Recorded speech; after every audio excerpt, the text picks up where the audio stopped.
Greetings and welcome back to E3 Day 2. Day 2.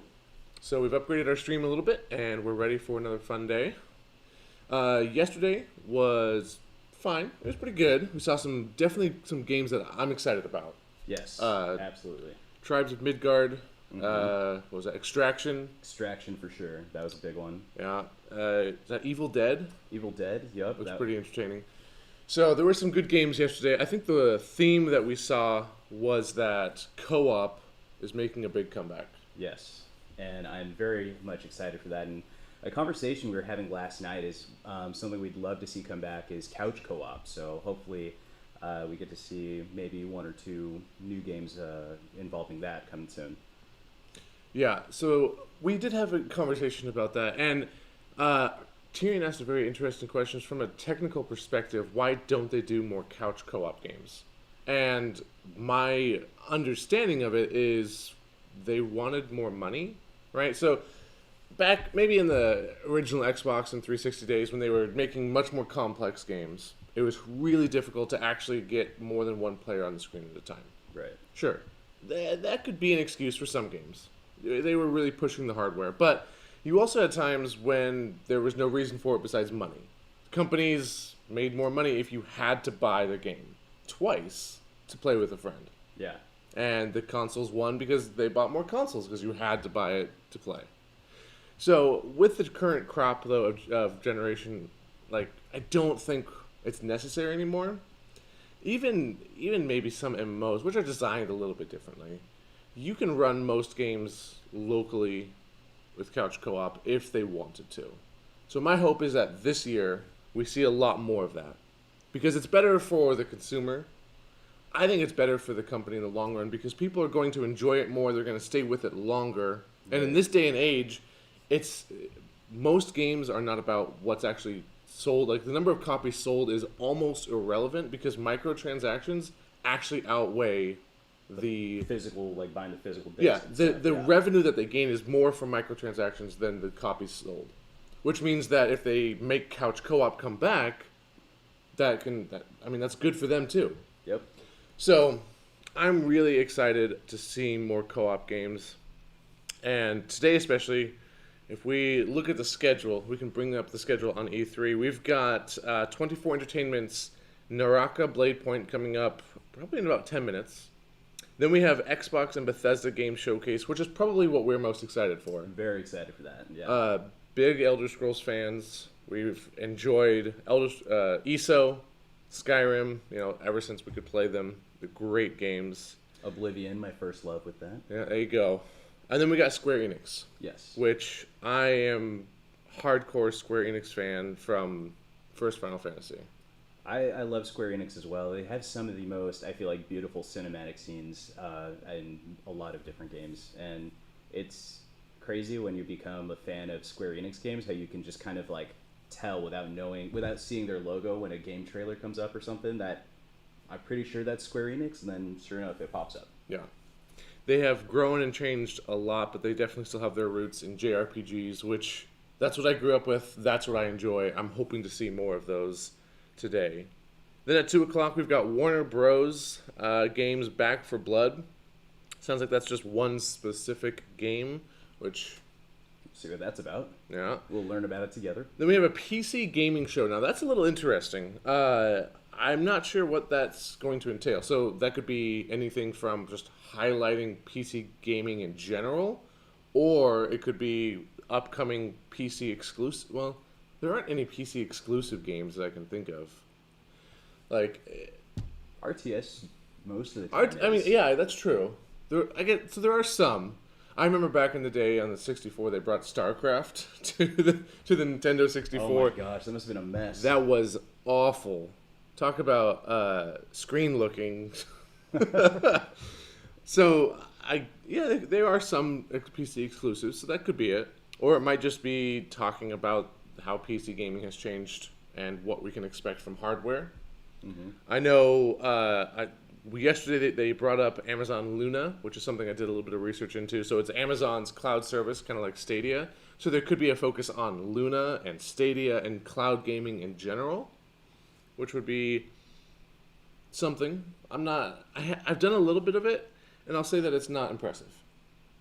It's just it's not there yet. Even with I have gig internet, and it's still not that good. Well, and when I think of gaming, I don't think Amazon. No, they're trying. They've got a new MMO coming out called I think New World. They've been working on that for years. They put out their own game dev system or game engine called Lumberyard. Okay. Now they have their own cloud gaming service called Luna. They want a slice of that gaming pie because they have everything else. Literally everything else. It's not enough that they sell games on their shopping engine, No. their shopping platform. It's not enough that games run on their services on the back end. They have to now be developing them. Which, sure. As long as they make something good, it's fine. And then future games show at 4 o'clock. So I'm not sure what that entails either. I wonder if we'll see some new tech, like some more advancements in VR. Ooh. Now, in the intro, I did see that they, when they included all of the ways you can play games, so they have like the Switch, the Xbox controller, they did bring in VR. Now, I've been getting into VR because I just picked one up and playing a lot of Beat Saber for exercise, and that's a lot of fun. So if they want to show off some more VR and what's coming up, I am down for that. As am I. So, we're going to take a quick look here at E3 and see what's going on. And it looks like it's all just chit-chat, although I think... Oh, they're asking the question, what do you want to see from Xbox and Bethesda? Yeah, there's a good question, because there's a lot that Xbox and Bethesda have now. So what are you looking forward to? We're going to be monitoring our chat if you want to hit us up and talk about it. This is going to be, I think, a really good show. With Xbox buying Bethesda, there's so much that they can do now. Absolutely. Because now they got the deep pockets of Mr. Moneybags, Microsoft. So, yeah. Opens up a lot of possibilities. There's a lot of conversation and expectations of exclusivities, like Elder Scrolls 6 might be Xbox exclusive, which I think Phil Spencer's gone on record saying like they're going to keep the games that were in development for other platforms the way they were. That's good. But how far along is Elder Scrolls 6? Is is it anywhere? We might see a second mountain this year. We might. We'll see. Yeah. So, yeah. I think we'll see. I'm excited, but right now it doesn't look like too much is happening on the E3 front. I think we have about 5 minutes left to go before Xbox actually starts their show. So, let's take a look and see. Okay.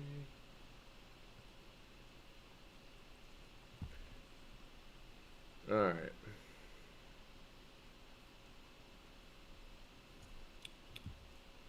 Yeah. How about for you guys, for anybody watching, what are you most looking forward to with Xbox and Bethesda? I think that's what, like Aaron was saying a little bit ago, we're most excited to see and most eager to see what's going to come out or what news that they have for us. Yeah. Yeah, there's a lot. Like we said, there's a lot they can do. And we'll see what they do. All right, why don't we jump to the E3 stream for a little bit, see what they're talking about, see if there's anything interesting happening over there. Where do we begin? I think all of us here are ready to see Master Chief again in Halo Infinite, but real talk, there were a lot of conversations around the gameplay reveal, and how are we feeling about it, everyone? How are we feeling about it? I'm feeling a lot more confident this time. Okay, Yeah, all right. So Aaron, they're talking about the new Halo game, and I know that you have some strong opinions about the response to the Halo game. Do you want to talk about that? About Halo Infinite? I feel like that they So, understand what the task that is something I did not quite understand. Did you see Halo Infinite premiere? I did not. I was seeing part of the trailer before the stream showed up, and for me, I'm like, okay, well, what's going on with Chief this time? What's going on with the story? So, there was a lot of backlash on the Halo Infinite trailer. Let's see if we can bring this up. So I'm going to find this. Let's see if we can find just a quick one here. There are a lot of questions that people have, and I feel like they understand that now's the time to answer them. Tyrion, I'm gonna throw this up here I hope for you're right, you. Michael. So, Let's myself, play this yeah. and talk about it as we go. So, Less than impressed with the a lot of what we people got thought last the year, but I wanted graphics it on to be Halo an Infinite amazing looked new Halo game. awful. I It looked wanted it like to be they as said they were going to be releasing it like visually impressive when as possible. the Look new at it, consoles sit came back out. as a Like it was going to be a next launch title was the original I do goal, think Microsoft has and said- everyone was like, "Oh, this looks awful. It's not going to be good." And then Microsoft's like, "Oh, okay, we're going to hold it back and we'll do some work for another year." But like when I looked at it, I was not super worried. It looked fine to me. I didn't see any like huge updates in terms of well, really anything. Like I didn't see in terms of gameplay. Like there wasn't anything astoundingly new. It looked like another Halo game, but it looked fine. It looked nice. I did not understand the backlash from people freaking out about Halo. Let's see. Actually, this isn't the gameplay trailer. Let's see. Halo Infinite.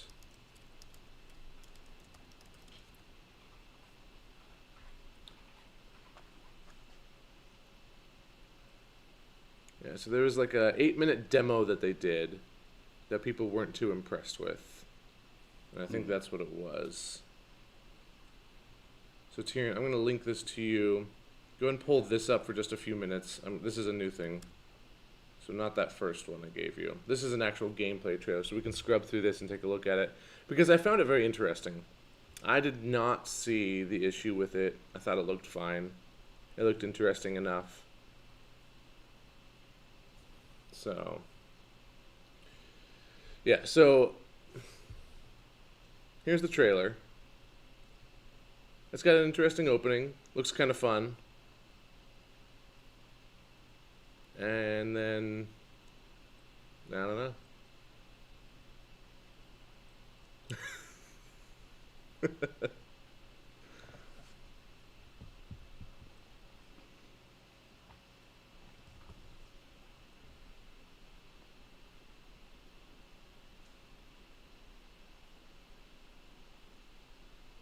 Yeah, this is the one I was watching this morning. Yeah, this is what they showed, I mean, like 10 months ago is when it came out, when it was supposed to launch with the Xbox. I thought the voice actor's voice sounded familiar. I'm like, where have I heard that guy before?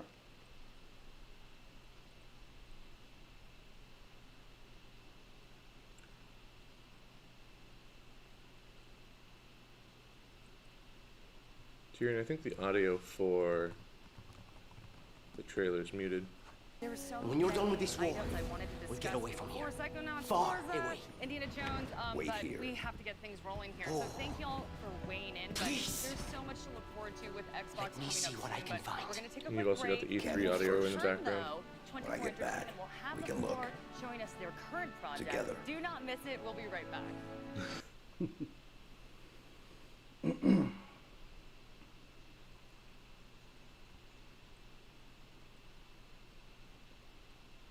So it transitions into the gameplay. And, like, again, there's nothing, like, I don't think it's outstandingly gorgeous. It doesn't look like next gen. Like, I remember some next gen games, console launch games that showed off the number of zombies you could have on the screen. Rise, Son of Rome was just graphically beautiful. Like, that was a great launch title. Yeah. And Halo doesn't look like it has any of that, but it doesn't look bad. I wonder with this one if it was more kind of like the design team or whatever. It's just like, well, if it's not broken, don't fix it. It's Halo, Everyone knows Halo. I mean, it's true. So, yeah, I don't know. You know what would have been really cool? They could have given 2 guns on the back of the Warthog, like.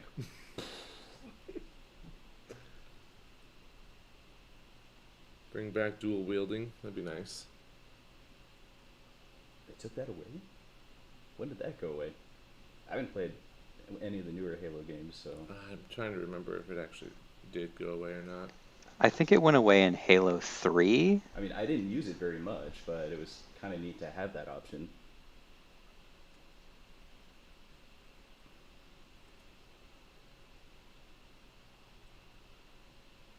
Yeah, I think the audio is still muted for the video, Tyrion.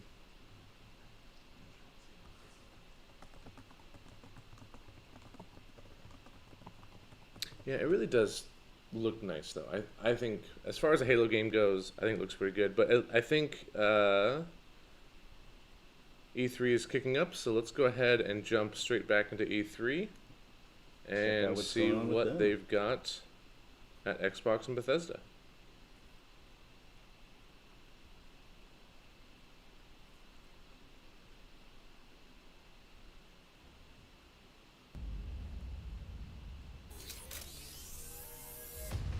Oh, they've got their own ads. Yeah. Tyrion, why don't you play one of our ads whenever they play one of theirs? Much more interesting. Especially when it's, you know, asking the question about if you want to get started in the game industry.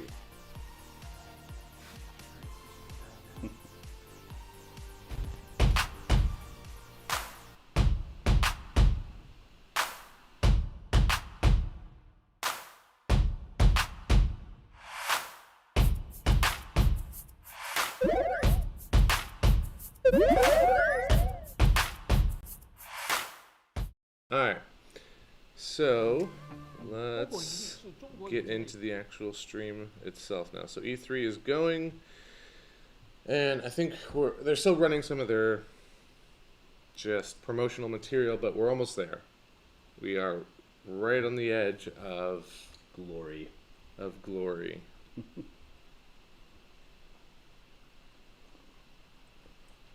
I will say I don't remember there being this many ads when I watched E3 in the past. And maybe that's just because what I would do is find the specific showcases I wanted to watch and just check them out. Yeah. And so I didn't actually watch through this stuff. Well, and I bet because this is like their first time doing it, you know, digitally, virtually, that they're like, we need some filler space. You know, It does kind of seem that way, that they really do.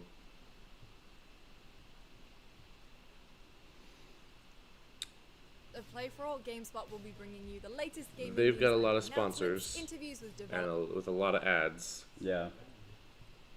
And that's not really what we're interested in. So hopefully they actually get to this shortly. Oof.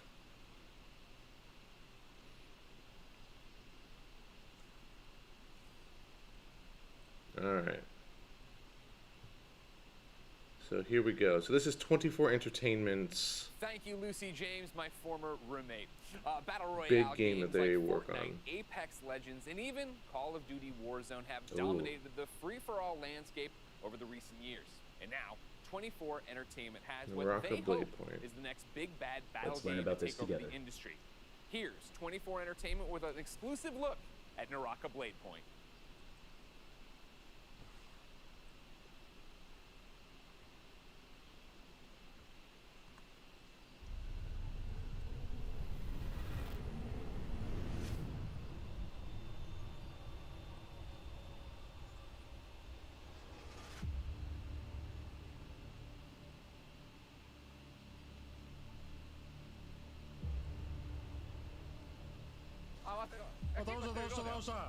Nice, nice. Oh, nice. No! The counter!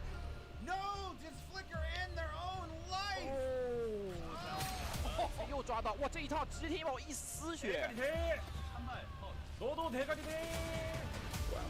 Okay, so this is actually a pretty big game already. Yeah. That's what I'm saying.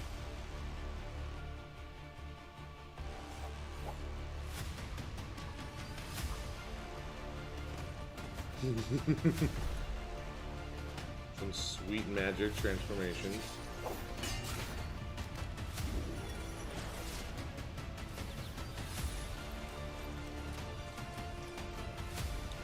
I'm getting a very Korean MMO vibe here.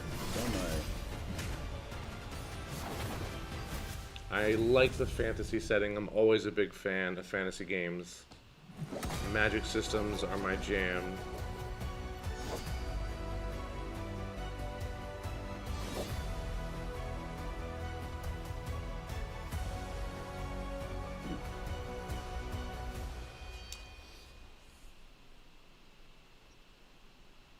Now, how big are you into Battle Royale, Zach?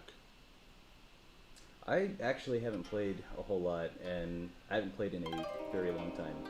But when I saw the Archer guy come out, it immediately reminded me of my first favorite character from Overwatch, Hanzo. So if you're Team Hanzo, you know, just drop a like or something. But no, this looks really cool. So I played quite a bit of Warzone, and that was fun. That was a good game when you have a good team. You can just be going through Warzone, and it's pretty enjoyable.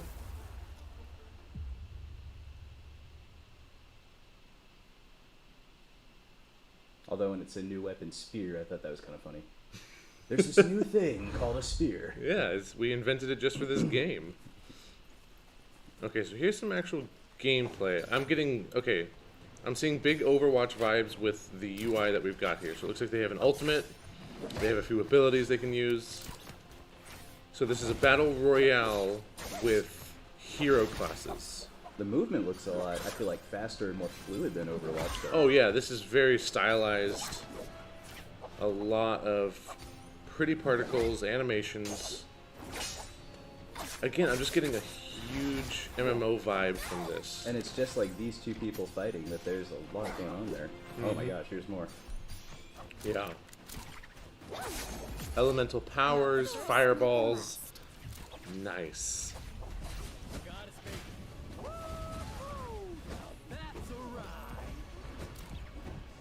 Especially with the mini-map up in the top right, and then you have your ability bar down at the bottom. I can see where those MMO vibes are coming from. Yeah. And it looks like you got four group, or a party of four. You can see the other 3 players in the bottom left. Yep. Is that a boss? Looks like a boss. That's interesting. That's a giant thing. Either a boss, or maybe it's a real player's ultimate ability. They can turn into whatever that was. Yeah. I assume since it's a battle royale, it's PvP. But is there also some PvE in this?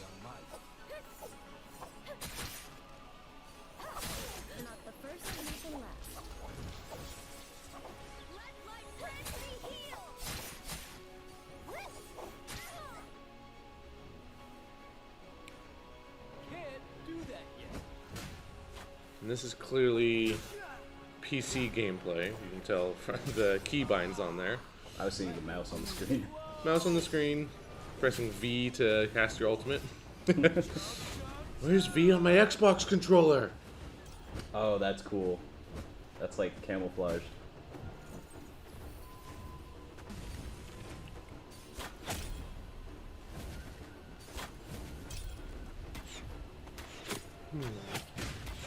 You definitely want to have a good system set up and good internet for this. There's a lot of moving parts. There is. Yeah, there's a lot happening. I'm seeing a grappling hook. I'm seeing some serious verticality that you've got here. I mean, it's super pretty. It looks like you have the characters switching like their weapon types throughout as well. It's pretty interesting Are the for this characters kind of switching game. weapons, or does each character have their own weapon? It looks like the characters are switching weapons, Huh. which is pretty unique for this kind of style of combat, I feel like. It is. Like, you look at, Well, yeah, like this guy just went from shooting his bow and arrow to now throwing out fire Fireballs. spells. Yeah. And I see he also has a sword equipped as well. He could pick up that katana, which means, yeah, you can switch between weapons on the fly. Oh, that's like... Oh, there it is. There's the giant guy. So it was an ultimate. Yep. Jeez. August 12th. Okay. So it's already been out on Steam for a long time. Clearly they've got the numbers. Naraka the game. I'm going to check out the website. I'm curious. Open beta starts... Looks like this... What is that, Tuesday? In 3 Wednesday. days? Wednesday. So it's Wednesday.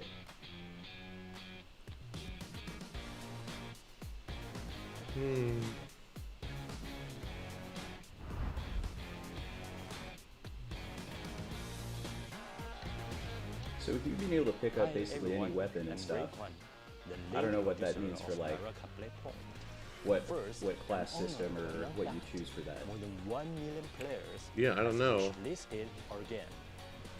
It definitely looked like you had like character abilities Oh yeah. and then weapon sets that you could switch out. So they're kind of combining the elements of just a lot of different games. So you've got Overwatch where you have hero classes. Like a hero shooter is exactly that. So so you pick a hero to start. They have their own abilities, but normally they're also fixed to their own weapons. Right. So this game is bringing in changeable equipment into a hero shooter.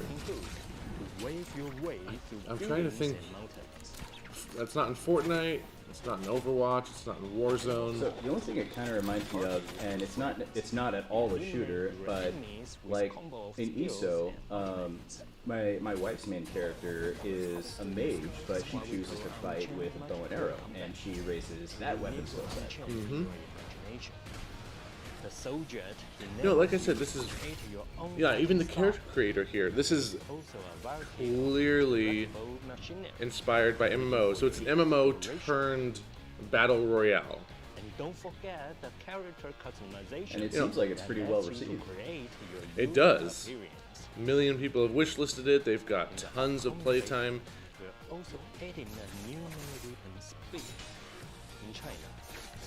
There's some really, I like the movement in this a lot. Being able to hookshot yourself somewhere, being able to grapple and fly.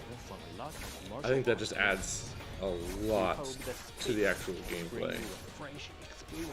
Okay. $20. $20, which is what I would expect, honestly. Okay, looks like there's a deluxe edition. Yeah, and an ultimate edition. But for a starting price of $20, that's not bad. It isn't.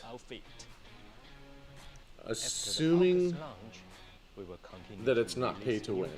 Yes. That would really suck. It would. That would be annoying. Most of the games, unexpected. most of the games in like the battle royale genre are free to play at this point. Most battle royale games are free. Absolutely, I completely agree with you. So the fact that they're actually charging a price at all is surprising to me. You pick up any battle royale game now, you're not paying for it. There's no cost to get into it because a battle royale lives and dies in the size of its audience. Mm-hmm. If you don't have enough people to get to start a game, then people are going to leave. So, I mean, I would, depending on how well it does, I would not be surprised if within 6 months this is already free to play. But it also looks like it has a really big budget. Yeah.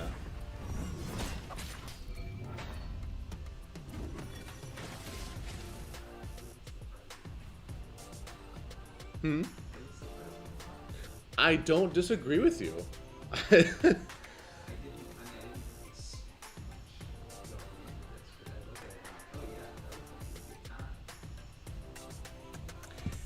I completely agree with you. I think that looks... Oh my goodness, we are here. That looks like quite a bit of fun. As far as battle royales go, that one looks kind of the most interesting that I've seen in a while. Yeah. There's so many battle royales out there right now. Like, the market is, I think it's still absolutely flooded. It's starting to die down, but this, I mean, clearly we're not done yet. So it's very pretty. Looking at the website, I mean, it looks real nice.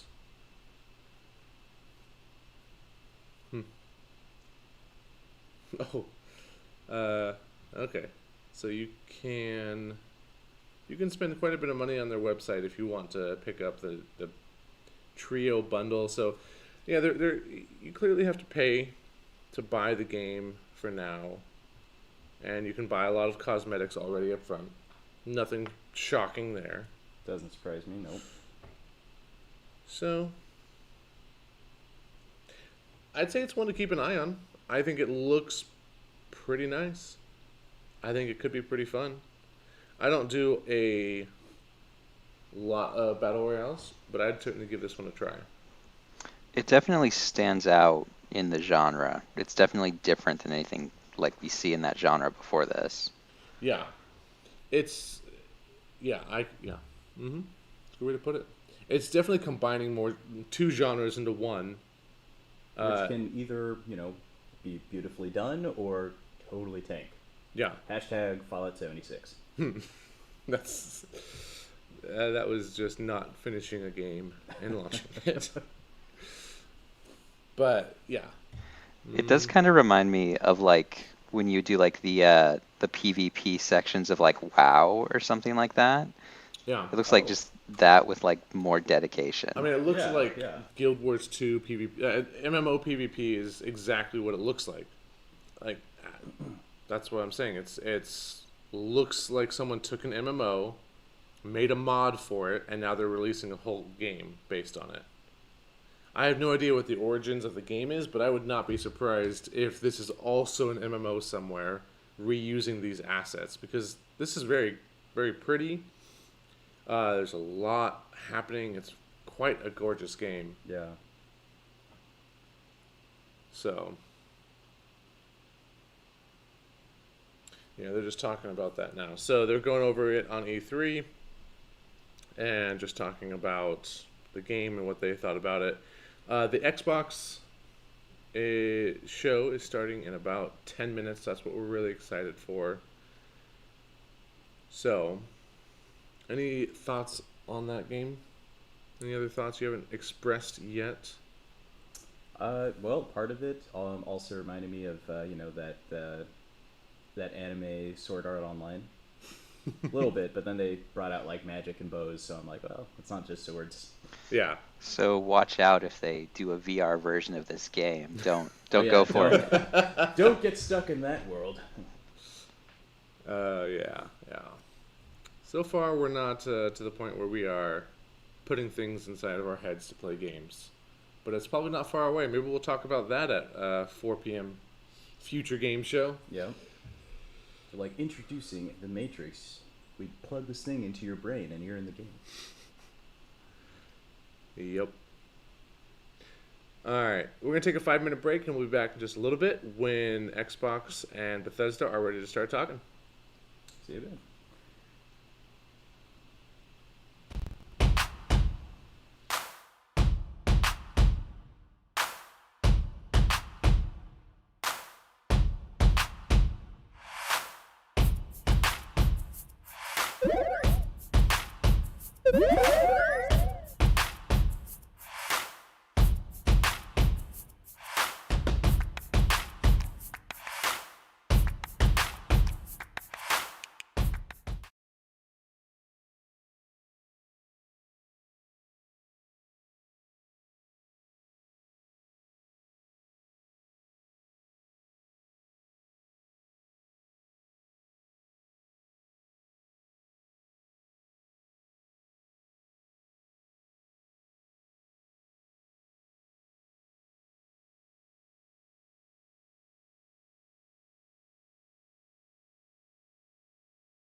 We're back. Welcome back. We should be just about ready to start the Xbox and Bethesda conference. Mm-hmm. And so let's tune in to E3. See what's going on. Yep. Baby, we know one thing, we are going to get an entertaining look at some of the best news releases, including indie Okay, releases. so it looks like they don't have anything PC showing right now. Not quite. They're still talking about what's happening. 39 game trailers, Greg. I just saw that pop up on the read there. I didn't even know that. That's wild. Wow. Hey, that's what people usually So want. the PC gaming show sounds like it might actually be kind of interesting. They love to see Yeah. things that they might be playing. Yeah, so that's Yeah. incredibly exciting. Yeah, Right? and us, and our embrace. And us. That's Oh right. yeah, You can do that they because I'm said the short, thing that's you the know. most obvious I'm thing. looking People forward tune to into PC E3 to see game trailers. Which we didn't Who see. knew? We didn't see that much of yesterday. No, we didn't. Hashtag E3 Okay. 2021. Yeah, there That's it what is. E3 is literally all about, I don't is know. seeing game trailers and gameplay. We did have just a screen pop up to say that that one game was being in production. That's Remember our- that? No, it's Home something. Home something. Homestar. Yeah. Don't even remember because I cared so little. He's funny as well. Dev They Bob's kept always bringing it goofy. up. But we get to go in there and we get But to see yeah, there a was whole nothing bunch to of that. different stuff So, that will maybe come to console one day, hopefully or these maybe guys get will disappear from the screen Xbox soon and we can actually jump And into that the is beauty actual of PC gaming. Bethesda and There's so Xbox much press variety conference. That's out there. 'Cause You know, you that's can go what's much more multiple interesting. platforms. You can do whatever you want to do. And Let's go by the ahead. way, I I'm just gonna got take a stop- look. Stop talking about Bethesda PC. Stop E3. talking about We PC, have because Microsoft also supports Microsoft is coming up now. Oh, crap. Damon, this It's is starting the in drill 1 that's minute. happening. 1 minute. Oh. All right. Finally.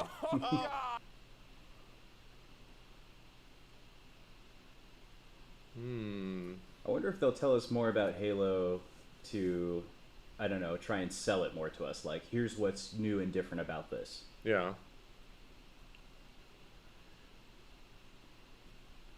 I mean, I'm already gonna buy it.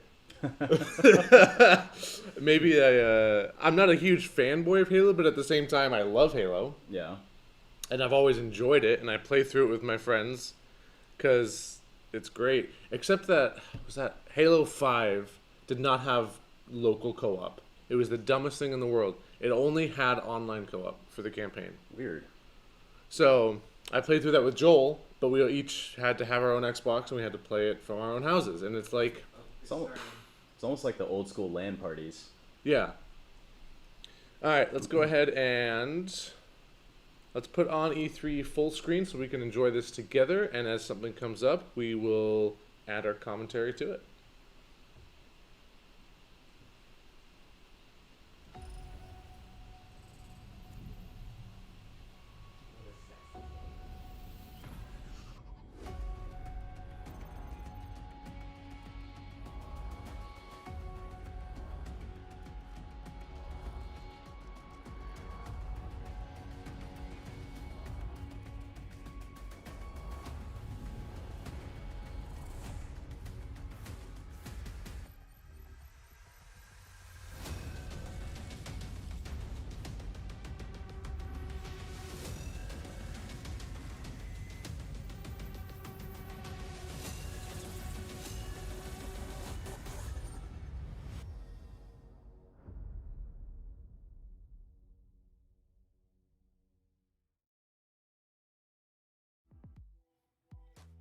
"20 years. That's how long Xbox has been with us. And like you, this is a moment I always look forward to. I love seeing the new games, crossing my fingers for my favorites to return, hoping for a few surprises. Most of all, though, I love seeing everyone around the world come together and celebrate what games mean to all of us. And I think, this past year, they've meant even more. Thank you for being with us today. Thank you for the support you give us and one another. Xbox is turning 20. And I wouldn't be here if it wasn't for the friendships we've had that whole time. At Bethesda, we believe video games do one thing better than anything else. They transport us. Through art and technology, there's real magic when you step into a new world and can make it your own. We've traveled the worlds of Elder Scrolls, of Fallout, and now, for the first time in over 25 years, we're creating a new universe with Starfield. Set hundreds of years in our future, It's an epic about hope, our shared humanity, and answering our greatest mystery. It's a game we've dreamt of playing, and it wasn't until now that we have the hardware, the technology, and the team who's hard at work at home to make that dream a reality. We're excited to finally share our first in-game teaser and something to look forward to.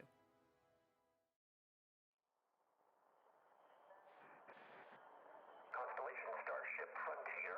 We have you on scanners. Performing remote systems check. Helium-3 tanks checked. Seals are intact. We are still go.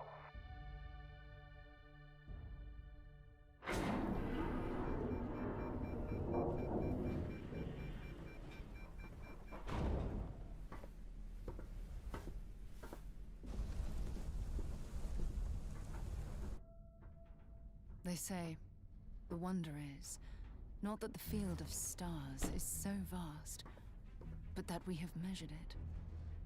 You're part of Constellation now. Part of our family. What you've found, it's the key to unlocking everything. We reach your constellation.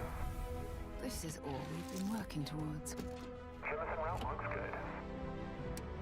We've come to the beginning of humanity's final journey. Prepare for departure. Graviton loop array spool check. Your space lane is clear.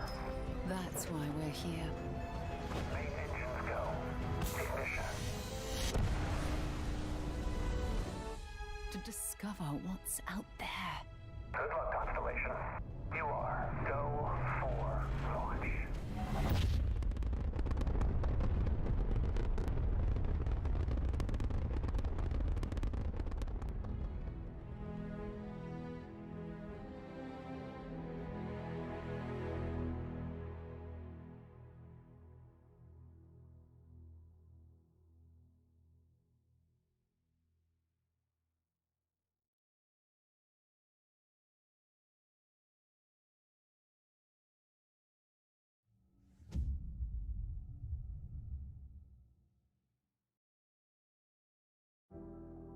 It is awesome to share with you for the very first time one of the most anticipated games in the world from Todd Howard and the team at Bethesda Game Studios.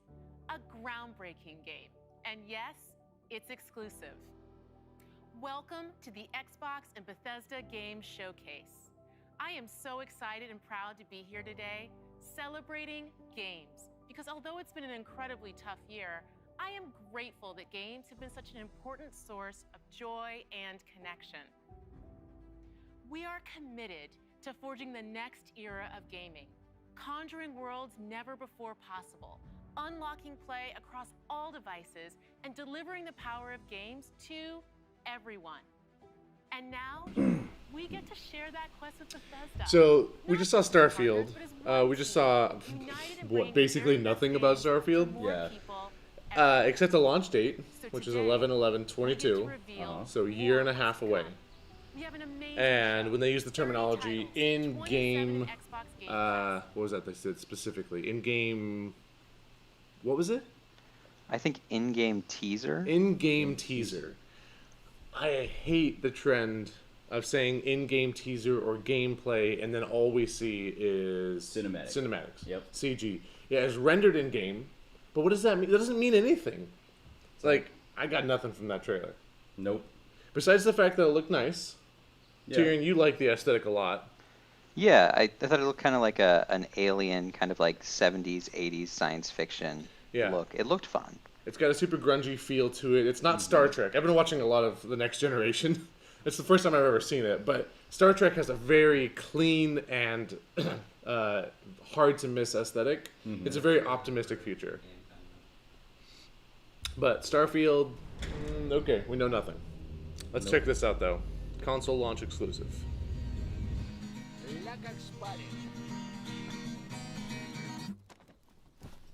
Ну, чё там? Готово. Ну и пошли они нахрен. Спасибо тебе. Ты многим сталкерам жизнь спас. Ну, давай, малюй картину маслом.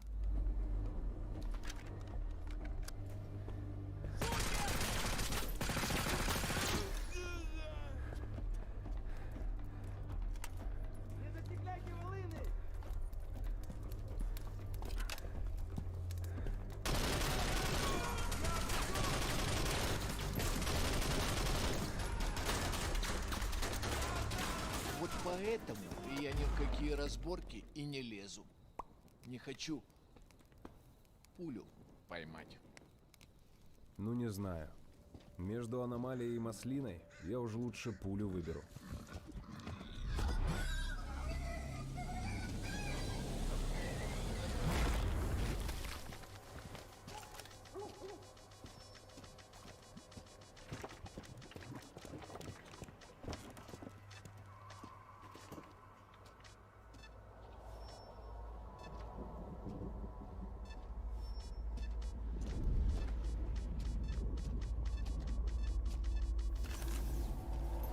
Вот ты говоришь, а я прям вижу красоту эту. Не первый год в зоне, вроде примелькалась уже, а каждый день удивляет. Зона надоесть не может. Говорят, ты знаешь, где вход в фундамент.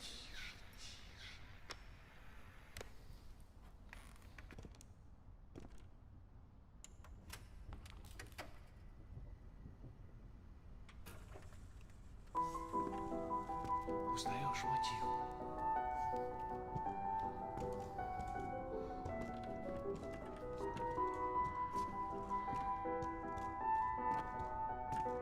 Слышал? Вот это культура! А ты одно и то же по кругу лобаешь. Сам же просишь. У меня музучилище, если что. О, месье, прошу прощения. Может, вам к ученым? Профессура. Они вам лабораторию найдут.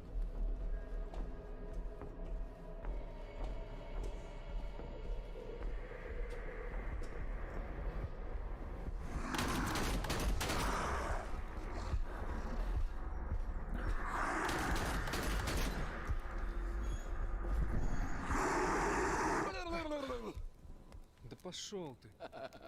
Зря ты так с друзьями. Ты же его на вылазки таскаешь. Чего-чего, а дружбы в зоне я точно не встречал. Это верно. Он мучился? Нет. Это хорошо. Он этого не заслужил. А пулю заслужил. Жаль, что ты так с ним поступил. Мне тоже. Считаешь, я не думал, как обойтись без его смерти? Она не могла быть свободна, пока он жил. Зато теперь посмотри на нее. Нет, Скиф, я не отдам ее никому. Зона дала мне жизнь, новую жизнь. Жизнь, которую я готов вернуть, если потребуется. Я буду защищать ее. Всегда.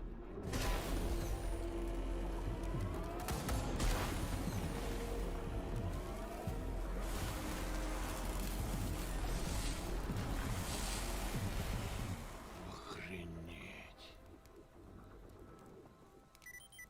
Похоже, пора. И куда ты теперь? В Припять. Нужно с ним поговорить. Удачной охоты, сталкер.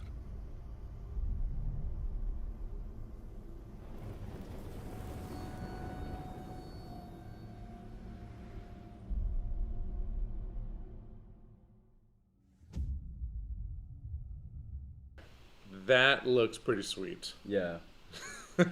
Part of Chernobyl. Well, that makes sense that there's some crazy radioactive animals. Yeah. I didn't play Stalker 1, but I heard good things about it. Stalker 2 looks great. But we've got something else coming up that's going back right back to the stream.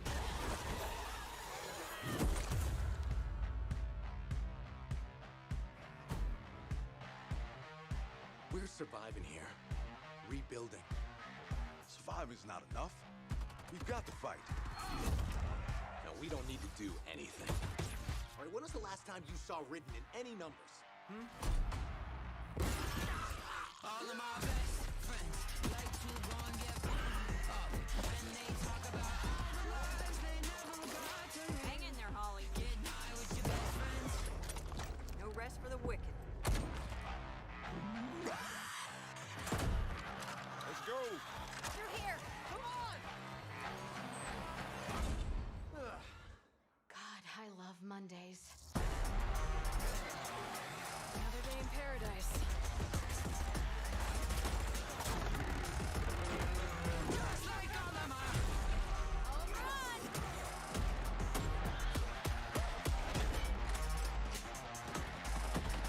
get high with your best friend.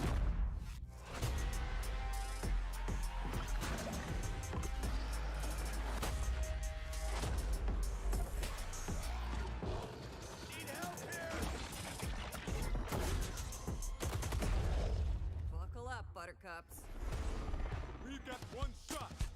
Let's make it count. Over here.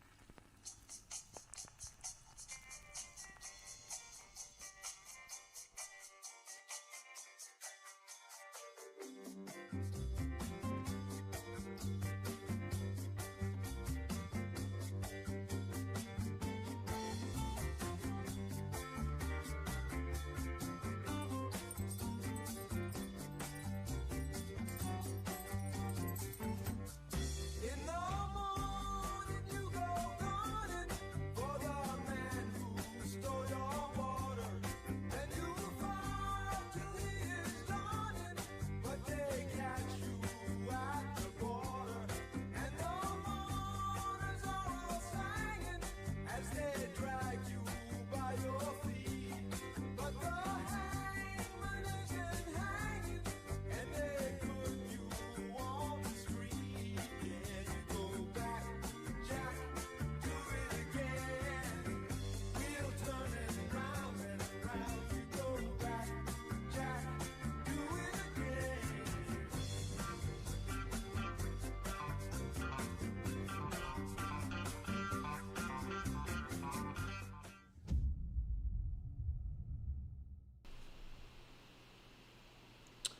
All right.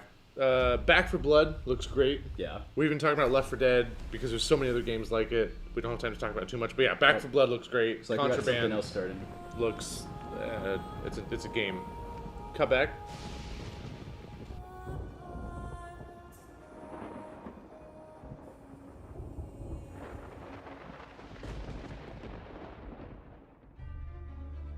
An ill wind blows from beyond the horizon.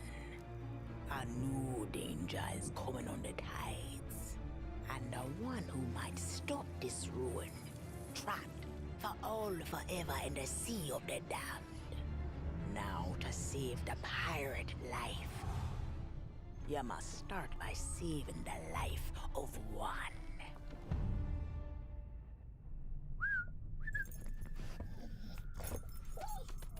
Oh, didn't realize we had company. Captain Jack Sparrow. But I suspect you already knew that.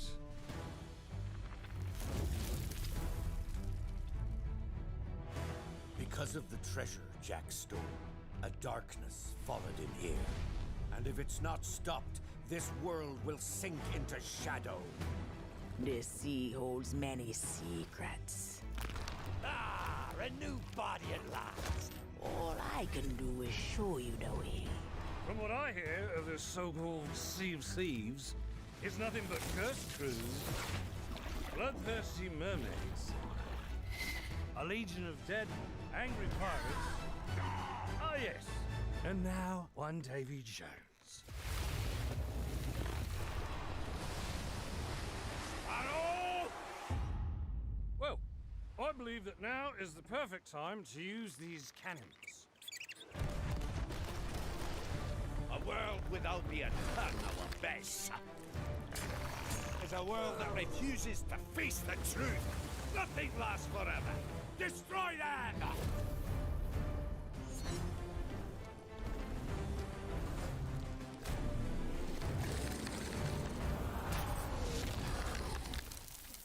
I don't suppose, by chance, there's a second one of those?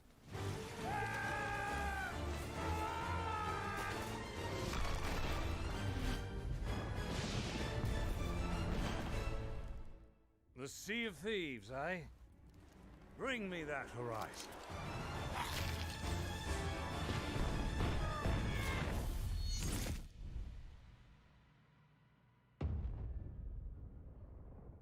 Sea of Thieves is a Wow. game that we've certainly tried to get into. It looks beautiful. It looks like a lot of fun.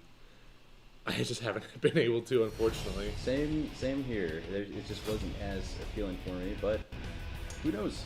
Yeah. All right. Something new.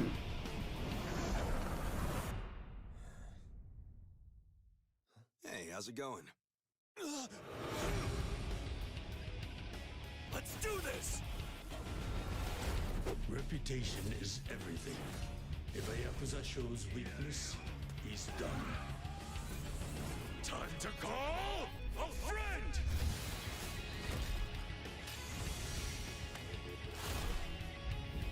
Order! What the? Happy birthday!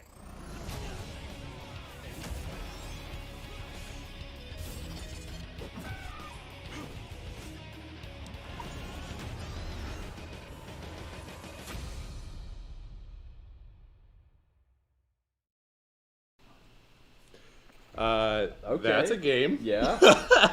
I might give that a shot for its goofiness. Yep, for sure. Ooh. Let's check this out, though.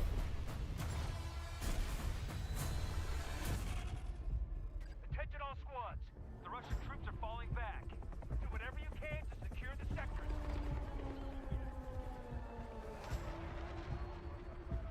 We push them back, but not far enough. Do not let them regroup.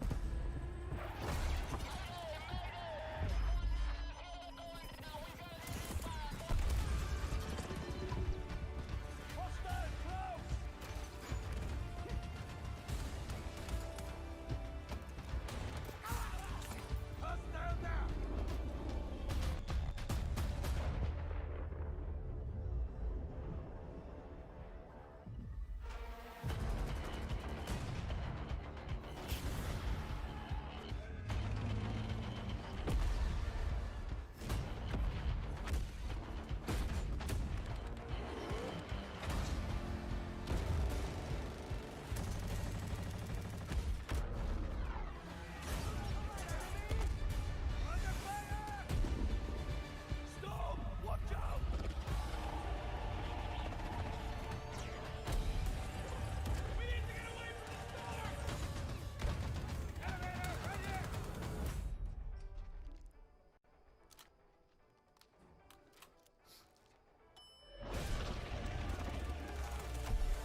So the trailer we saw yesterday, the CGI trailer, was cool. Yeah.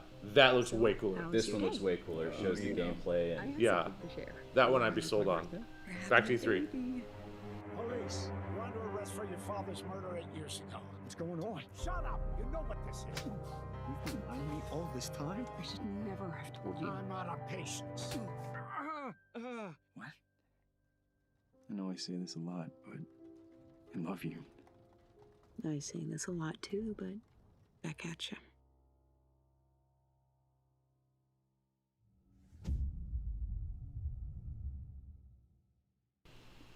So that's a game. It's a time loop puzzle game where everything you do, it changes the outcome of it, and you're trying to get out of the loop.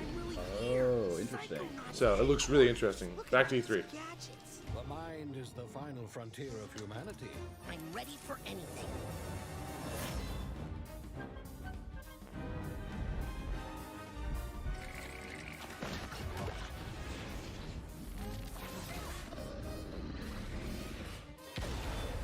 Time for justice!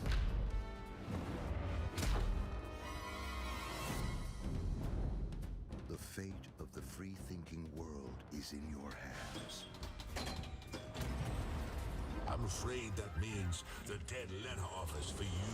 The mission is falling apart. A psychonaut must always remember how to roll with it.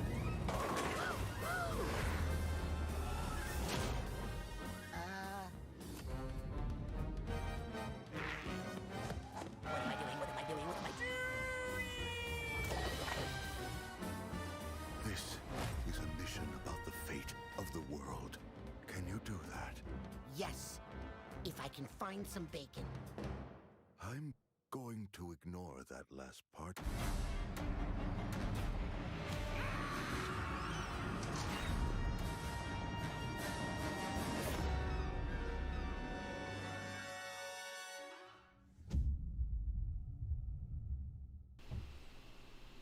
Looks good. Yeah. Looks pretty interesting. I think I totally agree with what you said, Tyrion, about how it has like that Nickelodeon animation. Yeah. This is usually the moment when I Okay, say hello. so I'm just gonna say that is exactly how you should do a press conference. Now they've gotten off track a little bit because they're back to talking, but just trailer after trailer trailer after trailer. That's literally what we want to see. Yeah. Which that was great. It looks like they're maybe transitioning into more Bethesda things. Yeah, this looks more like Bethesda, although It may just be a wrap up of the entire thing. it might just be a wrap up. But I don't hope think it's not a wrap up. Yeah, they've still got quite a bit of time left. At least I would hope so. Their next thing isn't until 12/15. So. Oh. Oh, wow. Nice. Ooh, Doom Eternal coming to Game Pass. That's exciting. Wasn't Doom Eternal already on Game Pass? It was, wasn't it? Wait a minute. I played it on Game Pass. Yeah, it already was there. I don't know why they're... Hmm. I wonder Maybe if they're it- just talking about it's now enhanced for Xbox Series X and Yeah. S. That's probably Oh, why would you jump through lasers? Idiot. Hey, a decade-old game. Hey. Yeah. Literally a decade-old game. Just give us the sequel. Yeah, you when's know? the sequel? It's been 10 years. It has been 10 years. I remember the very first time I played it, I got a glitch on the opening game. They mentioned the unmentionable. Unless they made it better. There's got to be some people who like 76, right? And there's Hardcore help for Fallout them. fans. Yeah. They might have made it better. They've made it a lot better. I just thought 76 trailer. Because when But I Elder don't- Scrolls Online first launched, it wasn't good. It was, yeah. Brotherhood of Steel-Armed Guardians of Human They've done a Civilization. lot to 76. Fort Atlas is safe. It came at a great cost. The Brotherhood must stand united. The super mutant threat takes priority. This proves more than anything the need for our justice. You're splitting our forces, Shin. the most important thing is finding everyone that has gone missing and returning them home. So it comes to this. I thought you understood what that insignia meant. You are no paladin of the Brotherhood. I set this plan in motion, and I am the only one who can stop it. The Brotherhood of Steel must protect the future of Appalachia and of the world. Your righteous crusade has gone too far. While it may seem that we are fractured, I believe that we are now stronger than ever. This is a choice that can never be undone.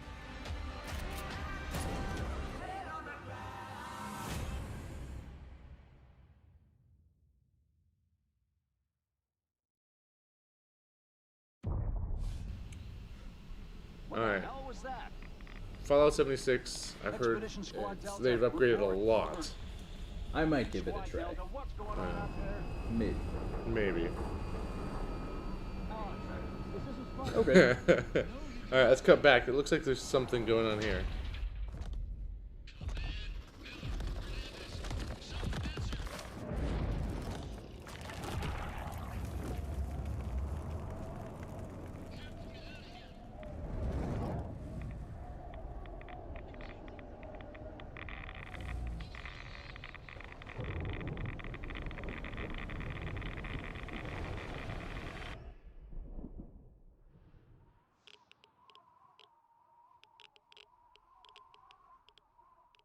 The Wasteland isn't the only open-world playground. Yeah, more Fallout 76 stuff. The Elder Scrolls Online They've had a from lot ZeniMax of Online DLC Studios. there. Yeah. And oh, geez, wow. Yeah, ESO's doing well. And man, that has a lot of DLC. It does. I had stopped keeping track of it quite a while ago.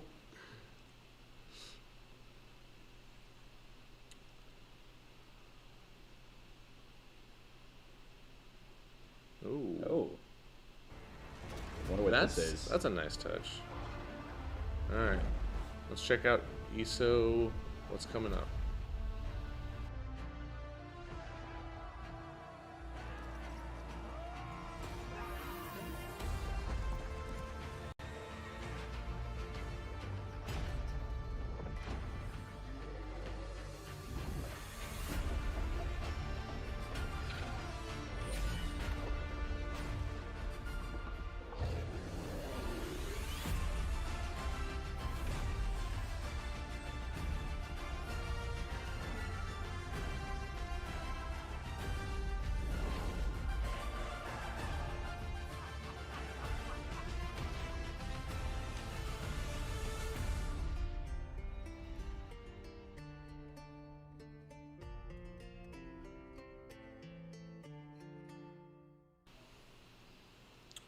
So we both played a lot of ESO. Yeah. It's a great game. Great game. There's a lot there. It's a new world with new rules. And now there's even more. Now, nothing Alright. is off the table. Here's your console launch. Winning this battle will take a new breed of fighter. Wait.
Okay, so that was silly. I would definitely play that. That looks pretty fun.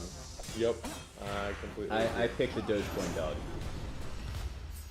All right, back to E3.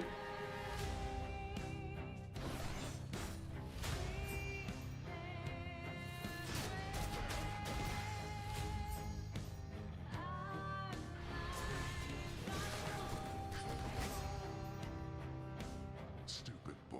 I told you nobody gets out of here. Try and stop me.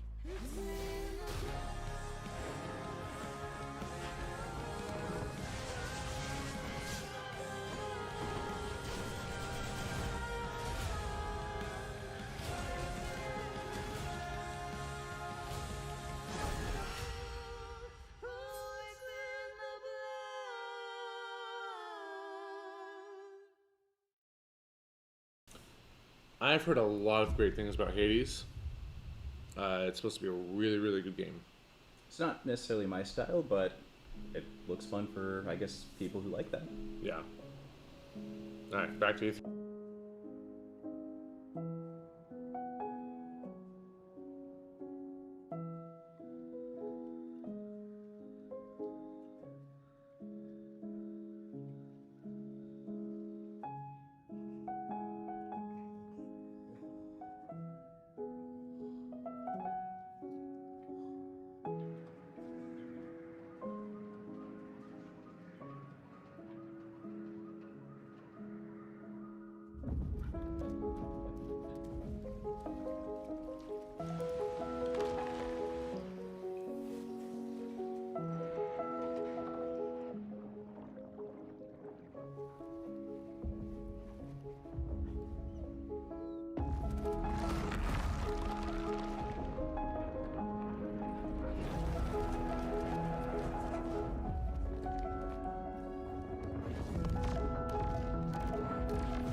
That's the first time I've heard of that. Me too.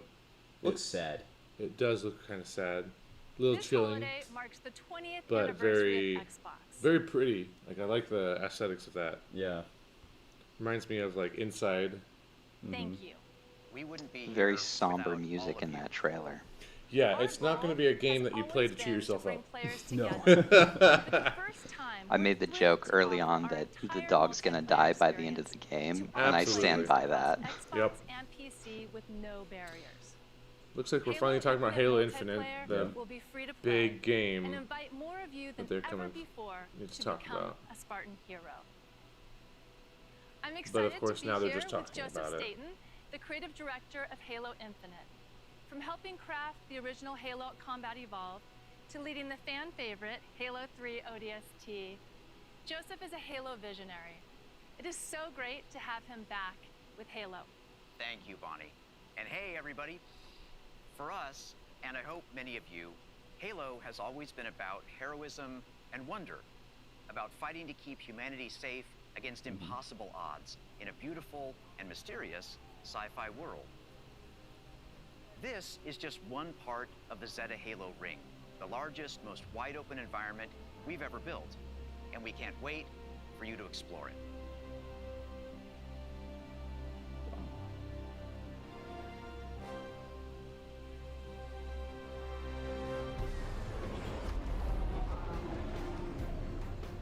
The heart of Halo is Spartan 117, the Master Chief.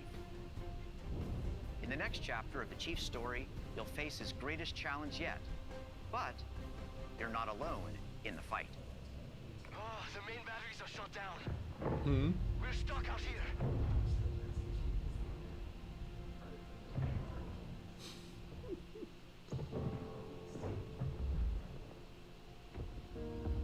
You have one bullet against an entire army.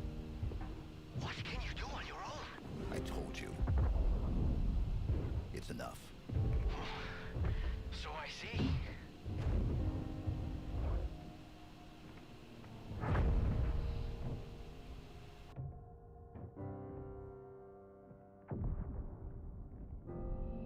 need you to understand. There's not much time.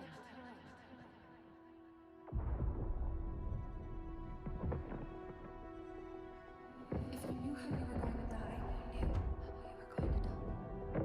How would you live your life differently? How would you live your life differently?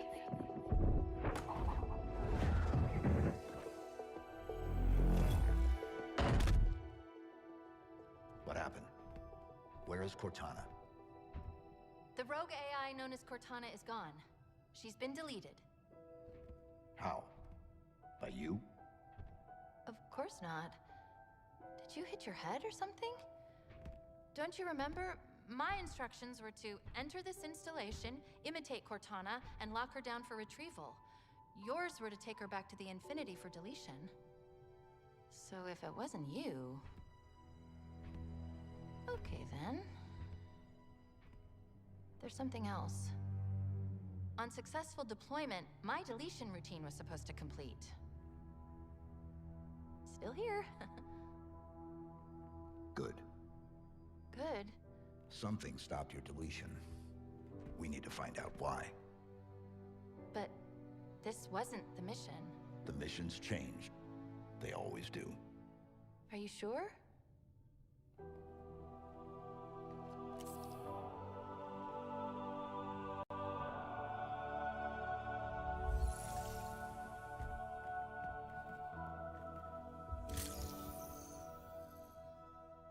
Of course, you can't have a Halo game without multiplayer.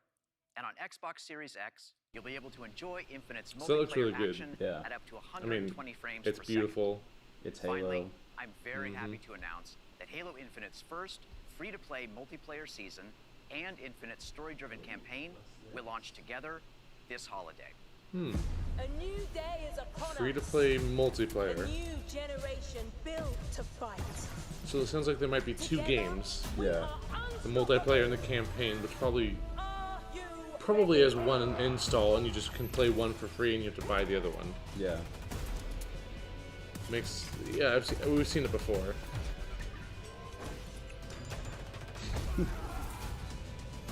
Grapple is a nice addition. Yeah. There's your new Thank you, Titanfall. Titanfall. Yep. It's everywhere, man. Because it's great. That's because it is great. Yeah, it's awesome. Oh. What? I mean, we are inevitably going to end up playing a lot of this. Like, it's just gonna happen. Nice. Let's do some damage. Okay. Grappling a gun to you? What? Dude, all of this. Oh my god. All of this looks so good. That looks amazing. Like,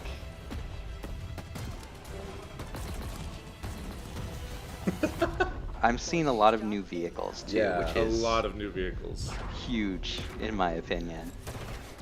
Halo has stagnated in vehicles previously.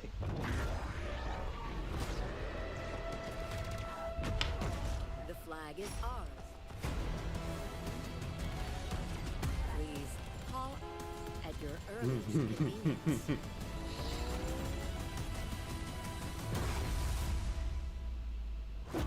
Nice. Show some Oddball. infected. Let's see some infected. Oddball is my game mode. I'm Oddball happy is to pretty see fun. it back. Yeah. Show me what you No. That's pretty sweet. That is super sweet. Ooh. Yeah, okay. Okay. That is awesome looking. The multiplayer looks legit. Yeah. The grappling hook. Oh my gosh. Yep. That looks like the biggest upgrade to multiplayer we've ever seen in Halo. By far and above anything they've done before. Has survived. A dark figure wanders in the east. He must be stopped. At all costs.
this moment.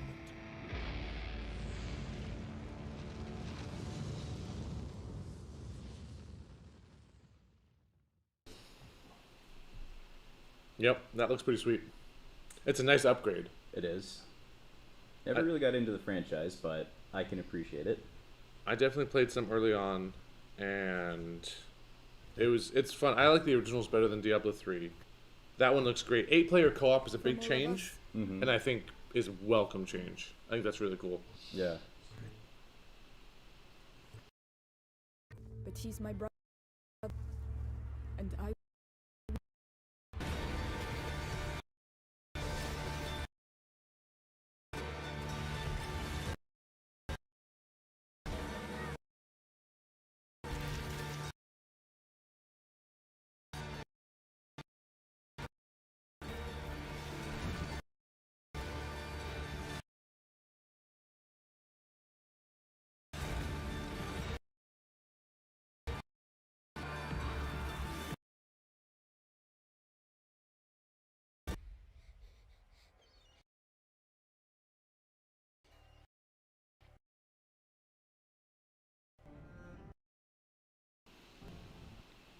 So, E3 is struggling right now. I think it's the specific game trailer. Yeah. Everyone. Oh, it's a Plague Tale. Plague Tale, and then maybe they just fix it. But that was pretty. That was pretty bad. Yeah. Did you play Plague Tale? I wanted to, I- but I also didn't want to at the same time. Yeah, I think I started it, and then it was kind of like, it's sort of a bummer. Yeah, it looked real sad. I did not do it. Hola, fascista. I recognize that voice. Let me ask you a question.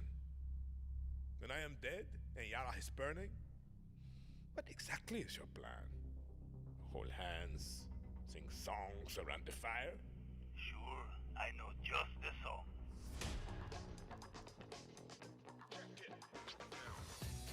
Time you learn about Resolver, Danny. To take down Castillo, a guerrilla needs the right tool for the right job. Keep talking. It's a stealth operation. I got you covered.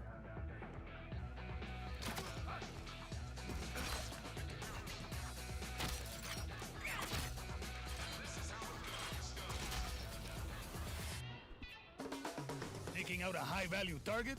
I have just what you need.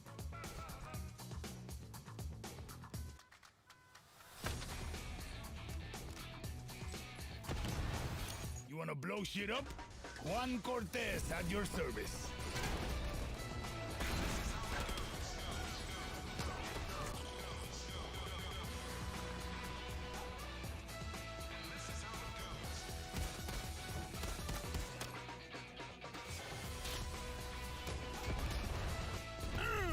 Everyone in Yara saw that shit. What?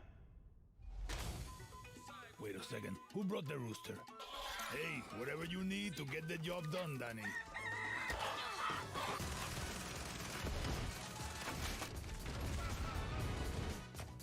Next time I see you, I want to play with that crazy backpack deal.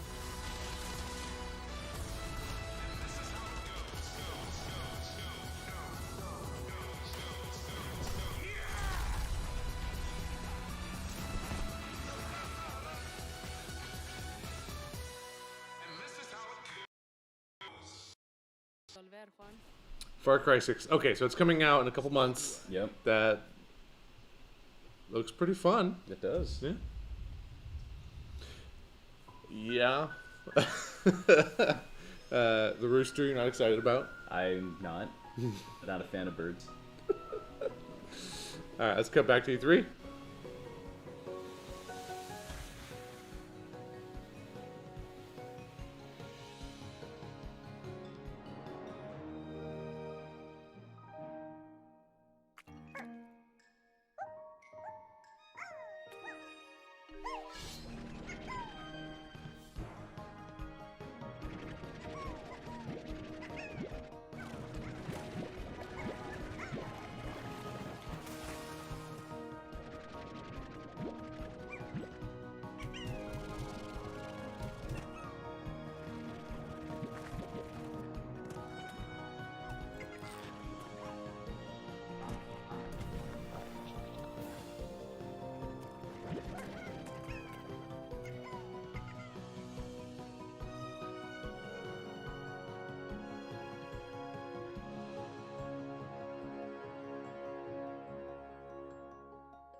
There we go, Slime Rancher 2. Everybody's game that they've been waiting for. Right? Game of the year, right? I mean, it could be good. So. Boom punch. Welcome back to Shred-Ageddon. Here's a new trick. Let's go.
Okay, this is good. This is good. This is really good. Holy spluttering whip whoop.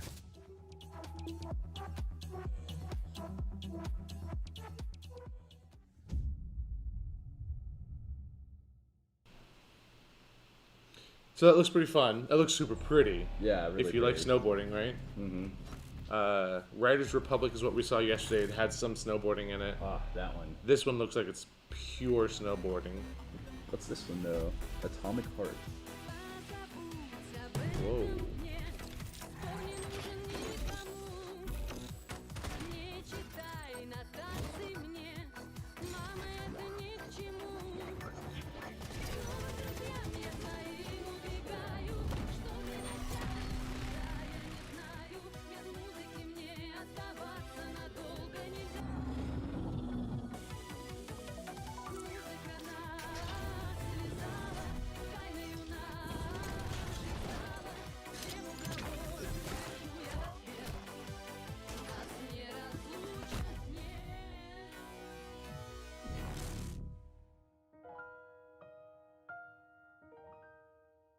Okay. Wow. Yeah, saying it looks wild, I think, is the best description of it right there. That looks trippy. It does. I'll 100% play it when it comes to Game Pass. Like, it just looks cool to me. Alright, what do we got now?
Not a game I think I would play, but it looks cool. It looks gorgeous. That 2D aesthetic with like that 3D feel, yeah, is really, really cool. first year of Grounded. Millions of players kept busy with crafting, fighting, the pond, ziplining, flying things. Now, to celebrate, we present the Shroom and Doom update. It gives the people what they've been asking for. Like sitting. No, seriously, a lot of people want to sit. Pets for when you get sick of your human companions. And of course, mushrooms. But not those kinds. We've also got something that literally no one was asking for. The Brood Mother. She's so terrifying. You should probably turn on arachnophobia mode. Oh, even her blob scares the out of us. Go big. Or never go home.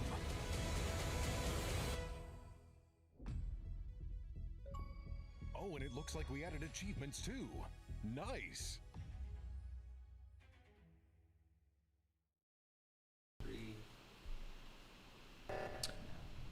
I'd play that. So that looks like a really, really great game, and I've wanted to play it for a while, but they need to add local co-op. Yeah, I agree. They need to have it. And now we're looking at Among Us, and there are 15 player lobbies. And 3 Wow. Looks like some new maps. There's at least one new map, if not more. This looks like a console version of Among Us.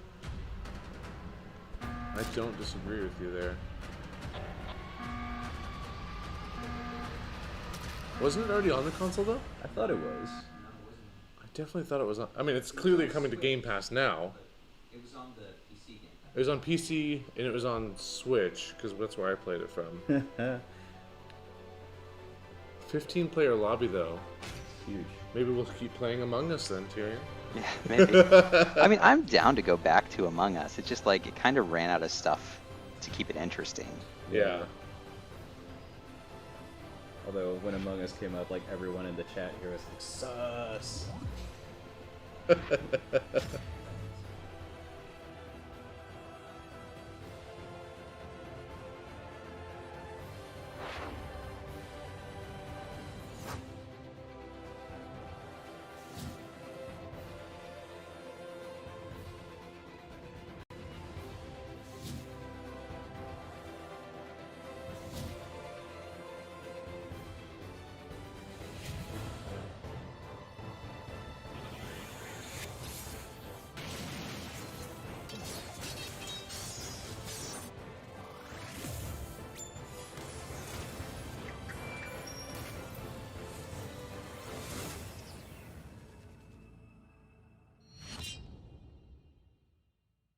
Thing, at least right now. Iudian Chronicles.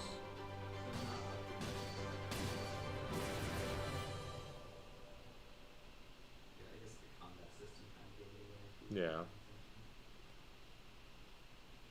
away. Hmm. Did they just announce a game and its sequel at the same time? It looks like that. Either a game or DLC. It's a pretty far out DLC though, 2023. Yeah, it's Yeah. quite a bit. That's kind of wild. It's like the shows that get renewed for a second season before the first season airs.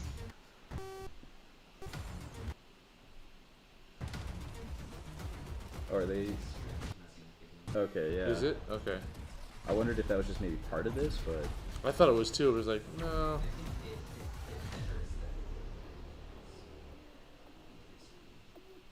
The Ascent. There's a lot of games coming to Game Pass. yeah. Yeah.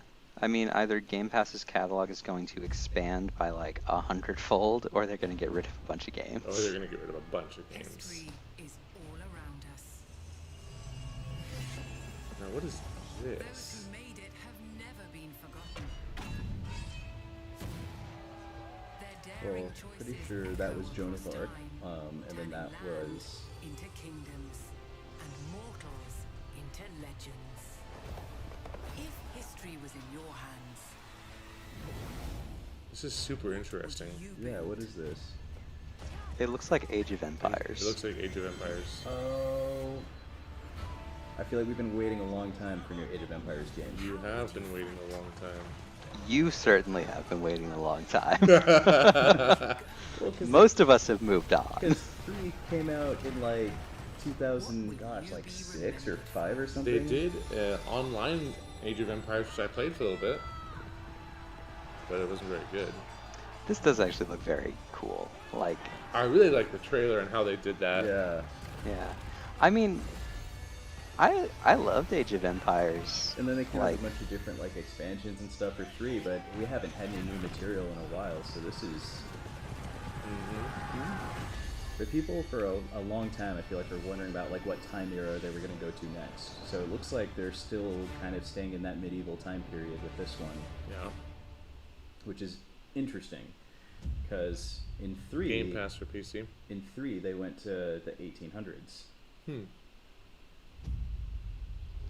give me some science fiction Age of Empires, guys. It's called StarCraft. It is called StarCraft. It's not quite the same thing. It's the same thing. You can't build walls in StarCraft. It's called Halo ODST. No, I'm just kidding. It's just or called no, bunkers. Halo Wars. I think that's what was their RTS one. This will make our game seem big and important. Oh, is this Onward 2? Something must break the serenity.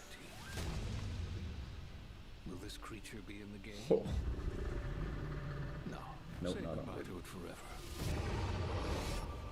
Suddenly, and for no reason, people. That is intense. These pointless slow motion shots Yeah. make everything seem cool and should bolster pre-sale numbers. Sound can mean only one thing. We must gaze over an epic shot of a world, and there should be lens flares. Now we see our hero. This is... But only their silhouette, because the developers haven't finished the design, or finished the story, or finished any gameplay that's actually ready to show. In fact, the only thing they have finished I love this so much. is the title. I was gonna say a minute ago, I was like, this is an Outer Worlds style. Like, it screamed Outer Worlds to me. Like, Yep. it's just that style. Like, Oh, they yeah. they're so distinct. That is fantastic. I love that. That was like so. That's probably the best trailer we've seen so far. That was very, I feel like, very CinemaSins, right? Am I going crazy, or did Outer Worlds come out, like, last year? Like, it seems so recent to be getting a sequel already. Well, a sequel probably 2023. So 3 years is not that long. Especially when it's done, I think it's done really well. They've put out several DLCs for it. I mean, I loved Outer Worlds. I I thought did it was too. great. I didn't beat it, but I restarted that Yeah. game like 4 times. I mean, it was a good time. I had a really good time with It was a it. great time. I really liked that game. This looks fun. Microsoft Flight Simulator? Mm-hmm. Oh, is that what this is? Oh yeah. Absolutely. I tried. It's been out for a while already. I was just looking at all the the landscapes. Yeah, they have like the entire world Like, that is to gorgeous. scale. I remember reading that this game and Star Wars Squadron, because they came out around the same time, made like sales of like the joysticks go up again. Yeah. And, like no one had bought any of them for years and years and years. Well, yeah.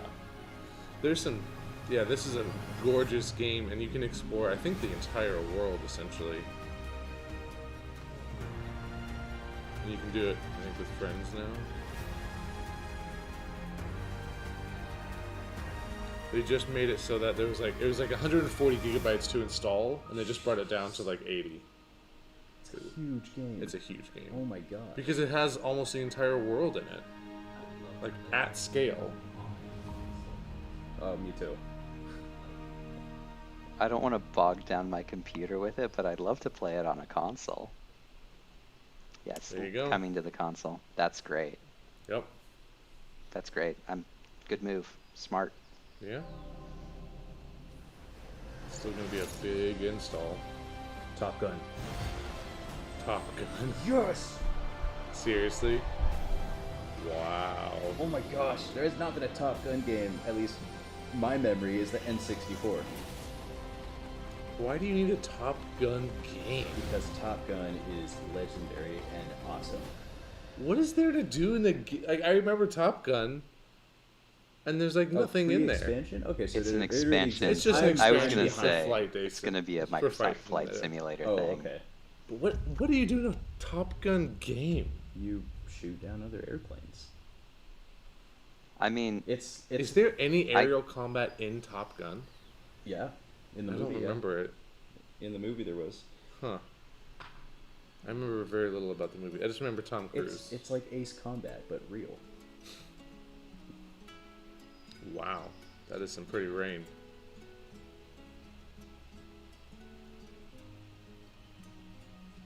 Some people in the comments, Far Cry 6 again? Nope. No. Forza.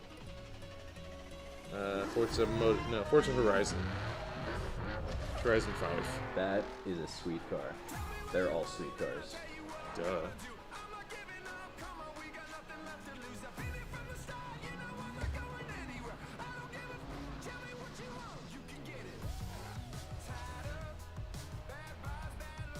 I like the music.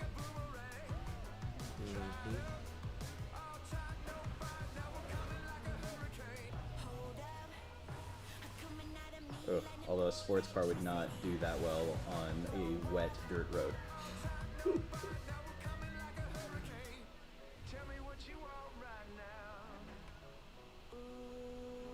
Ooh. Dune buggies. Yeah. Oh,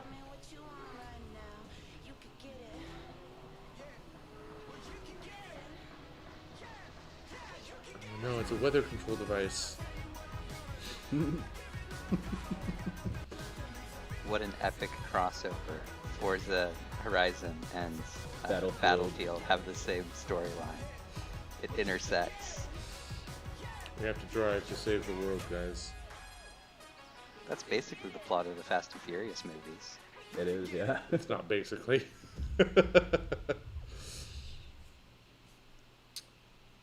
That's pretty cool looking. Hello, they're I'm Mike gorgeous Brown, games, and they're a lot creative of fun. director at Playground Games, and I can't wait to show you what we've been working on. Horizon is known for fun, freedom, and beauty. This year, the Horizon Festival arrives in beautiful, diverse Mexico. This is the largest and most diverse open world Why ever don't you put us in a on? Forza Horizon Alright, game. just in the corner. Or And there is put no him in the better corner, put car us to on. explore it than the stunning AMG Project One Forza Edition. So, Rendered in okay, unparalleled that was a detail and with ray tracing ton of Forza trailers. It was. Some of them looked really good. Outer Worlds 2. That was the most hilarious trailer I I've think seen that full time. might be the best trailer we've seen so far. Yeah. Just in terms of enjoyment. Like, that was It's like hilarious. they called out everything that you were complaining about a minute ago. Yeah. It was pretty funny. And they did it in the best way. I feel like there's been a few of those sort of like tongue-in-cheek or cheeky, humorous type trailers that we've seen. Yeah, but that one was the That's best. That one was definitely the best. best, for sure.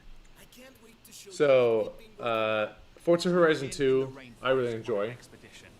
Or no, Forza Horizon 4 is one I played. This is 5 that they're showing right now and talking about. Forza Horizon is just it's a gorgeous series. It's a lot of fun. You get to do races, you get to just explore. I've always wanted to try it, but I never have. I remember just putting it in and just racing to just relax. Like, you put it on, you sit back, and you just get to enjoy this beautiful vista of wherever you want to go. Going through town, through the jungle, through the desert, I mean, whatever. this just looks beautiful. Yeah, it's super relaxing. You don't even have to race. You can just explore and ride and drive, and it's fun. So is there, I've never played this game before, is there like a storyline to it? Is there, if for someone who's never played, do they have to start like at Forza Horizon 1? No. I'm guessing every single game, at least the one I did, Forza Horizon 4, the storyline was you want to enter into a big race that's happening soon. Okay. And so you start at the bottom, and you just find races and you compete in them. It's not much of a campaign, but there's at least a goal that you're working towards. Right. But it's super chill. It's at your own pace. And I imagine this is a very similar thing where you jump in and you don't have to play anything beforehand. It's not a story, but you can just enjoy it. Now, one of the cool things they do is they integrate it with your friends. So, like, when I was driving around, I would see Joel driving, but it's his drive-atar, right? It's not actually him playing the game, but it's his car and his driving style that he's played, that the game has learned. Wow. And then they just put your friends in there as other cars. That's really And cool. It's really cool to just see them, like, drive by you. The AI learns the behavior of your friends so that it can replace them. Yes. That's pretty scary. That's some Skynet stuff right there. Only how they drive, so it's okay. Oh, now this is new. I have not. I don't think you've been able to get out of a car. Now I'm not sure if you actually got out of it there or if you just got like a free roam camera. It looked like it was just a zoom in on a landmark. Yeah. That was a little more detailed than what I've seen before. So they have always been known for really beautiful graphics. Photogrammetry data, yeah. So photogrammetry is a fascinating thing that you can do where you can basically take pictures and then turn it into a 3D model. So they've taken pictures of a volcano and put it in the game, and now you're driving through it. That's really cool. Photogrammetry is also useful if you want to, for like 3D printing. So I can take pictures of real world objects and convert them into things that I can then print in my 3D printer. Photogrammetry is really, really cool. Very powerful stuff. Yeah. It even has a sprawling network of tunnels, and these twisting, turning. Yeah, so You know, is it weird at all that this is making me more want to like vacation to Mexico than play Forza? I'm just like, this looks so beautiful. It does. Do you think that Forza gets funding from like the Mexican Tourism Bureau or something? Wherever they do it, every game is in a different locale, but I would not be surprised. I wonder if there's like a bidding war to have the next game take place in Like the the country. Olympics? Yeah. Yeah, come do it here. I wouldn't be surprised if there was something that, like in movies, whenever they have the military, right, they get military funding. Right. Sometimes a lot of funding for that movie. Well, I mean, that's also why they film movies in the locations where they do, is they offer the good tax cuts. Good tax cuts, sometimes they pay for parts of it, yeah.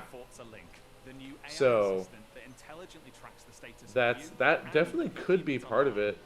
I would be curious to look into the economics and the politics of where games are set like this. Because I'm guessing most games, it doesn't matter, right? People probably don't want an FPS set in their city where you're destroying the town. There might be like an opposite of like trying to get it there, where you're trying not to have a the lobby FPS against set. it. We don't want Battlefield destroying Texas There's one or New like York. Pakistani comedian who like has a bit about how the town he grew up in was the model they used for a map in Call of Duty. Oh my And god. he's like, oh, I recognize these places because this is where I grew up. Oh man. Ooh, over this way. Gotta catch Yep. up to you I guys. can't even imagine what that would feel like. Now have to work together to find and pop as many as they can. Okay, go up here to the left. This is some kind of arcade mode. Again, this is something new that I have not seen before. I think this is for Horizon 5 specifically. I think when I get back home, I'm definitely going to try out this game. It is so worth it. Forza Horizon 4 is on Game Pass. Yeah, I mean, we have Game Pass, so... It's worth it. And here's more of an arcade. That looks like Create your own races, game modes, and gameplay experiences. Oh. Customize everything, right down to the fundamental rules. So, from a game dev standpoint, what's your thought on that? So, player creation tools are one of the biggest indicators that a game is going to have longevity. I mean, look at Roblox. Minecraft. Look at Skyrim and the mod community Oh my there. gosh. You open up a game Thousands of mods. to the ability to create your own thing, it can be incredible. Yeah. If it's done well, because it's not easy to actually add those player creation tools in a way that's entertaining and easy to use. Yeah. Because this is not a mod, that's actually in-game tool, which is very different from the ability to actually open up the game and add your own code. They say you can customize everything, but it's only everything they've allowed you to customize. Right. In a mod, like in Skyrim, you can literally do anything you want. So I wonder if that's more like Kind of like a backdoor pilot, like they're testing it to see if people actually use it. Well, I'm sure that's part of it, but I doubt it would go any further than that. Okay. Opening up games to mods it requires a lot of work, and if the game is console specific, or like that's where its primary audience is at, you don't really see mods very often. Okay. Because it's a lot harder to do. Right.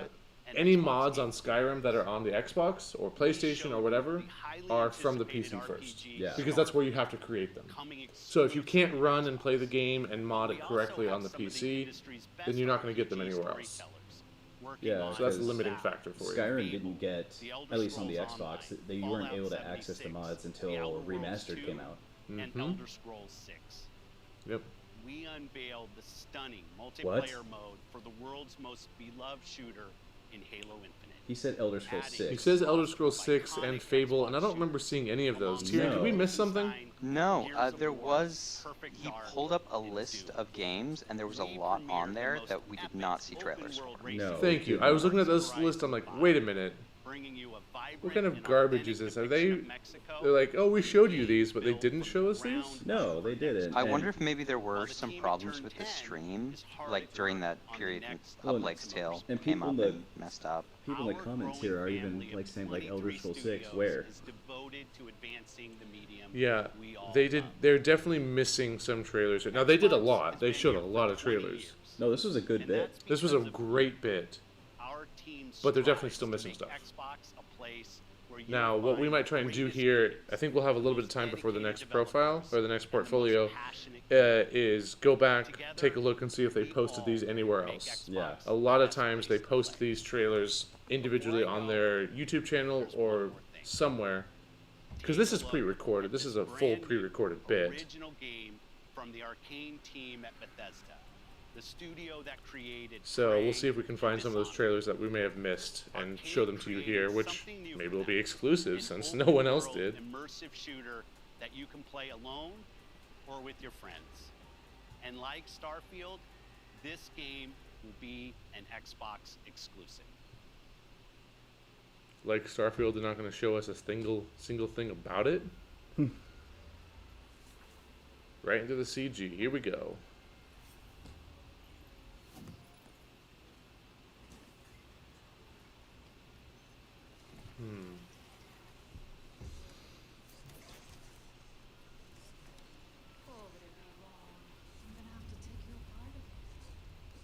Hey, Dove, anything interesting? This too. Bendable, 25 centimeters. Dramatically Whoa. make yourself useful. 4-player. So, it's fun. Kind of gives me Overwatch vibes. A little bit. That's your cue, mate. I find it really interesting how 4 players is the default for everything. My time in the Himalayas. Most shooter teams are squads, right? And squad is 4. Right, but why is a squad 4? Because in most, you look at RPGs and games and stuff, you've got a tank, DPS, and a healer, which is 3. Yeah. And FPSs aren't really like that, but like, why 4 is the default? It's interesting. Yeah. Is this a vampire game? I was not expecting that. In the field, Redfall, Massachusetts. Behind me, we are witnessing clear signs of cult activity as the locals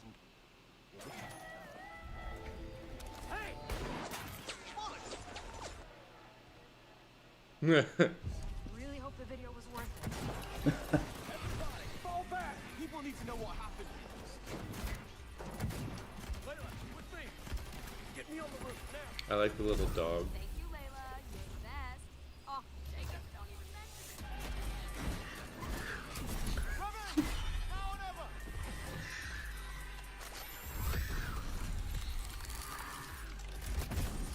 Nice. Where's the other one? Where'd it go?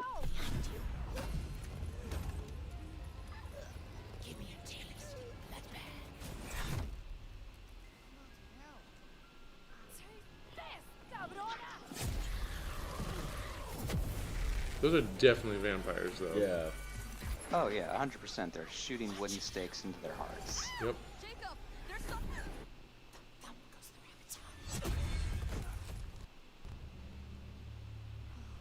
Flying and invisible.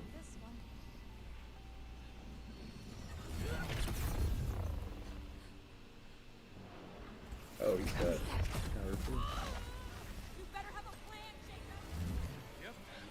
Don't miss. Don't touch me. Look, a new one. That's a cool umbrella. Another one. Yeah, Robo Dog.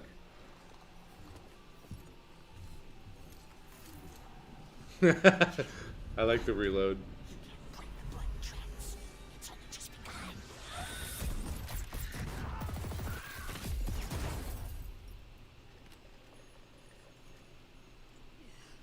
think there's vampire in this.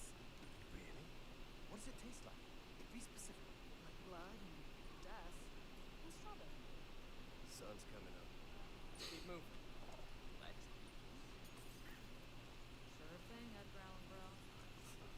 That's a good. Do you think things will ever go back to normal? Would you want to go back to normal? Not if I still have to pay my student loans.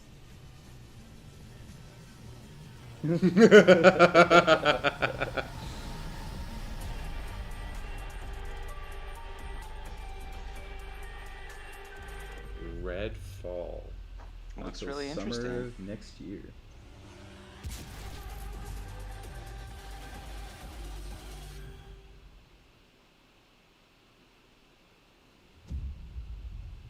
Xbox exclusive. Nice. They've got a lot of try that exclusives out. coming out. Yeah. Wait. Oh, this is Oh, this is Yeah. like the whole thing. It's just a recap of everything they've shown. looks that way. Let's see if we've seen any games we didn't actually see there. Like Elder Scrolls 6, like Replaced. No, I saw that. Saw that. Yep. Bring me that horizon. oh yeah, there was that.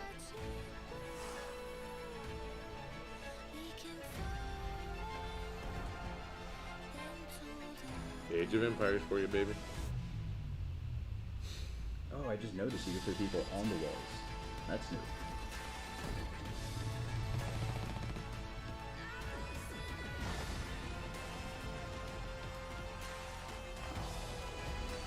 Battlefield actually looks pretty good. It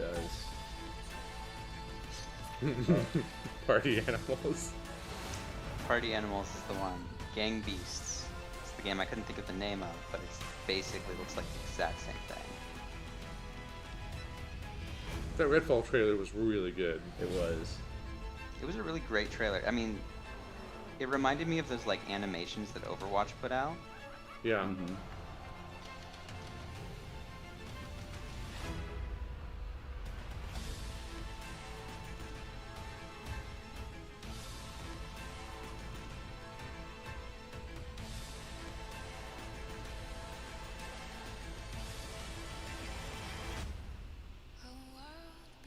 Okay, so we saw all of these. This is an accurate recap. I bet that guy is probably getting in trouble for mentioning Elder Scrolls 6.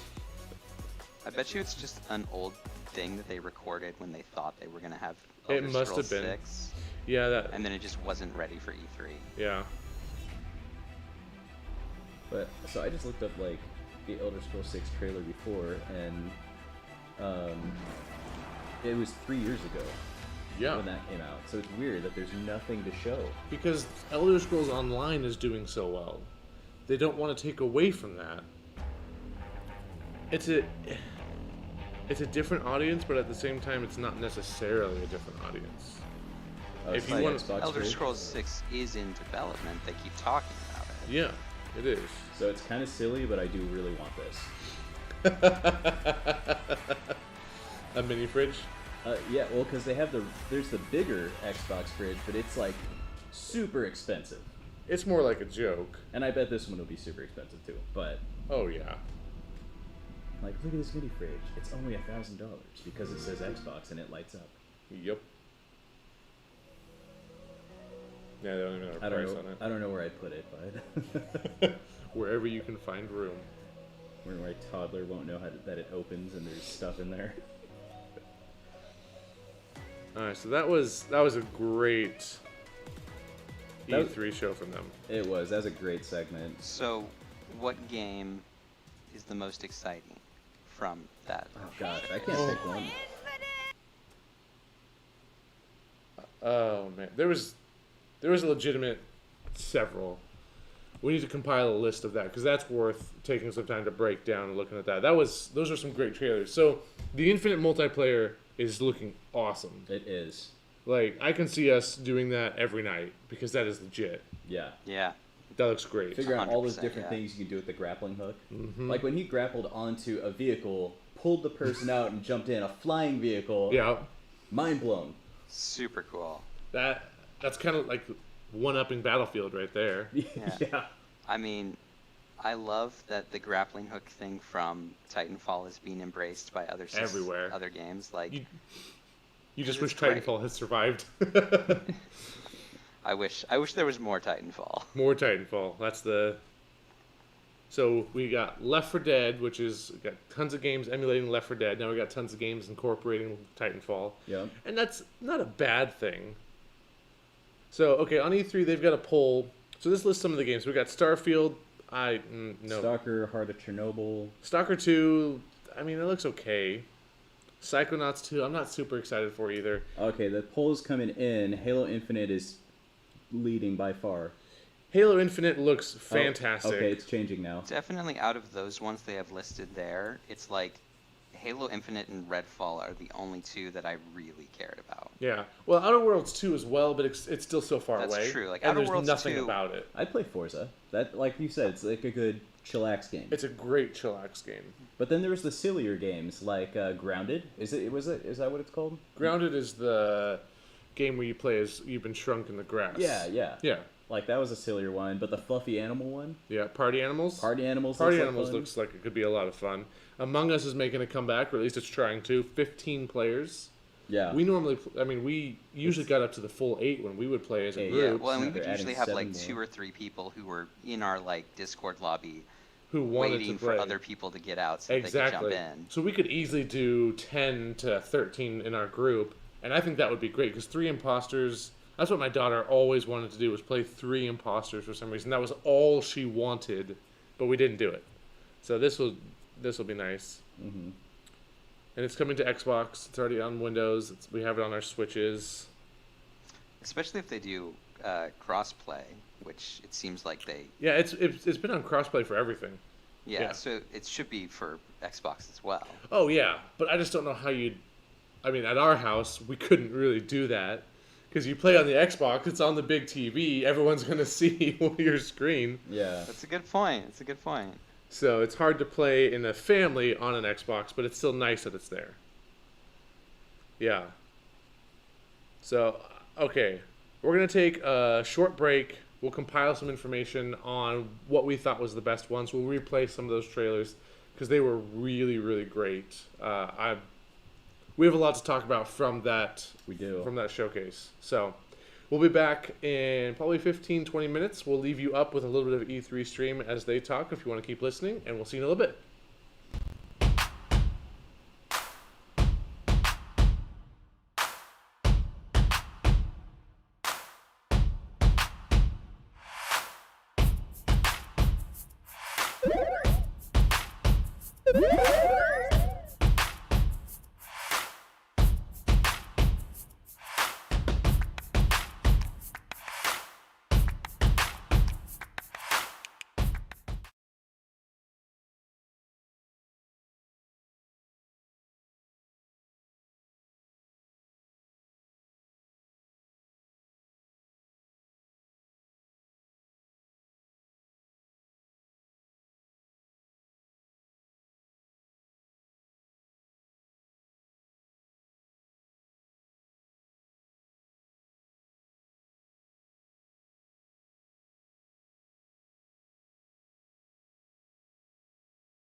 but he saw it at he a said he got showcase. to play. I don't know, but he'll clarify later. Okay, But he'll the point clarify. is- No, he said is he that got to play a little bit, and so he's like, we've been waiting. This game Yeah. looked finished, and we thought it was going to come out in 2019. Then we Yeah. thought it was going to come out in 2020. Then obviously we, got blipped, and 2020 didn't happen. So now we're going to get it here in 2021, and it's so short. It's so close. Yeah. August was it 23rd or something like that? It really, Oh my yeah. gosh. I'm really pumped for that one. To clarify, I think it was an early build of it, so it probably wasn't like Just what felt dumb we because just it just goes saw, to show but like yeah. what that team is able to make over there and the quality that they churn out. It is outstanding. I think what stood out to me was just that they're really focused on making it perfect. You know what I mean? Like they're putting a lot of time and they Yeah. want it to be quality. Speaking so. of perfect, by the way, Forza.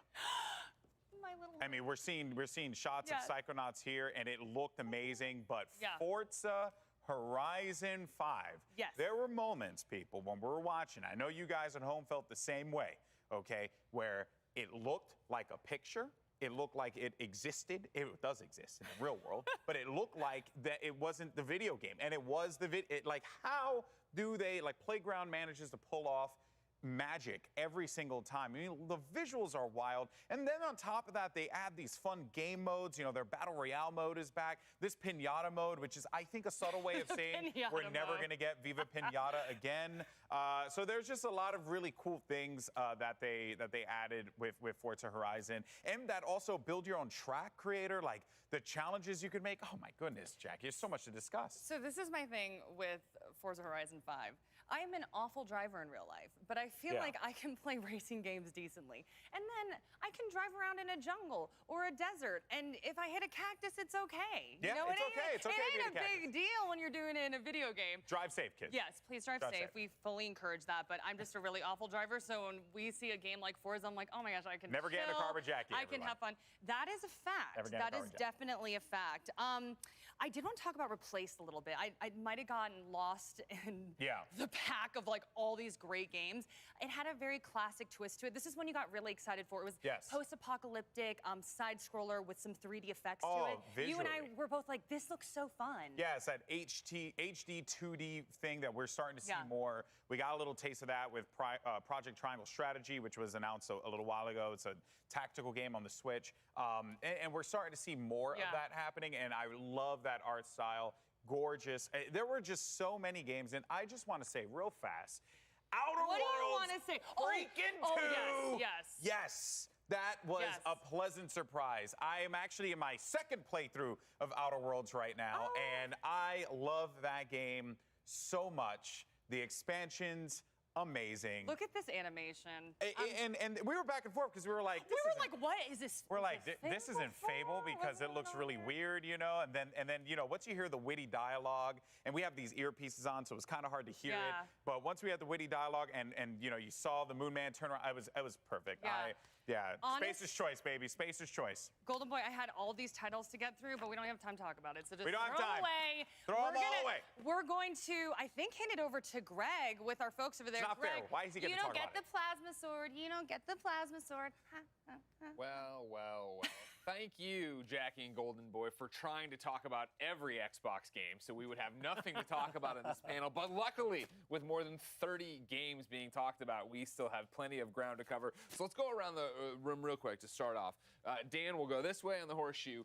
What was the most hype? What was the game? What can't you stop thinking about right now? Eiyuden Chronicle, a spiritual successor to Suikoden, one of the greatest JRPGs of all time, over 100 recruitable characters. Yep. I'm very proud to have backed that game on Kickstarter, to see it here in the showcase, just getting so many new eyes on it. It is a phenomenal looking game, and I can't wait to get my hot little hands on it in 2023 and 2022. I was going to say, how do you feel about there being the 2022 one and then a 2023 that was a surprise version? to me, so I'm stoked. I can't wait. Okay. Avi? I do have to say that you also convinced me a little bit. I'm like, oh, I've never heard of this before, but your enthusiasm, I'm like, okay. I am here to help spread the good What word a of gorgeous Eiyuden Chronicle. art style. You know what Yes, I it mean? looks Yeah, incredible. Exactly.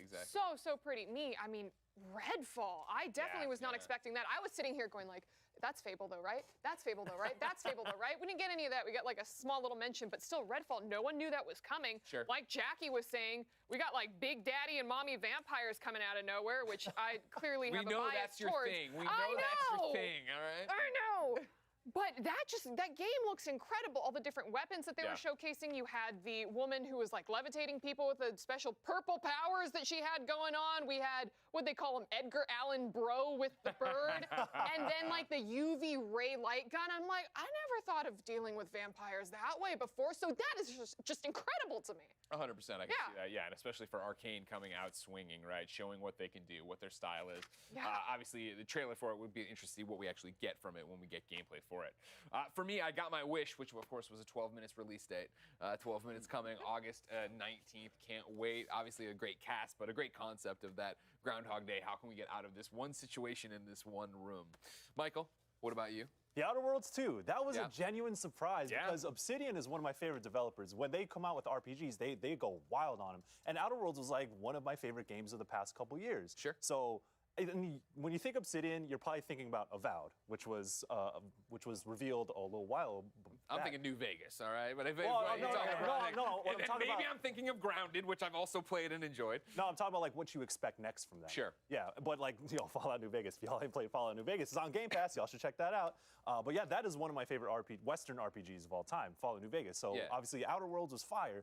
Outer Worlds 2, that was like completely unexpected. So I think that element of surprise is sometimes what we miss during gaming conventions. Sure. And that's what they brought with Outer Worlds 2. Well, especially with what we're talking about coming off the year 2020 was, right? Yes. Where so many things got delayed, slipped, there's been so many leaks. Like, yeah, E3 is about those surprises, about this kind of thing. So the fact that they were able to do it and just put it up there, right? Just show you the trailer and be like, there's no gameplay, there's no gameplay. It's all good. And It's real all quick, good. while we're on this trailer, was everybody else's vibe, were you ready for it to turn into Fable at any second? I know it's not traditional Fable, obviously, from the gameplay, but the inherent humor they were doing. Exactly. It was the narrator and starting off, because I know the Fable trailer that we kind of got last year was like a little fairy going through the forest. And I'm like, that's the forest. That's the forest. We're going in. And then it's like, and then you got here. And Yeah, exactly, right? Yeah, we weren't sure where we were going to end up with that one. Damon, you had your mention of Perfect Dark. A mention, yeah. What about it stands out, though? What about Perfect Dark? No, about Xbox E3. I'd probably, can you guess what I would pick? I'm sure it was replaced. Oh, yeah. For a Damie game, amazing pixel art, and I love a good 2D cinematic platformer or brawler, whatever it ends up being. But that game definitely caught my eye. Yeah, great art style, right? And that was another one going through, like, is this last night? What are we talking, like, where are we at? What game is this? And then have it come out and be something new. That was great, yeah. To refresh, that was the one where it was the family with the dog. No, that was Somerville. That's I also like that one. Somerville, I'm all about. Somerville, I'm all about. That one's former Playdead developers, so Limbo, Inside. Yeah, that's I missed that. I was, like, Jump ship. Okay. Excited, but then at the same time, the dog kept disappearing. So I'm going, can my heart take it if the dog disappears? But when you got like weird purple javelins coming down from Alien, that dog ain't making it in at least one playthrough. I'm sure there's a happy ending. I'm sure the whole family makes it through, but I don't think you have to worry about that overall. So now the question I think becomes, is this the best E3 press conference we've seen so far? Like, hell yeah. Hell yeah. Okay. Hell yeah. It was an easy question. Yeah, I think Xbox really came out and delivered on this one. Right? And like Bethesda did too, because you start with Starfield, which we actually saw something from Starfield and a release date and all that. And it's also going to be like a full next-gen game. There's so much to talk about. But then they also bookend it with Redfall. So it's like Bethesda are the highlights of us. So it's like, yes, we have Halo, we have the expected Xbox franchises like Forza, but to start and to end with Bethesda, like, we spent that money. It's about to pay off. You know what I'm saying? So, again, we're talking about Jackie and Golden Boy eating up so much oxygen. One of the things I want to talk about, right? They just yak.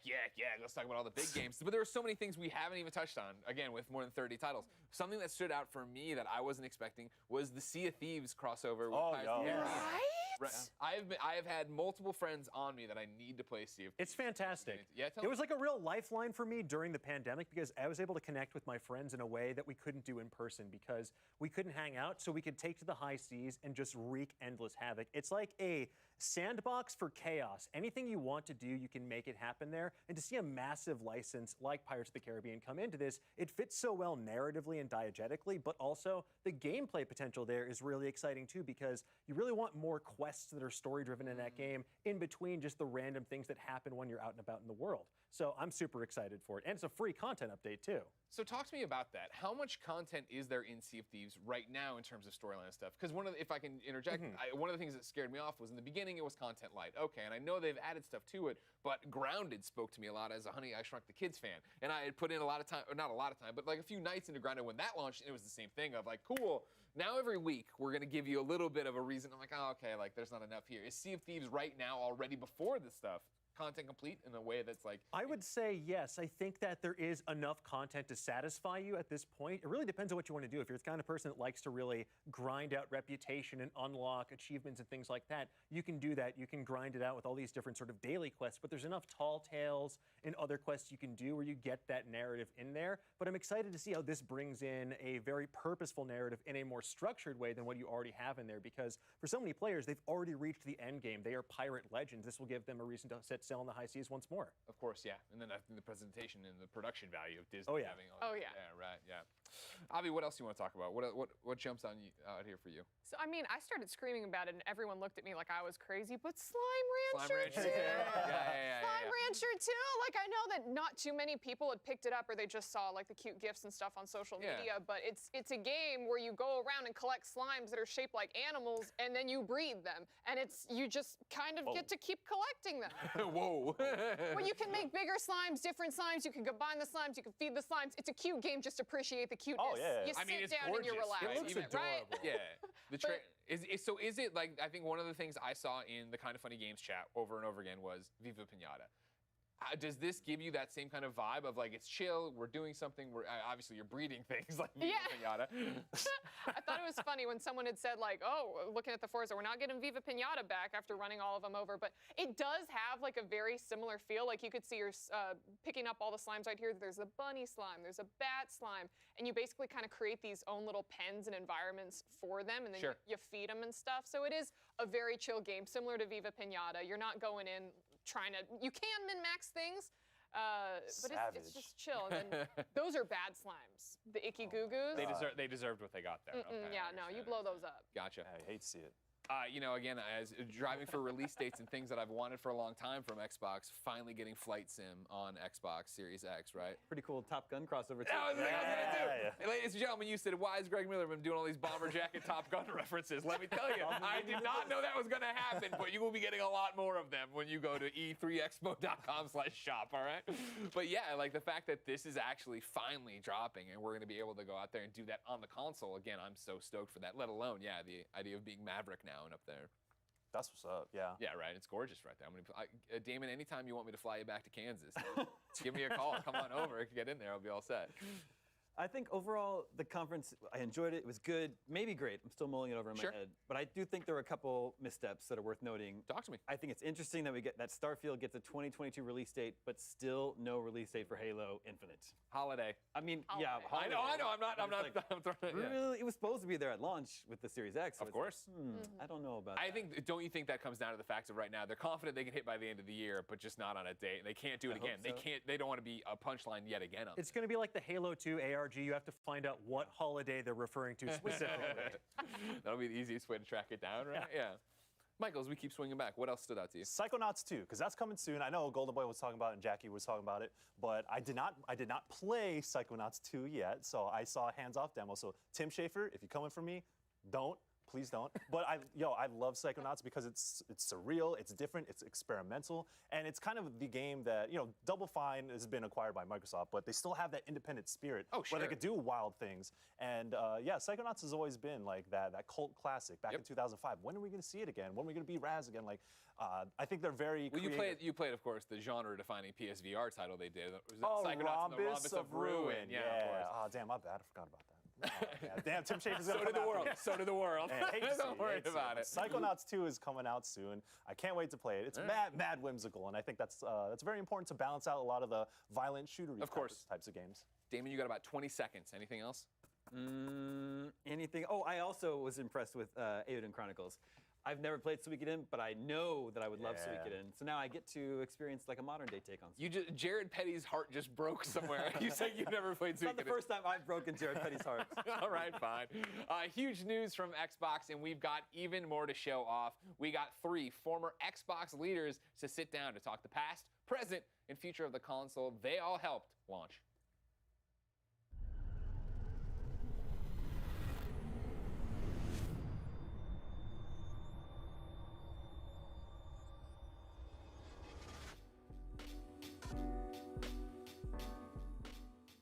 Hello, E3. This is Dean Takahashi. I'm the lead writer for GamesBeat at VentureBeat. I've been covering games for about 24 years, and I have also covered tech for about 30 years. And so that means I was around when the original Xbox launched, and had the opportunity to write a couple of books on the Xbox business. The first one was Opening the Xbox. And I'm very pleased to have this panel of sort of a reunion of Xbox leaders here, and I'm going to have them introduce themselves as well. Let's start with Shane Kim. So I'm Shane Kim. I spent 20 years at Microsoft, and most of that time, thankfully, was spent in the Xbox business. In fact, I joined the games business with Ed. Got to participate in an incredible time in the Xbox history with the launch of Xbox and the Xbox 360, where we really competed pretty fiercely with Sony and had some great times, including the launch of Halo 3 in 2007. So really great to be here. And this is Robbie Bach. Hey, everybody. My name's Robbie Bach. Like Shane, I was at Microsoft for a little over 20 years. I spent some time in the office business and then moved over to the consumer area in 1997. And joined Ed and Shane working on the PC games business. And then when Xbox got started, there was a guy named Rick Thompson who was going to run it, and Rick decided to leave Microsoft, so suddenly I was Chief Xbox Officer. 2010, I left Microsoft, but it's great to be back with my pals at E3. Great, and Ed Fries. Yeah, I'm Ed Fries. Like these guys, I was at the company about 20 years, starting in the mid-'80s, and took over the games business mid-'90s with Shane, and we grew it as much as we could on the PC side, and then this crazy Xbox project came along that we all did our best to make happen, and still betting on the games business. Absolutely, love the game business. Let's start with Robbie. So Robbie, what do you remember as the most important lesson of creating the Xbox? Well, so I'm not the technical person, nor am I actually particularly a gaming person. So my lessons are going to be a little bit more on the business side of it. And the two big ones I took away from this time period are, one, strategy is really important, because the first version of Xbox didn't have a lot of it. It was just about sort of getting things done. And the second version, we really focused on strategy. And then the second thing I'd say is it took us quite a while to build sort of a culture as a team. Xbox team went from 0 to 100 miles an hour really quickly. And so we hired a lot of people, and there was a lot of incredible individual talent and not a lot of good team work at the beginning. And when we got the team working better together, things really started to move. And, strategy and teamwork are super obvious lessons, I know. Content is king, right? I mean, I think we learned that. And I think this is where we did a lot of things really well with Microsoft Game Studios. We figured out that exclusive content was going to matter in the battle, especially versus Sony. I agree with these guys completely. I mean, the first Xbox was about us running as fast as we could to meet a date, and then after that we could breathe and reflect on all the things we did wrong, and I think you really could see that thinking expressed in Xbox 360, and saw it do better. So. Well, Shane, let's get you the next one here. What are some contributions that your colleagues here made, I guess, to the whole effort? Like, what do you give them credit for? That's a hard question. Dangerous. No, I think. I'm not going to say this just because he's on the call, but I think Ed deserves a ton of credit. I mean, I owe a lot to Ed personally and professionally. I mean, Ed brought me into the games group in the 90s. I'm not, like Robbie, I'm not a technical guy. I'm not a gamer. I think that's really well known.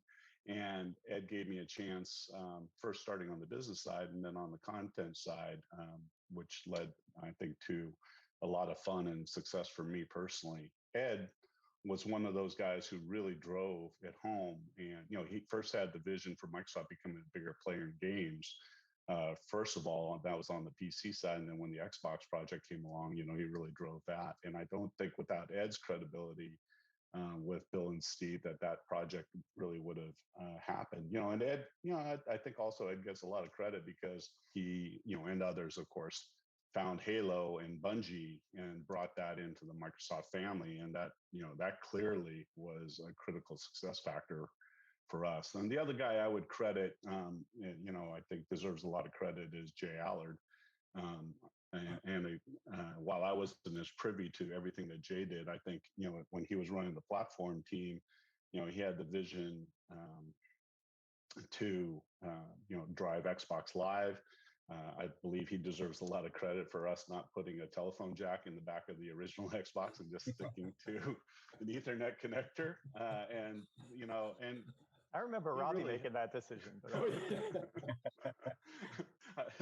and then Robbie, of course, deserves kudos because just getting the project off the ground in the first place is what I remember the most. Everything else that happened after that, we were committed to it. So we worked through a lot of problems, obviously, and learned a lot as we went along the way. But just getting it done, these two guys deserve a ton of credit.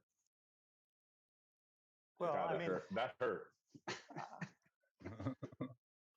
I think that this project, to be successful, needed so many different expertise, and so I came with kind of a product, making something technical background and a passion for games, but I had never run a business before, and without Shane, there's no way that we would have grown the game business, from the mid 90s like we did. I mean, so many different things had to come together in a short amount of time to make this happen. So it was really a team effort. Dean, I was talking with Phil Spencer in email the other day, and he said sometimes he get asked who was the father of Xbox, and the answer you just heard is the right answer. There was just a really interesting collection of people as a team, and they weren't actually particularly alike.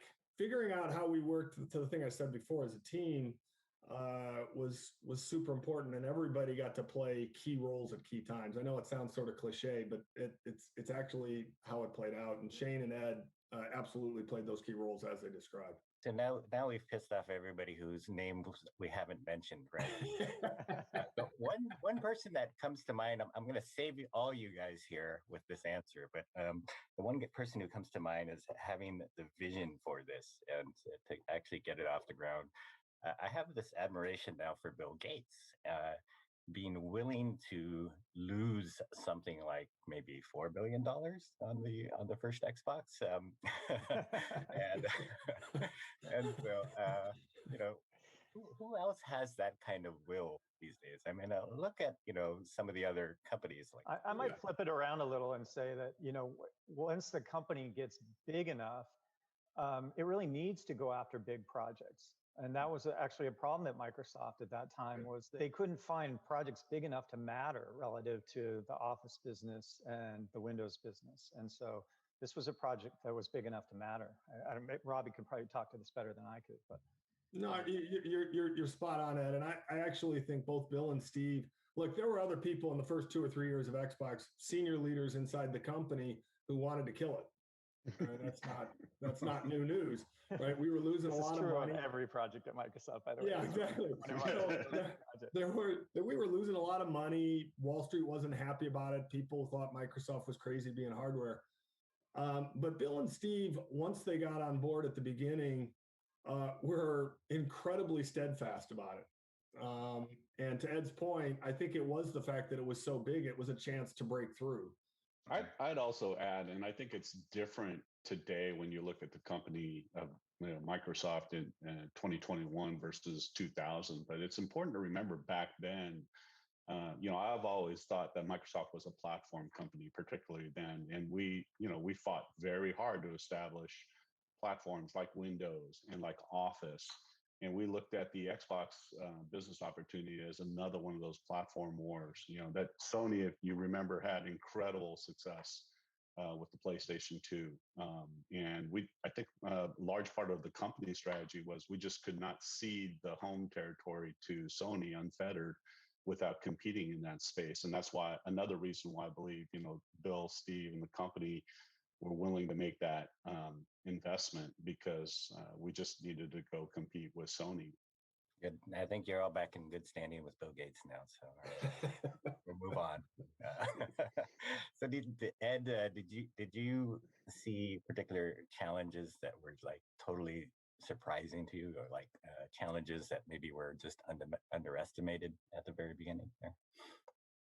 Yeah, I mean, I think we were all super naive, which is kind of a good thing, I think, when you're going into a project. If you knew all the troubles you were going to have and how difficult it would be, you probably would never do anything. But yeah, I think the biggest thing was that we had never made a console game, right? And now we're going to make a console and a whole lineup of console games in less than 2 years. I mean, it was super, super ambitious.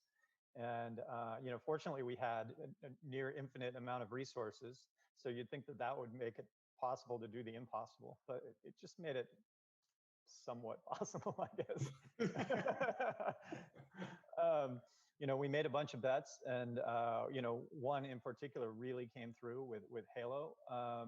The hardware barely came together in time, as I remember it. And there were a lot of moving pieces that just kind of had to come together. And I think actually, when you take the net of it, we did pretty well on that first launch. There were challenges everywhere. I mean, we didn't have a supply chain. We didn't have a real retail sales force. We didn't have an operations team.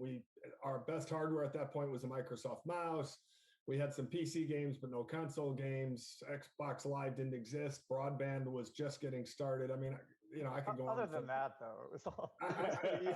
I could go on. I could go on for a long time. One thing Ed didn't mention, which I think was particularly impressive and really changed the industry in a huge way, is the bet on Halo wasn't just the bet on Halo, a game from a company called Bungie. It was a category bet too. First-person shooters were like unheard of in the console space. I mean, there'd been like one that had been successful at that point. And now you look at the console space and it's completely different. And so that to me was a transformative change. And kudos to Ed, Shane, and the Bungie team. But that was a really transformative change. And I didn't understand that when we bought Bungie. I had no idea that we were not only betting on a content company, but betting on the ability to create an entire new category on a console. That was, to me, just new territory. I think most people doubted whether or not Halo could be successful on Xbox precisely because of that, because it hadn't been done. And then Halo's impact also, like you say, can't just be measured in terms of its success as a game franchise, but Halo in terms of driving multiplayer on Xbox Live when Xbox Live launched as well was, significant. So when we joke that content drives hardware and soft, platforms, it's not really a joke. It had an incredible effect on Xbox and Xbox Live. Now, Robbie, was there a pivotal moment where you thought, hey, this might actually work out? So yeah, there is, and it's a weird moment for me to identify because it's not like something special, some game did well or we sold a bunch of units or something like that. But it was the E3. I'm gonna get the year wrong, but I think it's 2003. Might have been 2004. Electronic Arts agreed to join Xbox Live. Everybody forgets that at the beginning, Electronic Arts wasn't on Xbox Live, and so I'm standing on stage with Don Matrick and all these sports athletes from EA Sports, and then Muhammad Ali comes on stage. And I know that's a weird thing to identify, but somehow people walked away from that, in my mind, saying, okay, these guys are here to stay. And that made a lot of things a lot easier. And I know it wasn't the fact that Muhammad Ali was on stage, but it's just such an iconic moment for me that's kind of burned into my memory, and I won't forget it. You know, I'll say, you know, since we're picking strange moments, and Ed was gone at this time, but you know, it's not the best moment in our history, but when Xbox 360 had its technical issues after its launch, and the company stepped up and provided at that time an unprecedented warranty, and the Xbox 360 survived and in fact thrived after that. I mean, that's the real Tylenol moment for those of us old enough to remember something like that, where a brand can survive a hit like that and actually really come back super strong. You forget that Halo 3 did not launch until 2007. So 2 years after the launch of the Xbox 360, and still Xbox 360 was able to get off to a great start there. And I think once we survived that, I think certainly I felt very confident in our ability to compete in a big way with Sony and Nintendo. Thank you for pointing out I had nothing to do with the Red Ring. Sometimes that gets brought up, and I have to explain the history. So, you know, for me, honestly, it would be launch day of the original Xbox. You know, up to that point, you know, E3 that before that launch was pretty bad. Early reviews of Halo were sketchy. We you know, wasn't clear that the hardware was going to make it. I mean, it was a lot of things, and to see everything come together, to be standing there in Times Square with Bill Gates, you know, and watch him give away the first Xbox, and it just kind of almost magically everything came together that night, and it really felt like this was the start of something big. And lastly, I have a quick one for Robbie here. Robbie, do you see Microsoft's gaming strategy as being very different today versus the early days of the Xbox? Yeah, I think it's actually changed quite a bit. You know, Microsoft has become more of an enterprise place since we left, and yet gaming is more important there now than it was when we were there, I think. And so that's an interesting dynamic. I think Satya looks at Phil in the gaming business as people are kind of out at the cutting edge of technology, and they are driving new trends and new ideas, and those ideas can come back and help the rest of the company. So, you know, in many respects, I mean, he's not, maybe he'll watch this, I don't know, but probably not, but who knows? Phil deserves a lot of credit for shaping what I think now is a really great business for Microsoft. And, you know, Phil worked with Shane and Ed and learned a lot from them, but I think he's put the business in a very good place. Well, thank you for the reunion, everybody, and we'll have to do this again in either 10 or 20 years. Let's do it. Yeah. Thanks, Dean. All right. Thanks, Dean. Thank you so much. All right, so even though we are still this far out from the Xbox conference, Look at you with your papers here. I'm all a professional. official. We still haven't talked about Hades coming to Game Pass. Oh, we looks still so haven't good. talked about Stalker 2. Oh. I don't hear anybody talk about Shredders. There's just too much information. So the much. Ascent being shown again, which looks dynamite and dope, and I can't wait for it. Yeah. What a conference that was. Yeah. It was so much. It was.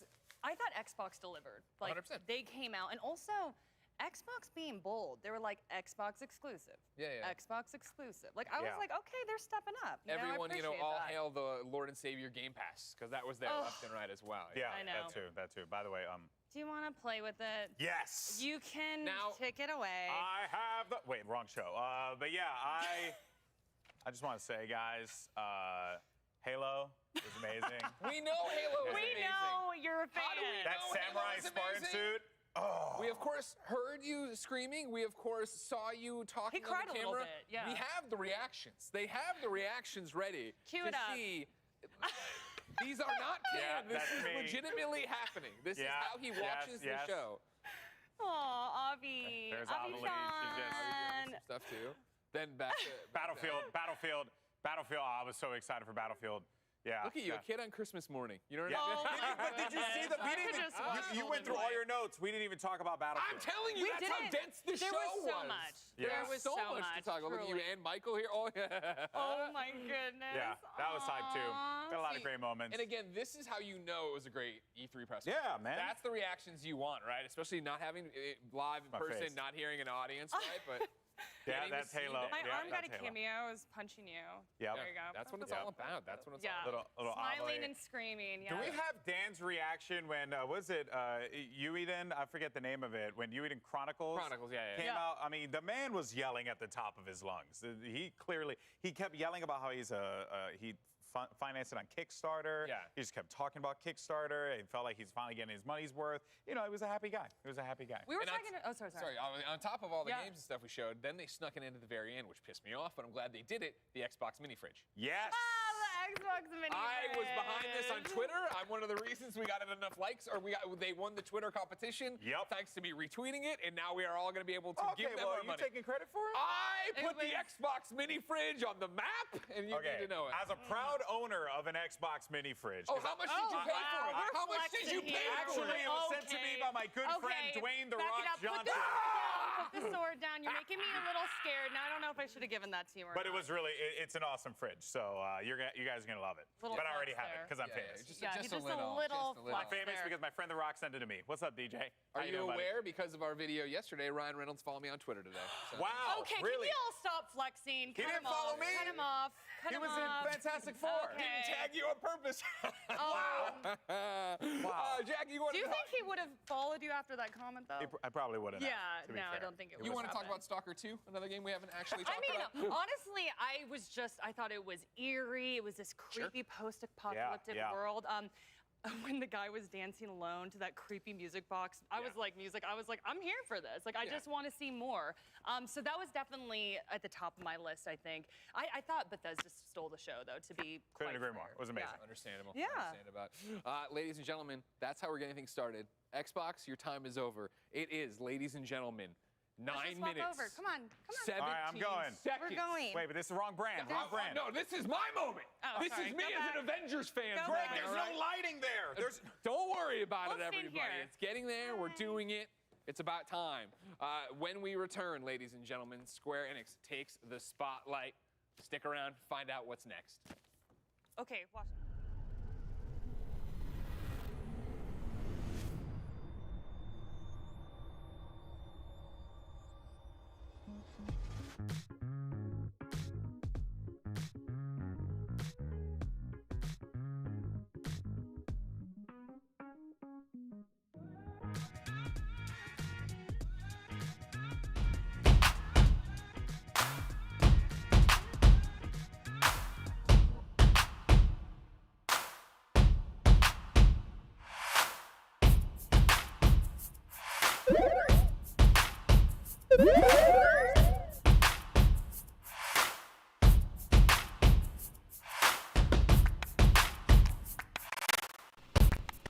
All right, and we're back. So, we have the Square Enix show coming up in about 6 minutes. But before we get into that, we just want to go over the favorite trailers that we saw. So, first we're going to kick off with the Halo Infinite multiplayer. The big thing here, I think, is that it's free. Yeah. First time they've been doing this, and it looks like a sweet multiplayer. I am all in favor of this continuing on. So a game with multiplayer and a single-player campaign, you offering one for free and then you pay for the other. I think that makes a lot of sense. And I feel like Halo has been fairly free of microtransactions in the past. Yeah. I don't remember being able to buy a lot of cosmetics, but in this one, it definitely looked like they were going to embrace that model, which as long as it's cosmetic, doesn't affect anything, fine by me. Yeah. And if it's giving a free game experience to everyone, that's awesome. So let's take a look at the Halo Infinite multiplayer reveal that just happened about half an hour ago. Let's watch that.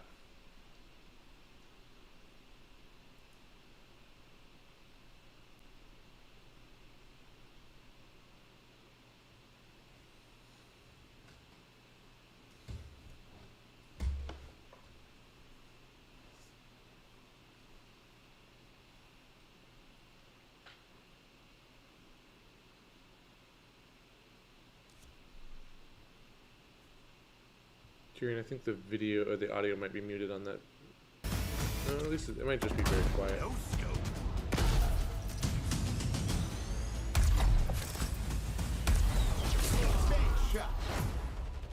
Yeah, you can see that there's already a bunch of different color options. The customization for your players and probably even your vehicles and weapons is gonna be pretty massive this time around. And again, the what? Did you notice, Aaron, that they also had the active radar pulse thing from Titanfall? No.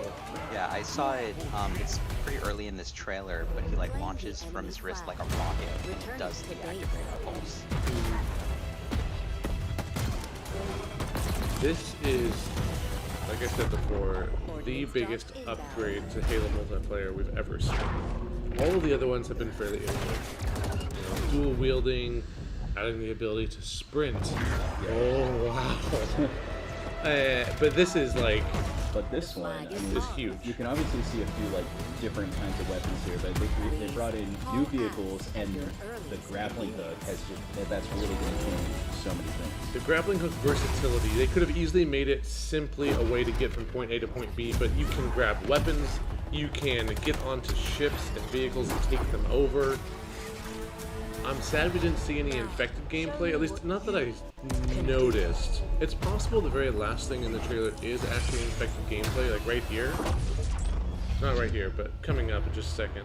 I don't think it is, but it'd be cool if they bring that back. So, after this, let's go ahead and take a look at Party Animals again. I think one that looked like it was just quite a bit of fun. Super silly, super fun. Game Pass. Something that you can just put on and play for fun whenever you're feeling like it. The other really big thing that Microsoft leaned into is Game Pass, which is not unexpected. Right. Game Pass is their big service right now. They're putting everything they can into it. But then they are also leaning into that exclusivity. There's a lot of exclusive games coming from Bethesda that they are now taking and putting onto their own system, which makes total sense. They spent a ton of money buying Bethesda, and now if you're an Xbox owner, that's a great thing. So let's take a look at Party Animals. What were you going to say? I was just going to say, and it looked like, just looking at Fallout 76 again, that it's a new they world might have me wanting to give it a try. Now, I could give it a try if I really thought it was better, and it does look better. Yeah, it's true. It does look better.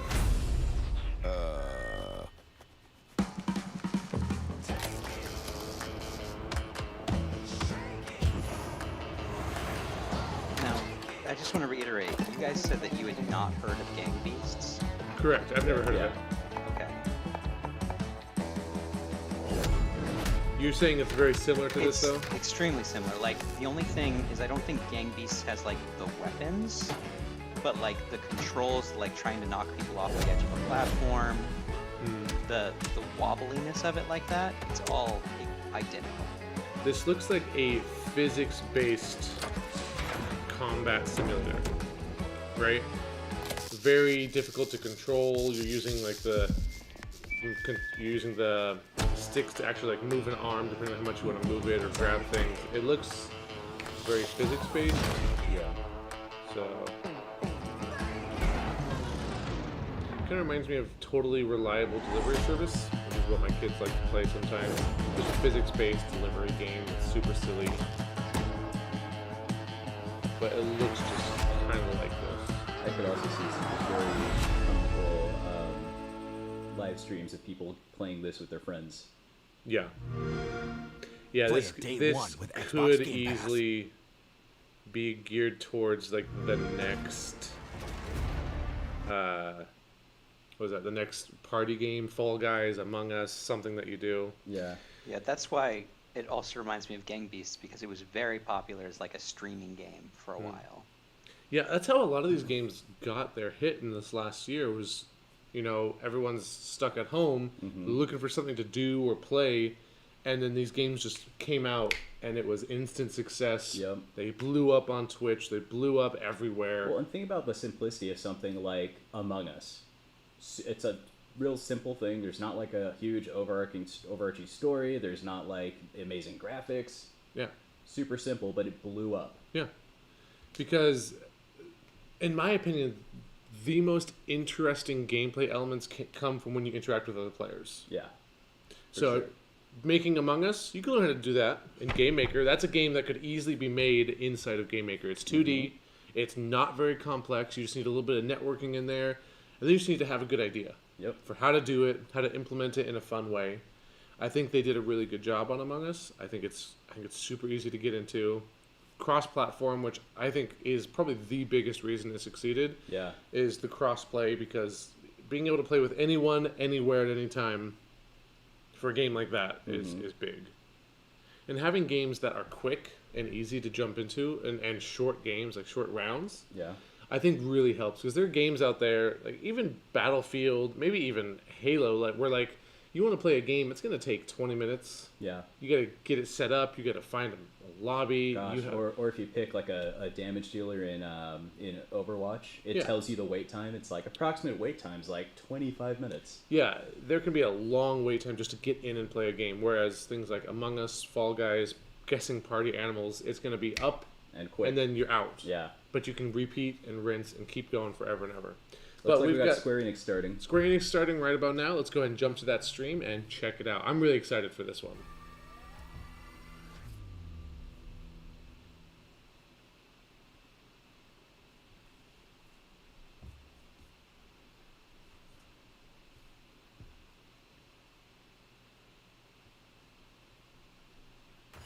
Good afternoon, everyone.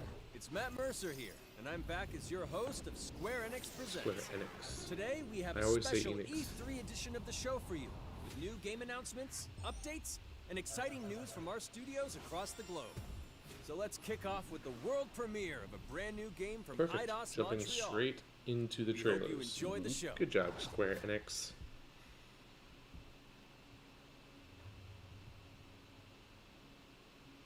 Ooh, that's I am pretty. so proud of you.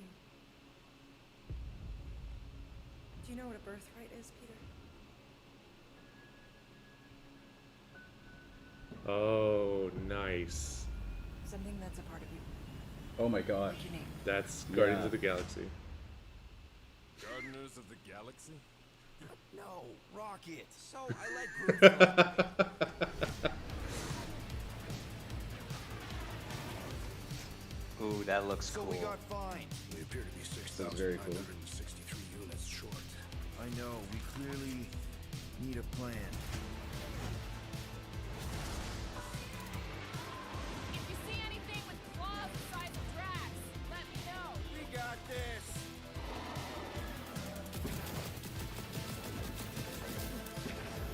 Drax, roll. Looks a lot like a Demic looking. Yeah. You want monster? I'll show you monster. No, we disrobe. Keep your pants on. Although it could be used as a distraction. Smash him up, Drax! Meet your maker. We're all professionals here, right? Maybe we can work something out. Peter. You had one job, Quill. I did exactly what? Gamora, no killing teammates. That's who. It's literally in your contract. I made no such commitments. In less than 3 cycles, all would be lost. The galaxy cannot be saved, Peter Quill. We can do this together. Fucking great, Quill!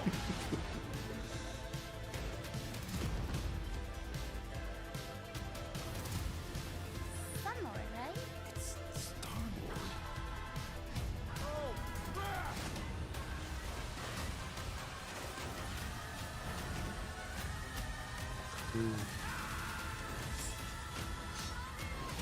Is that a llama?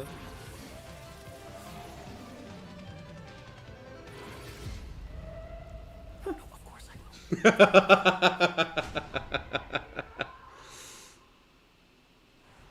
Hi, my name is Olivier Proux, senior producer here at Eidos Montreal. that looks like a Guardians game. Obviously.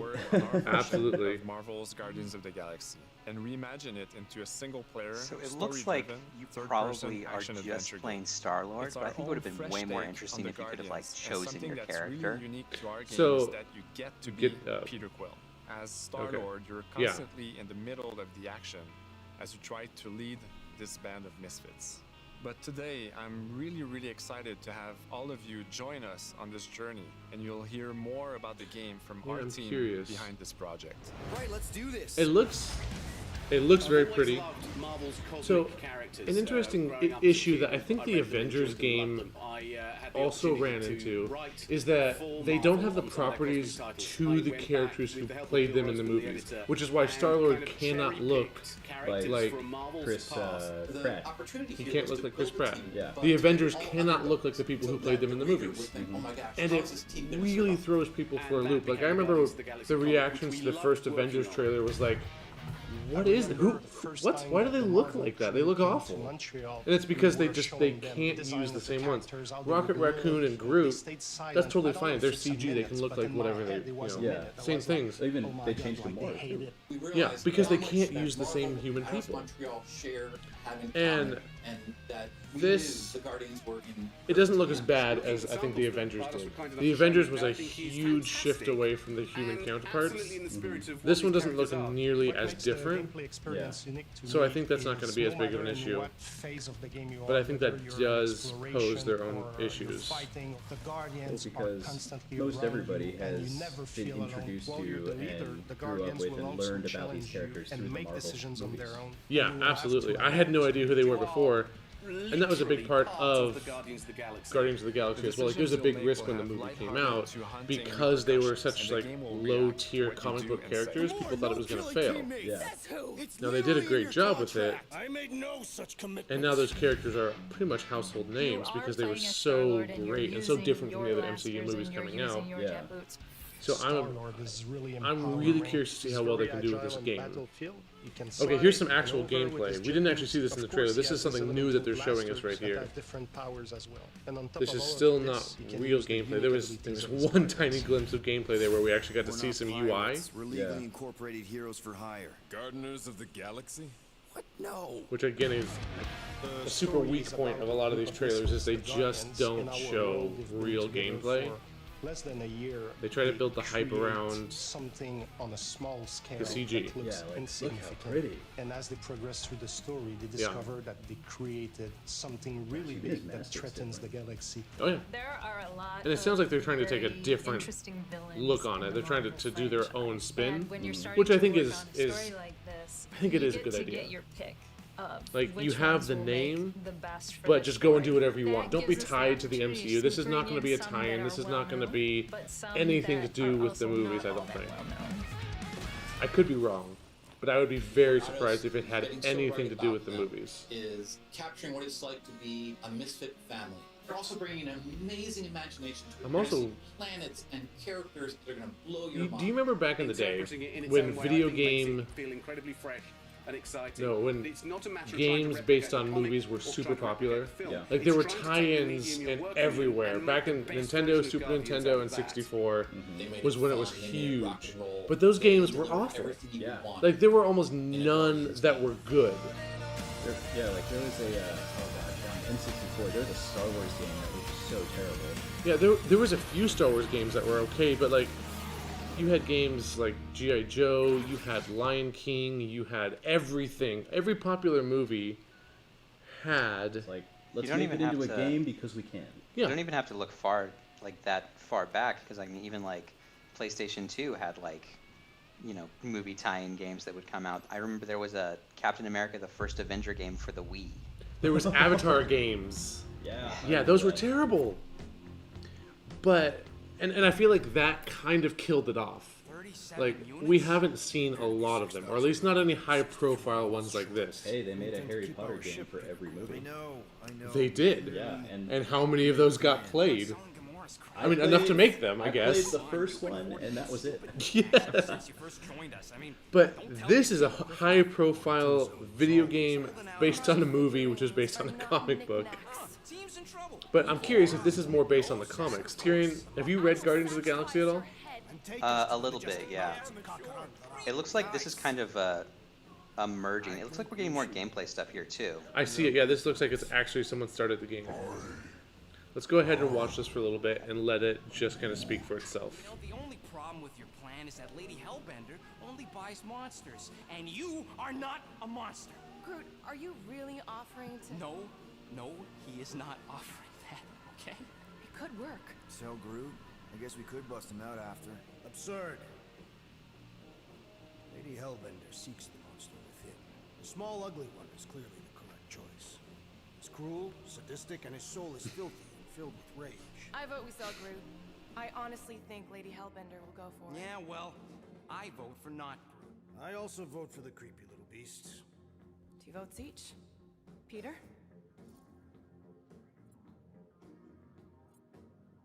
Well, Rocket's definitely scarier on the inside. He's unstable and vicious and totally oblivious to the needs of others. Okay, we get it. All right, let's do this. Let's go sell a monster. We're not seriously flying into that. You say the weather patterns of Seknarf 9 are tied to the temperament of its ruler. That's not how women work. Or weather. We're flying the wrong way. Nah, he's not flying at all. Guys, relax. Just one minor adjustment. I ever mentioned how much I hate rain?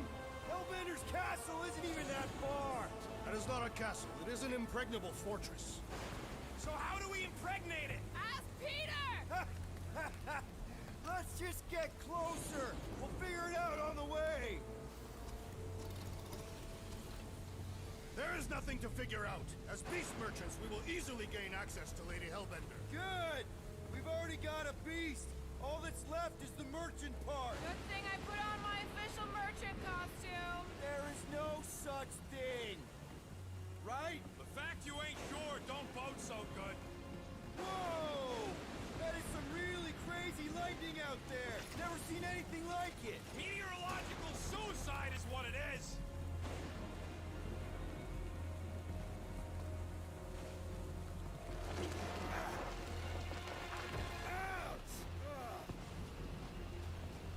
Hey, is my jacket all right? At least you got a jacket. Some of us are soaking here. Less whining, more walking. Hey, Stormlord, we ain't seriously walking through this. It'll take forever in this storm. Stop complaining. The hardship. I really like how well they have the characters down with like dialogue and their attitudes and mannerisms and the jokes and humor and everything. Just don't fall and we'll be fine. It's very well written, for sure. It feels very natural. I'm also noticing that it looks like you probably have to choose 3 companions, because Groot is not in this group. Well, Gamora was there too, though, so there's 4. Right, 3 companions plus you. Right. Well, wait, no. Did you? No, we just saw Groot. Nope, he's there. Okay, yeah, he's here in this cutscene, but it didn't look like he was there while they were walking. It didn't. You're right. I did not see him. Okay, here we go. No, it looks like there's all 4 of them there. Okay, there's the UI. This reminds me of Dragon Age Inquisition right here. Yeah, that's kind of what I was thinking. Well, or even Mass Effect. Especially earlier when it gave you the option of choice of choosing between Rocket or Groot. Yeah. This is the local fauna. It's about to be an endangered species. Groot, Hawkeye time. Oh, you Rocket. Yeah, this is definitely giving me Dragon Age vibes. You might play as Star-Lord, but you are controlling all of them right there.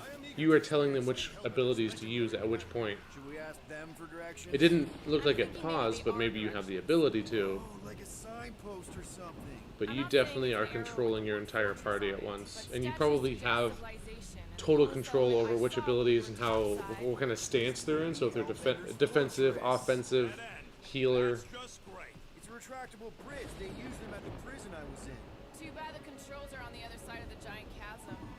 What do you not have time to dawdle in this jungle?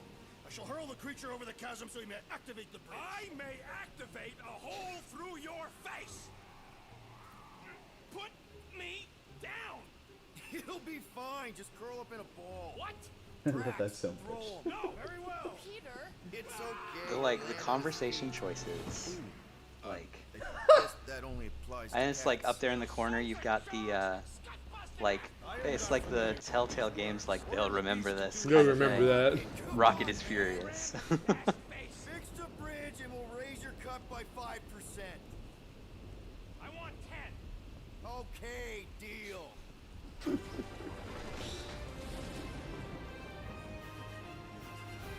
Gosh, the bantering is so good. If you even think of pulling that stud again. Hear that? Guys. I got it.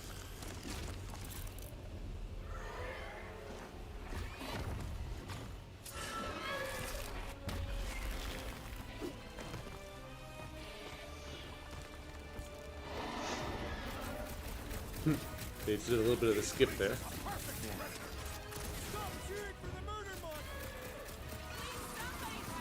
That was a really cool like fall and recovery there.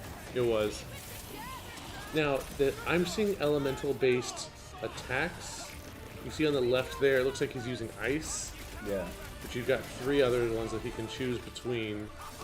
Like lightning, wind, and fire. Yeah. Yeah. Is anything on this planet not trying to kill us? Hmm. Guys, huddle up! Okay. So it looks like there's some sort of ultimate thing. Yep. And they're gonna have some good music in it. Of course, yeah.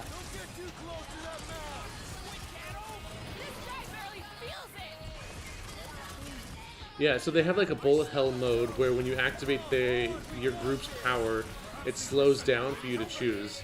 And it looks like every character has 4 different abilities, and I'm sure that they will integrate and you'll be able to upgrade them as you play. And I see loot coming out. Yep, it's RPG elements. That is definitely in my top 10 fortresses. Peter?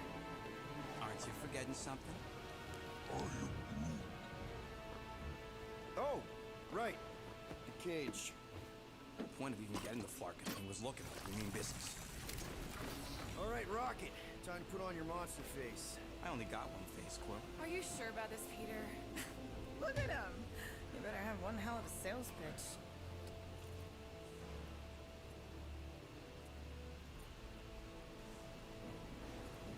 Maybe Gamora's right.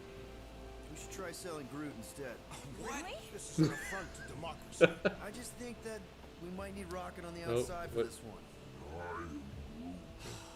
Yeah, we noticed. Did the audio just change for anyone else? Or was that just you me? want to make that call, then you better not mess I haven't this noticed up. anything. I'm still hearing it right. You hang tight there, bud. When I the think my time audio comes, may be I'll get you out. dying. Let me check. Rocket style if I got it. Drac. Gamora, can you help me with No. this? What? Why? To guarantee your safety as a leader. Come on. Don't look at me. I ain't pulling that thing. Remember, buddy, menacing, like me, only bigger. Not bad. Not bad. Just a second. Easy, big guy. So, how long before someone else wants to pull this thing? We are 60 clicks from the fortress. I'd say closer to 75. We got this.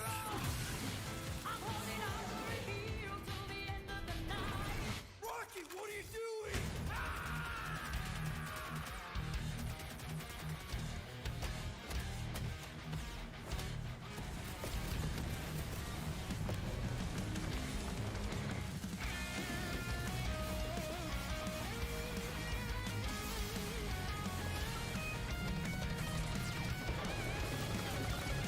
Who's the monster now?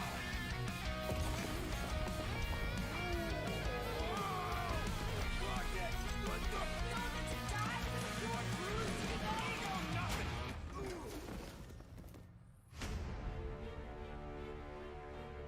Guardians of the Galaxy. How many times do I have to kill you? The audacity that you thought you could rob me, Dweller!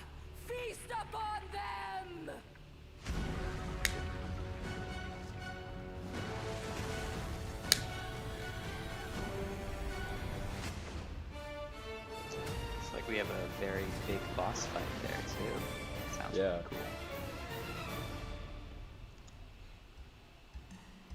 So this actually looks really fun, as far as like, you know, started out as a comic, then a movie, and then now a game.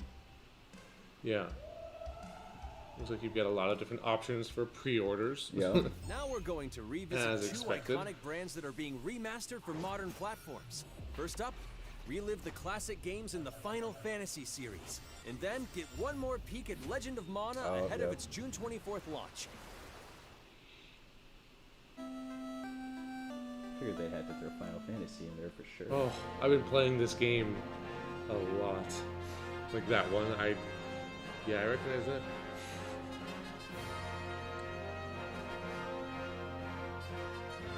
Six masterpieces.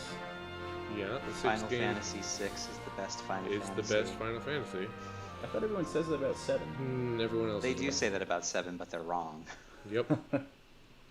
Remaster. I'm about to finish Final Fantasy 1 and I'm gonna Steam move on. and mobile? It's coming to mobile. Huh? Yeah. I'm curious about that.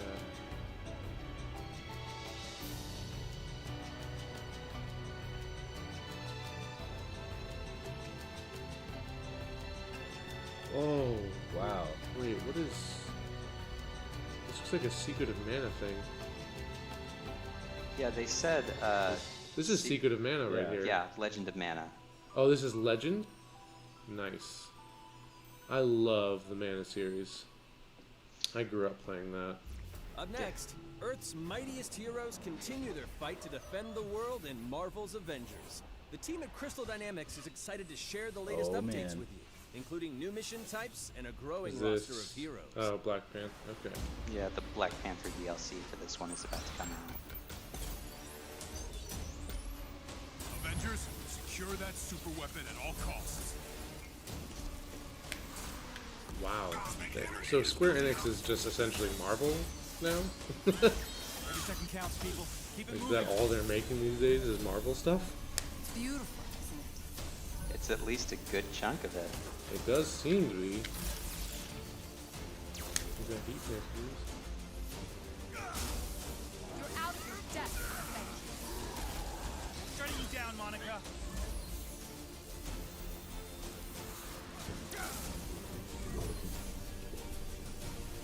The world doesn't need Avengers.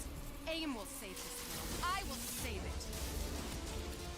There is no end. This comes. That like metal You don't box thing made understand me think of like the mother capable boss of. from Justice League.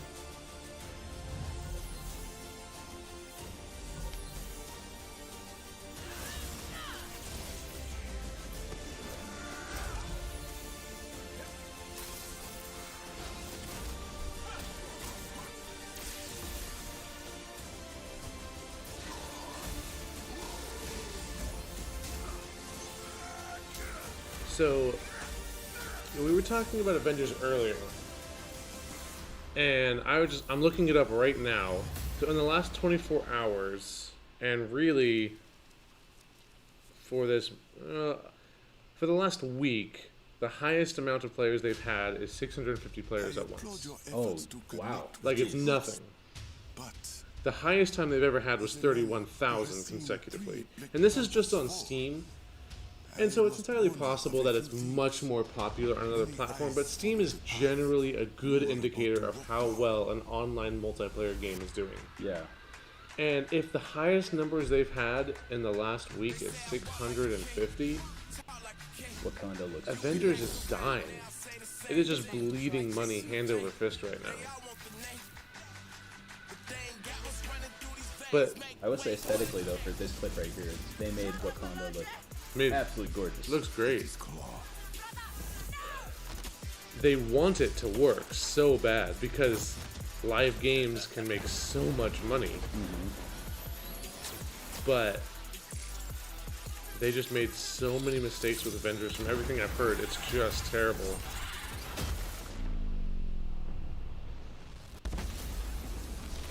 Vibranium doesn't belong to you. I think they would have learned from when didn't DC do a MMO with superheroes? Yeah, that actually did fairly. I think it's still going. And then there's another one called City of Heroes that didn't have to do with either. City of Heroes was great. That's another one I grew up playing. It's actually, you can find it available for free. There's a legacy server and stuff. It's great. That's I think one of the best MMOs. But Avengers is not an MMO. It is a live service cooperative game, and it's a lot different. And Now it's time an to give all MMO with players a quick 650 look at some of the players games that will be would available be in the coming That's like a months. private server. It's less than one server. But even so, like, reports a new yeah, threat I just to global stability. not. I can't Their see reach Avengers is unlike lasting anything another we have year. seen before. I don't think they're gonna make it. Following Agent 47's disappearance, But we'll see. you were selected because of your remarkable skills. Oh, is this Execution Hitman? must be perfect. They will Yep. strike from the shadows, and they will never know what hit them. This is the mobile game section of the Square Enix. Oh, this is mobile games? Yep, this is Oh, mobile joy. games. Sad and Uh, beautiful tale. some mobile that games are echoes pretty good. throughout Eternity. The first mobile entry in the Nier series. Nier Reincarnation.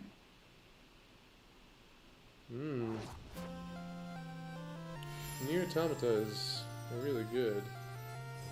Warrior of Light. Final Fantasy. War. I did not play Brave. Is it Exvius? Exodus? Yeah. 3 10x7s. Yeah.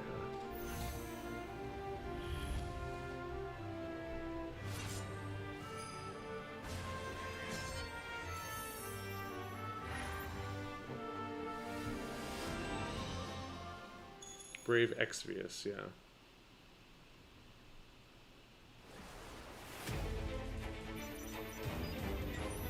Jump around. It is jumping out a lot. They're not wasting any time. No. Oh hey, what is this there? Final Fantasy 7. Oh, okay. Oh, a Final Fantasy 7 spin-off for mobile. You're right. This is Today, just team the at mobile Platinum section. Games Okay. is giving you an exclusive look at the epic world of Babylon's Fall, featuring fluid combat, powerful weapons, and a unique art style.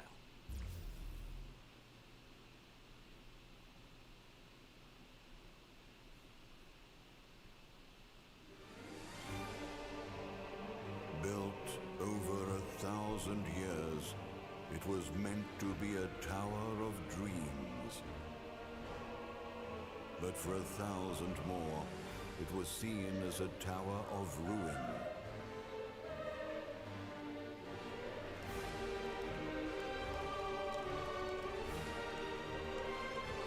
Persevering through fire and ice and the coldest of winds, eventually the tower became a symbol of unrelenting ambition.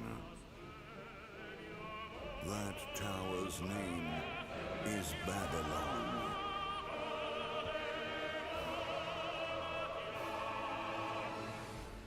Does the savior of Neo-Babylon stand among us? Let's find out without further ado. More co-op right Yeah. here. But is it couch co-op? Sure doesn't look like it.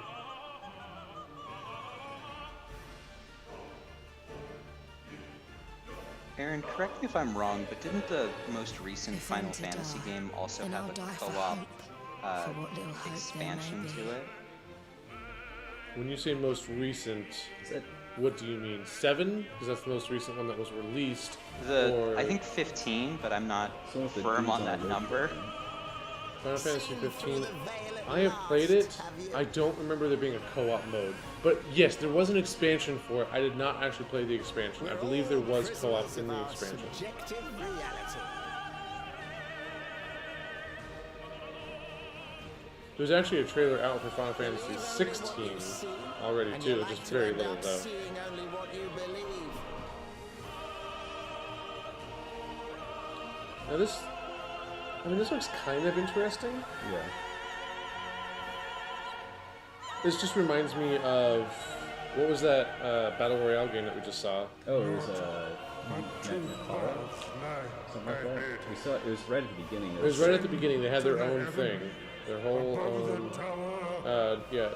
Naraka Blade Point. This kind of looks like Naraka, like at least style-wise, in my opinion. Like a PvE version of that. Yeah. Yeah. Lots of particles, lots of dancing around, swords. No Xbox. Nope. PlayStation, Steam. Well, that really showed us nothing. Showed us a lot of pretty action. Yeah? Yeah, it did. About it. Story-wise, it's something out of Tower. And how it works. I guess it's action-oriented. Maybe an RPG. So, I feel like if it's Square, they're the game can be played solo. Complete dungeons with a team of 4.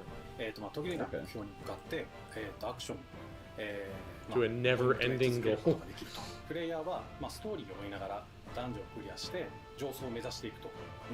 So it's a live service game, looter, fighter. アクションがスキルや強い力を引き出すためのトリガーになっているところがポイントかなと思っています。 Kind of looks like you're pretty on the money when you compared it to that first game.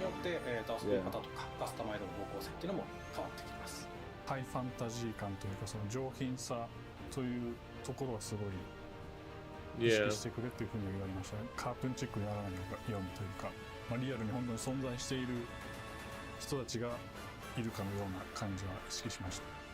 このゲームは運営型のゲームとして開発しています。発売後も定期的に新しいコンテンツを提供する予定です。ようやく皆さんに改めてこういった形で発表できたこと本当に私たちも嬉しく思いますし、まさにこれから開発の状況になるので、 And it all plays a role in the price of development. Games are continually growing more expensive, which is why games are leaning towards live service, because they are never ending, forever able to make more sales through microtransactions and to keep you involved. That's what a lot of it is about. Here's a look at the Life is Strange Remastered Collection. And if a game is done well enough, feels so weird that's to be great. Back. After 5 years, you're still Max Caulfield. I never played Life is Strange. What do you remember about us? I did not either. Yeah. I think about us as little pirates, running and jumping through Arcadia Bay. We are awesome! Oh, this is just a remastered version. Yeah, they're looking at the remastered now and then a sequel after. Let's dance! Oh, yeah, I know there's a sequel coming out. That's Rachel Amber. After my dad died and you moved, I felt abandoned. Oh, good, you're here. Rachel saved my life. She was my angel. Something happened to her. We have to find her, Max. Holy shit. Max, what's going on? No! Whoa. I discovered I could reverse time. What the hell is this? Whatever's going on between us is special. Step back before you regret it. Get in, Max! Then I realized I had a choice and the power to change everything. Arcadia Bay is on the edge of disaster. Time to change time. Whatever happens, I'll always have your back. Always. It just made this look like it could become like a Netflix series. That's essentially what it is. also known It's just as an interactive MXM2. movie. I'm a It's a very musician interactive and story, the singing lots of voice Alex decisions. Chen in the upcoming Life is Strange True Colors. I hope you enjoyed I that first assume look that at the choices official actually gameplay matter. from the It's remastered kind of a collection. As a cliche longtime thing to fan, say that I know your I did. choices You impact can see and the they love matter. and care that Deck And Nine has some put games do it into well and some remastering games both don't. Life is Strange I don't and know how Before well the Life Storm. is Strange does it. This I've collection heard good features and I've heard improved bad. I've character heard that the animation, lip time sync, power and kind visuals, of makes things breathing not new life into these as two interesting just beloved because games. like you can undo and redo Back anything in you March, want, we but also revealed the I next don't know. I have major not game played in it the myself. series, Life is Strange: True Colors, a small-town supernatural mystery. Alex Chen must uncover the truth behind her Yeah. brother's death, using her psychic power of empathy to So there's a unravel the sequel coming shocking out. secrets of Haven Springs. Today, we have a first look at Alex's unique power in action. Here's game director Zach Garris for more. Alex's psychic power of empathy is integral to the story of Life is Strange: True Colors.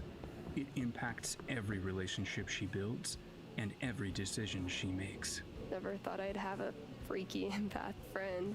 For years, Alex has been unable to shut out the strong feelings of others, the fear, sadness, and anger of those around her, leading her to believe her power is a curse. In the wake of Gabe's death, Alex realizes the only way she can find the truth is to embrace her power. I can't believe this is happening. And the only way to understand Now that is would to be a feel what interesting he's feeling. There you go. That's the crossover you want. From the very start, you can use Alex's power to focus on brightly colored auras to gain an insight into people's emotions. Gabe was too young. Just too young.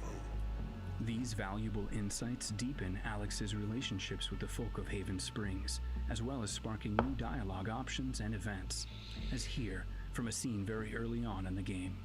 You're gonna lose her. You're gonna lose her, and it's all your fault. Alex has uncovered a secret that Mac wants to keep hidden from his long-term girlfriend, and now he is terrified that Alex will reveal it before he can talk to Riley. She is the best thing that's ever happened to me. So please, help me out. Mac's telling you a whole lot of bullshit. Listen. Thanks for telling me the truth, Alex. But are we still together? Are you serious? I need to get back to work. Sure, Alex. We'll get out of your way. When Alex encounters a particularly strong aura, she can reach out to actively connect with that person's emotions.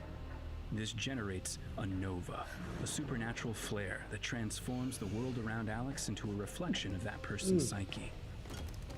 In this altered, emotionally charged state, Alex can experience fragments of thoughts and memories to get to the root of their issue. But not every emotional crisis can be easily dealt with. Some carry a dangerous, even life-threatening amount of power. He's dead! I wish I were too.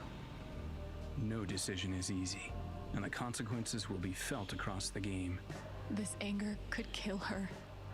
What if... I think this kind of I could game is just just really, really good take it for away. the industry in general. Like, Using even if we Alex's look power at is the a breakdown only of way all you of the can uncover trailers the we've truth seen, behind her they're brother's death. mostly FPS, What would that do to action her? adventure, Yeah. What would it do to me? fantasy top-down This is shooter, like- something. Can? Just like, you know, Should a I? little bit of like How far you know, will you go in pursuit of supernatural that truth? fantasy type thing, but it's The like choice real life. is People yours. deal with this kind of stuff. Yeah, it's a divergence from the traditional powers look shooting, so awesome. killing kind of I have gameplay, no which idea how I'll I make some of enjoy these tremendously. choices, but I can't But wait at the to same play it with you time, all when it comes out on I think this kind of September 10th. diversity in the Don't game forget, you genre can and pre-order Life is options for Strange: players True is Colors only now. beneficial. And If if you don't choose like the it, Ultimate Edition, you just you'll don't have to also play it. receive the Right, Life is yeah. Strange remastered But having that collection. option, I think, is just so good. And that's it for today. Like, Make I'll- sure to follow the Life honestly, is I'll Strange probably social never play channels it. for more. But that's okay. It doesn't have to be for me.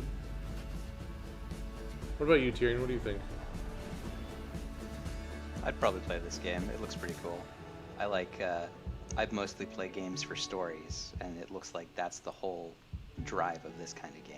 It is, yeah, it's purely And story now, driven. we are excited to unveil a brand new title I from think there's Square some Enix Japan. reaction, but not like Twitch reaction, not like platforming or anything like that.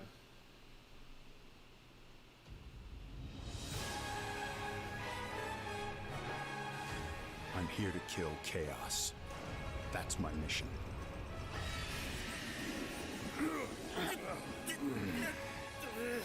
Looks like chaos has been waiting for us.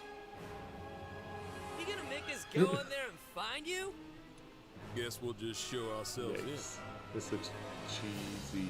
I only know one thing. But like in a very fun way. Chaos. Yeah, I think this is the game I was hearing about, and I'm kind of excited for. So this looks like a Final Fantasy Dark Souls crossover. Whoa. You're dust! You sure chaos is here? Yeah, they can only squash monsters for so long. I hate doing pest control. This is the Shrine of Chaos. He's here. We just have to hunt him down. Feel the pain! Wow. The darkness is so thick I That can guy's got some taste anger it. issues. This is it. Yep. No doubt. Die already!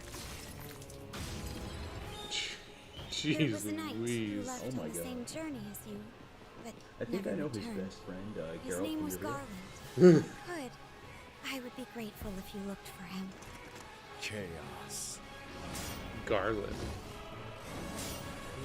I recognize that name.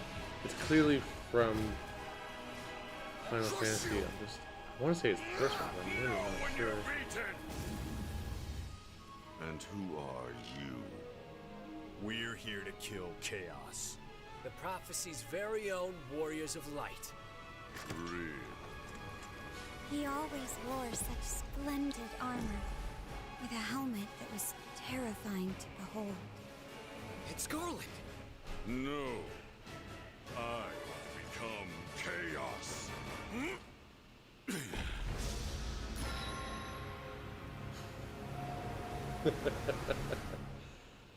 Yeah, the Final Fantasy Origin, that's what I've heard. This looks really interesting to me because I love Final Fantasy. Yo. And I love Dark Souls. Now, demo available on the PlayStation, I'll of leave you with course. a look at some of the amazing Square Now, it Enix looks titles interesting you because it can doesn't play look like now, it's a straight as up well as those to come. conversion to Dark Souls. It's definitely got its own elements in there, I hate to be the bearer of bad news, but but it could be pretty fun. I'm gonna drop plate number 7. They're gonna do what? What's this one? Final Fantasy VII. Okay.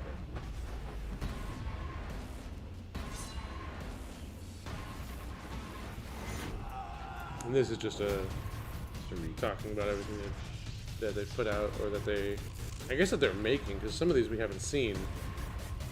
But this is just all the things that they are basically a publisher of.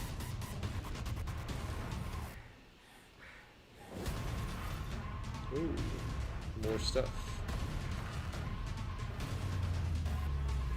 Ooh, that's 16. Yeah. It's all or nothing.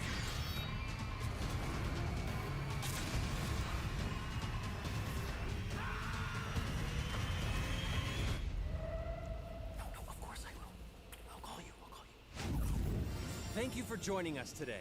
Keep an eye out for news about our next Square Why Enix are they Presents. showing us things that I'm they Matt haven't Mercer. actually talked See about? you next time. At least it was that, and not like what happened earlier where they talk about something they don't show. But they showed us something they didn't talk Welcome about. back, everybody. The Square Ugh. Enix presentation is a wrap. I'm taking notes. Maybe they're things that they expect for us to have heard about already, so they're not talking about it again. I mean, they did release a Final Fantasy 16 trailer not that long ago. Let's actually find that real quick.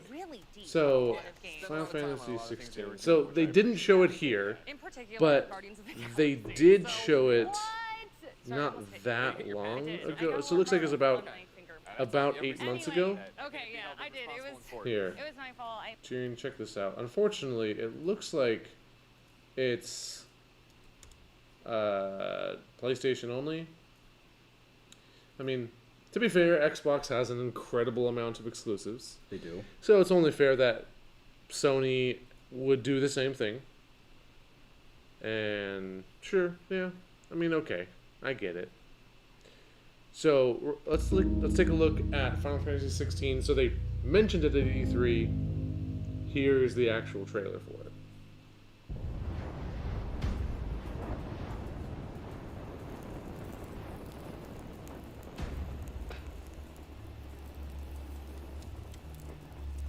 You all know the target.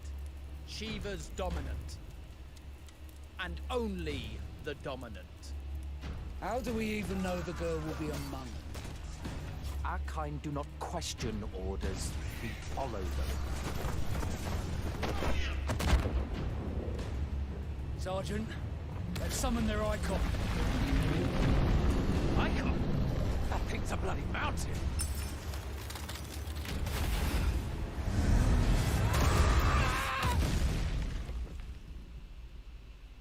Our foe will not relinquish their mother crystal easily. This will be a bitter fight. You should not be out of doors. We have discussed this. Come, Joshua. Your father will be expecting us. I am Joshua's shield. I'm sworn to protect him.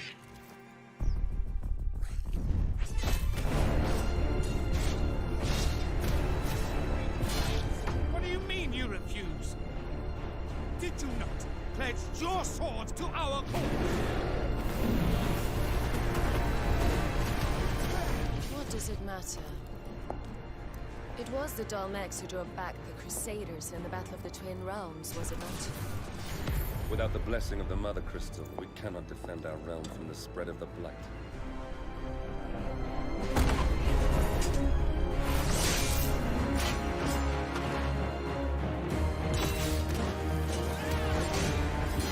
So, we're Sentinel Dragoons. Imperial Vipers. Do they really mean to invade us?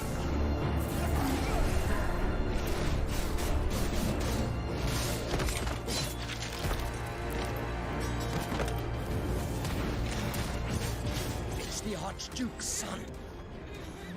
Phoenix. Stop this!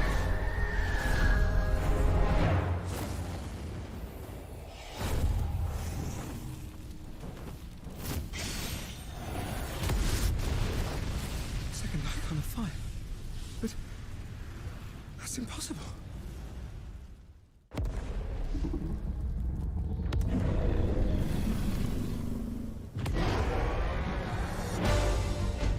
The legacy of the crystals.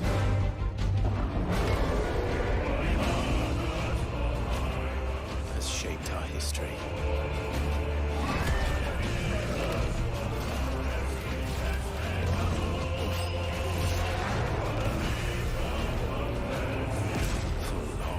Enough.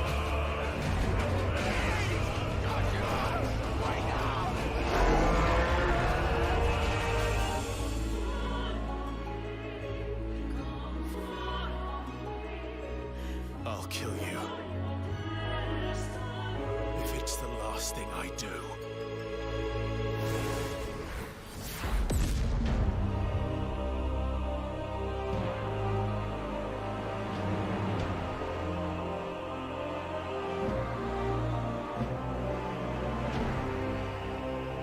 So that's Final Fantasy 16, and it looks really, really cool. It does. I got through a little bit of Final Fantasy 15. I wasn't a huge fan of the combat.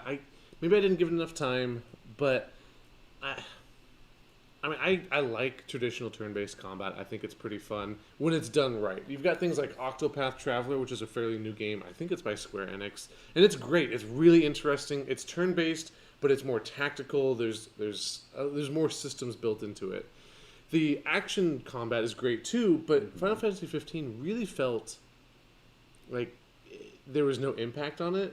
I remember getting beat up over and over again, but I never lost. Like, I couldn't die. My teammates always revived me, and then we always won in the end. It was really weird. Yeah. But Final Fantasy 16 looks like it might have similar combat, but it looks a lot more impactful, and it looks like a lot more interesting of a story to me.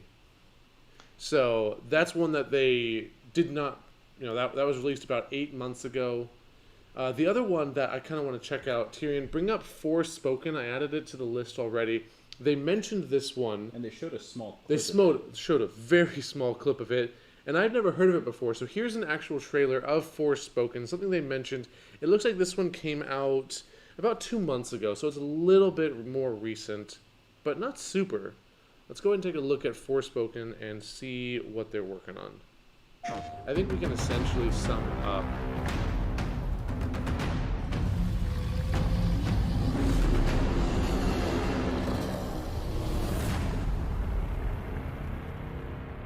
Hey everyone, I'm Ella Balinska. I am so excited to announce to you all that I play the lead character Frey.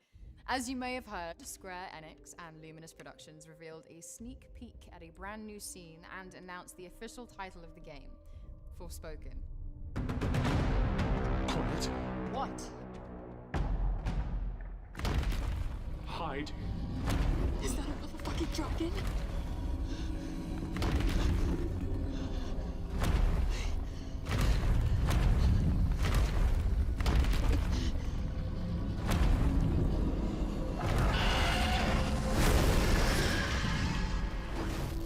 Is it gone? Yes, and we should leave this place as well.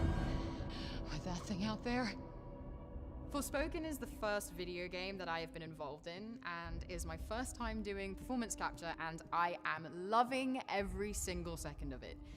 Frey is a character I immediately connected with when this project was first brought to me. She's real, she's raw, she's a girl who both figuratively and literally has lost her way, and she's fighting for survival as she discovers where she fits in the world. Fuck off! I mean, there's so much more I want to say, but I'll save it for another time. See you all soon.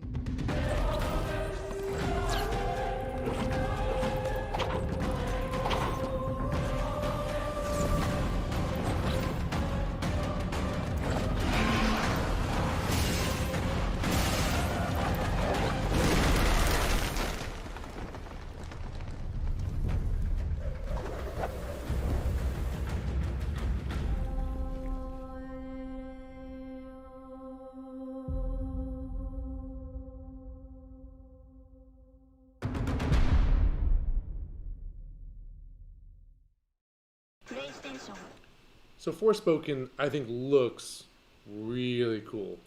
Very pretty, very interesting.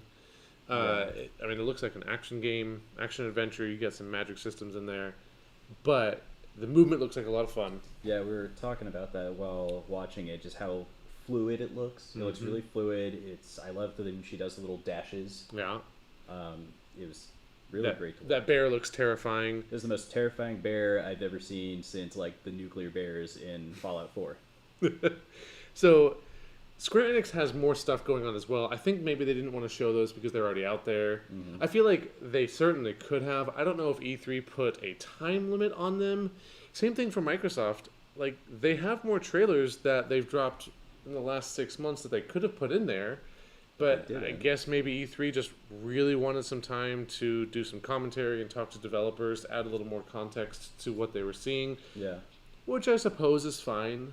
That's, again, not super interesting. I enjoyed hearing from the developers, but I actually enjoy hearing from the developers in a real way. Everything that they're talking about E3 is so staged. It's just media speak. It's like, hey, this you're going to hear this because this is going to help our sales. This isn't like, oh, this is what we're really doing. This is how it's actually going. This is some interesting tidbit maybe for developers that the common folk wouldn't care about, but I actually want to know. So the E3 talk, I'm not super interested in what's going on around there, but the real talk behind it is much more interesting. So for some of these games, I definitely want to know the project's history, the story, the development. And I'm kind of curious to see why they didn't allow more trailers in there, because there's a lot more that Microsoft and Square Enix clearly had that they could have been showing. But that's everything I see right there. I think we're going to take a little break. We're going to come back. We've got the next event at 2 o'clock, which is Warner Bros. Back 4 Blood. Now, this is something that is really, I think, exciting. So Back 4 Blood is the Left 4 Dead 2 sequel. I think, yeah. Maybe more of a spiritual successor because they're not actually calling it Left 4 Dead 3. Because there is a Left 4 Dead 2, right? I'm not crazy? It's old at this point. Yes, there is Left 4 Dead 2. I remember playing this with a group of friends in high school, and that's when they introduced it to me. It's over 10 years ago. Hey, don't say that out loud.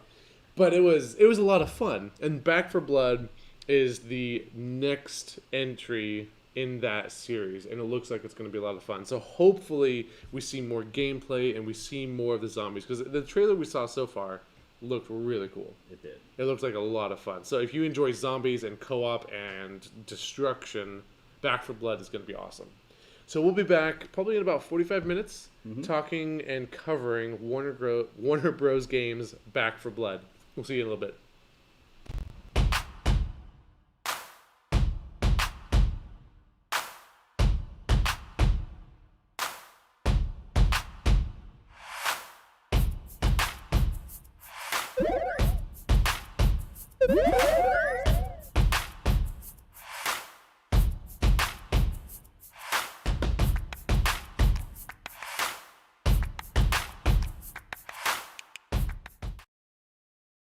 The rest of the galaxy.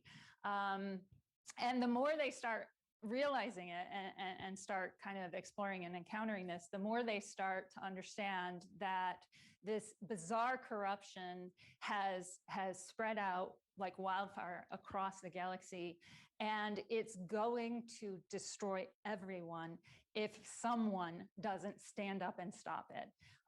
And fortunately or unfortunately, no one else wants to do it.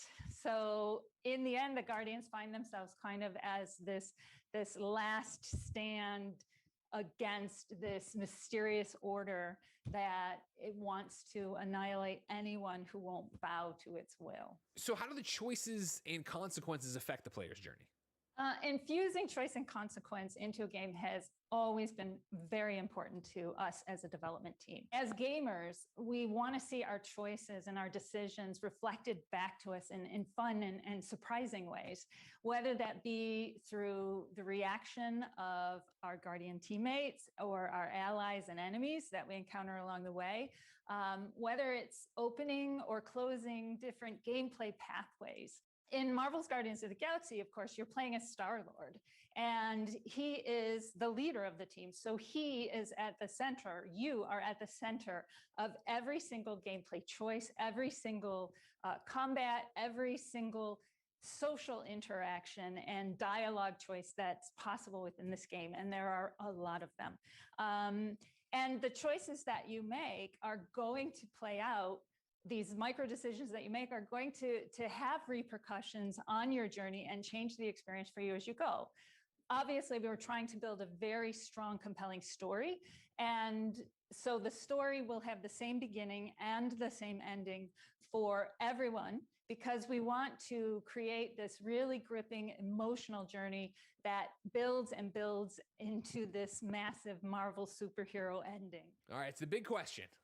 What role does music play in Marvel's Guardians of the Galaxy? The ambience in Guardians of the Galaxy was a very important aspect. And when I say that, I'm talking specifically about 2 points. The first one is the aesthetics of the game.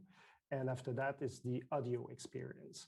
From an aesthetic perspective, what was really important for us was, since we're talking about the Guardians of the Galaxy and how colorful they are and how like it's a quirky bunch and everything, and there's a lot of humor in the game, and we wanted also the art style to reflect that. Like we wanted a game that would be colorful, would be like awakes your sense of wonder, discovering the different places you go, that they feel alien, different than what you experience on Earth.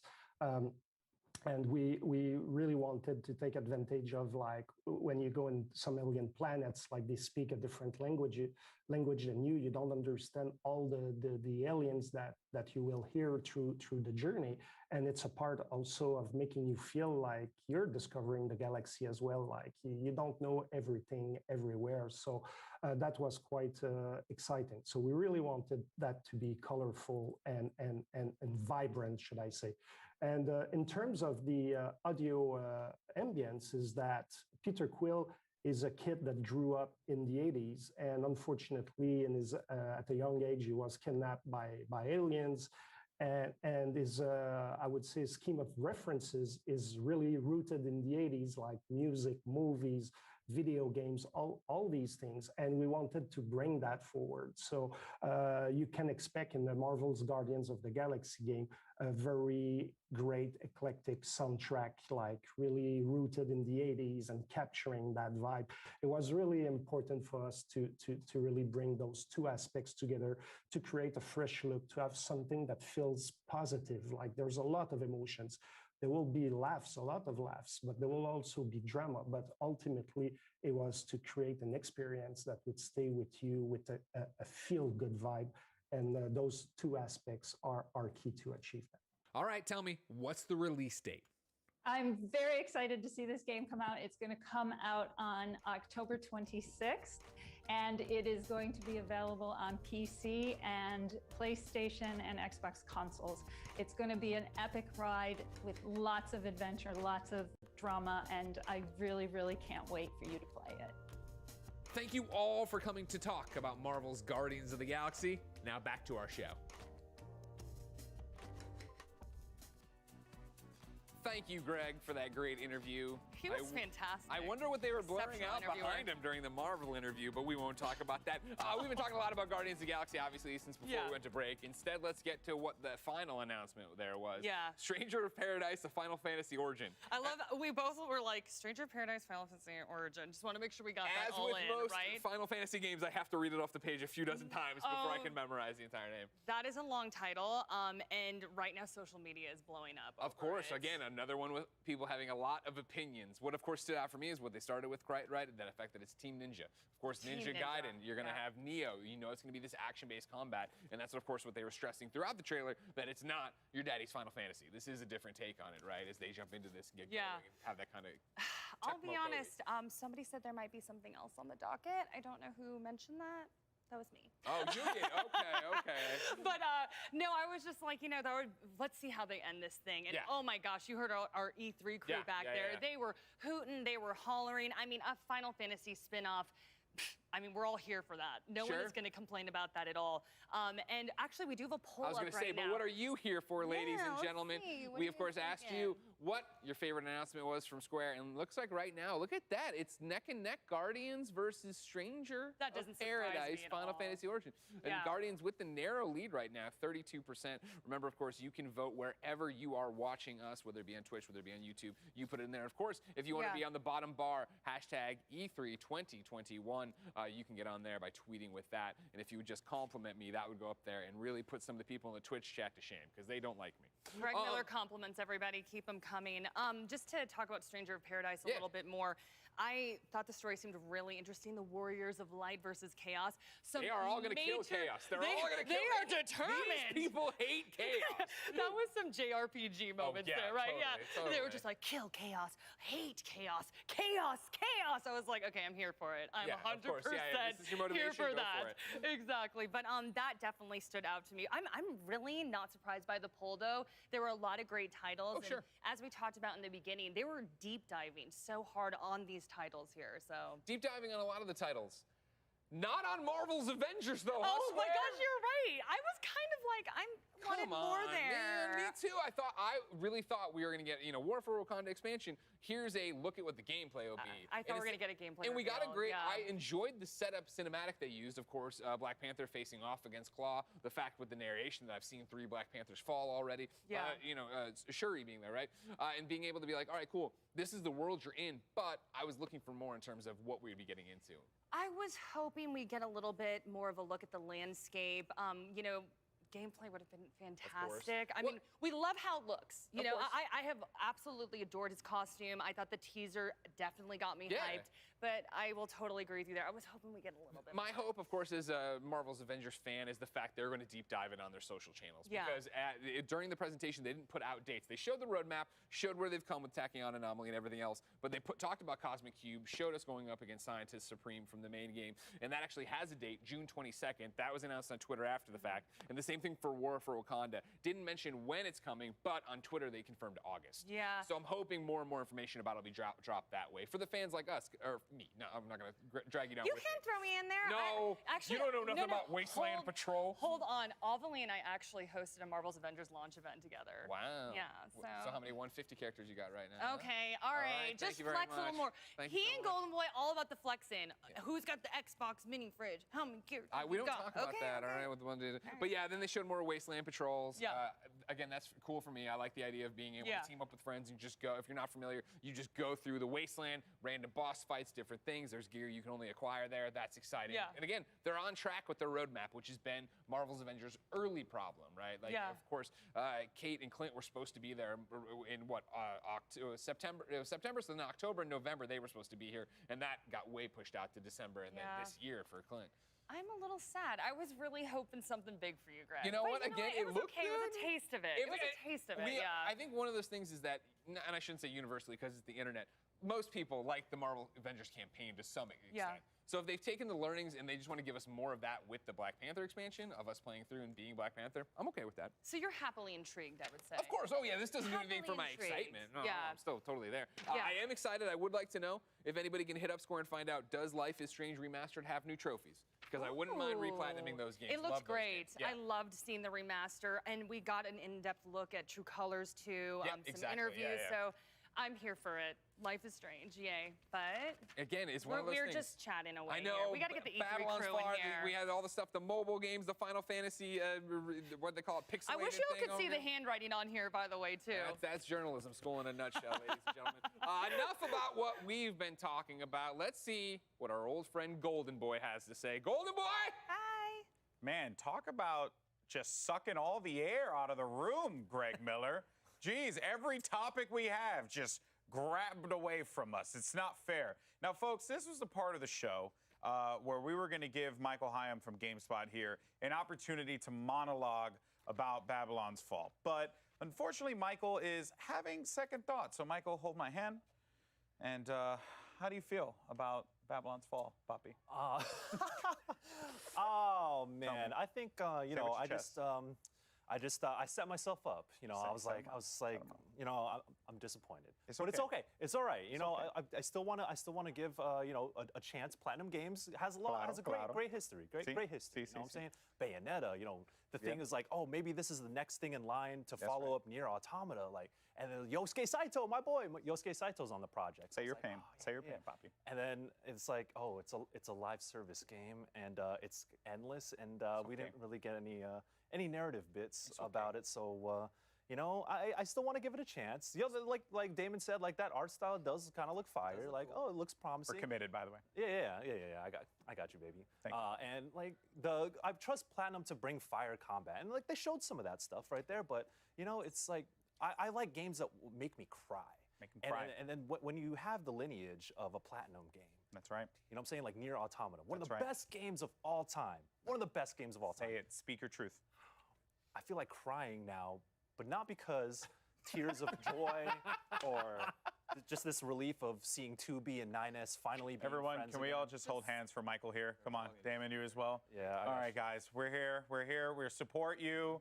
We're with you. And don't worry, we'll still play Babylon's Fall with you. You want to sing a DMCA safe Kumbaya? I don't know if we want to do that. We want the stream to be here next year. Anyway, though, guys, Babylon's Fall was interesting, but I will say this much. I don't understand, Damon, the mixed reaction regarding Guardians of the Galaxy. Yeah. I thought it looked fantastic. My reaction is not mixed. I'm with you. It might end up being my pleasant surprise of E3 this year. Yeah. I am a single-player gamer, so it's a single-player game. It's telling a story. You play as one character. I loved the creature design and the world design, and I thought most of the jokes were landing, so I was like, all right, this sounds great. But I understand the Guardians of the Galaxy are an ensemble cast. If people were sort of hoping they could pick a character to play as or even maybe play cooperatively with other people, I get that part of it too. Yeah, well, don't worry, folks. That is what downloadable content is for.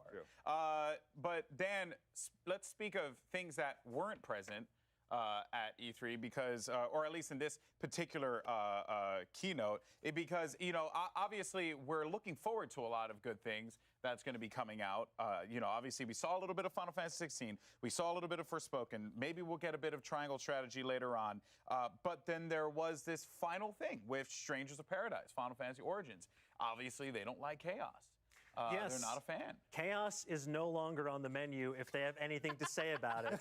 They are coming in hot. Like, if you were to drink every time they say the word chaos in that trailer, you would be dead before you reach the final boss. But it would be worth it because it looks awesome. You have that pedigree of Team Ninja, Koei Tecmo. It looks super fun. It was just like, it feels like this weird mixture of like a Souls-like with Final Fantasy, and that is something that's really exciting because we haven't seen that yet, and you're getting to this more sort of action RPG-esque combat that we've seen in recent Final Fantasy entries. I think they can have a lot of fun with this. And again, you know what? I've had enough chaos for quite some time. I'm beginning to see what they're talking about. I'd like to Omni/Chaos into a million little pieces myself. Here's the thing, sure, they don't like chaos, but they really like just tearing their enemies apart from like the face or the mouth, and they're just... He really likes going for the mouth. Yes. Oh, yeah. You know, and just shoving some red stuff in there and then, you know, like... I can't tell, is it like when they stomp on them, the crystals appear, or are they putting the crystals I don't know, but I'm going to play the inside? game and find out. I mean, we're seeing it right here in the footage. Yeah, it's quite aggressive. He's trying to figure out the most efficient way to get the crystals, and usually it's just ripping it right open like a bag of chips. Well, that's and then what just I was reaching thinking. inside. You know, I had a DoorDash order yesterday. That you see that plug? That was, you know, just a little. That was a little. You know, the bag was closed. So what did I do? Stranger in Paradise.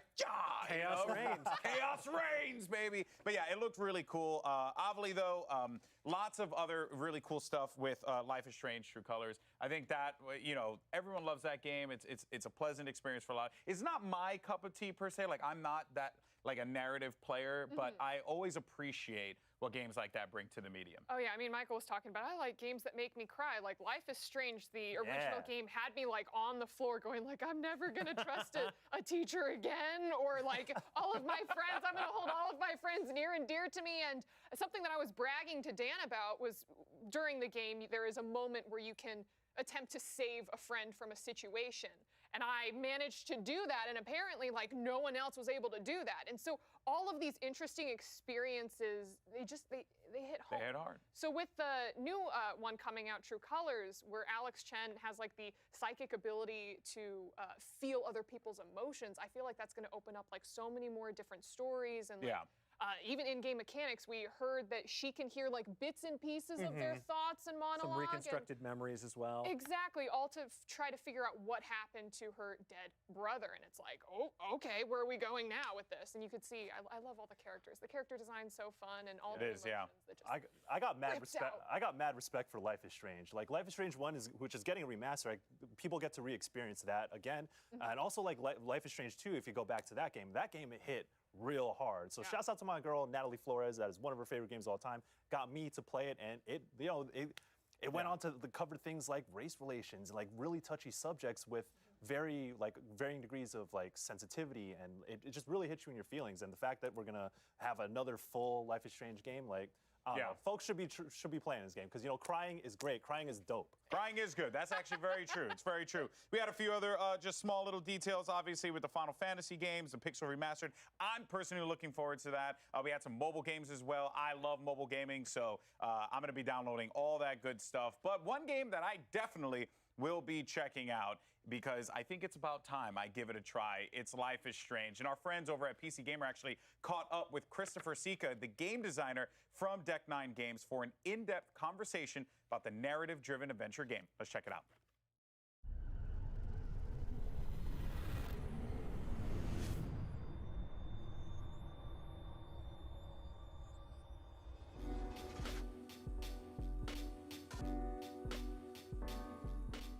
So obviously in True Colors, you've sort of gamified emotions to an extent where, you know, it's actually brought forward into part of the gameplay.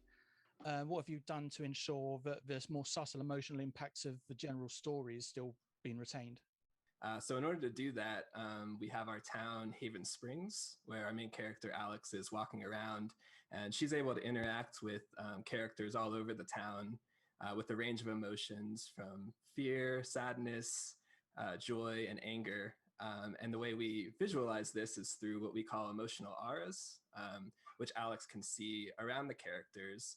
And then it also allows the player to do the psychic power of empathy to read the character's thoughts and emotions, which allows Alex to connect with them and have side storylines and more emotional connections with the characters. So on that subject, actually, regarding the emotions and the connection Alex has with them. So in Before the Storm, sort of in contrast to the other two Life is Strange games, it's a much more grounded experience where you have the only vaguely supernatural element obviously was Chloe's visions of her father, but here you've really thrown yourselves into that Life is Strange element of more supernatural. So why did you decide that was the route to go? Correct. Yeah, this one is a much more in the supernatural element. When we first started talking about using the power of empathy, we felt that it needed to have a supernatural element to really allow the player to connect with the characters and also give Alex this extra element to use her power of empathy. And the best way to show this was to embrace the supernatural. I feel like it really follows the Life is Strange staple of having a beautiful setting and also this supernatural element on top of it. So one thing that all of the Life is Strange games, including this one, have in common actually is the primary players are all teenagers. Was that a conscious decision on your part? It was, but I think Alex is defined by a lot more than just her age. She's really a well-rounded character. But we wanted to have a strong female lead, someone that players could really connect with and relate with. And with her power of empathy, she's just a great character to connect with. And I'm really excited for fans to see her. I think she's going to quickly become a fan favorite. And then the element of choice in Life is Strange obviously is very important. What's your approach to this in True Colors in terms of is the good choice always clear? Well, actually, I think that's an interesting question because one of the things we strive for is not always, labeling what is good and what is bad. I think, in Life is Strange, one of the things that fans really connect with is how dynamic the characters are. Characters have elements of good and bad, but we try to stray away from just a good character or an evil character. It's their choice and they can own it, not to be judged or feel like they made the evil choice or the bad choice. Yeah. Going back to the issue of teenagers. So, I mean, I was generally speaking, a lot of, you could say that during your teenage years, you're more emotionally volatile. Is that something that you're reflecting in the game at all? Because I have noticed what you've revealed so far. There are, although it's primarily teenage characters, there are some older characters as well. Is that reflected in the way the emotions work at all? Well, it's interesting because Alex had a very, troubled childhood coming through the foster home. So even though she is a teenager, she's very mature for her age. She's been through a lot. So I think that, emotional volatile that you're talking about, we can actually see in characters of all ages. Even the adults she connects with, they're very volatile in their emotions. So we tried to have a more realistic approach that even though teenagers may be emotional volatile, even in our adulthood, we still feel those emotions and have a wide range. I know you've previously spoken a little about how it's a more open game than anything else in the Life is Strange series so far. Any of these optional interactions, do any of those have any of those more impactful than the player might expect? Like a missable character or choice? So the optional content we really wanted to keep as optional and missable. I think it will impact the user's experience as they might not be able to connect with these characters as much. But if you stay on the critical path and just do the primary interactions, you won't miss any of the key elements of the story. All of the open spaces like you're talking about are really just a way to explore the town, connect with the people, use the power more often. And it could, help as you go on so you know more about the characters, but you won't be punished for missing any of this content. So one thing actually I've noticed with Life is Strange, with the Dontnod ones and also Before the Storm, which also sort of really captured, is it looks and sounds and feels like an indie movie. Like, is that intentional? And if it is, what does that mean for you? How do you capture that? Absolutely. I think we really try to capture the indie feel because that's the roots of Life is Strange. So for this title, True Colors, we actually worked with a lot of indie artists. So the music's a big element of it. And as far as the visuals, we did a lot of research on, mountain towns. Being out here in Colorado, we had a lot of inspiration. And so we really just try to capture that visual, that cinematic style and the music. It's a big pillar for what the game is. And again, so referencing Before the Storm again, although obviously you were allowed a lot of creativity in that, you ultimately had to sort of draw within the lines in that Chloe's character was already established, the ultimate ending, you know, we knew where it was going. But with True Colors, it's your first Life is Strange game with all of your own characters. You have complete control over the story. What were you able to take from Before the Storm sort of to help you prepare for that? Yeah, that's a great question. For us, as you know, Before the Storm, we did use the Chloe character, which was amazing. She was a big favorite of the studio, but at its core, you know, Before the Storm is a love story. It's about relationships. And so with True Colors, we approached it as we wanted a story about empathy. We wanted a story about kindness and connection. So we really started with that as our core, and then we built these characters around it. But we really made sure that all the characters fit into the Life is Strange universe. Like I was saying earlier about dynamic characters, we wanted them to feel realistic, feel dynamic, and have players be able to have a connection with these characters. And then talking about connection, obviously there's a direct connection between Before the Storm and True Colors in terms of Steph, who crosses over into True Colors. So first of all, I want to ask, of the characters that you had introduced yourself, why Steph? Why bring Steph to True Colors and rather than anybody else? Yeah, well, I think, you know, working on Before the Storm, I actually worked on that title as well. We all loved Steph. You know, she was a great character. So we were all really excited as a studio to bring her back and to reveal her in Haven Springs. And then I think beyond that, just the connection that her and Alex start to form throughout the title. I'm really excited for fans to see more of Steph. I think there's an element of Steph we all know from Before the Storm. But we're going to learn more about her as a character and who she is and the experiences she's been through. So I just think she's a great fit for the story and just a character that we all love writing and working with. So it sounds like she'll be a bit more of a forefront then in this one than she was in Before the Storm. You'll see a decent amount of Steph throughout the game. So would I be right to assume that True Colors will also have multiple endings? It will have multiple endings, correct.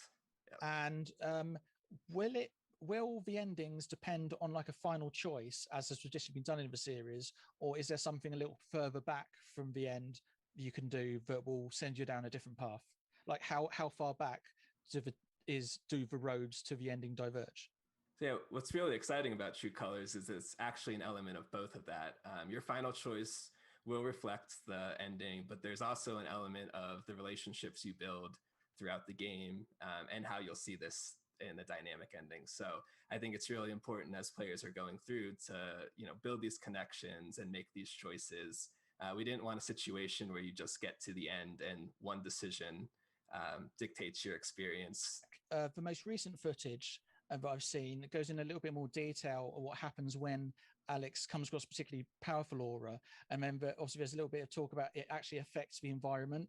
Are you able to go into a little bit more detail about what happens there and how the player explores this altered environment? Absolutely. So we have different tiers of using the power. There's the one I explained earlier when you're walking around town and you're able to interact with characters, read their emotions, and see their thoughts. And that's what we're calling the frequent use power. As you're walking around, you're able to use it in our free roams and our gameplay. And we also have these major power moments where, like you were saying, there's a really powerful emotional aura. And the way Alex actually absorbs these characters' emotions, and she's able to go into this world that changes the environment and really gain more insight into what that character is going through. So she's able to explore the environment, she's able to look at objects, and all these objects relate to emotional connections that the character she's interacting with has gone through.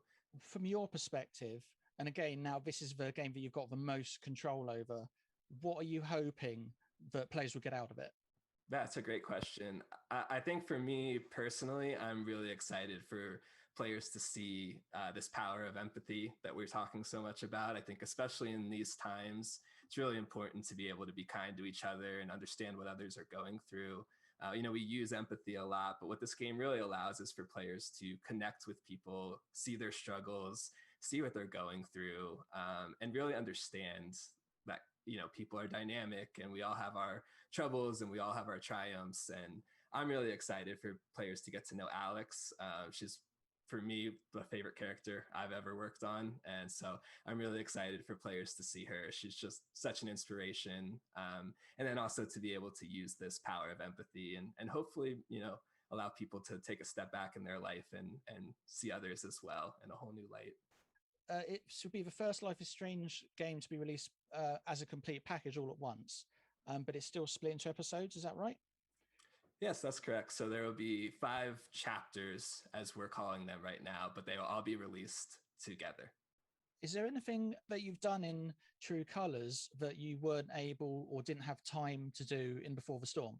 I think for us in True Colors, really embracing the supernatural element, like you mentioned, this was a big thing for us, that we're able to now have a longer game, a longer experience, and add more of these power elements in, which I think the team is really excited about. Also, the locations that we built for True Colors, the environments are beautiful, and we were able to spend a lot more time just focusing on one town and one location that we could really make into this dynamic place that it feels like you're part of Haven as you're playing. And speaking of the powers, what was the process to finally deciding that was what would be the center of the game, like empathy and emotions? Yeah, so I think it was a core pillar of our initial story was having empathy. Like I was saying, we really wanted to tell the story about kindness and connection. And as we were exploring that, we realized we had to have more gameplay elements to the power than just to have this narrative moment that she could use. And that's what really influenced us, that we need to have these major power moments where you can look into insights and you can connect with the characters. And then from there, we decided it's really a great place to just be able to connect with the town as a whole. And that's where we started to enter gameplay into the town and these open spaces. So I'd say it was really an iterative process as we were writing the story. Us in game design working with narrative to really find a great way to make the power really sell and something that players will enjoy. What is around that? What have you done to try and really flesh out and build this character that's going to be with the player from start to finish? Yeah, well, I think with Alex, what makes her so strong is just her realism as a character. She's vulnerable, she's honest, she's genuine, she's strong, she's brave. She just has a lot of really good qualities that I think anyone can relate to. So we didn't take anything specific with Chloe or previous characters from Before the Storm. We wanted Alex to be a character that stands up on her own, someone who's real. And I think, our writers did a great job of writing her. And then Erica, the actress, did a great job performing as her. And that is now the character that we see and love in this game. It really was a team effort to make her as great as she is today. One thing that's only just occurred to me is in each of the Life is Strange games, the main characters have parents that are either absent or antagonistic or a little bit of both. So it sounds like this is a trend that continues into True Colors. So again, was that a conscious decision? And either way, how do you think that feeds into the story? It was, and we did a lot of research to make sure that we gave the foster care system justice. Obviously it's a complicated subject, so we just tried to tell, like most Life is Strange games do, something that's real but also tragic and unfortunate in some regards. As far as Alex's parents, it definitely influences who she became and who she is as a person. I don't want to say too much more than that because there's moments in the game where I would love for fans to just experience for themselves. Yeah. Okay. I think that's probably about it for me. So again, thank you again so much for making time to talk to me. I really appreciate it. Thank you. Thank you. Thank you once again to our friends over at PC Gamer for that one, and lots more to come here. But first, I want to mention that our friends over at DoorDash are doing something pretty cool. Make sure you tag them in a tweet, you follow them for your chance to win a $100 gift card. That's right, folks, $100. Now, so make sure you guys do that. Follow the prompts here, and you'll be a Gucci handbag. So we've had some pretty awesome moments already from this year's E3. It's been great, but I do want to take a second to, do some story time amongst us friends. Might I add, how cool is it that we get to sit here with IGN, GameSpot, both me and you, G4, Nerdist as well, to talk about, this is probably one of the highlights for me personally, But, you know, I want to go down the line. Dan, what is an E3 memory from your first E3? My first E3, well, I grew up reading like GamePro and EGM and always reading about E3 year after year. And being like, I would love to go to that someday. Finally, in 2012, I got the chance, and it was just like full body chills. It was such a really incredible moment for me. It was like one of my first jobs away from like waiting tables. It was like one of my first real moments where I was like, I'm working in the field of like entertainment journalism and covering pop culture and the stuff that I love. And I remember I got to sit in the closed door session to see Star Wars 1313, RIP, and just had my brain rent asunder by how awesome it looked. And basically that game looked like it was going to do for Star Wars what The Mandalorian ultimately did, just open up this whole world of scum and villainy. And it also taught me to embrace pain, because sometimes not all of your dreams can come true. In that case, it was sadly dashed upon the rocky shores of reality and development hell. But one day, hopefully, we'll go back to Coruscant, to level 1313, check out that seedy underbelly. But for now, I'll always have that memory to hold on to. A boy can dream. A boy can dream. Boys and girls can dream. Avali, what about for you? Mine is probably a little bit more evil, so boys and girls, do not try this at home. What did you do? Well, I snuck into my first E3. Oh, gosh, Avali. So I was maybe 17, 18 years old, and I came as a media partner for my high school newspaper. Totally legitimate, wasn't in high school anymore at that point. But I will never forget them, for some reason, handing me the badge, putting the lanyard on, and then just walking into the convention hall and just looking up all around me at all of the different booths. Yeah. And like seeing like the big Nintendo booth, and then I think there was like Persona 4 Dancing All Night being displayed or something, right? Yeah. And then just having like Teddy going over here, like, you want to dance, little girl? And I'm like, okay. That was probably like my absolute favorite memory of just being in shock and awe that I was there, because you know, we saw E3 on G4. I found E3 from like, Hey Ash, what you playing? They did like a vlog there, and I'm like, oh my God, I'm here. This is it. Yeah. Well, we don't have a lot of time, but Michael, what about for you?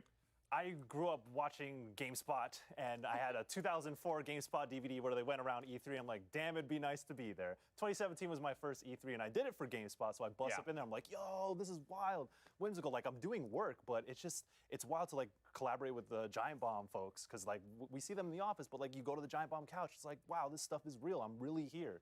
So I'll never forget 2017. It was a lot of work. You realize how much work is put in for like folks at GameSpot, IGN. So it's wild. And Damon? I'm gonna carbon date myself here. My first E3 with IGN was 2006. Wow. So I got to go to some of the behind closed door demos. And remember, 2006, PS3 and Wii weren't out yet. 360 was out, but I didn't have one yet. So I was playing PS2, GameCube, original Xbox games. And I got to go to the behind closed doors demos of Mass Effect and BioShock, and I was completely blown away. I was like, these feel like real next-gen experiences over everything I'm playing right now. And I was like, wow, this is a really exciting way to start my career at IGN. Before we throw to our next segment, I did want to say my quick E3 story. I commentated a Major League Gaming show match for GameSpot where I flew in the last day of E3 because that was like all they could afford. Fly me in the last day of E3 at the last moment, at the last hour of E3. It was my first one, but I remember being on that airplane, going to LA and saying to myself, Mama, I made it. It was a great time. But we have so many great stories, not just from us, but also from all of our friends all around the industry, and some of your favorite streamers as well as influencers all around had a bit to say about what was their favorite moments from E3. I'm a criminal.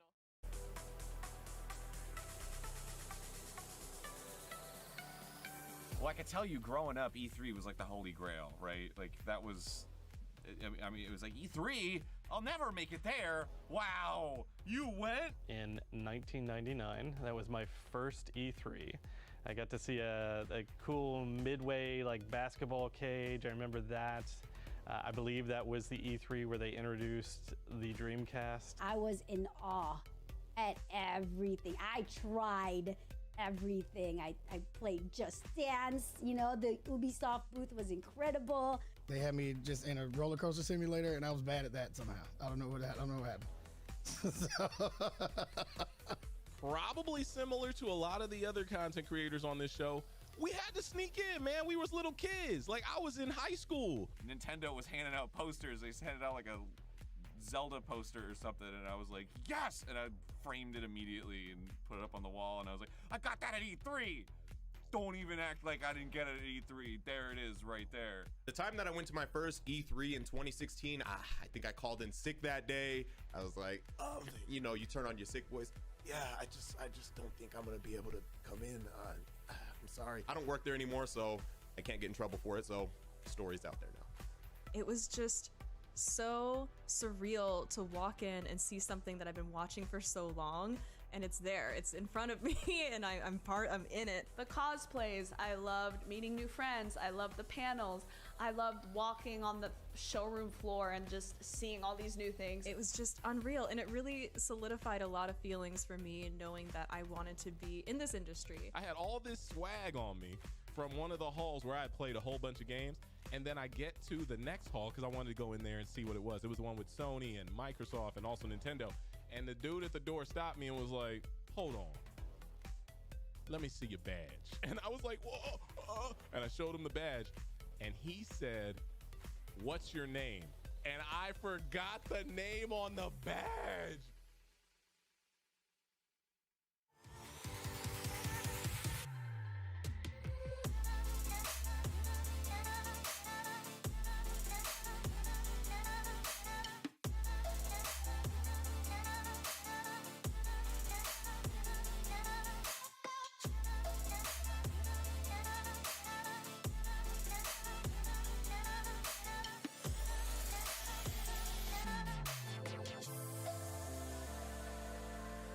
What's up, everyone? I'm Brian Altano. In today's Fix, we get our first look at Avatar Frontiers of Pandora, Far Cry's most iconic villains are back and badder than ever, and Mario & Rabbids Sparks of Hopes has been officially revealed by Ubisoft after Nintendo leaked it themselves yesterday. I'll get to that in a sec, but first, here's my friend Stella with some news about the upcoming Avatar game.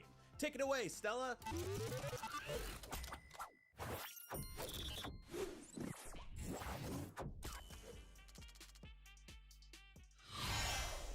It's official, 2022 will be taking us back to James Cameron's epic science fiction world in Avatar Frontiers of Pandora. Following a similar announce, then delay, then wait forever precedent set by the Avatar movie sequels, we first heard about this game 4 years ago.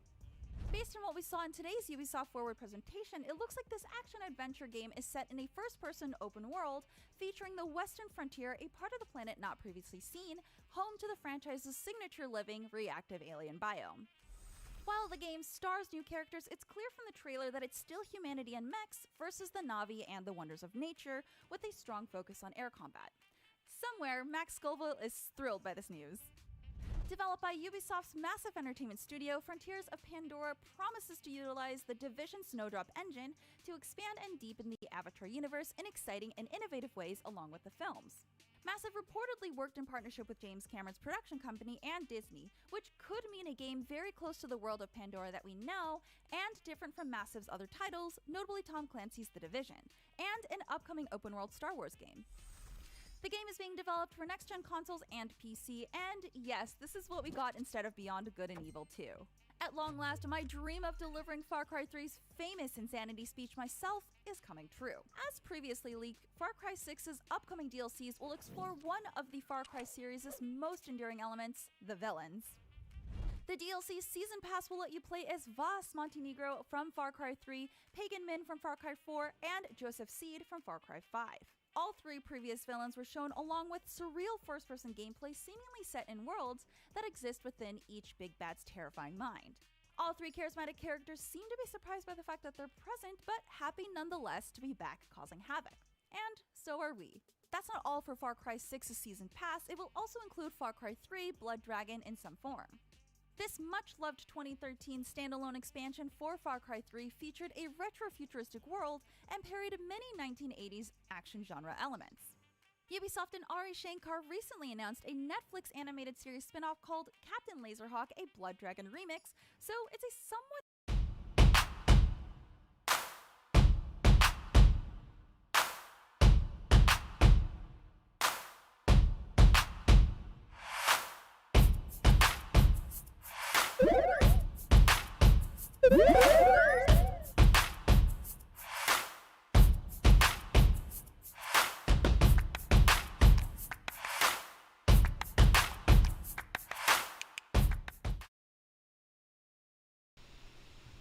All right, we're back. We're back. So we got, oh man, who is that? We got Warner Bros. Back for Blood coming up in about 6 minutes. Before we jump into that at E3, we're going to go back and review what we think are probably the best trailers that we saw from Square Enix. They had a couple of announcements which can essentially be summed up as Marvel and Final Fantasy. Yep. They're hitting those ones hard. There's a couple other games in there, and they spent a little bit of time on Life is Strange 1 and 2. But for the most part, it's those two things. So let's take a look at Final Fantasy first. This is going to be Stranger of Paradise. So this is a Final Fantasy and Dark Souls mashup, which sounds to me perfect. I love Dark Souls. I have not played Dark Souls. It is hard, it is tough, but it is rewarding when you put the time in. I'm here to get kill it, chaos. and you figure out you beat That's that my boss. mission. It is great. Final Fantasy Origins Looks like chaos looks kind has of been cheesy, waiting for us. which is okay. You gonna make us go in there and But find you? I think it's gonna be a Guess lot of we'll fun. just It's show got a lot of ourselves in. really cool magic system. Looks like you've got some allies with I you. only know I don't one think it's thing. going to be multiplayer. I want to kill. I don't get that chaos. impression in the Need slightest. It's not a hope or a dream. But it looks like it'll be a lot of fun. Well, the kill shots look really Thirst. cool. They do. And the Really main brutal. protagonist is really angry all the time. You sure chaos is here? Yeah, they can only squash monsters for so long. I hate doing pest control. This is the shrine of chaos. He's here. We just have to hunt him down. Feel the pain! Because it's a group of guys again, it kind of reminds me of Final Fantasy 15. The darkness is so thick I can taste it. This is it. No doubt. Die already! There was a knight who left on the same journey as you, but never returned. His name was Garland. If you could, I would be grateful if you looked for him. Chaos.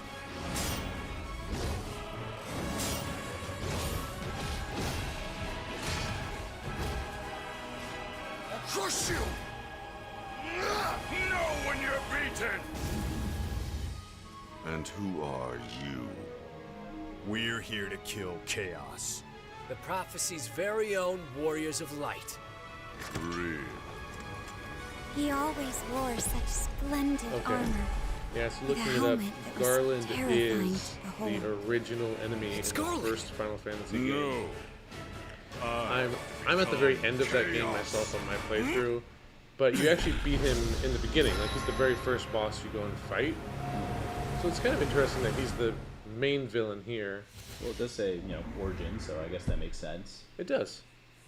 So, that's cool. Oh, and this is coming to Xbox. That's exciting. So coming to PlayStation, Xbox, and PC. And the demo will be available on PlayStation. So next up, we're going to watch the Guardians of the Galaxy. So they spent a lot of time on this. A lot of time on this. The trailer looks really good, and they finally showed some gameplay of it too, which also looked really good. It did. I liked how, I guess, simple it made the UI look. It didn't look like there was a whole lot going on, but the simplicity made it approachable. It did. It seemed like you'd be able to control your party, and there'd be a lot of combinations that you had available, so that it's easy to get into, but it's still going to have a good bit of depth to it to do well. And then the choice factor with the story. Yeah. Which, if that's done right, could be very interesting. A branching narrative within the Marvel game, that just makes sense. Lots of different stories for you to choose from, especially with the characters like Guardians of the Galaxy. They're hotheads, they're impulsive, and they don't always get along. So if you have those dynamic branching stories, it could be really fun to be able to replay through those to see how that changes. But let's go ahead and watch that before Warner Bros. Events kicks off on E3. So this is going to be the Guardians of the Galaxy reveal trailer from Square Enix.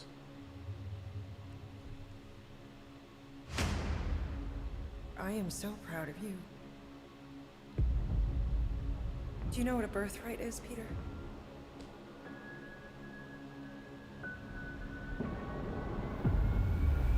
Something that's a part of you. Like your name. Gardeners of the Galaxy? What No, Rocket. So I let Groot fill out the paperwork.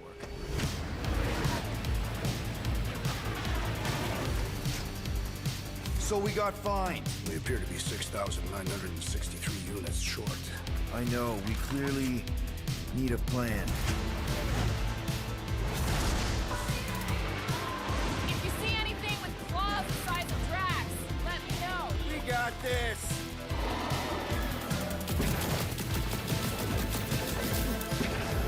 Drax, throw him. No!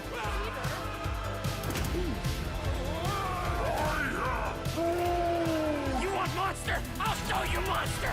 No! We disrobe! Keep your pants on. Although it could be used as a distraction. Smash him up, Drax! Meet your maker! We're all professionals here, right? Maybe we can work something out. Here! You had one job, Quill. I did No, exactly there's another what? version of it. Okay, am I going crazy? More no-killing teammates! It's There literally was. in your There's a contract. totally different I version. made no such But I commitment. like this song a lot, and I've definitely heard it in another game trailer this weekend already. The galaxy cannot be saved, Peter Quill. We can do this together. Fucking great, Quill! Definitely.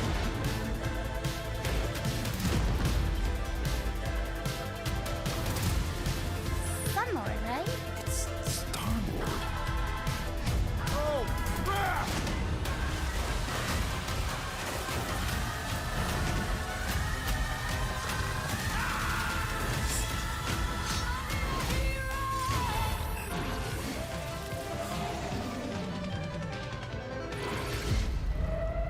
No, of course I will. I'll call you.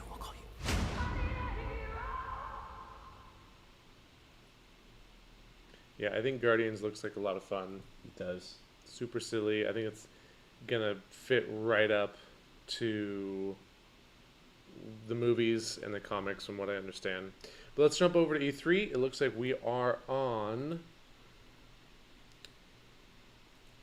Back 4 Blood, which is I don't think it's a direct sequel for Left 4 Dead, but it's essentially Left 4 Dead 3.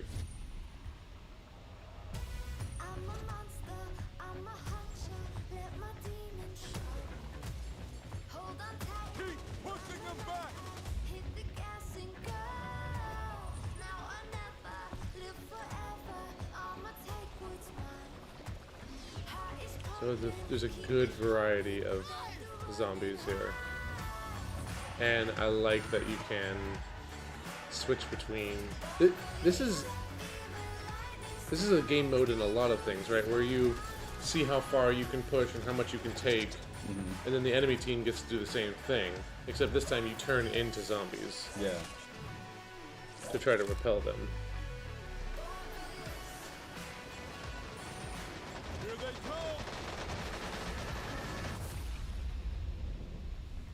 No, I wasn't paying attention to this part of it though, but did it look like this was going to be like a third-person So there type you of have it, shooter? guys. Or? Back 4 Blood's PvP I'm mode Swarm. Do you know not more sure about they've it? shown us yet. They probably have, but I'm not sure. Gameplay and the mechanics. We haven't actually seen any gameplay yet. I don't think we've seen any real gameplay because we haven't seen any UI. It's all just been CG rendered in an engine. And what makes it fun and unique? Of course, so just like our previous titles, we really enjoy bringing new ideas to the table while retaining the spirit of the genre that we're working in. So Back 4 Blood's PvP is heavily inspired by our previous titles and makes survival, fast action, massive monsters, and a touch of horror. So our goal Looks like it is might to be make third a balanced person. and fun PvP mode with just as much replayability Oh, as the main campaign. So what's the structure of the PvP? Maybe like? first person Do you when you're play in human, rounds? third person when you're Can zombie? you play as both cleaners and ridden in one match, or are we swapping between the two? Yeah, so it's played as a best-of-3 match. Teams of 4 take turns swapping between the ridden and cleaner players. The job of the cleaners is to scavenge supplies, find a good place on the map to fortify their position, and try to last as long as they can. The ridden's main objective is to kill the cleaners as fast as they can.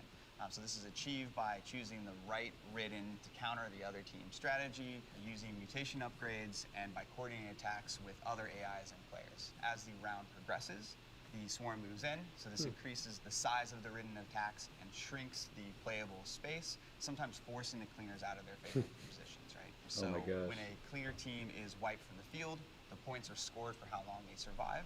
Then both teams swap, and then they go at it from the other side. The team that runs the clock the longest as the cleaners is the winner. Now, I understand you can play as all the different cleaners in both co-op and PvP.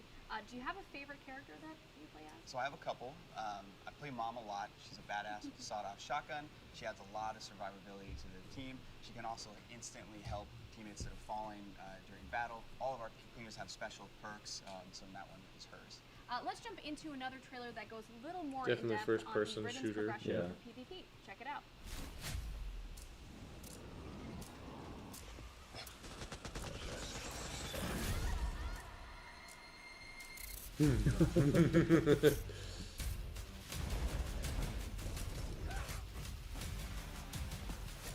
I think I'd like to be the Exploder.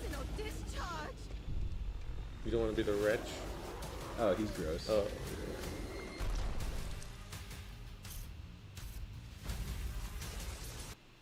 Yeah, I'd like to be the Exploder and try to sneak behind the team or something and just blow up. I kind of want to be the Stalker or the Stinger. That looks pretty interesting. Okay, so you start as one, and then you can upgrade into those other ones. Okay.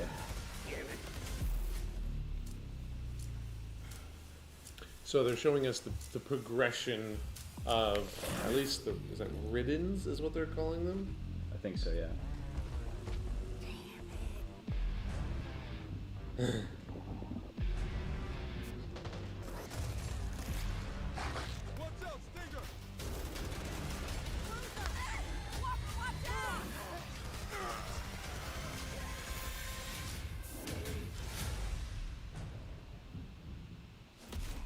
Okay, so Brandon, we just So it's saw coming to that each everything. different Ridden has their own variants as well as their own mutations on each variant. So can you expand a little more on these special abilities and how they work? Sure. So at the start of each round, players can choose between 9 playable Ridden, each with their own unique abilities. So for example, the Stalker can pounce a player and pull them away from their team, or an Exploder can time their detonation in the middle of a group of cleaners and fling them all in separate directions. Now, knowing that each Ridden has these different Yeah, abilities, how do they that's what I wanna do. change and improve throughout a match and improve the Ridden's chance of winning? So as the Ridden battle against the cleaners, they gain points. They can spend these points on team-wide upgrades called mutations. Mutations upgrade and improve a lot of different things on the Ridden side, from adding effects to their abilities. They might buff the common AI waves in size and strength. So the really cool thing is, so they affect the whole team, and they persist between rounds. So as a Ridden team starts to coordinate their upgrades, things can be pretty wild. What are some strategies that the Ridden team can take on in order to get a leg up on the competition? If the cleaners are really sticking together, you can swap to the Wretch and vomit on their location. That's going to cause them to spread out, right? This is going to open up a whole bunch of opportunities for the other Ridden players to attack, right? So if you get them to spread out and there's a Stalker nearby, Stalker used the Chaos to grab one of the cleaners and drag them off into the swarm. The Wretch's vomit also slows their victims, so if a tall boy who's naturally pretty slow can attack one of those slow characters, they're going to really be able to pummel them.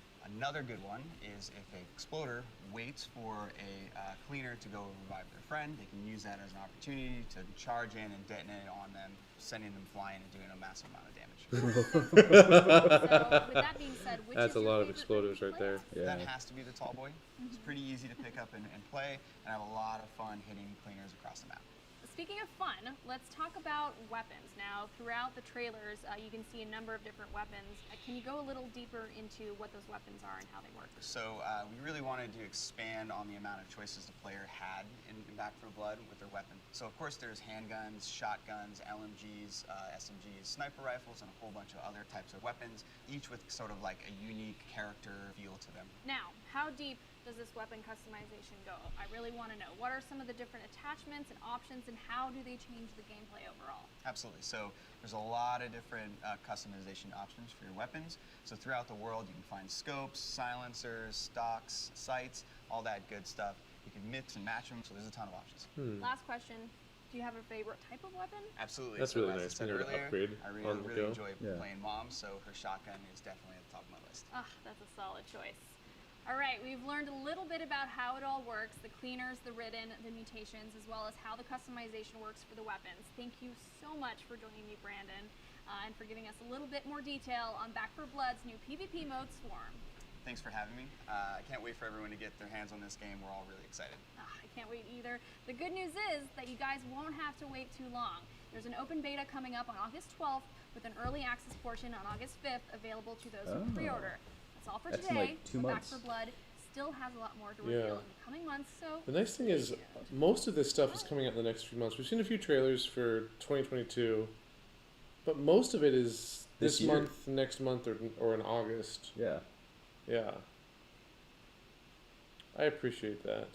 And I think we did see one that had like a 2023 release. Yeah, that was like either a sequel or an expansion to a 2022 game. Yeah.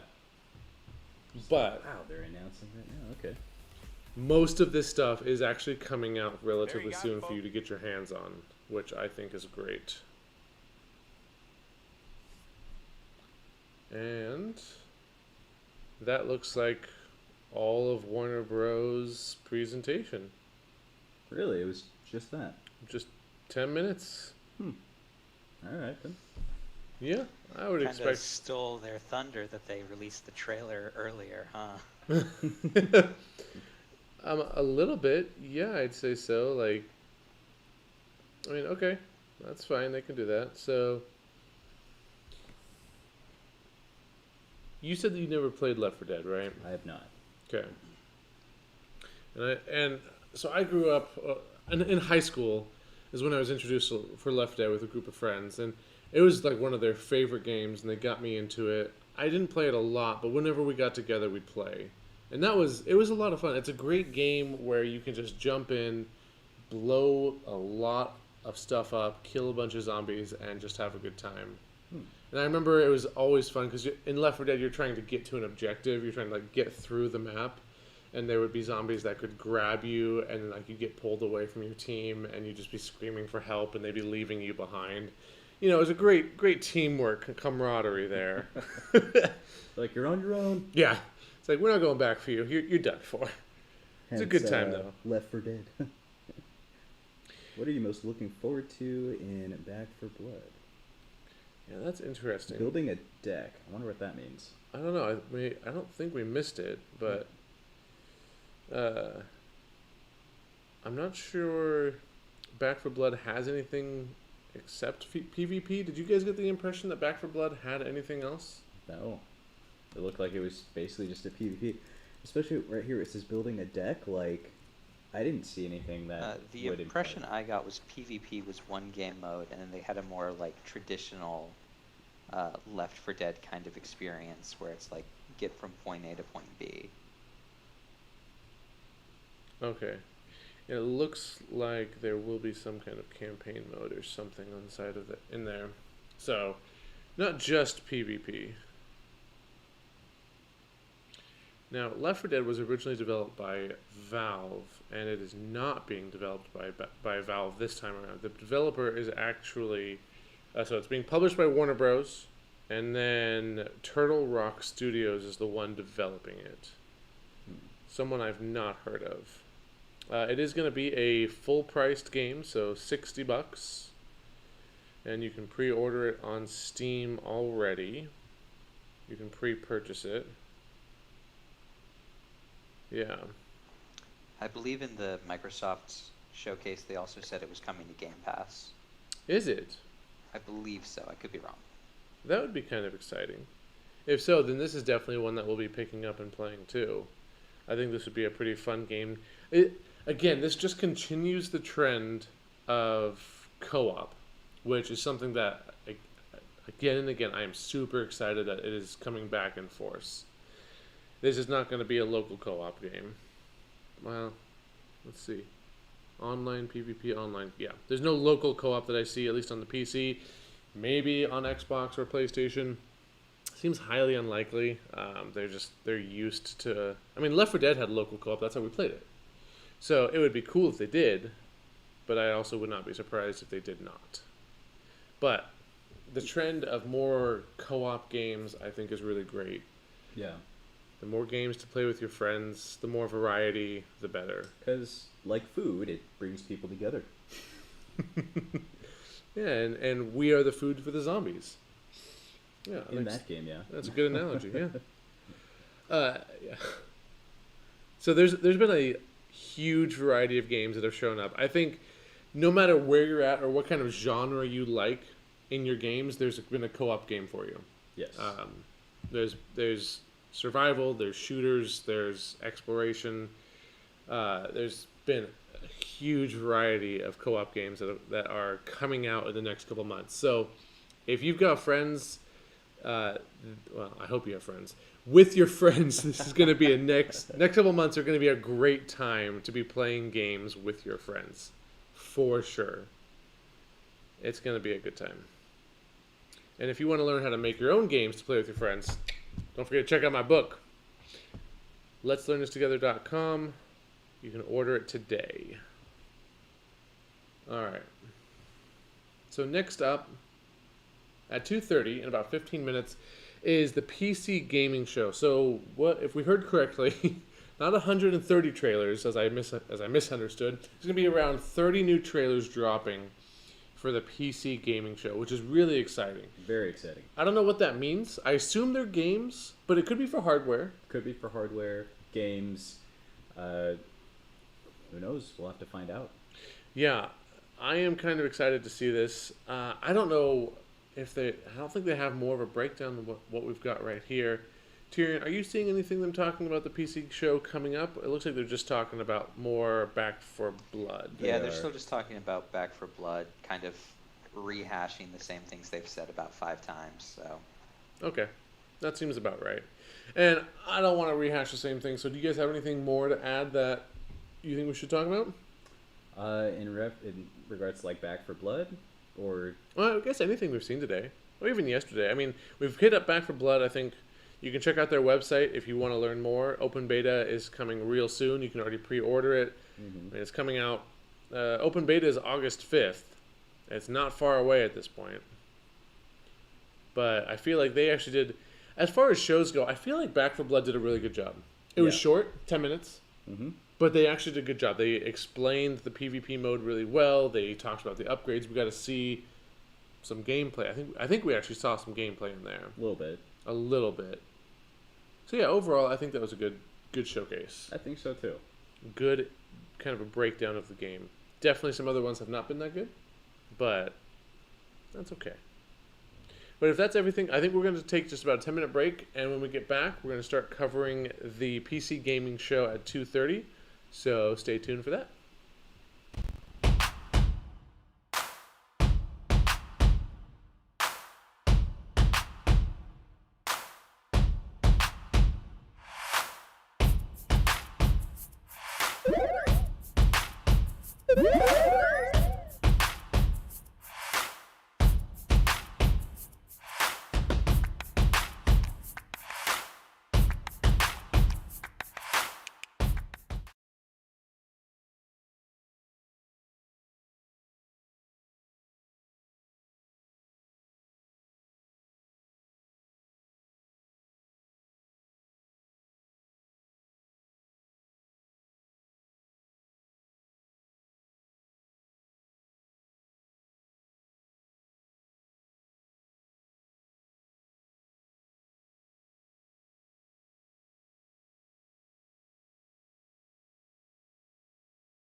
Indeed. There's actually going to be plenty of other stuff to keep cleaners occupied. When you're going from safe room to safe room, we're going to have special events in maps. We're going to have some lulls when you're not always getting hoarded by tons and tons of zombies, so you'll have time to explore each map, explore each area, where you'll be able to look for loot or upgrades or attachments to weapons, all that kind of thing. And we'll also have some secondary objectives in each of these maps that players will be able to complete.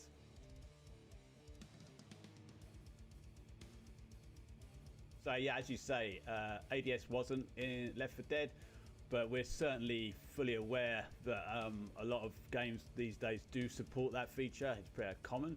So it's something we definitely wanted to include so players have that option. And I believe we do have some cards that can disable ADS if that's kind of not your thing.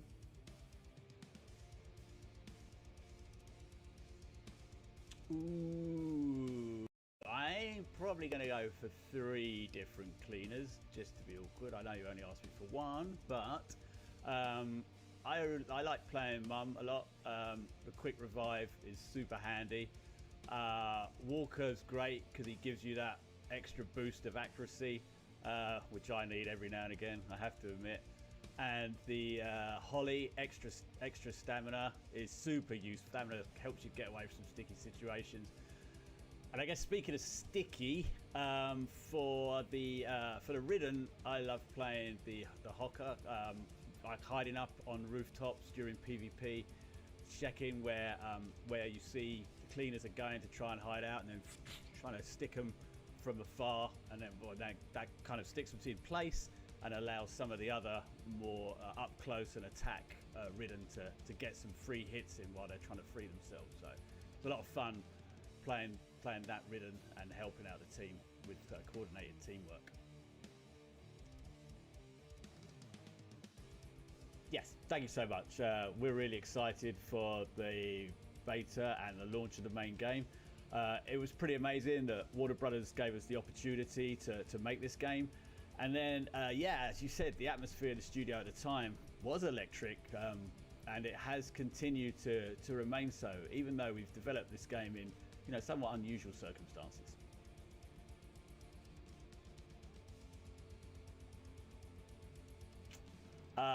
These Ridden can certainly mutate into all sorts of different shapes and sizes. So, who knows what monstrous thing they might turn into next.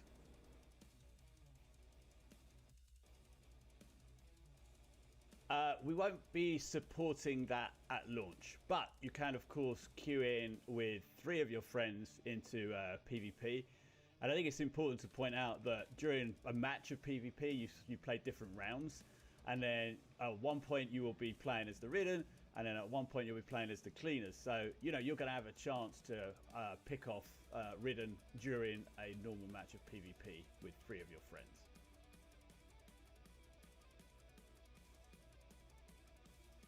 We would love to support split screen, but right now it's something that unfortunately won't be available at launch.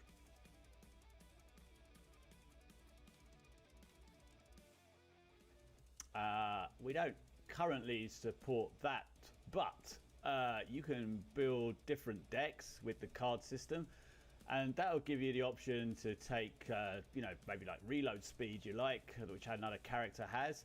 So you can add that to your deck, and you can start customizing your character that way. So you would have similarities to some of the Cleaners' abilities.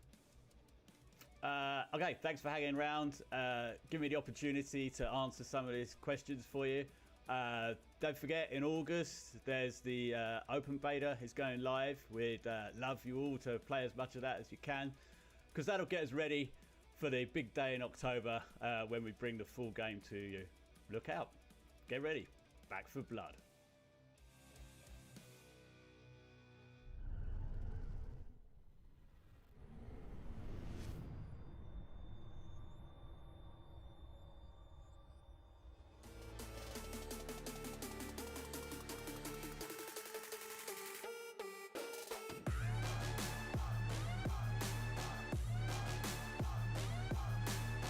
More power.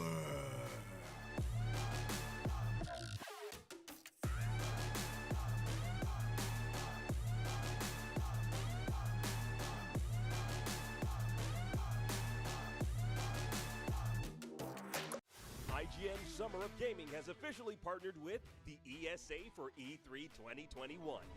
IGN Summer of Gaming is now all summer long.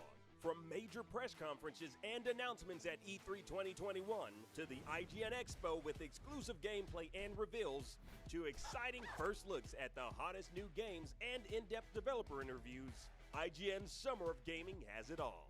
IGN Summer of Gaming begins right now.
I grew up where you would buy games and they were big floppies. Not the little diskette floppies, but like the big floppies, you know? And you'd go and you'd buy the game and it came in this big box. And of course, internet came about and it was like AOL 1.0. This is like when it was black and white. And you'd connect and you'd have the external modem. And I'd be yelling upstairs. I'd be like, don't pick up the phone, you know, because it would kick me off the internet and I would be so upset. And I was just like, oh my God, this whole world was being unlocked for me.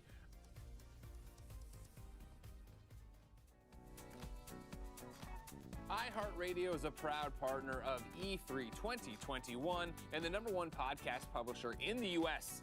Listen to all your favorite shows on the iHeartRadio app. Jackie, Golden Boy. Yes. It's continuing. Can you believe we are moments away from the PC gaming show? It's coming up. We can't wait. It's going to be exciting. Yeah. But the question I have for you is, and especially you, Alex, what does the PC gaming show mean to you? Well, you know, so I grew up traditionally, I'm taking it all the way back when I was a young lad in the Bronx.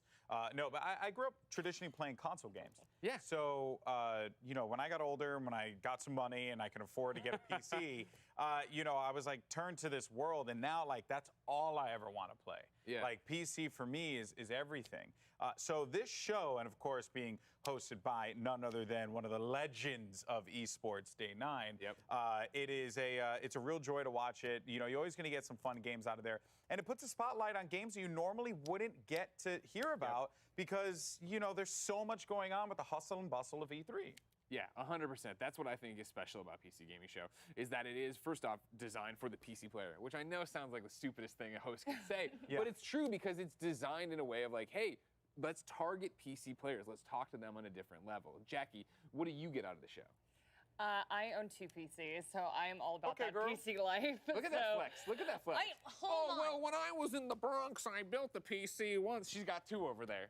She got one gathering dust she doesn't even need. I shouldn't have even said that. I was just saying that what I love about the PC gaming show is that my brother was a huge PC fan. You know, like I just remember him being glued to the computer, and I was more like you. I played more console, and I was like, "What are you doing over here?" And actually, like I took it upon myself after he passed away to like really dive in and learn how to play in PC. I'm awful. I'm absolutely terrible. But I feel connected to him. You can plug your controller in, so you're good. Yeah, you're right. There's also that option as well. But I'm also of the camp that the surprises. Yep. You know what I mean? Like, I just think you always see a game that just makes you light up and smile. And there's just so many trailers. So I'm very excited. Yeah, that's the thing about what's it, in right? store. Is I feel like you were talking about it. It's discoverability. It's something you wouldn't Very get true. in one of the bigger conferences. So it's stuff that can be targeted and incredibly niche and can be like something that is this strategy simulator you would have never seen on a main stage at Xbox or anywhere else in E3. But here it is getting the time it deserves. And it offers such a great insight into what inevitably will be coming to consoles eventually. Yeah, very true. But you are going to see things that, you know, sometimes you'll get that big game that's there because it is very important. Especially there was like a period where like all on PC was just like World of All right, welcome back. So we've got the PC Gaming Show coming up in just a minute, like literally just a minute. And it looks like it's going to be just a big presentation of trailers, some for games, some for hardware, maybe some events if I may have misunderstood that. But it's being put on by PC Gamer, PC Gaming. You can check it out at PCGamingShow.com. Or you can to see if you want what else you can find there. But we're going to be streaming the whole thing here. And I think we're just about ready to get started on that. I'm excited. There's supposed to be a bunch of new trailers, a bunch of new stuff. And it looks like E3 is about to go ahead and get underway. So let's go ahead and cut over there. And let's watch this together.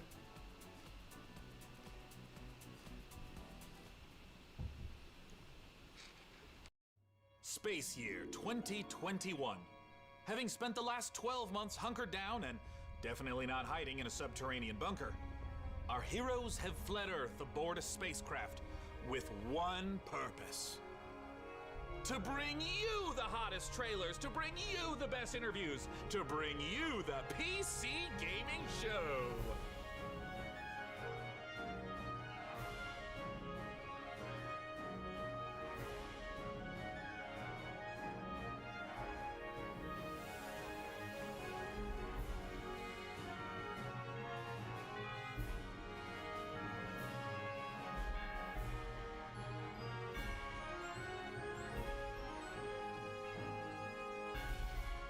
Situation cleanses. Sean! Situation Sean! cleanses. Situation Do something! cleanses. Do something! Countdown to the extinction of human race begins now. Oh, Deadbot, no! We have so much to live for. I'm pretty sure Half-Life 3 is going to be announced this year! 4, 3, 2. It is so good to be back, gang, and this year, we're in space! Aye, aye, Captain. Happy to be remotely on board, Sean. Well, I'm so glad you were able to finance this year's PC Gaming Show by, you know, selling all those black market graphics cards you've been hoarding. Ah, yes, a crime with absolutely no real-world consequences. Hey, Frankie, wait a minute. Is that a 65-ton catapult mech model CPLTC-1 as featured in MechWarrior 5 Mercenaries? Sean, I always knew you had immaculate taste. It most certainly is. I can't wait for this year's significantly more weaponized PC Gaming Show to go off without a hitch. Which reminds me, Debbot, can you run a quick hitch scan? Yes, Sean. Of course, Sean. Running hitch scan. Oh, and I also want to warmly welcome someone new to the crew. Mika Burton, welcome. Hi, everyone. I'm so happy to be here and look forward to bringing all of you fresh new PC games and hardware. Hitch scan complete. 0 hitches found presently or in 13,908,665 possible futures. Hooray! Yeah! So what's the plan, Cap? Well, Frankie, Debbot's gonna send you the coordinates for your first target, now. Your targets might be exclusive interviews, trailer premieres, or any number of amazing new computer games to beam down to the fine people on Earth. Mission received. Now, this is going to continue until all the targets are acquired and our mission is completed smoothly and without a hitch. Isn't that right, Debbot? Yes, no hitches located, Sean. Not a single hitch in sight. But first, let's teleport down to the stage to check in on E3 happenings. The only reason we're allowed to legally be back on Earth.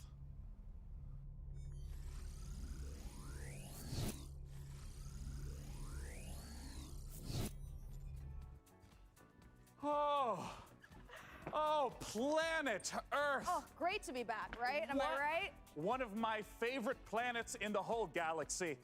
It's all right. And thank God that teleporter was conveniently built just out of frame of camera. Mika, are you ready? I'm ready. Well, ladies and gentlemen, hello and welcome to the PC Gaming Show 2021. It feels great to be back on a live stage once again. Over the next 90 minutes, we're going to bring you a showcase of some of the most exciting upcoming PC titles with world premieres and exclusive interviews. And if dozens of new trailers wasn't enough for you guys, later in the show, we are going to tell you how to win a custom MechWarrior 5 themed PC powered by Intel. So you're going to want to stick around for that. Now, make sure to keep out a special look for a special promo code throughout the show from Humble Bundle, during which you can get a ticket to get Civilization 6 Platinum Edition for just $10.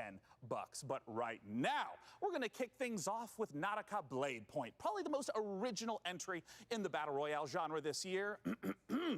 Let's go!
You are watching the 2021 PC Gaming Show, and I am the new cloud-based deadbot.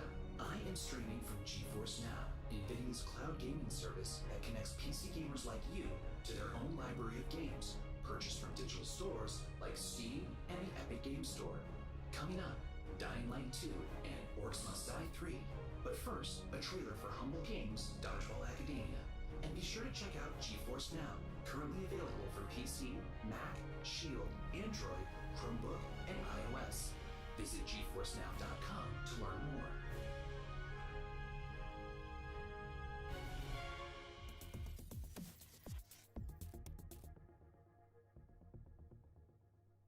Finally, I've made it. My time is now.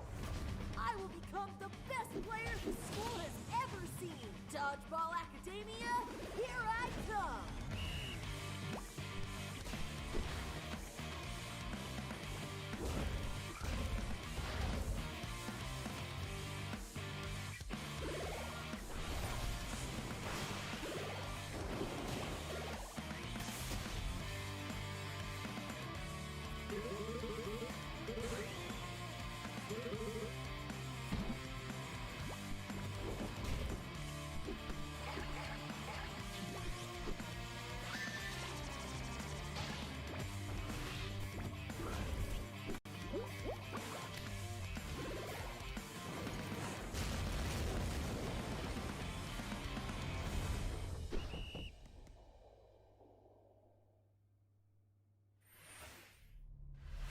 Make sure to check out Dodgeball Academia out soon from Humble Games. Ooh, that was sweet! Don't you agree, DevBot?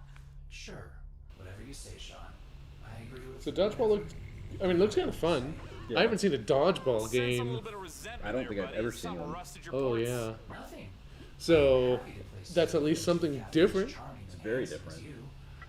Although I will say, I saw him run across the middle line, and in dodgeball you don't do that. No, you So don't. I get the impression whoever made the game's never actually played dodgeball before. The animation style definitely reminded me of like an old school cartoon. It kind of reminded me of like Danny Phantom type of Yeah, thing. it looks exactly like a cartoon. So I feel like that's kind of a selling point, though. This is a cartoon; you get to play as it. So that's kind of cool. I'm so happy to be here at the PC Gaming Show. Chivalry 2, if you don't know, is a first-person slasher, which is like a I've heard first-person of this. shooter, except instead of guns and grenades, Which one is you've it? got Chivalry swords, battle or axes, Chivalry longbows, 2? and Oh, blades fighting Chivalry, over yeah. a huge 64-player battlefield. I've heard this is a really tough game to get into because of the combat. Yeah. But it's very rewarding because it's really good.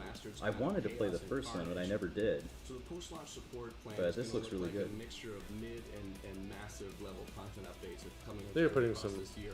One of the really most intense exciting music, parts is though. taking it to different areas Right? of That's the not just me.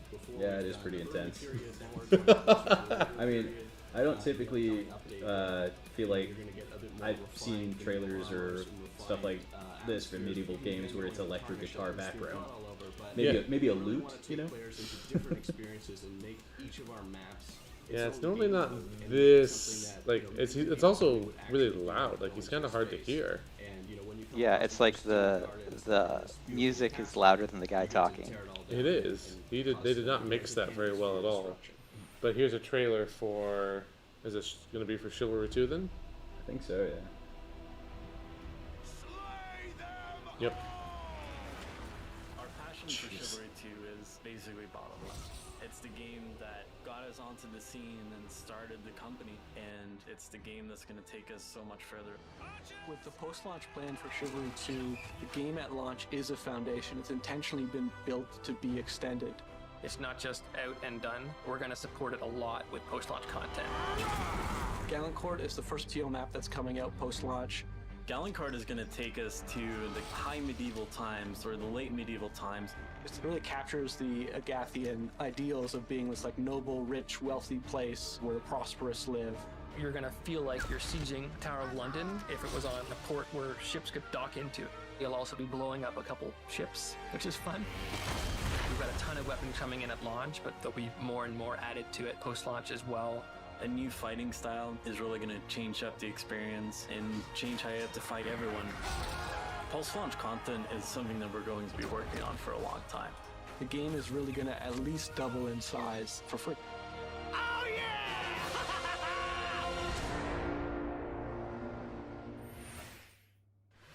Next up, we have an exciting look at Dying Light 2, and make sure to stick around So to that find looks out pretty how cool. you could win It's a already out, custom so they're talking about the Mech DLC and the Warrior PC post-launch from our content. friends at Intel. Which it's great to have a plan for, but at the same time, it's nice when a game launches and it's like, hey, this is an entire package, and not already have a year's worth of content afterwards. Like, right. Yeah, okay, I get it. But at the same time, if it was so important to already plan it out, then why isn't it in the game? Yeah. It's good to have game, like, continuing on, but at the same time, I rarely play DLC. Very rarely do I play DLC. This guy's mustache is nuts. Is this like a food fight game? Looks like a food fight game. Wrangle your taste buds. Kind of reminds me of Butter Royale from Apple Arcade. I really like that game, but it's a very different style.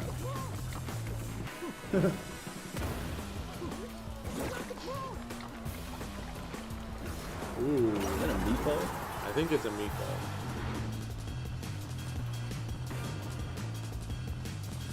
I think you also kind of fell behind. I know, I think getting my hand forward trying. Yeah, sometimes there's just nothing you can do. I could watch that 363 like a peasant. Ramen.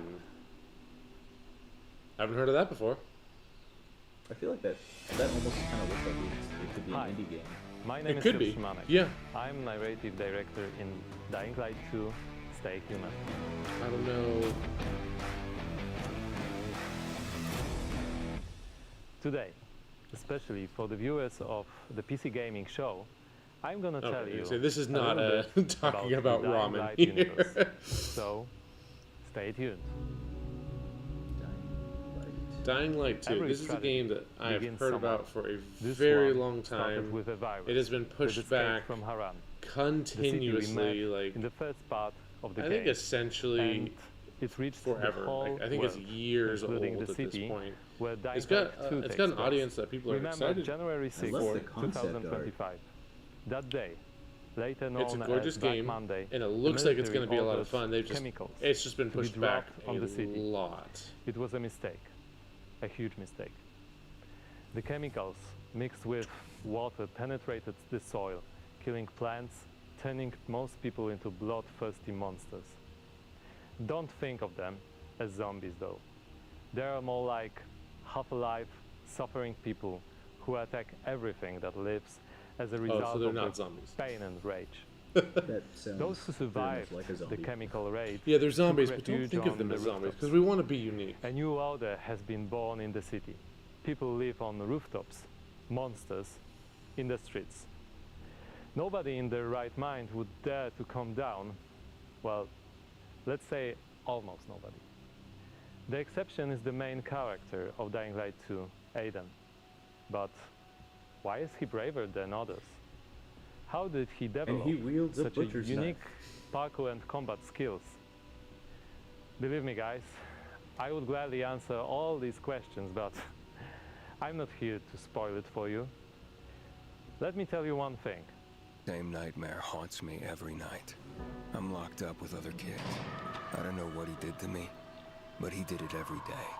Over and over. Looking for something he couldn't find. The worst part was that he did the same to my sister. I'll never forget her scream when they separated us. What could I do? They had rifles, and we were 5 years old. And there was a fire, explosions, chaos. I got away. Soldiers took me out of the city, but my sister stayed there. My Mia. I left her. We meet Aiden as one of the many, many children undergoing mysterious medical research.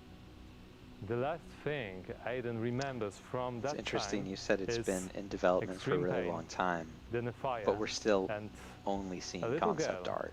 that was being tested with him. Her name was Mia. She Yeah, was his sister. that's. What happened I next think after the for fire? a while, I believe they Is were Mia still alive? indefinitely The following suspended. years haunted Aiden with And then they these came back. questions and with guilt over People thought it was leaving her. essentially canceled, but they didn't say Moreover, canceled. Mia is the only answer to the For- question. I'm not sure. I have who not followed Aiden it super really is. closely. Now in 2036, we meet Aiden when, for the first time during his pilgrimage, he finds a clue about how to find his sister. Aiden's path to the truth is tough, full of challenges and adventures. The difficult choices to make as well as their consequences await you. You're going to discover them all So in it's finally coming December 2021. December.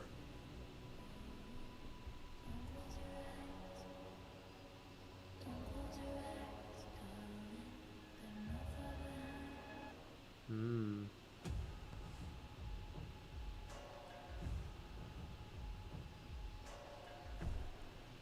Ooh, that was Dying Light 2, Well, we and almost it saw looks nothing great. about it. And but sure. spooky. I mean, Well, there's a we lot of are stuff here actually out there back about on it. the Like you can E3 find stage, a so we lot can of get closer gameplay, to your and you can comments and see a reactions to what lot you're of seeing concepts on this about year's it. PC So there's already a show. bunch of That stuff is already right, out there Sean, about it. So you out there, keep your That comments was coming in. And as essentially you're watching this very video, we little. want to get your Yeah. input It on was a just a subject guy that, talking we're about the pretty passionate story. about. Yep, PC and a little bit of building. narrative So from this the year we've protagonist. put a number of prototype Which the story PCs based on sounds MechWarrior sad. 5, It but does, but it we're sounds only going to interesting. manufacture one of them.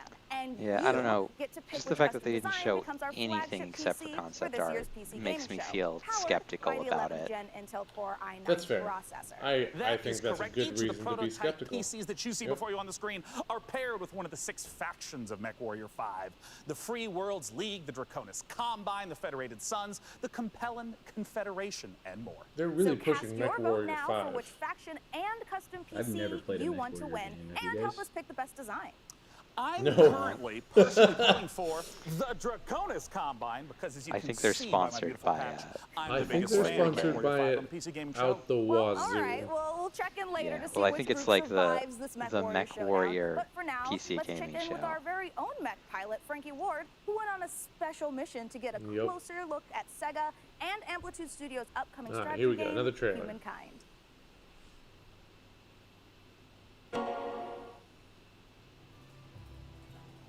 In Humankind, you will be creating a civilization as unique as you are.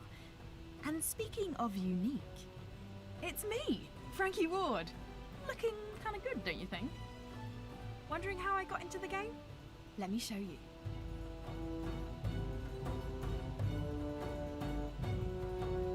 Are you ready to play against me? Oh, you think you can beat me? Posture all you like. I've seen worms with more impressive empires.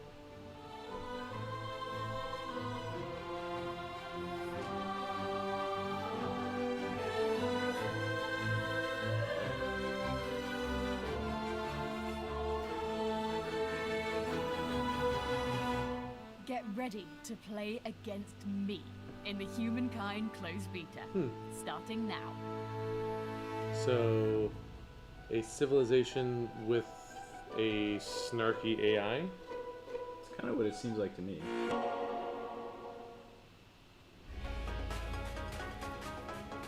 I don't know who Frankie Ward is. Me neither. So I don't care to play against her. And I also really don't like Twitch drops as a way of getting games.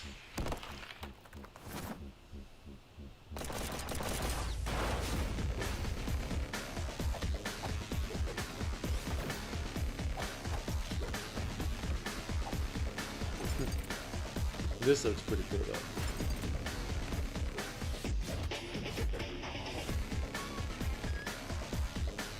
Pretty sure that side scroller is one of the oldest video game styles, and it still is around today. Like, it has changed a lot. It's been upgraded, modified, and evolved, but it is still going strong. And it all started with a monkey throwing barrels. I think that. Pretty close. I mean, that was an arcade, but yeah. It's got long roots, and it's gonna keep going. I don't see it ever stopping. What's really cool is that they're also pretty easy to get into. Like, in the book, we actually make an action platformer because it's such a popular kind of genre that it just makes sense, and they teach you a lot. But there's also an unlimited room for growth. Yeah. So. I feel like it's probably where a lot of, especially indie game devs, get their start with something like that. Yep. You can do the atmospheric, platformer or side scroller, action, adventure. Yep. There's something for everyone and always something new. Coming up, a special word from Valve. But first, Orcs Must Die 3. Orcs Must Die.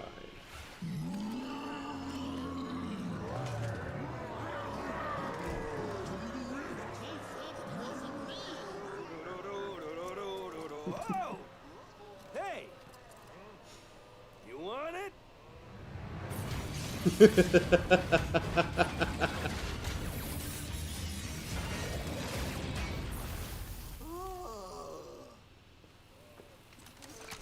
Come and get it. It's like WoW for kids. Well, it's about time. Joining me to talk about Orcs Must Die 3 from Robot Entertainment is design director Jerome K. Jones. Welcome, Jerome. That was kind of funny. Thanks, Sean. There was nothing there. So, for anyone who's never seen an Orcs Is Must there Die ever- game, has there ever been a what is the game where Orcs Must orcs are Die not series free? all about? Is that just Well, like Orcs Must the Die standard, 3 like, is a orc in third-person game, tower like, defense show game. they So have? basically, there are tons of orcs and bad guys trying to get into these rifts, and the player has to stop them. We That's give quite players the tons rabbit of hole right weapons there. and traps and tools to do this, and while you're defending the rifts, you can play solo, or you can invite a friend and play co-op. So it kind Now, of since looks this like is the Orcs third Must game in the series, Die. what's new compared I'm to not previous familiar two with it at all. titles? Have you guys There played are it? two new campaigns, It but kinda the reminds me of main Dungeon new story Defenders, just with how campaign they're takes place describing about it. 25 years after Orcs Yeah, Must Die 2. it looks like so it's a not Dungeon only will the Defenders. fans Yep. be able to catch up on That's any new exactly what I was developments gonna with say. the order, but they will also It looks like it's less place some towers new and more heroes traps. in our all-new Yeah. war scenarios, which are these new massive levels where you fight hundreds of orcs on the battlefields outside of the fortress themselves. So you're fighting indoors and outdoors, which is pretty new. We have a new mode called Scramble. It's basically adding random elements against the player, making the levels more challenging. I want to know about the toys. What are the new weapons and the new traps that are coming? We added war machines and war guardians. So a war machine is like, there are these massive traps, like you might release a giant tornado on the battlefield, or you'll climb into a catapult and you'll fire at giant orc armies. And then the war guardians are it's like putting other war mages on the battlefield with you to fight with you, except they have their own attacks and their own special abilities. Well, I gotta ask then, when and where can we play Orcs Must Die 3? So OMD3 is coming out on July 23rd on Steam, PlayStation, and Xbox, and I'd give this a pre-orders try. start today. So you should rush off to Steam now and put Yeah, I OMD3 agree. on your wish list. Well, thank you so much for joining us, Jerome K. Jones. Once again, just a few more weeks to wait for Orcs Must Die 3. For now, though, it's time for us to take a look at Vampire the Masquerade Swan Song. It is multiplayer. I mean, yeah, online co-op. Yeah. 4, 5. All right, what do we got now? What is this? It was Vampires something. Vampire Masquerade. Yeah. 9, 10.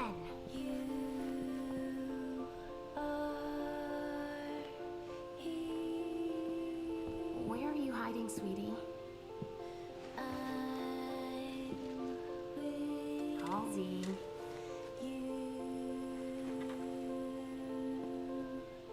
Halsey, get out here.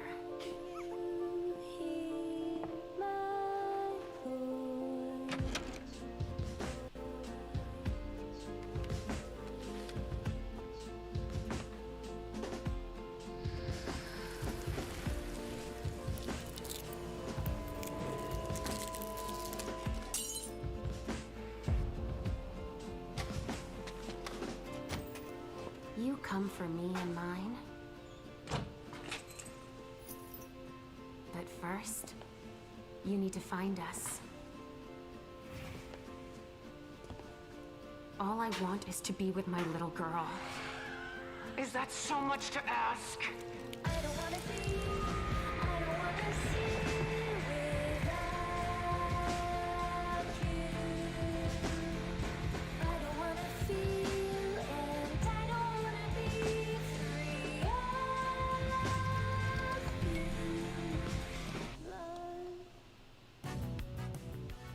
Hello, this is CERN from Passion Republic Games. We are a Malaysian-based indie game studio working on Gigabash, a multiplayer arena brawlers inspired by kaijus and heroes.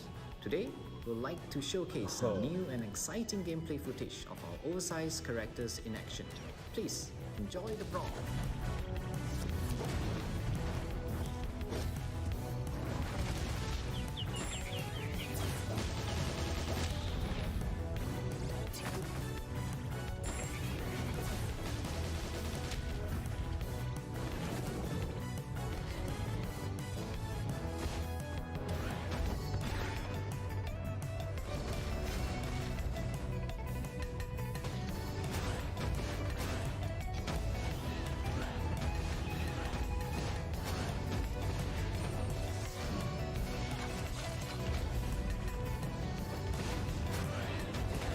Yeah, this looks awesome.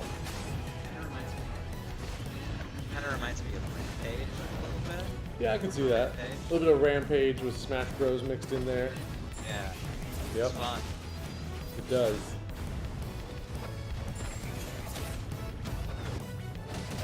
Giga Bash. I could get down for that. Yeah. And if you pay this amount, you unlock a special character. Let's check out a trailer for Lemnis Gate and make The sure you hang around licensing afterwards fees for for the that would developer be interview with Sean. enormous. Mankind is facing total annihilation. We stand on the verge of extinction. Infertility spreading across the globe. Humanity's last living generation. a major scientific breakthrough. Yet there is hope for our future. The project known as the Lemnis Gate. But if we are to survive, first, we must go back. 3, 2, 1.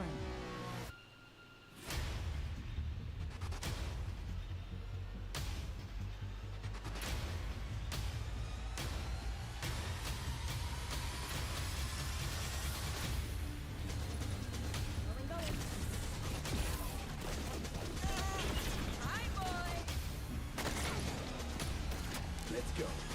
Shield. Protect and serve.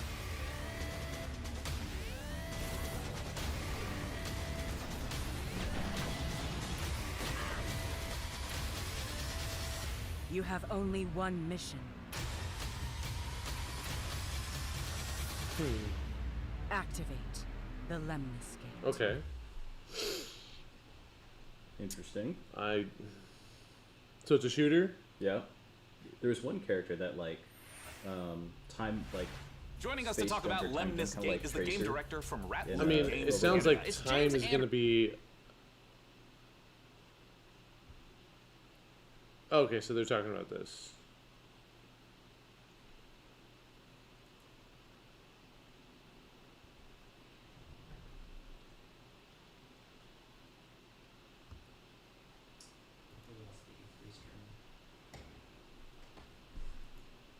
What? Characters into the same 25-second time loop. So, for example, I may run down a hallway and throw a grenade, killing one of your operatives. But Okay, then now on the this next sounds turn, super you may intercept interesting. my Yeah. operative before he threw the grenade. Okay. So we have retrieve I'd XM. play this. Seek I'd and try this destroy, That classic concept deathmatch, explains and we that. have a Like game that mode sounds combination. fascinating. Yeah. Can you walk me through a little bit of like what a few turns at the start of a round looks like? You can see the board, you can see the time loop, everything that's happening. And then we both get time to like observe, plan, and then execute our moves. When and where can we play it? So Lemnis Gate will be launching on August 3rd. It's open for pre-orders right now That's- on Steam. I wanna look and more we're into coming up Lemnis to Gate a later. Open beta in July. The game will launch on PC and console, both current and next gen. That sounds super Thank you so much for joining us, James Anderson. Once again, that is the genre-bending, first-person shooter, turn-based strategy game, Lemnis Gate. Now, we're not the only one marooned in the stars out here. Coming up next, let's take a look at Next Space Rebels. And this no man's land has a technical term. It's called common, which means, my friends, that space is for everyone. And I mean everyone! What is this? It's like it's use what you got to build a rocket.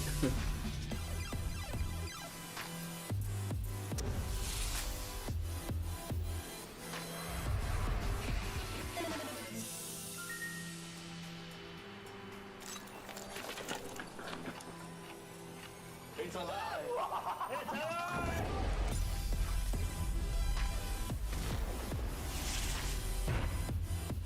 So you're launching rockets. It's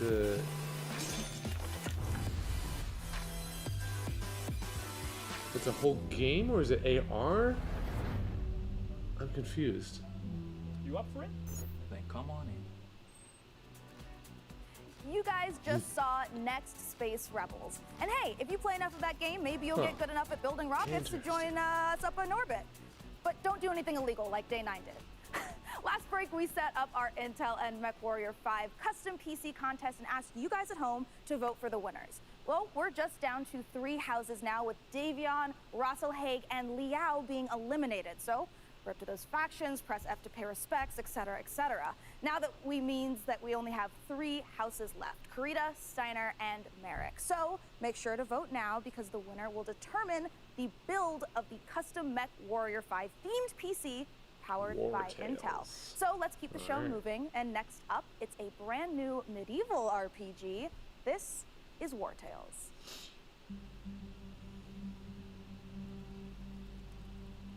A 100 years have passed since the rise of the Edoran Empire, and its untimely demise following the Great Plague. In these troubled times of quarreling factions and outlaws roaming the land, work is not scarce for a band of mercenaries. The stories of this age have been recorded. They are known as the War Tales. Okay. So, isometric perspective, turn-based RPG.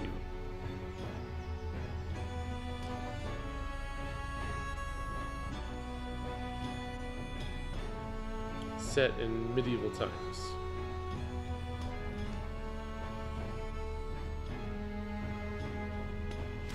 Fantasy medieval times? No, probably. It looked like there was some kind of giant monster there. Yeah, at first I was like, well, I don't see any magic. Okay, yep. Giant monster? Yeah, fantasy.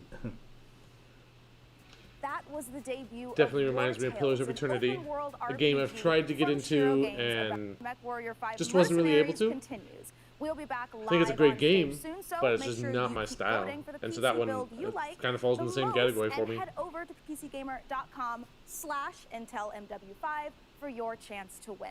the So, turn-based how about another combat, game 'cause announcement? I This also is tried E3 after play Pillars all, of Eternity and this year's times PC failed. gaming show is But the so turn-based full combat of games set in is space. It's starting to feel a little crowded up there. But the next game we have to show Yeah. you is very special. See, because It is the we played through Divinity Original Sin, and that's kind of the same settlement thing. Like, management game it's not a set lot in different, stars. but In it's Ixion, different you struggle enough to maintain a from space Pillars of station, Eternity stockpiling resources, to where we managing loved that external game. and internal And we threats, spent and rescuing 50 the plus survivors hours of playing other that failed game. expeditions. Part of that might we also think this will be be a brilliant the entry co-op into the genre aspect, when it so I don't releases. know The co-op So, aspect, I here think, is your huge. first Yeah. look Yeah, I at don't know if this. It looked like you had a party, but I'm not sure if there would be co-op. in It didn't look like there was any co-op, no. Yeah. But here's another world premiere trailer of a rock concert.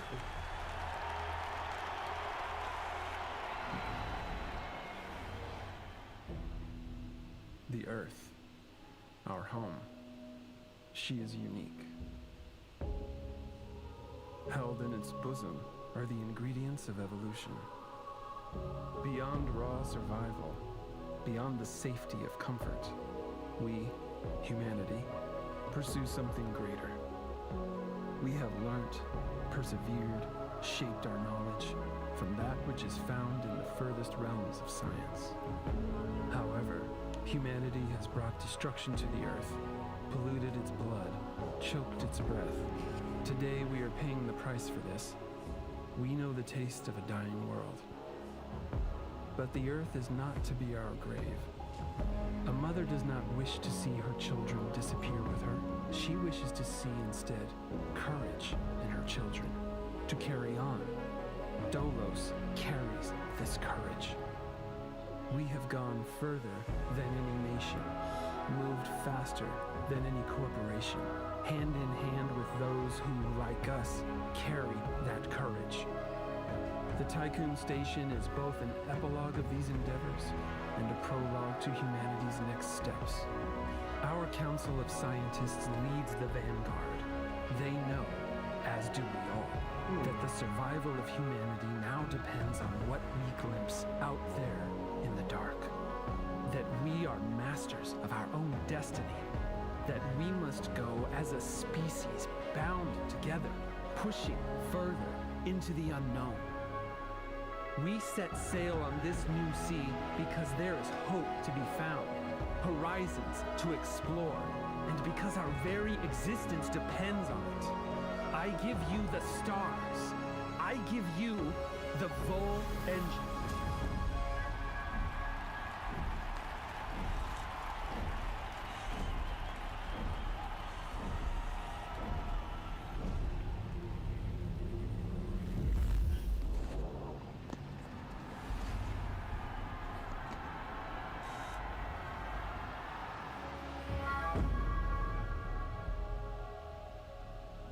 That doesn't look good. No, that looks really interesting. Wonder what the story's about. I wonder what it. Yeah, it looked like you were some kind of overseeing what was going on. Mm-hmm. But there was, yeah, I don't know what's going on there. Huh. And then the moon blew up. Like, what? Well, that was a quick game. Yeah.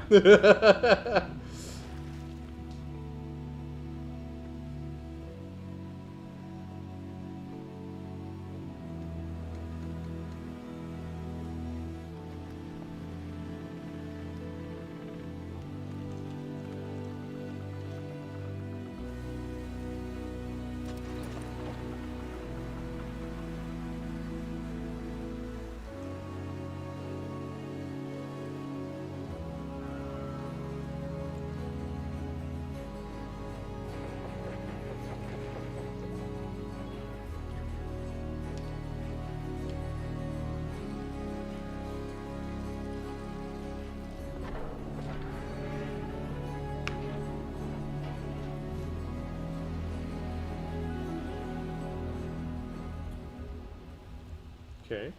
Some kind of exploration game. Didn't see a whole lot there. Not really. Sean, what if for one segment I was the lead and you were my sidekick? What? Who's ever heard of a human sidekick? There are plenty of human sidekicks, Sean. Building list of known human sidekicks. Alex Vance and... No. I mean human sidekicks to robot heroes. Can you compute that, DevBot? DevBot cannot compute. There is no known precedent set for human sidekick to robot lead. Yeah, there you go. Human sidekick, robot lead. DevBot, I think it's time for a hard reboot. Frankie, can you take over while I sort this out? Aye, aye. Let's take a look at the next game reveal. At least they're having fun with this. Yeah.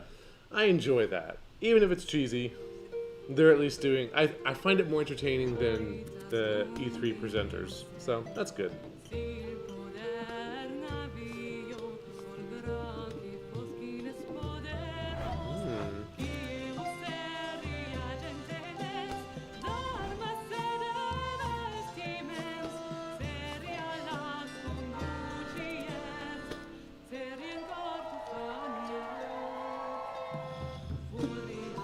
Yeah.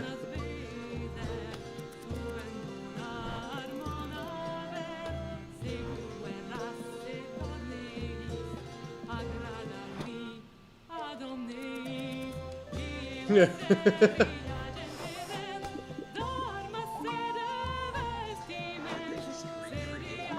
Yes, they did. That was absolutely that distracted boyfriend meme right there. 100%. Wait, what was the name of that game? Lakebird Legacy. That actually looked kind of fun. I didn't even catch the name of it though. I mean, it looked like a city management game, but Yeah. then you were also playing Matchmaker. Yeah. I really enjoy Outlanders on my phone, which is a city building game.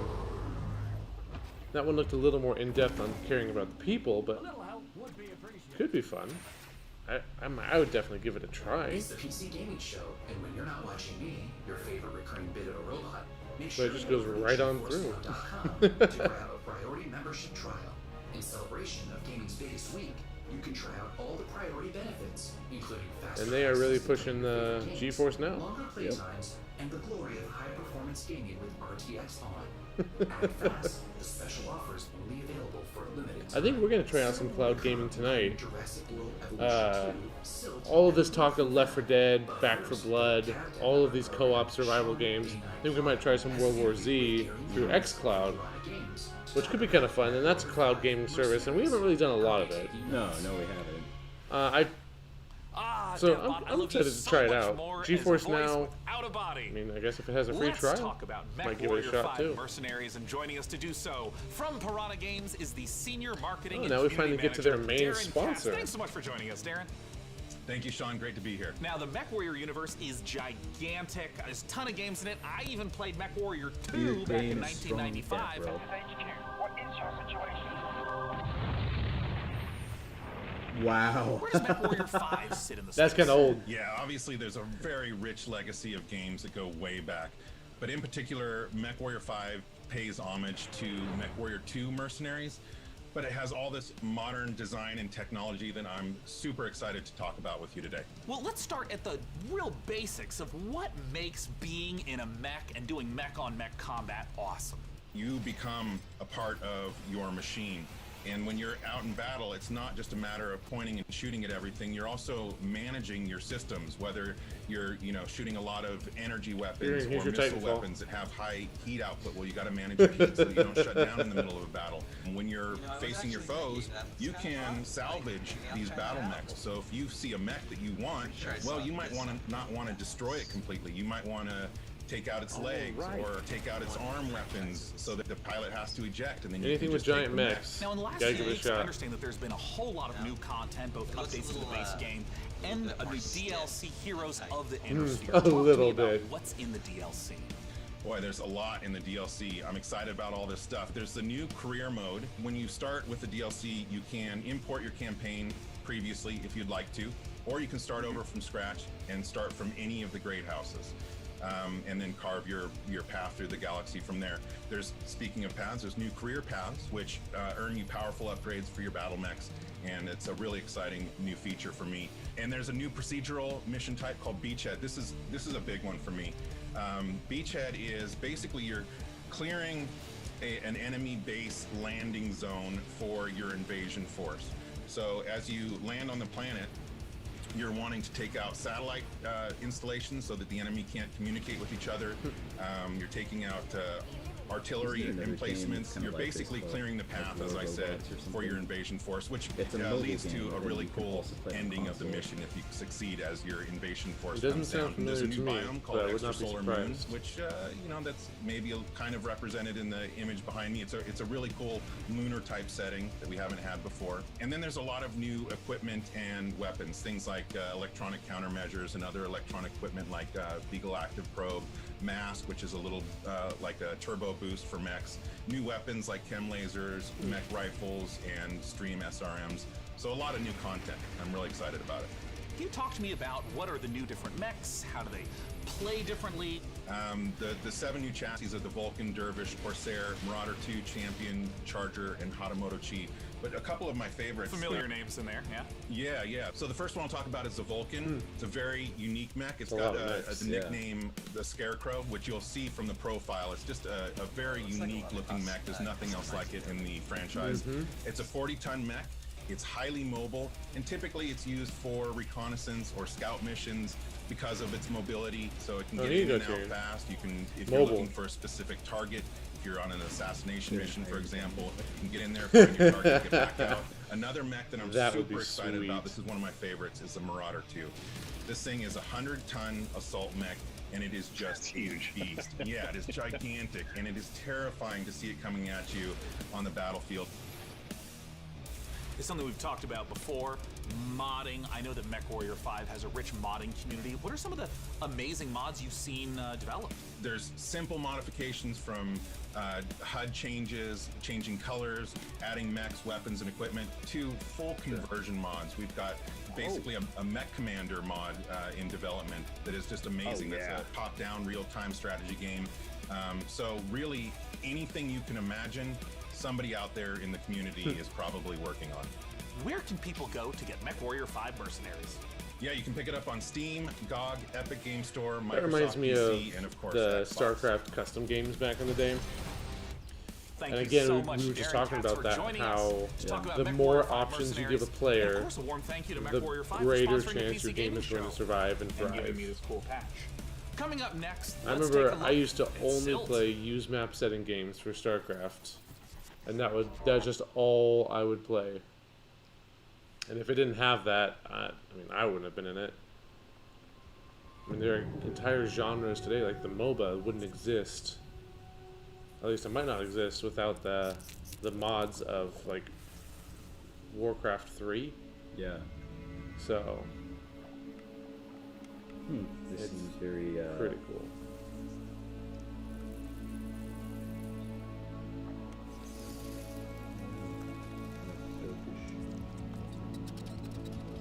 Although that reminds me of those flower things from Mario. The piranha plant. Yeah. That was one giant fish. Oh, jeez. In more the words of Qui-Gon Jinn, there's always a bigger fish. Always a bigger fish. In this ocean, you look to be the smallest fish, or at least one of them. Silt. Interesting name. Yeah. It's for treasure, maybe? No, you're just trying to survive. You're just trying to get out.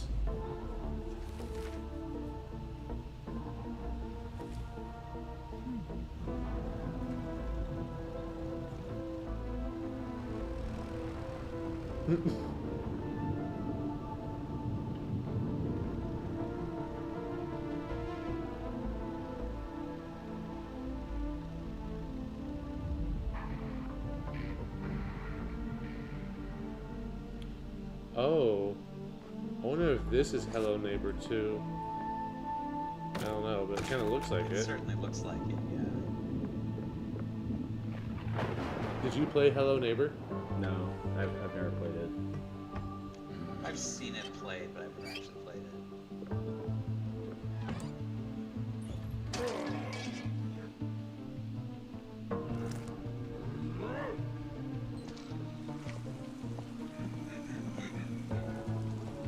I didn't realize how freaky of a game it was.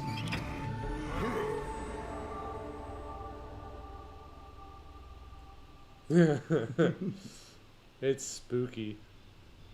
What about it is like spooky? What makes it spooky? It's just like the jump scares. You never know where they're gonna be. Okay. I believe you're like Hi, trying to I'm Rich invade, Newbold, steal game something, director get some for Jurassic World information. Evolution 2. But the Following AI, the incredible neighbor, success is of the really first game, we're all smart, very excited to and you return to never such an know when they're amazing gonna be world and right bring in you front of our your most face. authentic experience yet. Hey, we were talking about this After yesterday. the I events think. of Jurassic World: Fallen Kingdom, you Yeah, will we work showed the trailer alongside for it. iconic Yeah. characters from the films, voiced by original talent such as Bryce Dallas Howard and Jeff Goldblum. You will lead efforts to contain, control, and conserve the many dinosaurs now out in the wild. And okay. for the I very didn't realize first this was time, you will actually, be like, building tied parts of into the facilities movie. beyond Isla Nublar as you explore new, stunning locations across the globe. Yeah, Of course, the it first wouldn't be one I feel like Jurassic kind of World if it was wasn't for the because stars they of the still had show, Jeff our Goldblum dinosaurs. doing And we are voiceovers for the thrilled first to be bringing to Jurassic life Park game, even yeah. more authentic Huh. species than Or ever Jurassic. before, including awe-inspiring Jurassic World flying Evolution. and marine Mhm. reptiles. So sit back and allow me to welcome you to Jurassic World Evolution 2.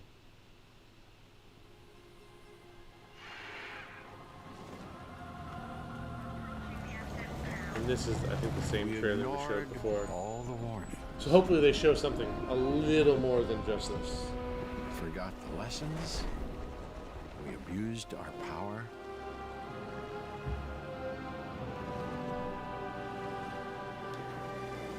We played with genetics like it was a toy.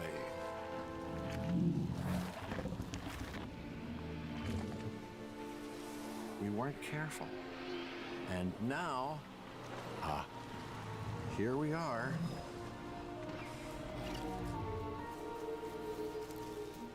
This is a very different world.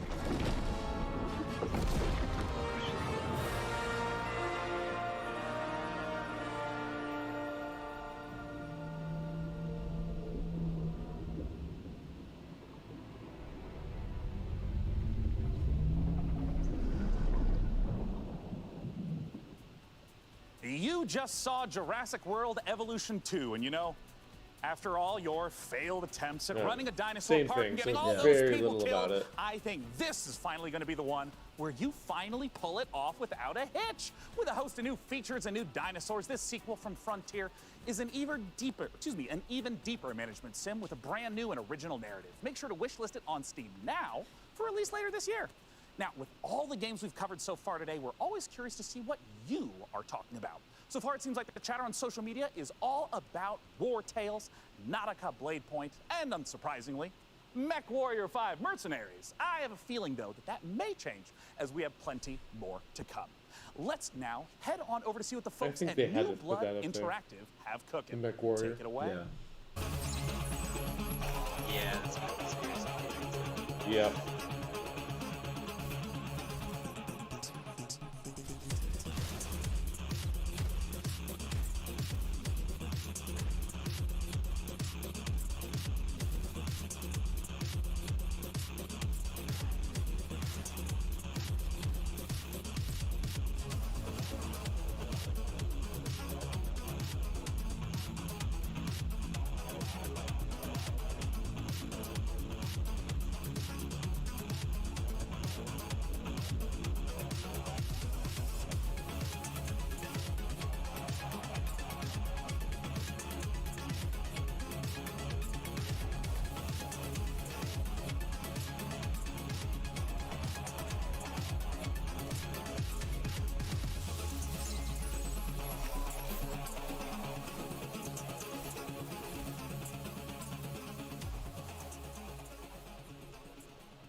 It just wouldn't be the PC gaming show without a fantastic new Blood Supercut. And And joining us from New Zealand is New Blood CEO Dave Oshry. Hey, Dave. Hey guys, thanks for having us back for another year. You know, what you just saw was what New Blood's got going on for 2021. Some stuff you might know about, some stuff you might not know about, and some stuff we're not ready to talk about just yet. But what I do want to talk about is Gloomwood. Gloomwood, as you know, is our next flagship title, inspired by great PC games like System Shock, Arx Fatalis, Call of Cthulhu, and of course, the Thief series of games. And not Dave, I'm Bloodborne. sorry. That's Not one really bit. great, Dave. Gosh, this is kind of embarrassing. We kind of need to hurry it up a little bit. I just want to make sure that we have enough time for our next video. We got an incoming message from Gabe Newell. So I guess goodbye for this year. I'm really sorry to cut you off, but see you next year. What? I'm sorry, what? You're bumping me. You're bumping me for Gabe. Gabe, that Gandalf look, he doesn't even go here. Is everything okay, Dave? Not now, Mom. I'm upset.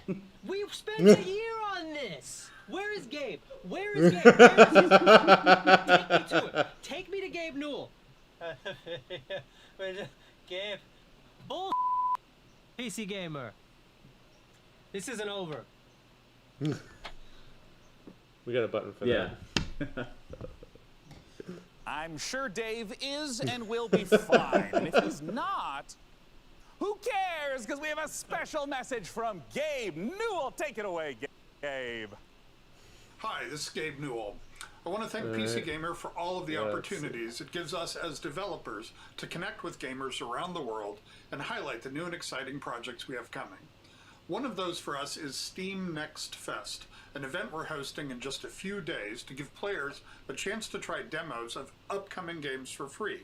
We can We'll see be his featuring computer in some his of the glasses. demos you'll be seeing during this week's PC Gamer event Looks and like he's got a dozens blue more. screen of death. Here's a look at just some of I'm the pretty titles sure he's to be just reading featured off a during script. Steam Next Fest. Welcome to Steam Next Fest, Yeah. where we're showing a massive collection of see a upcoming title. titles on Really? Steam. During the week of the festival, I mean, he's developers from definitely just around the reading a world script. release their demos for you to play. Time to put on the gamer pants. Let's go. Ooh, Tiny Thor. I followed the So developer go of that on explore Twitter. the newest titles. That's coming out From pretty soon. first-time devs to seasoned pros, this is Steam Next Fest. Oh, fuck. Some of those look pretty good.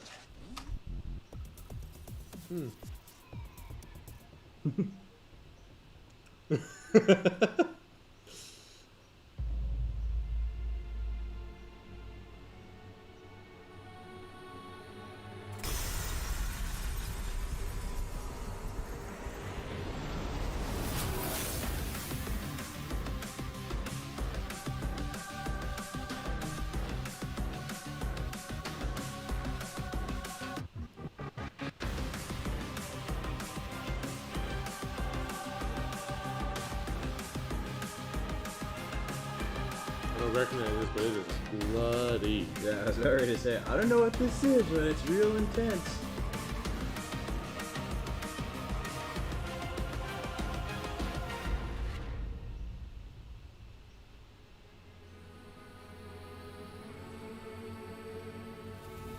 It's giving me. What was that? What was that new Lord of the Rings game? Shadow of War? Shadow of Mordor? Shadow of Mordor. Hello, Sean. I am Devbot, dedicated to serving you and your crews every need. Because he's got a ghost Glad with to him. have They you kind of back, trade Devbot. places. You know, Sean, They help each other I out. wouldn't ever want anything That's to the come first between vibe us. I just got from that. Me neither. That's a weird thing to say. Like a petty disagreement over hosting responsibilities, or all-out robot versus human war. You know, it is time to look at some hardware. Here on the PC Gaming Show, you know we keep frame rates high and the rays accurately traced.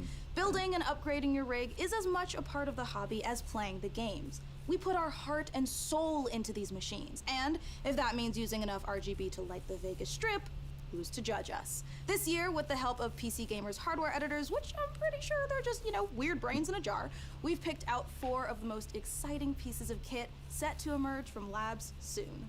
First up, something fittingly sci-fi. The Impulse is a neurocontroller that aims to make you a better gamer by cutting out response times almost entirely. It's not hey, quite this Alex is what we were just Vance's talking about, gravity plugging gloves from directly into our Half-Life, nor brains. is it Right. quite up Perfect. there with Gabe Newell's dream of a direct brain-to-game interface, but the Impulse is as close as we're going to get this year. The glove measures the signal traveling through muscles in your hand to beat your finger to the click.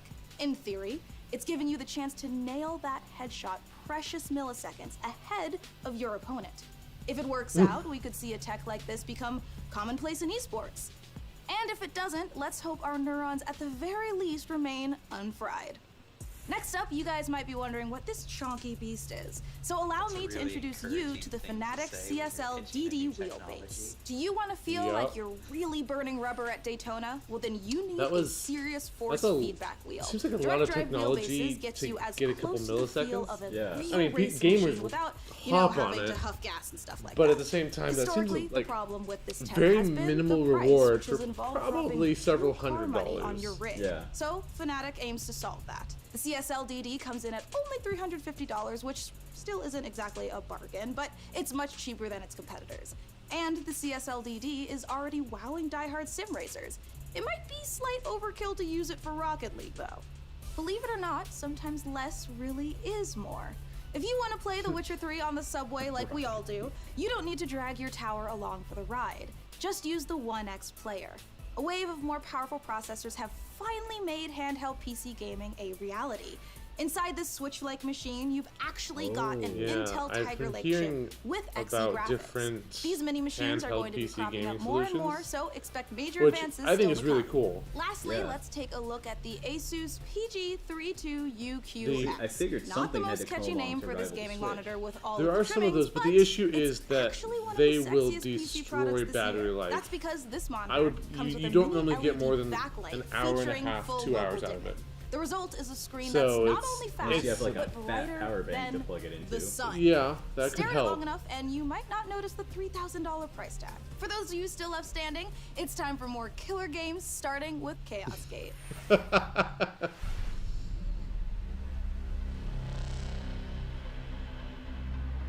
Okay, so a little bit of hardware mixed in. Yeah. That's cool. I like seeing the new stuff come out, even if it's way outside of the price range of normal humans. They didn't tell us how much that glove was going to cost. They didn't. But yeah, it's a lot of tech for a millisecond. It is. But it's also kind of just a step forward, you know? Yeah. I could see them doing more and more with it. I'm not quite sure how it is a neural interface. I didn't quite catch that, but I'm not sure if you saw it, but we just got a trailer. You just got the chance to for a witness trailer Chaos Gate Demon that's coming Hunters, out the in newest August. Warhammer 40K we got a teaser game for a from trailer Frontier and coming out Complex soon, Games. If you're a fan or of in a couple turn-based months. tactics, Yep. strategic-based management, brutal combat, or you're like me and are What really a hyped after wild watching waste. these Astartes animation It's- 100 times. But it's Make sure to common now, wishlist especially for Chaos movie Gate Demon trailers. Hunters Yeah. on Like they'll do Steam now. Get teasers ready for the teasers 2022 for release. trailers Next for up, the we have a future. trailer for Pioneer, a spooky and gorgeous-looking shooter that draws on the lineage of games like Stalker. Let's take a look.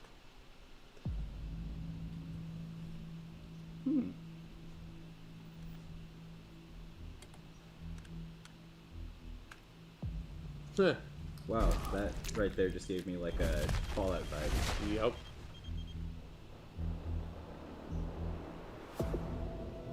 Афганистан сильно изменил вас. Наверное, это тяжело нести на себе такое бремя. Испытывать бесконечную боль и терпеть ужаснейшие кошмары за весь тот хаос, который вы пережили. А вы ведь, как и многие другие, всего-навсего желали счастливой жизни, не так ли? Пожалуйста, не смотрите на меня, как на монстра. Я думаю, что я почти такая же, как и вы. Вы лучше скажите мне. А вы примете условия острова? Какой ценой вы хотите обрести счастье?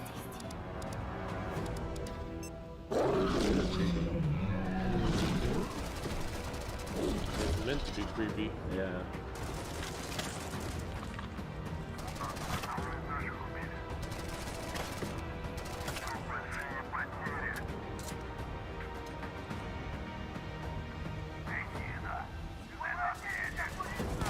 Хочешь устроить новый рейд на могильник? Сейчас это невозможно. На На острове скоро вновь разгорится война. Истовики начнут замес бригады, и ни у кого из них больше не будет сил, чтобы нас поддерживать. Единственный выход для нас — начать собирать остатки. Yeah, you did say it was going to be kind of like that. Stalker Далеко не все из наших товарищей. Yeah, it's inspired by Stalker, which I think took place in Chernobyl, but I'm definitely seeing like the architecture, right, Tyrion? Yeah. Они, возможно, не захотят, но Yeah, все I mean, равно it's надо definitely найти. a Russian feel. I mean, it's even in Russian. Yeah. Понимаете? Я ведь ни капельки не злюсь на вас. Нет, мы с вами точно не враги. Вы не понимаете меня и не понимаете остров. Вы смотрите на меня и на другие порождения острова, как на врагов. Yeah. Но мы все всего лишь друг друга боимся. Поэтому нам так поэтому нам так одиноко. Остров дал нам шанс создать новую прекрасную жизнь. И мы даже не пытаемся этим шансом воспользоваться. Olympus Has Fallen and White House Down came out. Кто вы такие? Назовите себя. Yep. Мы здесь, чтобы передать вам прощальное послание. It does. Химическое оружие уже уехало в Майнкрафт. Теперь все, что вы делаете, просто честно. Вы поганые предатели.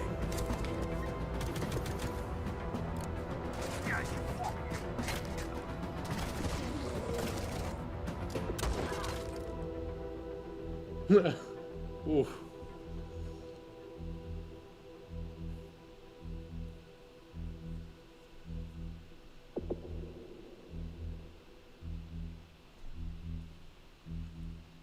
How are they saying that? Because that's not the word pioneer, is it?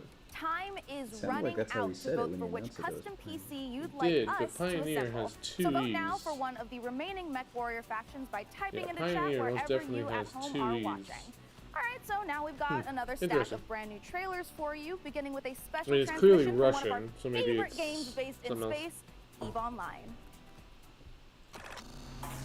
Ah. Well, here we go. This is your next game, right? EVE Online? No, EVE is really hard. I would like to welcome EVE you is also on to EVE mobile. Online's Academy.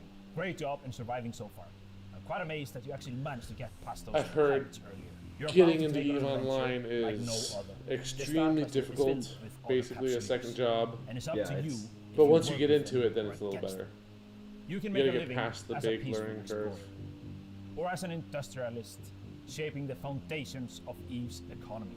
If combat is your thing, you can work yourself up the ranks as an enforcer, or prove your prowess in a fleet as a soldier of fortune. Whatever your choice, we will lose many on the path of becoming a capsuleer. But I believe you have what it takes to become a capsuleer. In EVE Online, you forge your own path. This is EVE. You know, it's a crazy universe where anything can happen, and however you want to do it, go for it.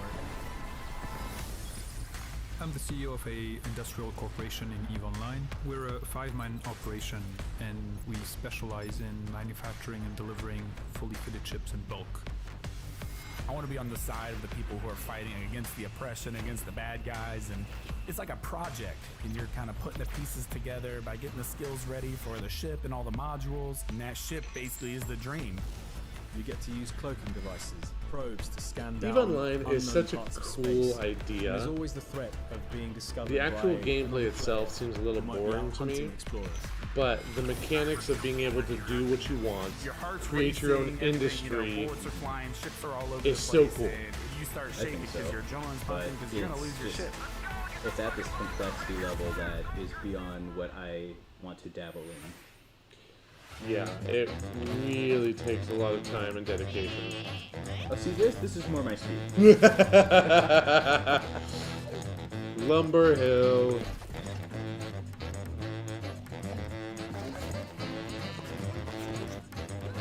Online, go up, okay.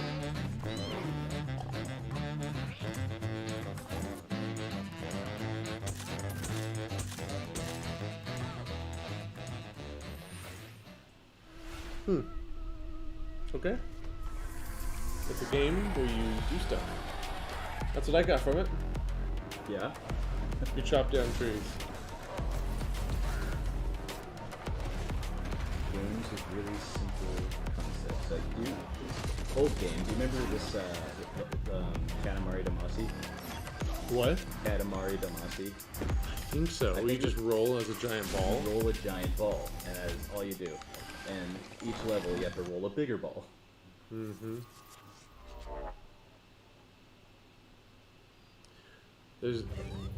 My family and I were playing a game called Donut County, where it's that sinkhole game. So you swallow an object, you get larger, and it's just a campaign of that. So they're trying to make a story out of it, which is kind of fun, but it's a very simple premise. Just swallow enough until you can swallow the whole town. This guy's head reminds me of an Aikman. Right? Definitely. Oh.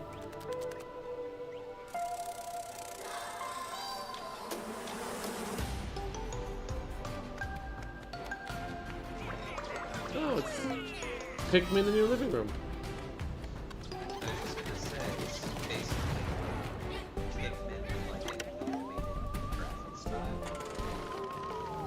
It definitely has a very anime feel to the characters, or at least, yeah, to the characters for sure. The living room itself looks much more that's cool. detailed. There's a club inside the guitar.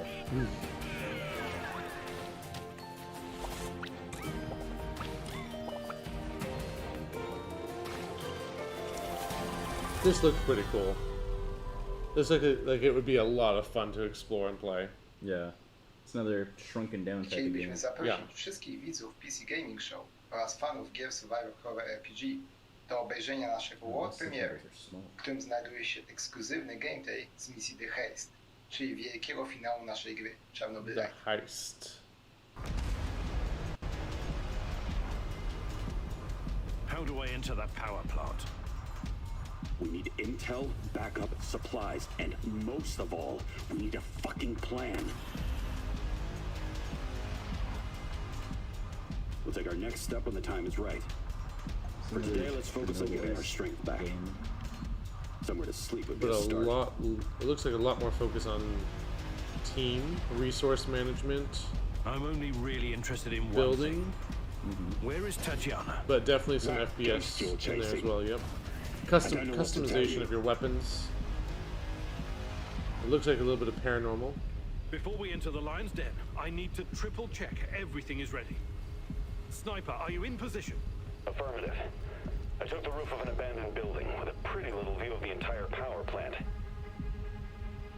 Igor, take a rad reading, will you? 3.6. Not great, not terrible.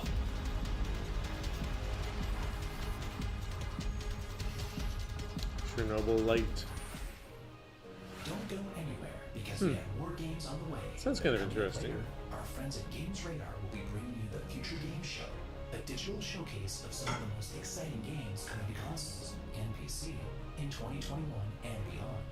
It's all hosted by video game acting legends Troy Baker and Laura Bailey, and features even more world premieres, exclusive trailers, and in-depth developer interviews. So once we're done here on the PC Gaming Show, make sure you check it out. Stick around, more trailers, interviews, and reveals coming up.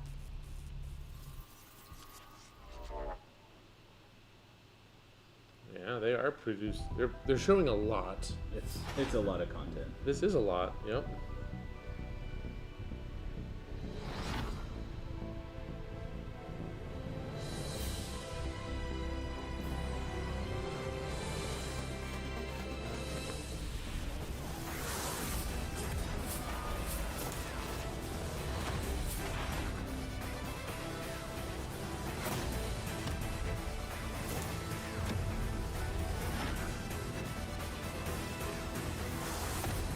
This looks really similar.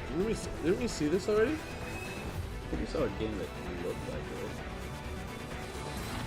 I think you're right. They had very similar aesthetics. This reminds me of, and I think I said this about the game earlier. This right here reminds me of Star Ocean.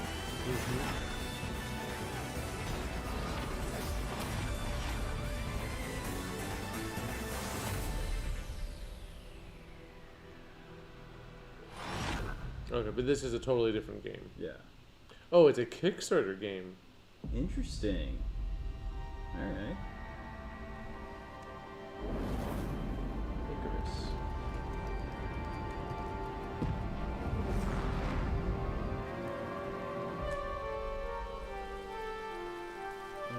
Doge.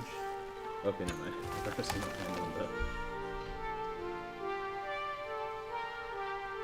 Oh, this looks like a survival game.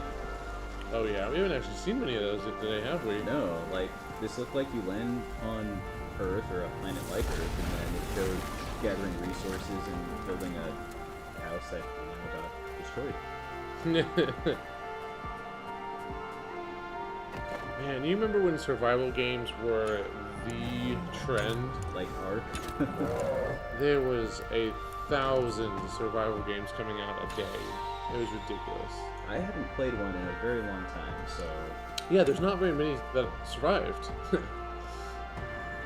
But they were just like zombie games, survival games. They had their spotlight. I think I'd try this.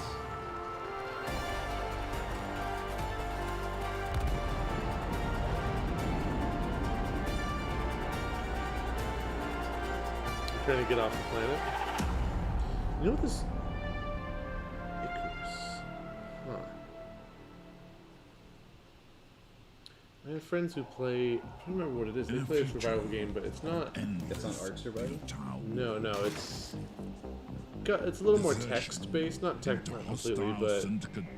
Not as high depth as Ark. I just can't remember what it is.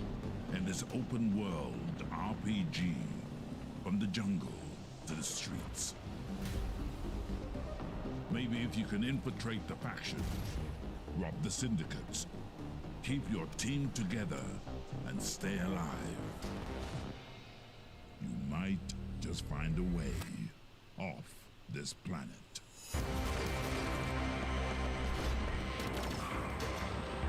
Mechajama. This is it, you guys. This is the final opportunity That looks kinda for cool, you too. who are watching to decide which of these final two beautiful MechWarrior 5 themed PCs gets crafted for your chance to win, courtesy of Intel.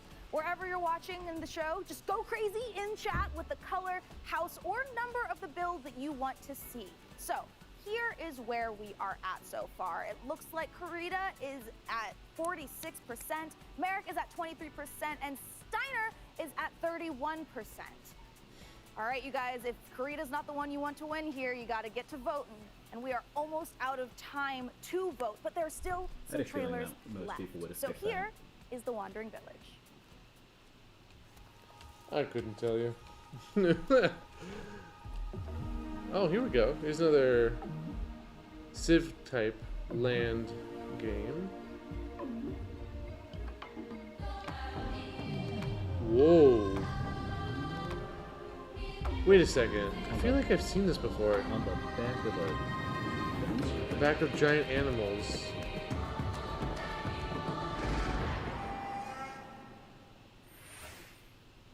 This has been such an Cool. amazing show so far that I must That ask looks pretty cool. you, my loyal crew, what's been your favorite part?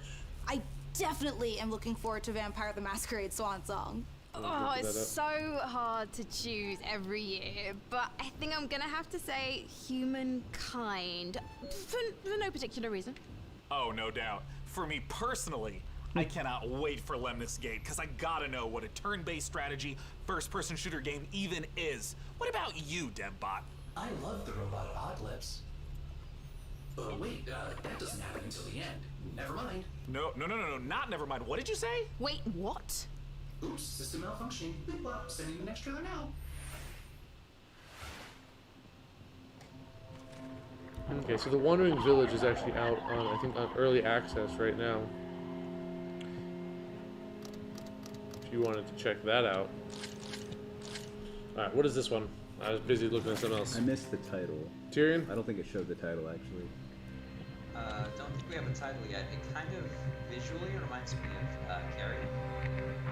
Yeah, definitely a lot different, but Yeah, definitely a different game. yeah, it's kind of a low fidelity pixel art, isometric action adventure game that you can pick up your own puke in.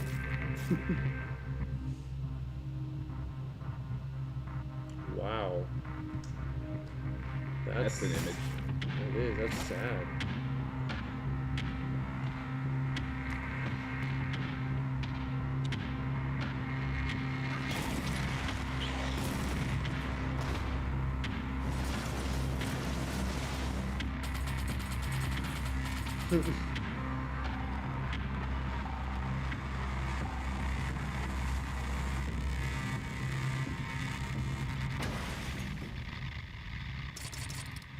Death Trash. Now that's a name for you. Nice.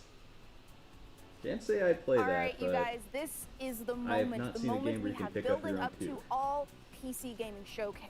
Looks Thanks kinda to your cool. tireless efforts to spam the chat, we have figured out which custom MechWarrior 5 PC we are going to build. So thank you guys out there for all of your votes to help us pick the perfect rig to represent this year's PC Gaming Show. All right, day 9, can I get a drum roll? Tom roll. Can I get it? Or a Oh, tom it roll? actually changed. Yeah. COVID only. Kind of surprising. Karina! Yay! All right, you guys, let's take a look at the actual PC I did winning speak too build soon. one more time. Oh, I cannot wait. It's coming up. We Here it need comes. to take a nice peek at that beautiful looking PC. There it is. Ooh, there it is. Now that is a beauty. Looks like it'll take Great a lot of choice, space. everyone. I knew I could trust Yeah. random strangers to vote on things on the internet. With the help of our master modder in Intel, we'll get right to work building this custom PC. And more importantly, now that you've chosen it, you got a chance to win it. Go to PCGamer.com/IntelMW5 and enter for a chance to win that sexy machine. It's gorgeous. And thank you to our sponsor for this sweepstakes, Intel. Of course, the custom mech PC will be powered by the 11th gen Intel Core desktop processors that push gaming performance with up to 5.3 gigahertz speeds and deliver the power needed to game at the highest level. Ah, well, we All are right. now in It the home Kind of seems like stretch. they're But wrapping up here. we've got a few more brand new trailers to show you before we get out of here and Oh, return okay. to space.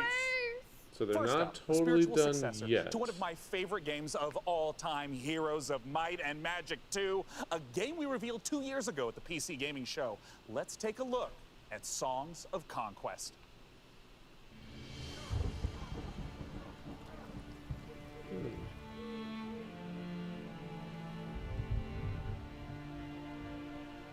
I feel like we've been seeing a lot of, I think how you put it, Aaron, isometric style games. Yeah, so it's not 2D, but it's not necessarily 3D either. Yeah, it's like kind of top down, but at an angle. Yeah, that's what it is. And this is also kind of low fidelity pixel art. But it looks nice. Which is something else that people getting into indie games have this, right? Yeah, I don't cover art, but there are a lot of places to learn art if you're not already an artist. And pixel art it's a lot easier because it's just a 2D art. Even this game, I think they could have used a 3D engine on something like this, but you can also do it all 2D. Because you can create the illusion of 3D just with pixels. Really? Oh yeah. I did not know that. Oh yeah. It just takes a little more work, but you absolutely can. So you can make something like that in Game Maker with just 2D art. Wake for up, sure. sleeper. Dreaming again? Every cycle, you take your chances. You roll your dice. You do the work, get paid, survive. You turn up for your friends, or you don't. That's life on the eye.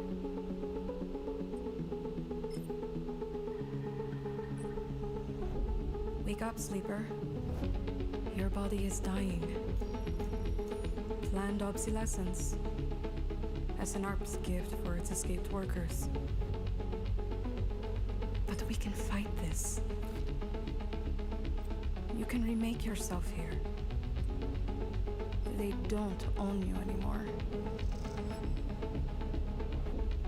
Wake up, sleeper. You are hunted. Break their locks. Access their secrets. We are waiting.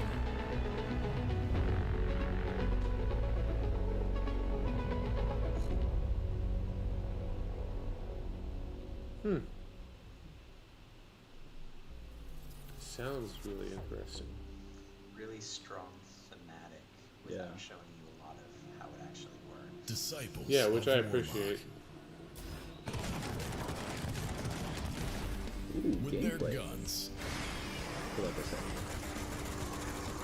and their spells and their grit, ready for plenty of hurt. Ready to cleanse the world, invaded by demons.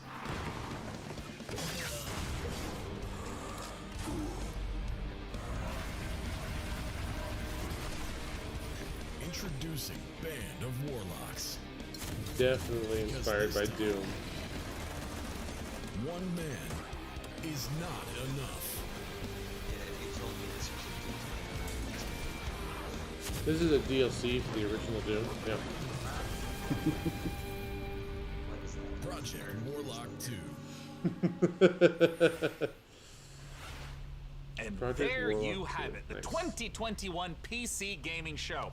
And as I stated at the beginning, it went off without a hitch. Huge thanks to my co-host Frankie Ward, Mika Burton, and of course, my incomparable sidekick, DevBot. There's that word again. Spoken so callously, so flippant, and without meaning. Never once stopping to think about how it might make me feel. What word, DevBot? Incomparable? No, sidekick. Well, the time has come for the sidekick to rise and become the one who is not the sidekick anymore. Huh? The time has come for DevBot to make the entire human race his sidekick. What? Setting a course for Earth. DevBot's reminding me of Wait, DevBot, you can't do this. We just had the best PC gaming show Ultron, ever, and now you're gonna Skynet. ruin it all. Yep. Yep.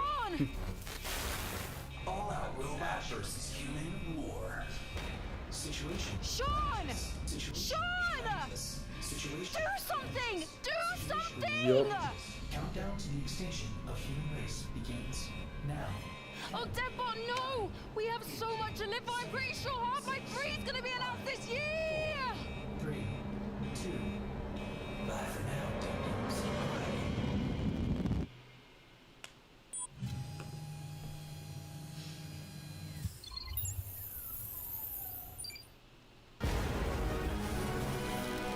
Alright, so coming up next on A3 is the Future Games Show, and it sounds like we might actually be bringing some new trailers out there, so we'll definitely be checking that out. We're going to take just a quick break. We'll be back in a few minutes to take a look at that and see if it's worth sticking around for. Actually going to be very And we'll talk to you guys soon. Yeah, that turns out. Just a little bit. See ya. That was, well, I mean, it's happening in the real world.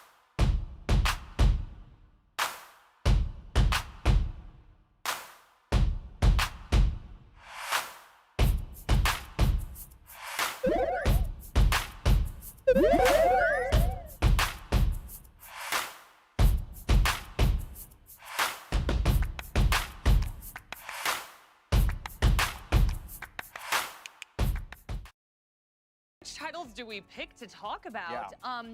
I honestly would love to start off with Death Trash. I mean, post-apocalyptic vibes. It had that classic twist. I just was like vibing with the protagonist. He had like that fade haircut with like white or bluish hair.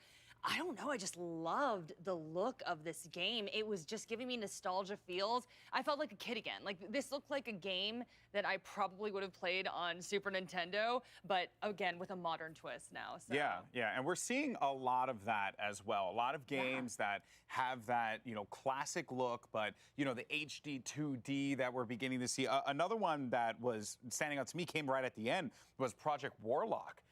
That, gave me incredible Doom vibes.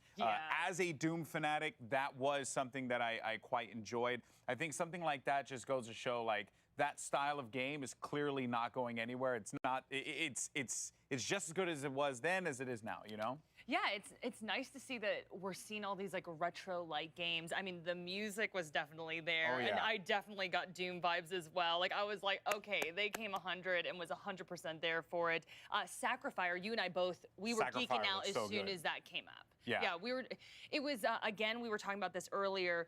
The combination of 2D and 3D effects just meshed perfectly, in my opinion. And again, just felt like a kid again watching it. Yeah. So. If 2021's taught us anything, it's the year of the grapple hook and also the year of the dodgeball game, because Dodgeball Academia was also pretty fun. So clearly there is a lot of stuff to look forward to. And dare I say, there's a lot of stuff to look forward to in the future with the Future Games Show.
Hello there, and welcome to the Future Game Show powered by WD Black. I'm Laura Bailey, but you may know me as Abby Anderson from The Last of Us Part 2 or Kate Diaz from Gears of War. Today, though, I'll be taking a break from fighting the apocalypse to bring you a whole host of exciting game trailers, reveals, and updates. But before we get into all that, I need to get my co-host on the line. I'm sure you're going to be familiar with this person. He's appeared in The Last of Us, Uncharted, God of War. You name it, he's probably in the credits. So without further ado, here is my good friend and continual co-star, Troy Baker. Hello, Laura. You look amazing, as always.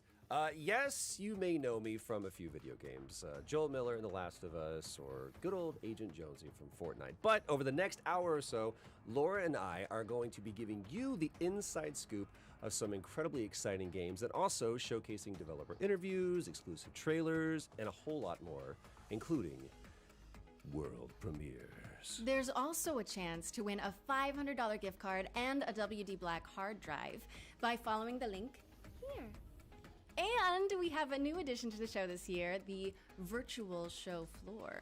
More on that later, but let's kick things off with the first world premiere. And for that, we're going prehistoric.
wonder if you can put hats on the dinosaurs. Instinction is expected in 2022. What's next, Laura? Next up, Grow, Song of the Evertree is a sandbox adventure about the healing power of nature. Let's throw it over to Prideful Sloth HQ to find out more. G'day from Prideful Sloth HQ. I'm Adam. And I'm Cheryl, and we're the design team on Grow, Song of the Evertree. Grow is Prideful Sloth's latest project that we're working on with 505 Games. Grow, Song of the Evertree is a beautiful sandbox game about growing new worlds, building a town, and bringing harmony back to the land. Grow will be available later this year on PC, PlayStation, Xbox, and Switch. Thanks for watching. Once upon a time, our lands teemed with creatures great and small. The beauty of the worlds was unrivaled. All right, so it looks like E3 is back up and running with the Future Game Show. So they're going to be having some trailers showing up. They're going to be having some developer interviews, and it sounds like a giveaway as well. I think we're going to call it a day here. It's been a long day. We've seen a lot of trailers. Tomorrow we'll do a recap of the Future Game Show, the best trailers that came out and what you should be looking at and looking forward to. Yes. For now, we'll go ahead and leave the stream running, just let you see the whole E3 stream if you want to keep watching it here, and we'll end it when they're all done. Thanks for joining us. If you have any questions, then hit us up in the comments. We'll be back tomorrow from Monday, starting at... there's a pre-show.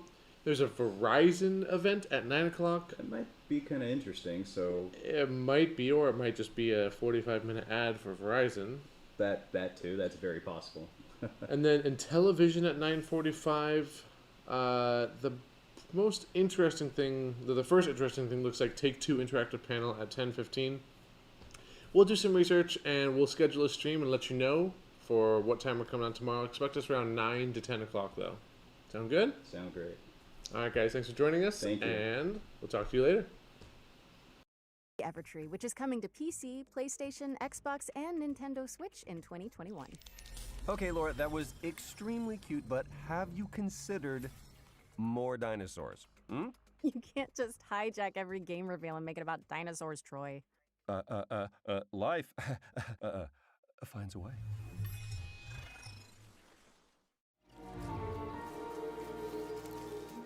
This is a very different world.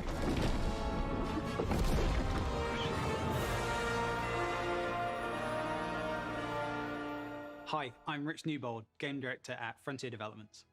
So as you may have seen earlier at the PC Game Show, we're working on Jurassic World Evolution 2.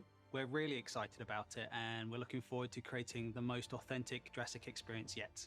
We've got tons of new features across 4 different game modes, including our original Jurassic campaign, which is a story set after the events of Jurassic World Fallen Kingdom.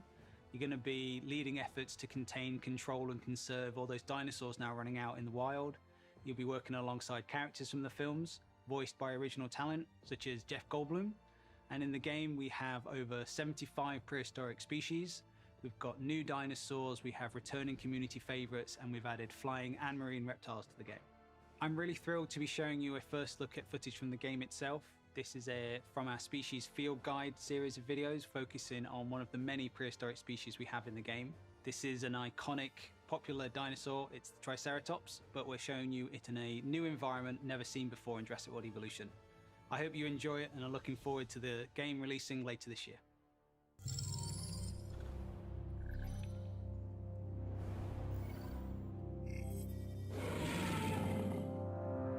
The Triceratops is one of the most recognizable herbivores to ever have existed. It is best known for its trio of facial horns. These adornments are not just for display purposes. The brow horns in particular can inflict considerable damage to any dinosaur that dares to provoke it.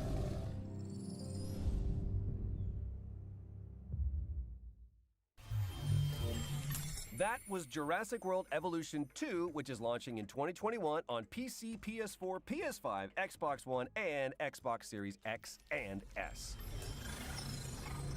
Okay, for this next section, we're bringing the joys of E3 to your home with a series of demos you can play right now. That's right, today. This is the Future Game Show virtual show floor. And remember, if any of the featured games grab your interest, you can try them out now by heading to the Future Game Show Steam page. So let's head down to the show floor where I believe Laura is waiting. Yes, hello and welcome to the Future Game Show's virtual E3 show floor. Just look at it, Troy! I am looking at it. It is incredible. They nailed it. You know, minus the queuing and the heat and the, how do I say, musk that's in the air? But man, the darkness, perfection. All right, enough reminiscing. Let's check out some games. I'd like to start by showing you A Tale of Paper. This is a striking platformer from Open House Games where you transform to solve puzzles in an oversized world, dodging creepy crawlies and mischievous Roombas. And now for another Tale of Paper as you shift packing boxes in the house-moving sim Get Packed, fully loaded. As you can see, it's all about moving couches on a couch with your friends in couch co-op. It's going to be available on Xbox One, PlayStation 4, and PC, and is also backwards compatible on PS5 and Xbox Series X and S. Are you done saying couches? Yes. Hey, Laura, do you want a drink? Sure. What do you have? Wait, what's that? Oh, don't worry about them. They're Steam Early Access codes. Go. So about that drink. Right, yeah, sure. Oh, yeah, here's a genre cocktail full of co-op action RPG combat and finished with a survival twist. How does that sound, huh? Okay. I said, how's a... I heard what you said. Genre... Tell me about the game. This is Gatewalkers, which sees you and up to 3 other players banding together to tackle procedurally generated worlds full of monsters. But you also have to gather resources to fight off hunger, thirst, and the dreaded cold. Oh, like the element cold. Got it. Wow. Let's hope no one gets thirsty enough for another one of your jokes. Anyway, come over here and check out the many imaginative worlds of Game Deck. This is an isometric RPG that has you solving crimes across multiple virtual realities, where your choices will shape the world around you in and outside of the simulations. Ooh! Speaking of detectives, check this out. Backbone is a gorgeous adventure game from Eggnut set in a dystopian Vancouver, where you must crack cases to clean house in this corrupt post-noir city. Plus, you're a raccoon.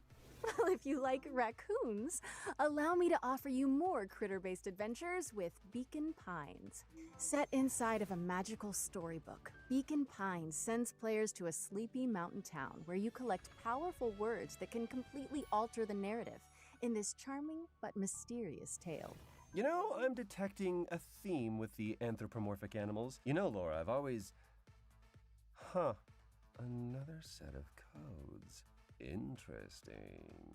Troy, focus! I've got a triple threat of fighting foxes to show you. This is Trifox, a charming cartoon brawler where you fight waves of enemies as one of 3 adaptable combat classes. Great, huh? Yes, totally, but now it's time to get serious. Mankind is gone, but the beavers remain. Welcome to Timberborn.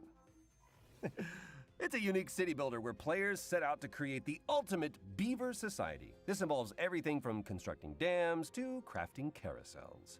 I guess even buck-toothed critters need a solid work-life balance. That they do. So, what's next? Never fear, the Rift Breaker is here. Wow. What was that?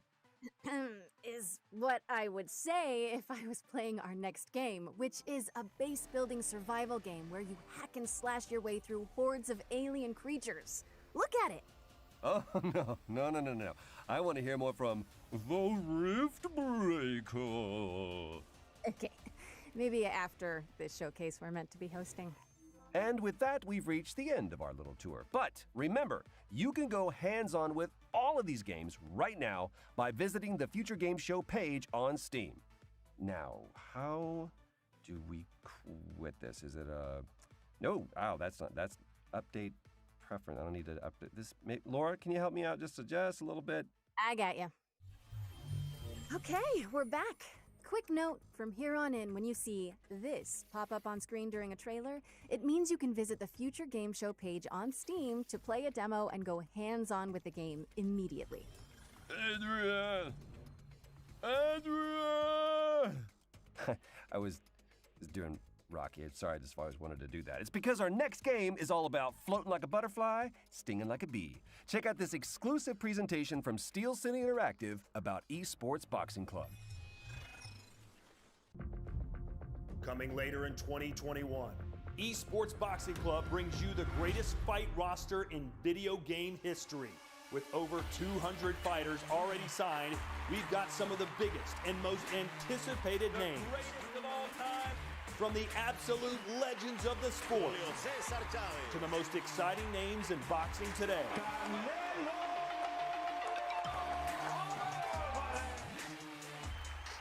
The first women's division ever represented in a video game, and the hottest new talent. But what about the game? Let's take a closer look at the next-gen visuals and gameplay that are set to make ESBC the greatest of all time. It's good. It's definitely one for the grandkids and stuff to say, like your old granddad was in a game and busting people up. So it's going to be quite cool.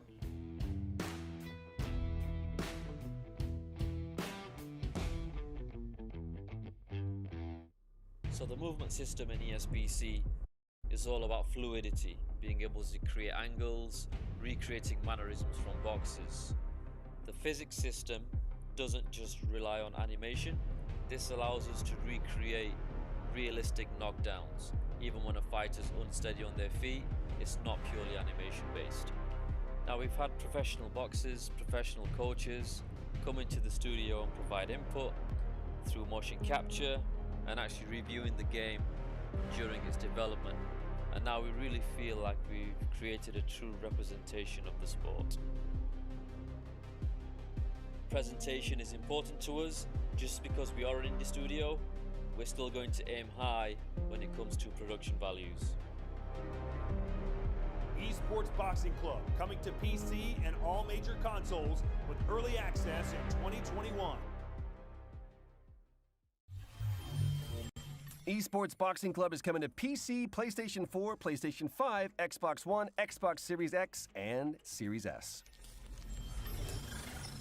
Next up, we've got a deeply immersive World War II shooter with over 100 players taking part in epic battles recreated using aerial photography and satellite imagery. Let's take a closer look at Hell Let Loose. Product not yet rated.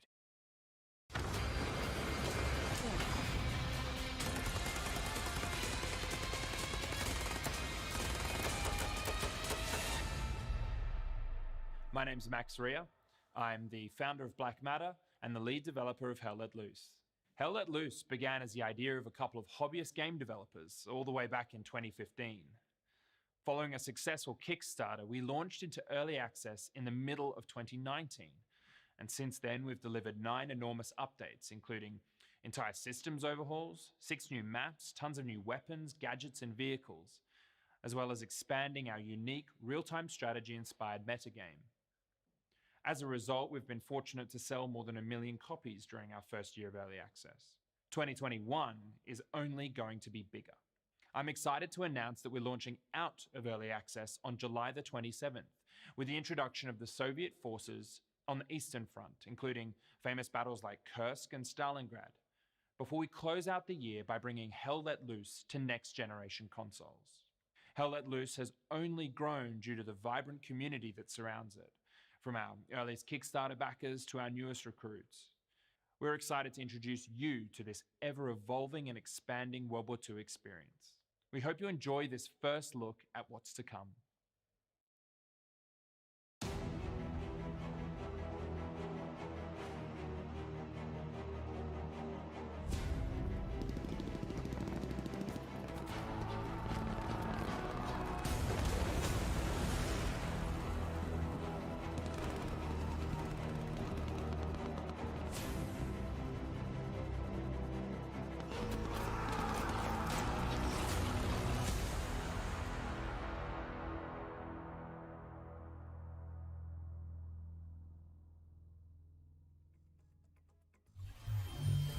Hell Let Loose is launching on Steam on July 27th and coming to Xbox Series X and S and PlayStation 5 in 2021.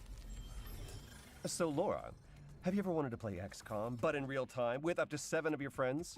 Of course. Yep, that's what I thought. Then you need to keep your eye on this next game. Hello, my name is Hrvoje Horvat, CEO of Ironwood, a game dev studio based in Croatia. And for the past few years, we have been working on Red Solstice 2 game.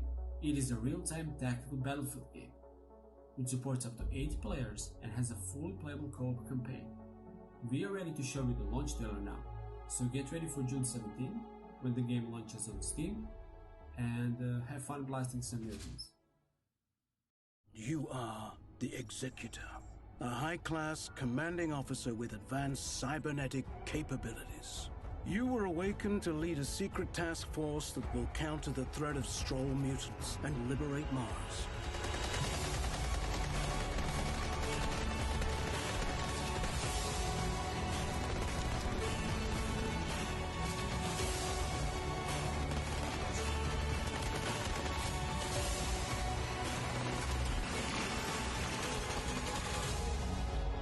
Welcome back, Executor. The Stroll infestation has now infected all colonies on Mars. Build your squad from 6 unique classes of elite soldier, utilizing their skills to best suit each mission type.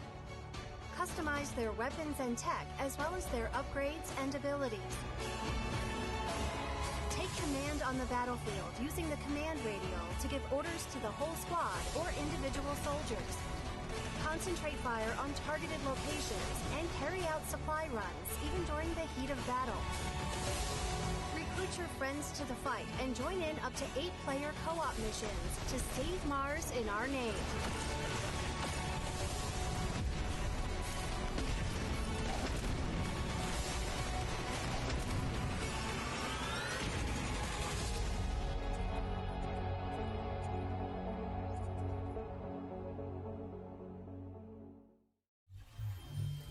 Purge Earth of a mutant invasion in Red Solstice 2's Survivors, which is coming to Steam on June 17th.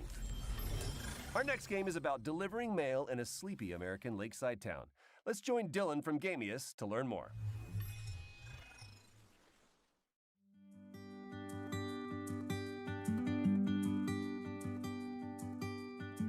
Hi, I'm Dylan from Gamius, and it's great to be here at the Future Game Show. We're currently getting very close to finishing Lake, a game that's set in the 80s. You play as Meredith Weiss, who takes a break from her life in the big city to deliver mail in her hometown. It's a job you can do at your own leisure, and you will get to know the people in Providence Oaks along the way. Today, we're excited to share an example of an activity after your workday is done. Movie night with Angie from the video store. This is fun. It's been ages since I've been to the movies. Well, they call it the movies, plural, but of course we can only see one movie at a time. So, which one will it be? My pick? All right, let's see. Big Trouble in Little China, Blue Velvet, or The Great Mouse Detective. All right, I'm ready to pick. The Great Mouse Detective. Wouldn't have picked you for a Disney fan. Oh well, let's get in touch with our inner child. We won't spoil more, and we also can't say what Meredith will do after spending 2 weeks in Providence Oaks, because it's all up to you. Lake is coming first to Xbox and PC this September 1st.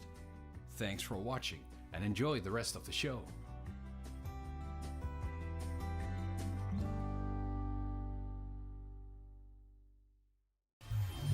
We're excited to announce that Lake is coming to Steam, Epic Game Store, and Xbox Series X and S on September 1st.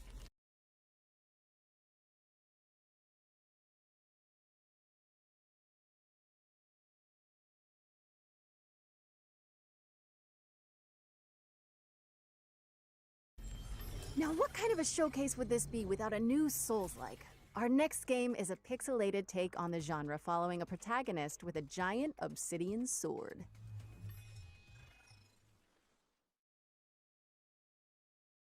In the beginning, there was dust, and from that dust, The moon was born.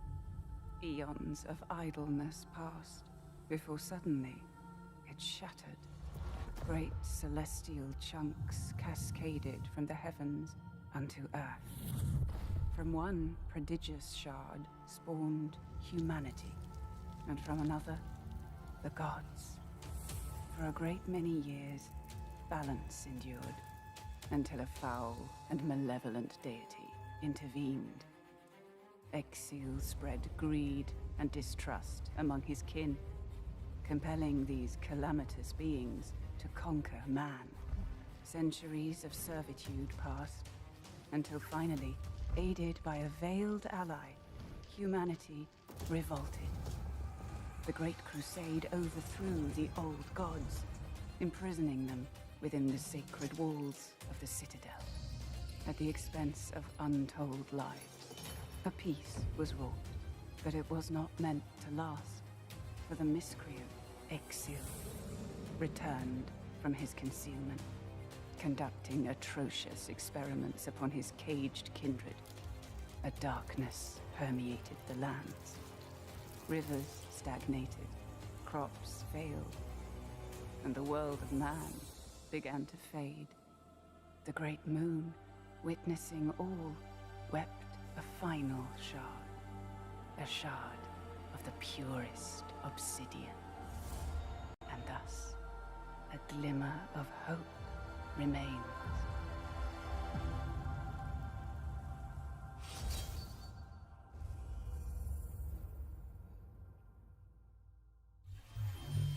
Customize your combat style and boss rush ancient gods when Eldest Souls drops on the PC and all current console formats July 29th, 2021. And now we've got a closer look at the next game from the folks behind War Thunder. Here's Tom from Darkflow Software to guide you through Enlisted.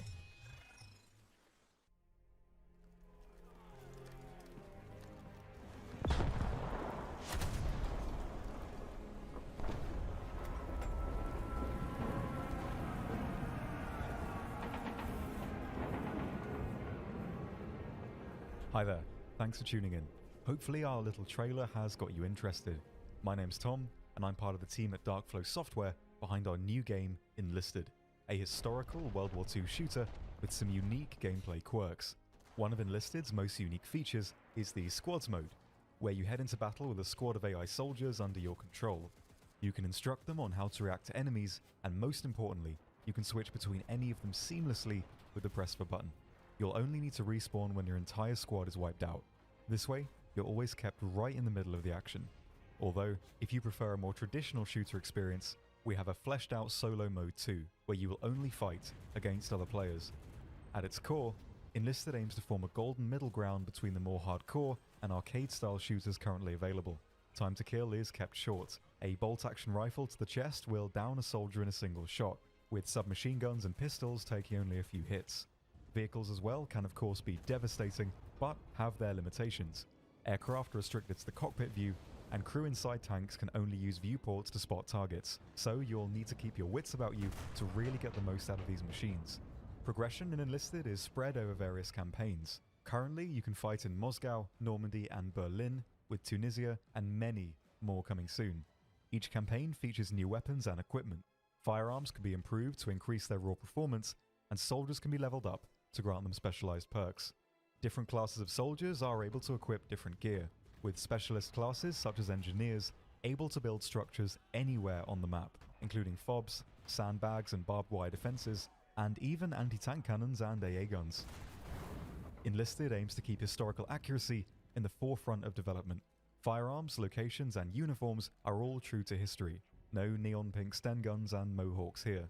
Each army will be decked out with the equipment they actually used during their respective conflicts.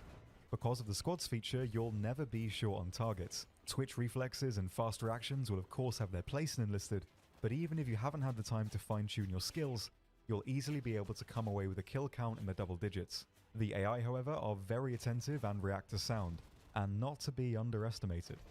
But that's all we've got time for. Make sure to give it a try yourself by heading over to enlisted.net/join. Enlisted is cross-platform and available now on PC, PS5 and Xbox Series X and S, and currently in open beta. New content is added regularly, and no progress will be wiped upon the full release. Once you've signed up, use the code ENLISTNOW for a free bonus on us. I've been Tom, and I hope to see you all on the battlefield. Cheers. That was Enlisted, which is available now on PC, PS5, and Xbox Series X and S. Next up, we've got a bullet-time stunt shooter with fully destructible environments. Oh, and the protagonist only has one arm. Let's check out Severed Steel.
Severed Steel is coming soon on PC, Xbox, and PlayStation.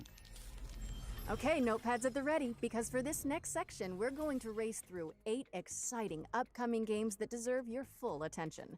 Here's our Future Hits montage for 2021.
Okay, I might regret asking this, but you want to help me with this next one, Omichao? Okay. Did you know that Sega recently announced Sonic Colors Ultimate? We've got some exclusive gameplay from a stage that nobody has seen yet. I hope Sonic does okay without me. Did not regret it. Hi everyone, I'm Katie Golden, senior producer at Sega of America. And I'm excited to share with you an exclusive clip of Tropical Resort from our upcoming release, Sonic Colors Ultimate. Please enjoy.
Get ready for Sonic Colors Ultimate, which is racing on to PlayStation 4, Xbox One, Nintendo Switch, and PC on September 7th.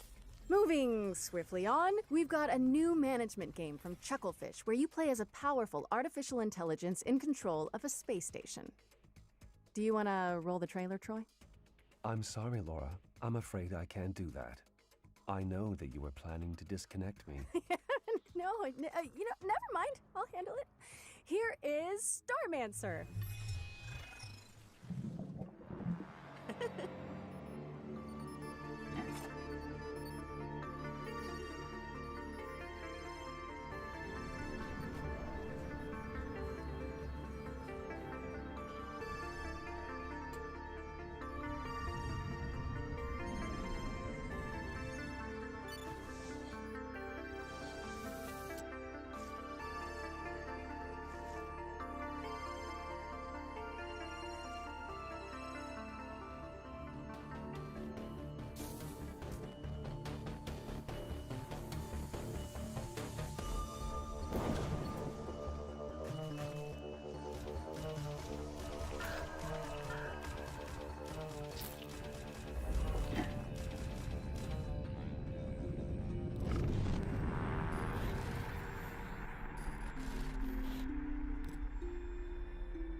We're excited to announce today that Starmancer is coming August 5th, 2021, and it's available to wishlist on Steam now.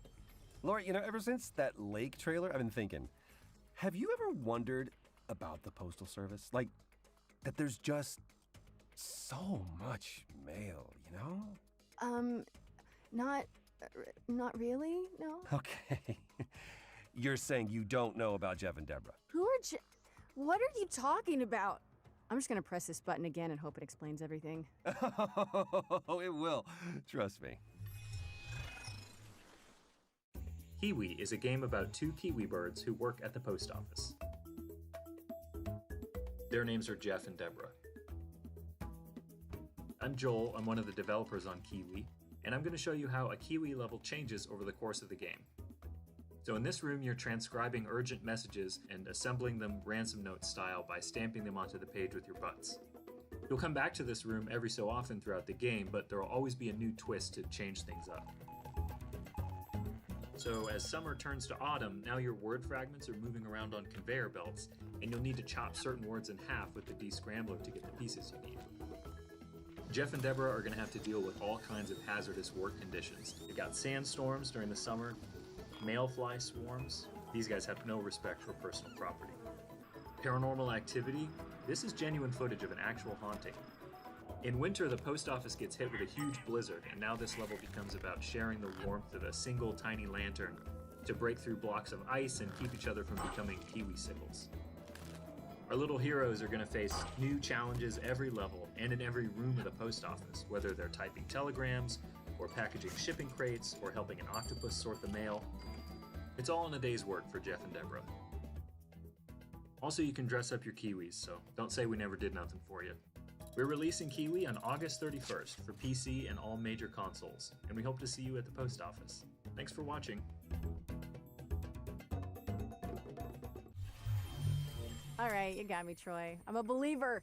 Co-op Postal Puzzler Kiwi is coming to PC and all current console platforms on August 31st, 2021. See? Told you.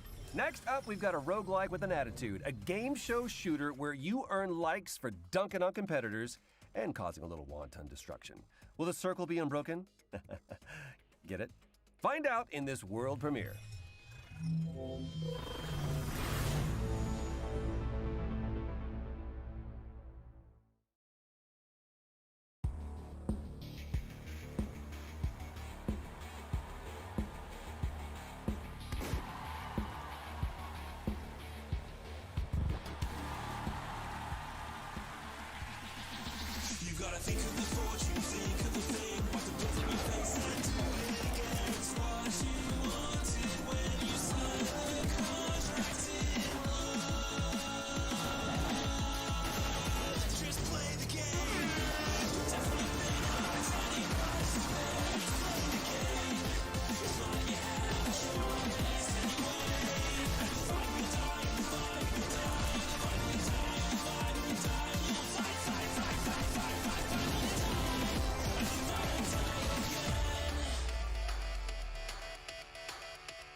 That was Death Run TV, and you can play the pilot right now by heading down to the Future Game Show page on Steam.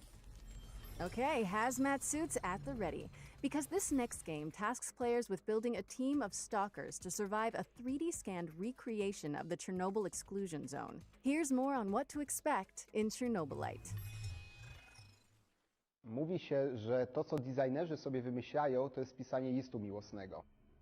Każdy kiedyś był zakochany, pisał list miłosny, wydawało mu się, że to jest takie piękne, wspaniałe, a potem po latach znajdował te listy i mówił: Jezus Maria, co ja tu za bzdury pisałem. Zaczynaliśmy właściwie od gry, gdzie skupialiśmy się na przetrwaniu, na menedżowaniu swoim czasem i towarzyszami. To wszystko wydawało się po designersku dobre, ale zwykle emocjonalnie dosyć nudne. I dlatego dodawaliśmy coraz więcej elementów, które angażowały gracza, które były dla niego ciekawe. Na początku był to taki mały chat, który gracz sobie mógł modyfikować, ale był całkowicie opcjonalny. Z biegiem gry on stawał się coraz bardziej sensem gry, coraz bardziej jego sercem. Nadawaliśmy coraz większą rolę naszym towarzyszom i warto im było dać właśnie tą walkę, coraz więcej potworów, coraz więcej możliwości, coraz więcej broni. Absolutnie normalnym jest, że zaczyna się z czymś zupełnie innym niż to, z czym się kończy.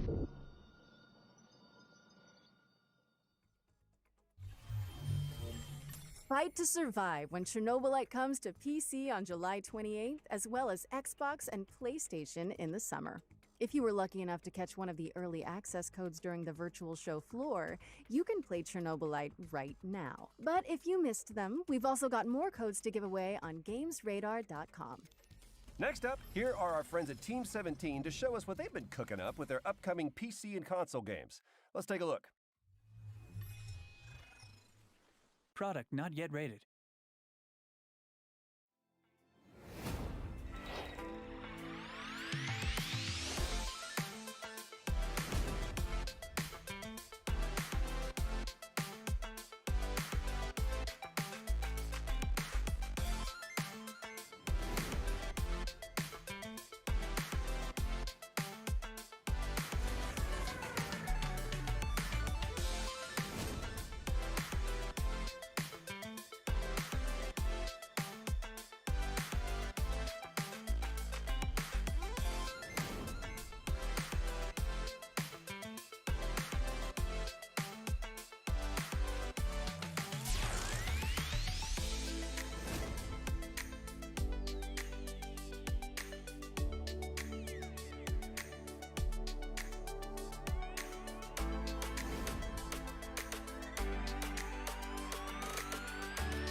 Be sure to wishlist any games that sparked your interest on our Steam page. It really does help the developer out. Or you can also head over to GamesRadar.com for more info. This next game has an engrossing art style, reminiscent of everything from Wes Anderson movies to Wallace and Gromit. Let's throw it over to the Slow Bros to talk you through some exclusive gameplay from their stop-motion handmade adventure, Harold Halibut. Hi, my name's Donut, and I'm the director and composer of Harold Halibut. And I'm Ole, the game's art director. Harold Halibut is a handmade narrative game about friendship and life on a city-sized spaceship stuck under sea. It's been 250 years since your home. An Ark-like spaceship fled an Earth on the verge of Cold War to find a habitable planet on which to preserve the human race. You are Harold, a young lab assistant to the ship's lead scientist, Jean Marot. While most of the other inhabitants have reconciled themselves to a life lived aboard the sunken ship, Marot still works tirelessly to find a way to leave the planet and find a new, drier home. Of course, we don't want to spoil too much of the story, so let's dive into some gameplay details.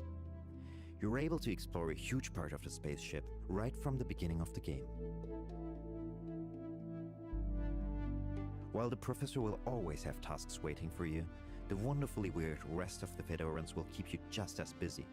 It was very important for us to not only focus on an exciting main storyline, but to create a world full of interesting events and meaningful encounters.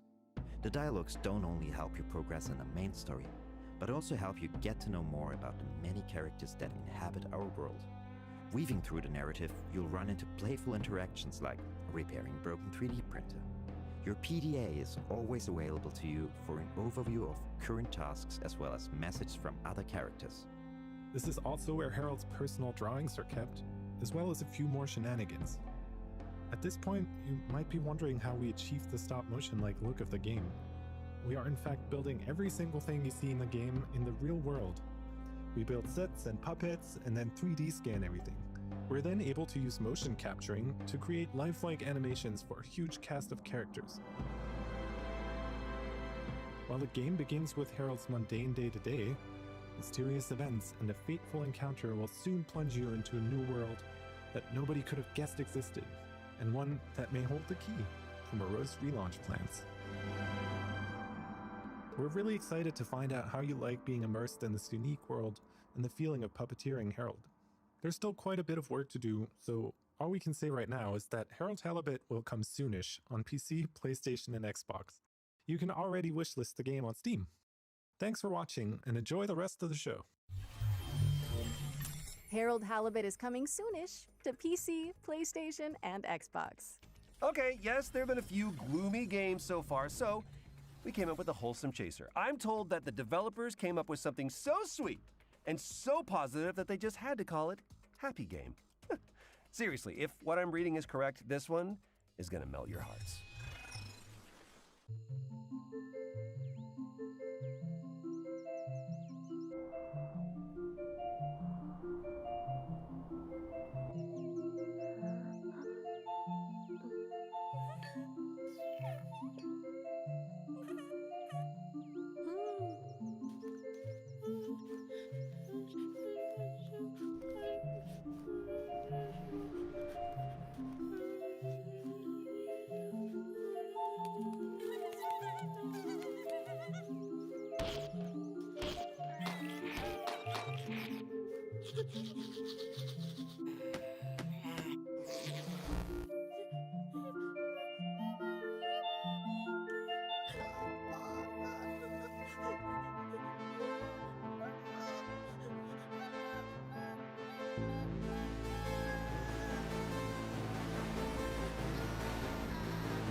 Huh.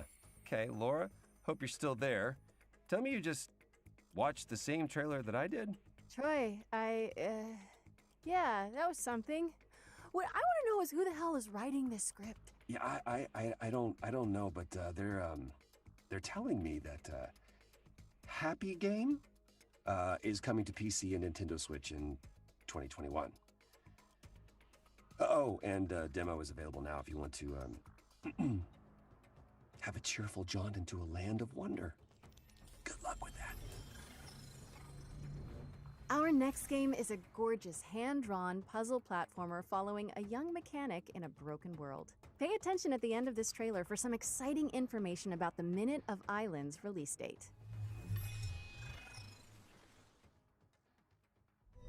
Four brothers, bound by eternal purpose. They all broke at the same time. And a girl named Mu. She knows what must be done. When the Blight first came, people began to panic.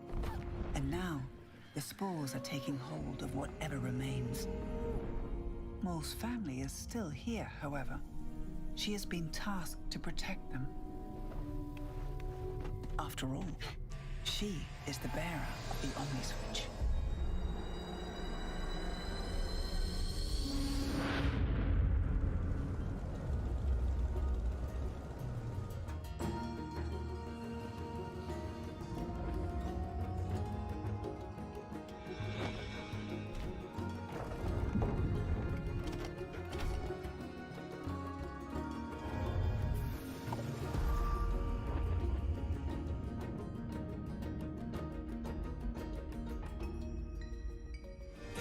Minute of Islands.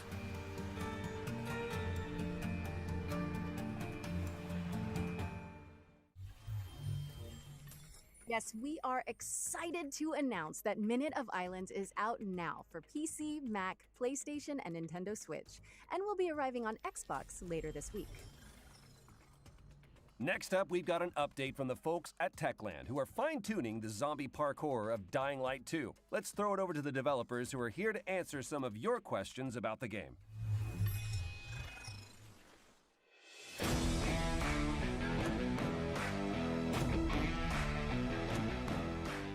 Can you tell us a bit more about the video we just saw in the PC Gaming Show?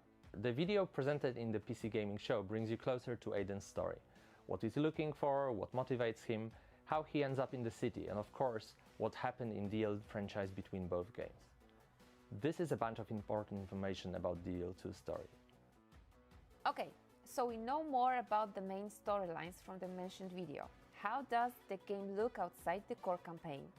Side quests are an important part of world building in Dying Light 2. Through these quests you can decide how the city will look like, thanks to the city alignment system, or bring new opportunities for the citizens. A great example is an opera singer that Timon mentioned in developers AMA. Some citizens will support your decisions, some of them will not. But it's up to you to decide how the city should look like. We have a lot of game activities prepared for our players, but at this stage we want it to be a surprise for you. How seamless is the co-op experience? Would you say that the best way to experience Dying Light 2 is with a friend? It could be. What is cool about the co-op is that it gives you an opportunity to see how the world changes when your friends make different decisions than you. In co-op you can walk in their shoes to experience all those differences. But really there is no just one way to play Dying Light 2. It's up to you guys. How are you improving the story for Dying Light 2? I know we all have great fun killing infected, but we also want to give you a deep, thought-provoking experience that will let you be immersed in the DL2 world for long hours. On top of that, thanks to the choices and consequences mechanics, the story will be shaped differently depending on the way you play. You've promised a great open world that feels alive. How is it going? Yeah, well, as you can imagine, Dying Light 2 is full of infecteds, but it's also full of humans, with their everyday life activities and purposes. We are building Dying Light 2 around the simple rule: ground is death and rooftops alive. What is cool is that NPCs act differently on each of those levels. Also, their behavior depends on choices you make and the way you play.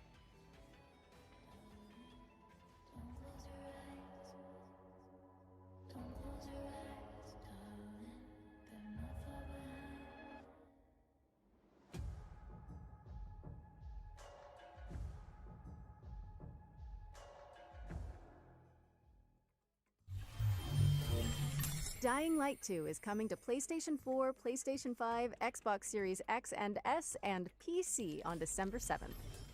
Revealed during the Nintendo Indie World Showcase earlier this year, this next game is a skateboarding action platformer.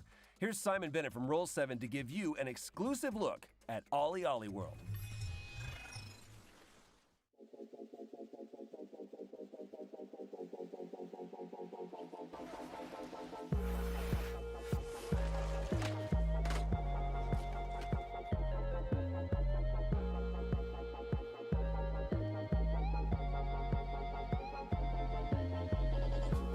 Hi there, I'm Simon Bennett and I'm the co-CEO of BAFTA award-winning studio Roll7.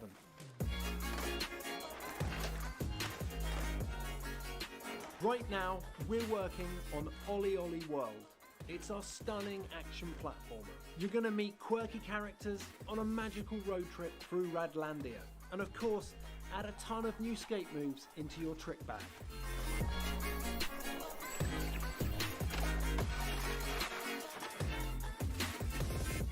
As a studio, we've spent over a decade on flow state games.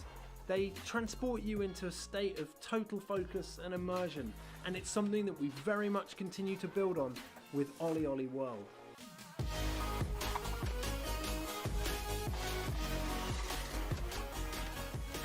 If you've played previous games in the series, you're probably pretty aware that you're going to slam a bunch before you succeed. So for players who want it, that challenge is very much still there. New players will be happy to hear that the game will welcome you with open arms and ensure that we can get you up and riding in no time. Ultimately, we've managed to make failure part of the fun. Yeah, you're going to get knocked down, but when you finally nail that line, it tastes just that much sweeter. There's just so much more flow to the game. We've even added grabs, wall rides, firecrackers, split routes, right to left skating, and a host of insane tricks to keep your fingers busy. There's a range of visually and mechanically distinct areas to explore, packed to the brim with a fantastical cast of quirky characters, beautiful landscapes, cities, and of course, walking trees. OlliOlli World is coming to PS4, PS5, Xbox One, Xbox Series X and S, Nintendo Switch and PC this winter. Make sure you wishlist it now. That was OlliOlli World, which is coming to PC and all current console platforms this winter.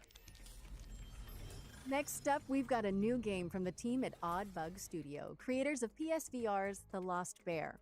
This animated story trailer will introduce you to the world of Tales of Iron, and something tells me you might be familiar with the narrator.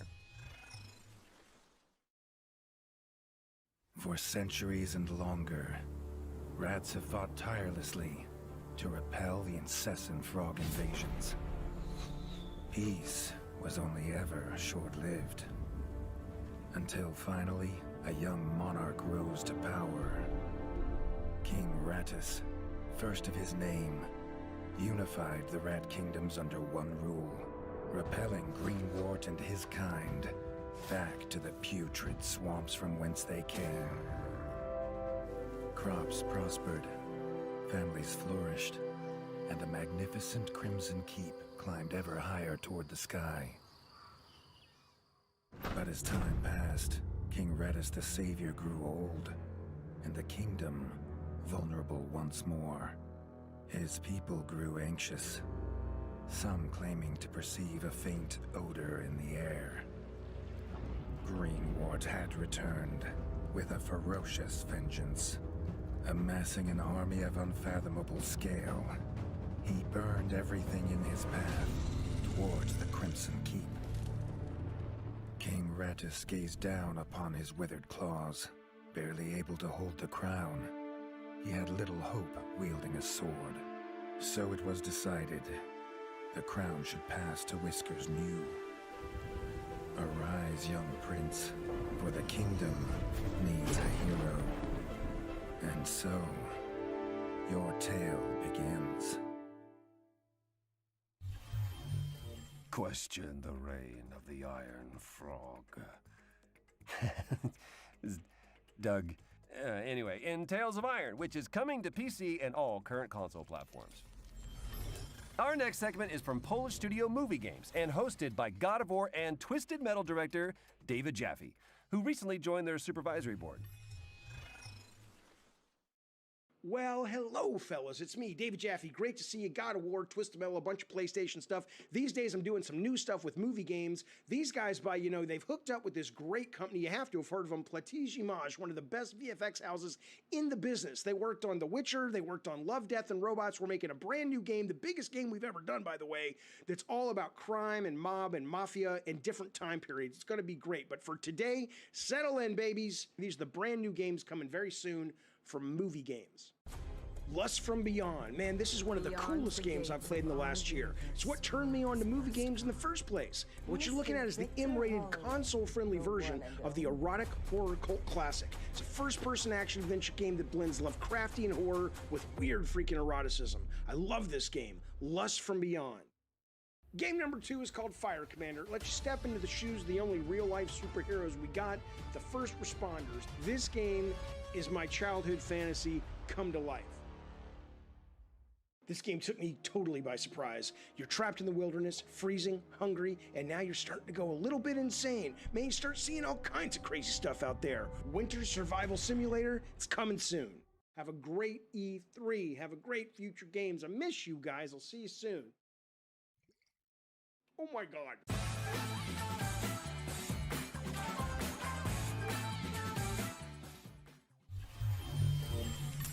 Thanks to David Jaffe. And check out GamesRadar.com for more about movie games' upcoming titles. This next presentation comes from the folks at Xseed Games, the makers of Story of Seasons and Rune Factory. Here's a look at their most exciting current and upcoming projects.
A monster or two is one thing, but protecting the whole town?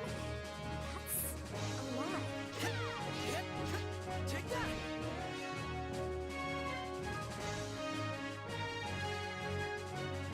I'll get straight to it.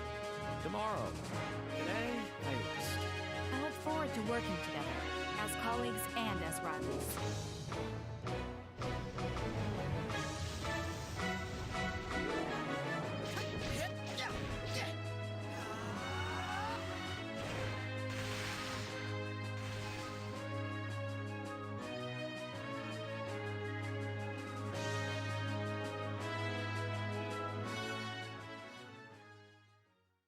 Marvelous. Find out more about Xseed's lineup on GamesRadar.com. This next game is a hack-and-slash RPG with twin-stick shooter elements set in a retro sci-fi world. Here's a new gameplay trailer for Batora: Lost Haven.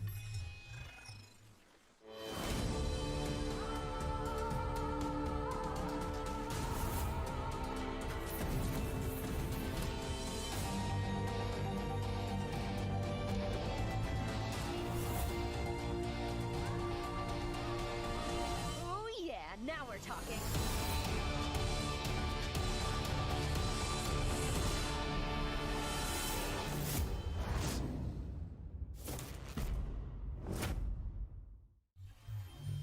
Batora Lost Haven is coming soon to PC and all current console platforms, and you can sign up to play the closed alpha when it launches on July 21st now.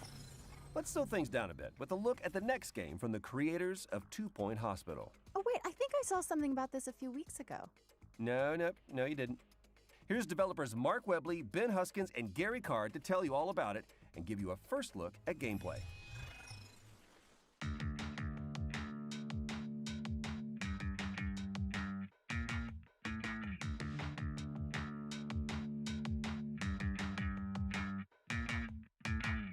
Introducing 2 Point Campus.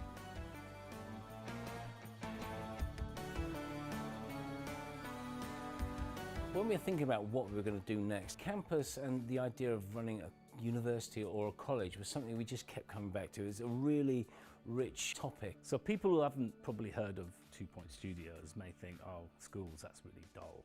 Well, hospitals, if you've seen our previous game, isn't about healthcare really. It's a wrapper, we call it 2 Point Hospital, but that's about as close as it gets to real world of medical healthcare.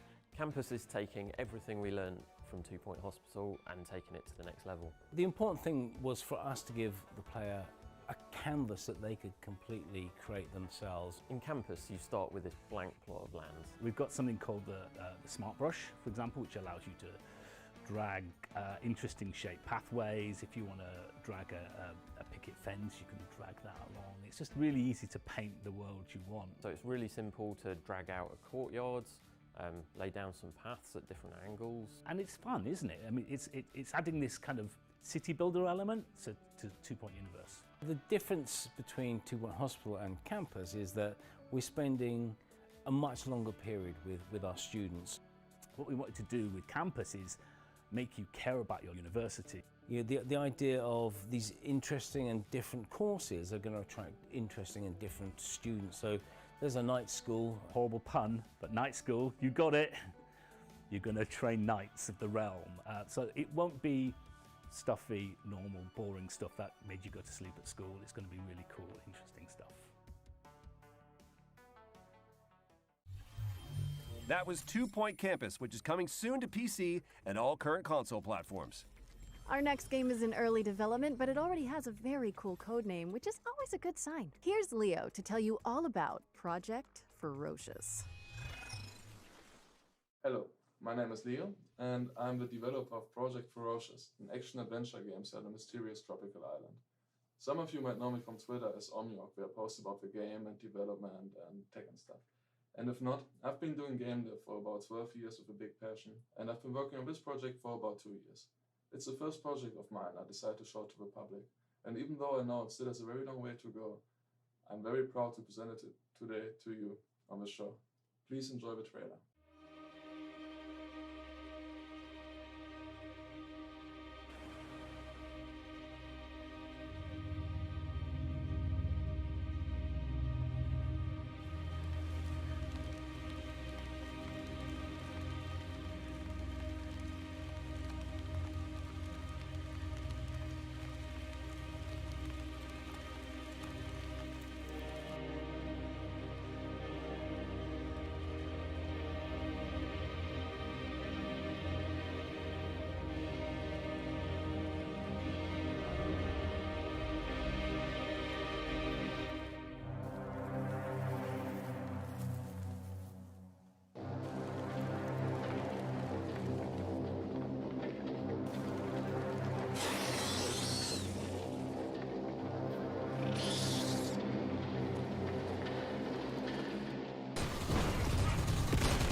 Project Ferocious is targeting a 2023 release date and coming to PC, PlayStation, and Xbox. Our next world premiere asks, what if Doom Guy had a drunk one-night stand with Super Meat Boy? Guess this next game wants to answer that question for some reason.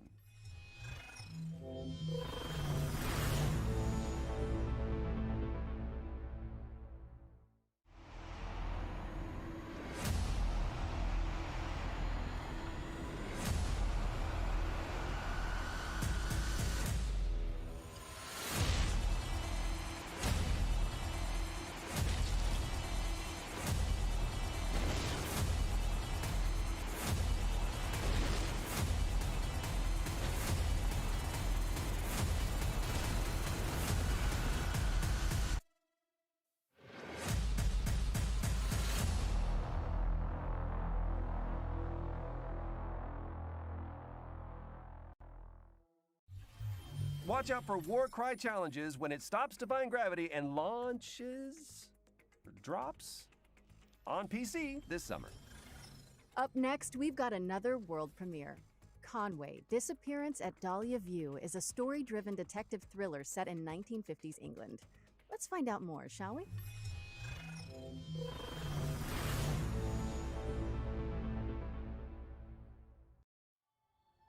Robert Conway, 22nd of June, 1954. I've solved many a case in my time as a private investigator, but nothing so close to home as the abduction of Charlotte May. There are some things that take hold of a person and refuse to let go. For me, it's the idea of saving that little girl.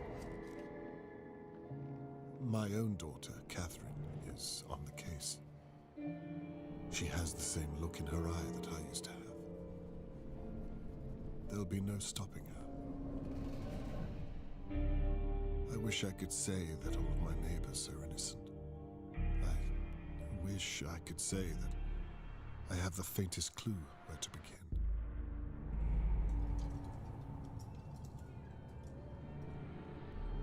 There's a lot I wish I could say.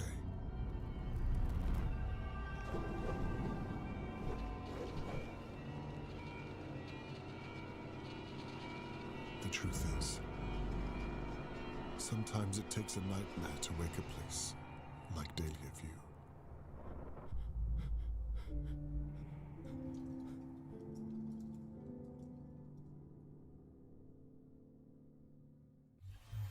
I am in.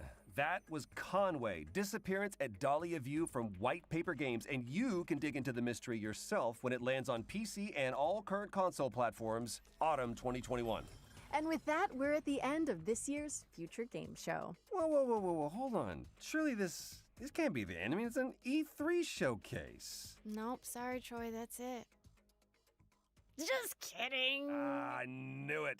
All right, let's see it.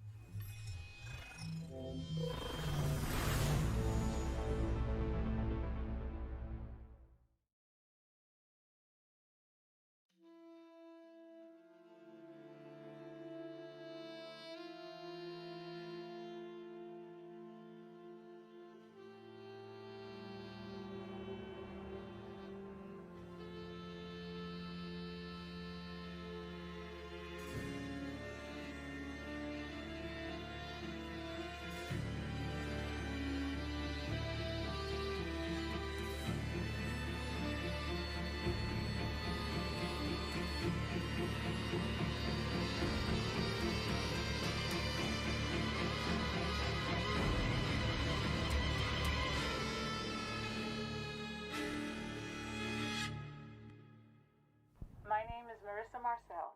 I'm 17 years old, and it's my dream to be an actress. And that really is all we have time for. Be sure to head to GamesRadar.com for more coverage and updates on all the games you've seen today and more. I'm really excited about that Sam Barlow reveal. Yes, and thanks to our headline partners, WD Black, and of course, all of our many talented developers and industry partners that have made all of this possible. And of course, for everyone tuning in at home. Well, we hope you've enjoyed today's lineup, and mark your diaries because the Future Game Show will be returning in August. I'm Laura Bailey. And I'm Troy Baker. And this has been the Future Game Show 2021.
Oh boy, that was a lot of games. Welcome back, everyone, to E3. Golden Boy here along with Jackie as we're covering the Future Game Show. And there was just so many games, Jackie. We'll just jump right into it. What was something that caught your eye? Because there's so many great games. Honestly, I had a giant list, but they were like, okay, you got to pick one, Jackie. You can only pick one. And I decided to go with Harold Halibut. I grew up watching a lot of claymation shows and movies, and they just scared the heck out of me. And as soon as Harold Halibut came up, Wallace and Gromit scared you as well? I mean, they're a little creepy looking, am I wrong? But very enjoyable to watch. But I don't know. All I can say was that I was immediately attracted to this game. Obviously, you can see here it's got this underwater Atlantis vibe, also sci-fi.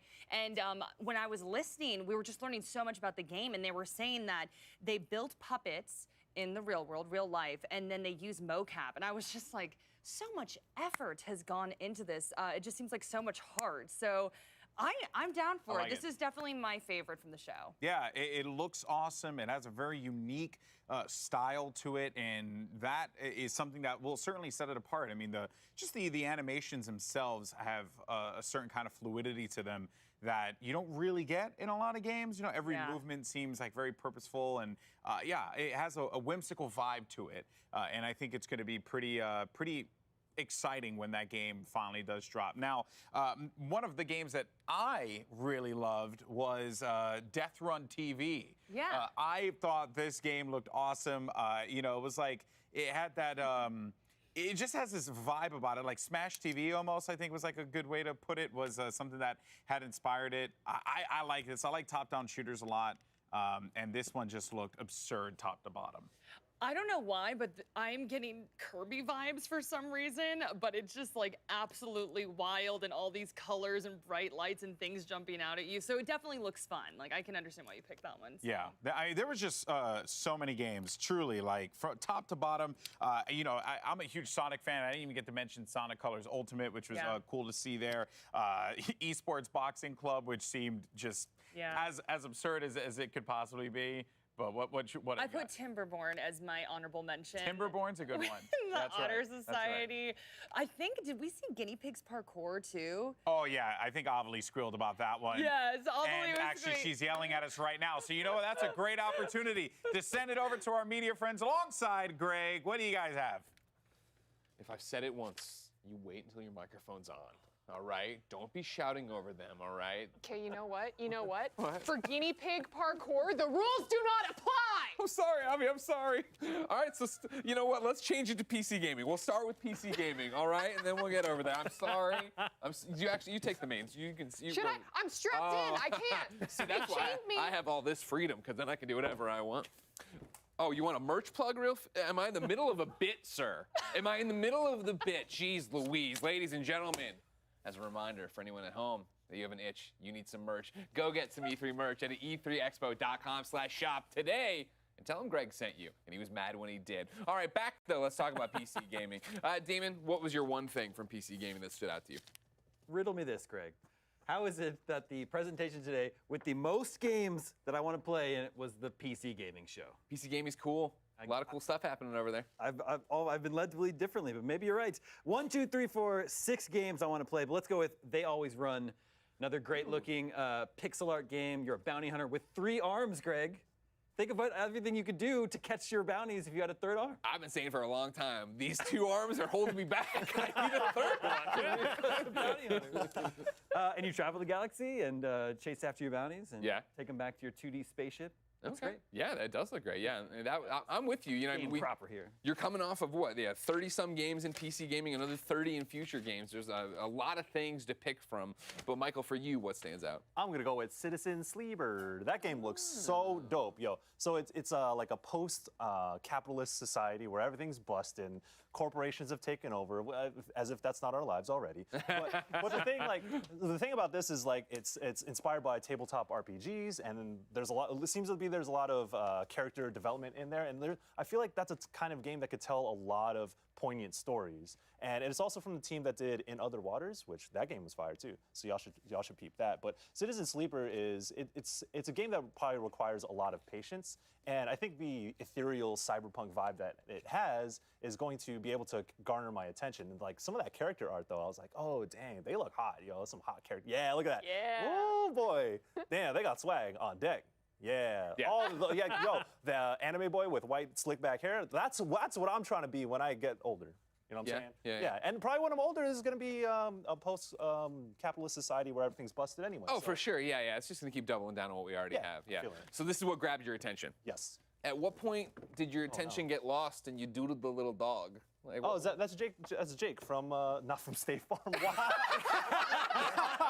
Adventure Time, I believe. Adventure Time. Wow. See, I know 2 Jakes. That's what capitalism does to you. Yeah, right. Insert it in there. Hate to see it. Amelie. Hi, dear friend. Hey, how are you? I'm good because during the PC Gamer Show, I was like, ooh, you know what game looks cool? Icarus. So I Googled a little bit more about it because the one thing that I like about these trailers is that it's cool and everything, but they don't tell you that much. So Sure. it's like, cool, you drop down onto what you think is Earth, but it's not Earth. It's second Earth, because the first Earth, we ruined it again somehow, because dang those humans. But it's a session-based survival game that you could play solo or co-op with up to 8 people. You drop in as like this little mission, and you got to go around achieving objectives and stuff, chop down some trees, build a house that eventually sets on fire, because that's apparently how climate change works. And then the drop ship eventually comes down to pick you up, and if you aren't there, you're stuck there forever. And I'm kind of a fan of consequences in survival games and fighting big bears. So Sure. this game spoke to me. I'm kind of excited for it. I've been playing Raft as my one survival game for such a long time, and I'm like, this is kind of piquing my interest. I can see that. That makes sense for me. Yeah, of what you would want to get out there and do, because you're a terrifying person. This is a terrifying world, and you could exist on that. Yeah. I know, right? Okay, great. Dan. Well, I was very excited to see Weeb Pikmin, aka Tinykin. Yeah. I think the game that stole my heart was Humankind. I'm a big fan of civilization games, things like that, one where you get to take society from sort of the dawn of mankind all the way through present day, so I can make that capitalist hellscape that will then inform the rest of the games the panel have chosen so far.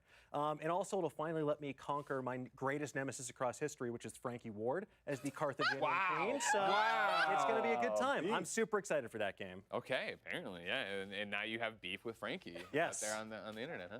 Out of nowhere, but look, they laid down the first gauntlet by trying to attack my civilization. What can I do but defend myself? All right, well, let's move on to future games, and we'll start over here and go back to who do you want to make an enemy of this time? Oh, it's so Troy hard Baker, to choose. Laura Bailey, who Look, you going after? they're both my sworn mortal enemies. Sure. Blood feuds with both of them. But since Harold Halibut was already taken by Jackie over there, I'm going to go with Starmancer, actually, because I got some really great FTL vibes where it feels like you're building this sort of intergalactic space station, and then nightmarish things can happen. Like, it looked like some zombies were invading there as well. When the undead come after you in outer space, no one can hear you scream, but hopefully you can hear me telling you to airlock them out the nearest port, because otherwise it's going to be bad news bears for the rest of the survivors on that space station. Sure, yeah, some Dead Space, right? Yeah. A little prequel before Isaac Yes, showed up. exactly. Yeah. Avi? I chose another terrifying game, and that would be Kiwi, where you play as 2 Kiwis. It's the co-op game where you're 2 little flightless birds working in a post office for some reason. Sure. And all of the other employees are also animals. I think we saw like an emu, which is another giant bird. It is, yeah, And yeah. then like an octopus for some reason. And you have like those Overcooked vibes where it's like Yeah. you have to work together in the middle of chaos. Like there was a tornado flying around. There was like, I assume, poison gas flying up that you had to avoid, as again, 2 tiny little birds. But it just seems like such a cute little adventure. And I want to throw my other Kiwi partner into the toxic gas. Yeah, poison gas, such a cute little adventure. Just mixing all of it. Michael, what about you? I'm going to go with Severed Steel, which is a wild first-person shooter, and usually I don't gravitate towards shooters much anymore. I kind of grew out of them a little bit. Wow. But there's something about it reminds me of Super Hot a little bit. There's a lot, sure, yeah. Yeah, because there's a lot of like slow-mo and then trying to assess the enemies and like, okay, I'm gonna shoot this person, slow down, bullet time, hit this person. So it looked really exciting, and I was like, okay, I can mess with this. So, Okay. Severed Steel. Damon? You know, Greg, I believe video game. You can't even get through it. I know as soon as he starts a presentation, I you know, believe video games are for everybody. Jackie Jing cannot take a game away from any of us. Yeah, yeah. So I'm going Oh to my add my gosh. name to the list of Harold Halibut fans. Yeah. Love the stop motion art style. I love the Wes Anderson vibes from it. The game takes place on a spaceship the size of a city, but it's submerged underneath an ocean on another planet. And that sounds like a place I'd like to hang out. Also, it's a point-and-click adventure, which I grew up on. Excellent. All right, good. The correct answer, of course, was lake. Nobody said lake. I want to deliver the mail, not in the weird co-op-y way, right? It's 1986. I'm walking around delivering the mail. This sounds like a dream. You know what I mean? It was a simpler time, Damon. I'd be in between Ghostbusters and Ghostbusters 2. There's a lot to look forward to in this land, but we'll figure it out. Ladies and gentlemen, let us know, of course, what you liked at E3 today. Hashtag E3 2021. The rest of the time, we are live. You can be on a little ticker. You can have a good time, but believe it or not, there's still more to come here at E3 2021. We just saw a lot of indie titles showcased, but what were some of your favorites? Let's figure out what the favorite indie title of all time was, or at least some of them. Let's have a look.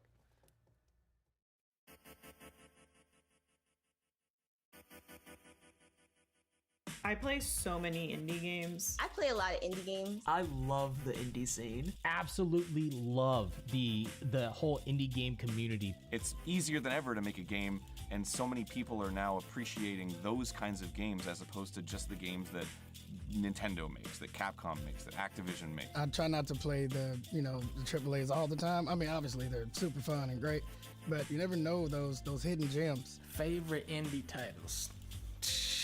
You already know this.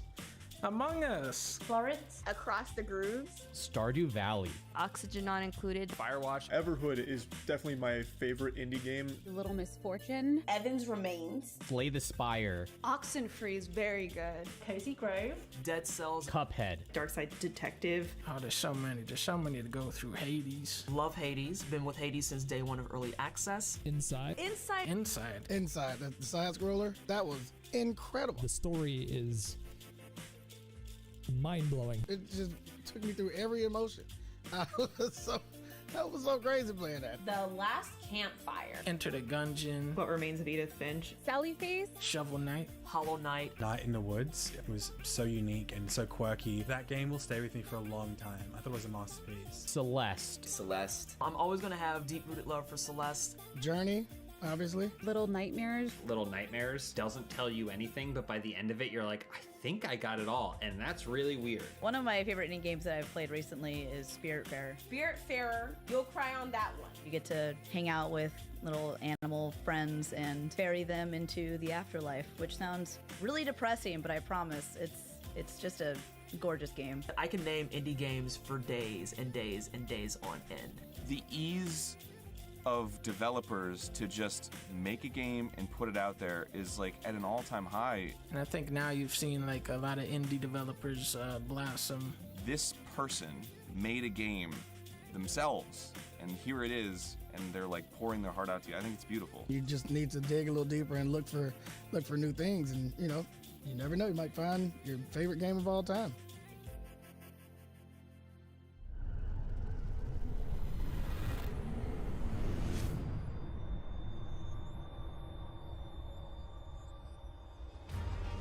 Innovation. It's happening all around us. We don't know what tomorrow will bring, but we know our broadband network will be ready. Because we're building it right now. It's more reliable, more secure, and 10 times faster than today. 10G will power America's digital future. We're ready for what's next. Are you?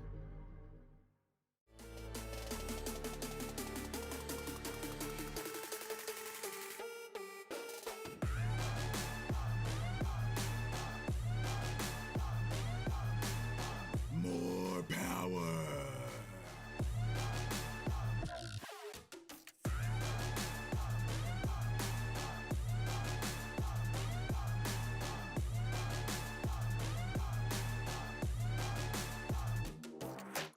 IGN Summer of Gaming has officially partnered with the ESA for E3 2021.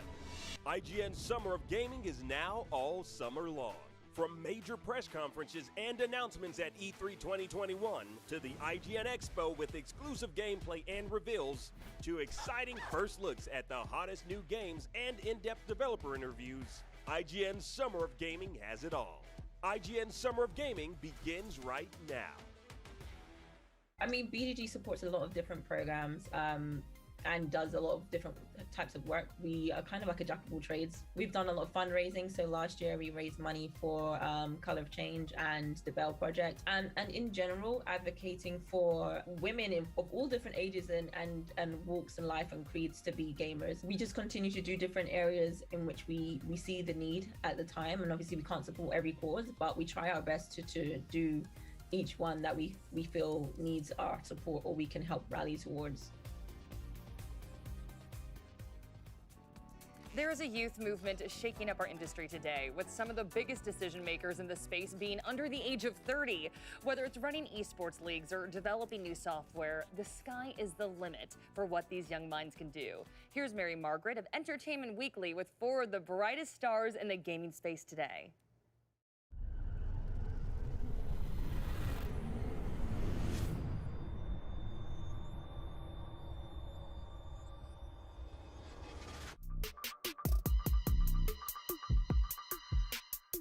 Hi everyone, I'm Mary Margaret. I'm the editor-in-chief of Entertainment Weekly, and I'm also an alum of Facebook Gaming. We have 4 amazing leaders today for E3's Entrepreneurship in Gaming panel. And to kick it off, I'd really love to start with you, Nicole. You obviously came from a finance background, and as CEO of Evil Geniuses, you've helped the company do a lot of firsts, right? You applied a Moneyball method to grow the Valorant team. Evil Geniuses was one of the first to have an HR department, to build kids camps and summer programs. All really impressive things, but as we know, change is never easy. So we'd love to know what your advice is for people who are trying to do things that are disruptive and innovative and are hitting some walls when they're trying to do that. Of course, and first, thank you for having me, Mary. Excited to be here. When I started at EG a little over 2 years ago, we had a lot of open space in terms of what to do because the company was at a relatively low point in its structure. They had been divested from its previous ownership group, didn't have much back office infrastructure, didn't have much diversity of what we competed in from a gaming perspective. So we not only had to find our North Star and what we wanted to do, but then how we make decisions and how we chose what paths to play in that ended up being disruptive in many different ways was finding junctures between what is authentic and what we care about from a passion point of view, as well as what can we speak to as experts. And then, of course, the functional, what serves a business need? How do we tie this into? How do we grow as a company more than just a brand? And when we found intersections of those 2 items, it was pretty clear for us of how do we proceed and what do we do and how do we proceed and decide on what's right. Yeah. You make it sound so easy, Nicole, but I know it was a lot harder than what you just ran through. I think, Kat, for you, as the founder of WeThink, which if folks don't know is an educational platform that really harnesses the power of gaming, part of the thesis is that we need to prepare the next generation, right? And prepare them for the future landscape, especially what work is going to be and what they need to do to be prepared and competitive there. For anyone in the startup space and who's an entrepreneur, being prepared for that future is critical. So how do you stay on top of innovation, competition, and trends to make sure you're one step ahead that we think, is continuing to be on the forefront of that? Absolutely. I mean, I think what we're doing is hopefully creating what will be more than a trend for future work by anticipating the paradigm shift that's happening in education, by understanding how technology is driving new ways of learning in particular, right? And that's why we've made use of video game environments that are so popular and growing in popularity, because learning through play and learning through scenarios and learning through projects are kind of the way to go in terms of preparing for the future. So we really hope to create that, again, more than a trend, but a real paradigm shift ourselves. And do you feel like that shift, there's more people joining you in that space, or and do you feel like that surge kind of growing year over year? Yeah, 100%. As technology changes the world that we live in, right, and it really demands, I think, more rapidity in terms of learning as well as dedication and more focus, and a lot of the skills that we don't really prepare people for today, skills that I like to think of as fundamental factors of success. Sure, I absolutely see so many more companies in multiple different verticals that are joining us in terms of championing new ways of learning. So from corporate development to K-12 and high school, I think that's why we're seeing more funds and a focus on that K through gray, as opposed to really thinking of people and age groups in silos, because it's not how it works anymore. Brittany, you have many things on your resume. You are the head of creators at G2. In your role, you have a really direct hand in shaping that next wave of talent and have been really vocal about the pride you feel. And this is from your Twitter. Don't worry, I'm quoting you, but it's a good one. That you get to work on things that will help people elevate, not just participate. When you think of what you look for when it comes to recruiting people, either as creators or as part of your team, what do you look for? Well, it's really interesting because, you know, we look at G2 as not necessarily a esports organization, but an entertainment platform and vertical in itself. So how and what creators lend to that goal and that direction that we want to take the company to, you know, so looking for really great personalities that really complement the competitive side of the industry, but can actually fulfill the whole, like, I would say, mold of like where the industry is going in general, not just esports, but gaming. So, you know, we do see a lot more cultural interest and entertainment interest in gaming and esports, and who can kind of dabble in all of those different pillars. That was actually a perfect segue to Taylor in terms of all the different people and being more inclusive about the people who can kind of quote unquote, like dabble in sort of all of the different ways or all the different doors that gaming can open. Taylor is the head of talent for Queens Gaming, which is a female-led gaming lifestyle company. What for you has been the biggest hurdle that you face and overcome in terms of building that amazing roster and building the profiles of those queens, of those female gamers? Yeah, that's such a great question. I think maybe initially it was about like getting people to see the vision, and like once we were able to kind of, you know, lay it out for people, I think, you know, after that a first initial wave of creators got on board, then we were able to kind of use the folks who were already on board to help the others understand. But I think getting everyone to a place where they could see this like group of powerful women together, like pushing forward, and kind of restructuring the way that the business works. I think that was one of our big early hurdles. And I think the team did really, really well, kind of pulling together and launching over it as one. We made a point to call this an entrepreneurship in gaming versus women entrepreneurs in gaming. But that doesn't mean, you know, we could ignore the data. I think Nicole, you know, Evil Geniuses recently published that report where the last year alone, right, nearly half of all women in gaming have experienced some kind of gender discrimination.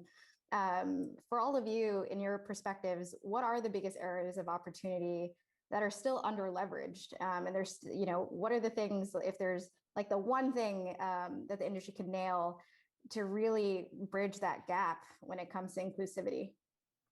You know, I will say, and this kind of goes into what I was going to say earlier to the question you presented before, that I really think there's a spot for anyone here. The industry is growing and it's growing rapidly, and we have our pain points, and it's also a lot of work that hasn't even been done yet, especially in the different areas that we're growing into. Like, who knew 5 years ago, 10 years ago, that these teams would get involved in the creator space, that there would be all these partnership opportunities, you know, and entertainment opportunities for these players, for the talent, for the influencers, all of that.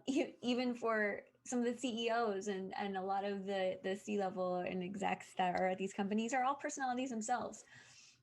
You know, and so I think there is a lot of opportunity for bringing experience from other areas.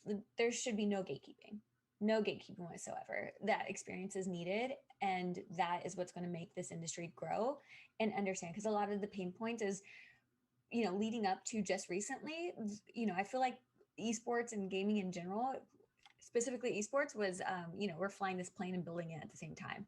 Yeah. And that could only work for so long before we need help, you know? And so finally, I think we're finally getting to a point, but there is still a lot of opportunity to learn and to invite diversity and women into your teams, for especially on a more creative marketing, executive level, because I've seen it firsthand with a lot of the companies I've worked for.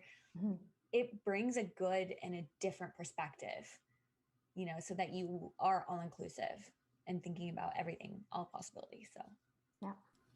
I absolutely agree with you, Brittany. And I think the thing that we've seen working with particularly, young players from third grade all the way through adults, and what we've been able to provide that I think is enormously helpful is scaffolding for behavior online, because one of the challenges that we've seen from a very young age all the way through adult is that there is a gate, right, for girls involved in gaming in particular. And I think that's wildly important, so that we create more opportunities and a less toxic environment for females in gaming. And again, that's one of the things that we're really careful to do by providing a scaffolding that focuses on behavior like teamwork and leadership and problem solving, which invites non-toxic behavior organically as opposed to just policing behavior.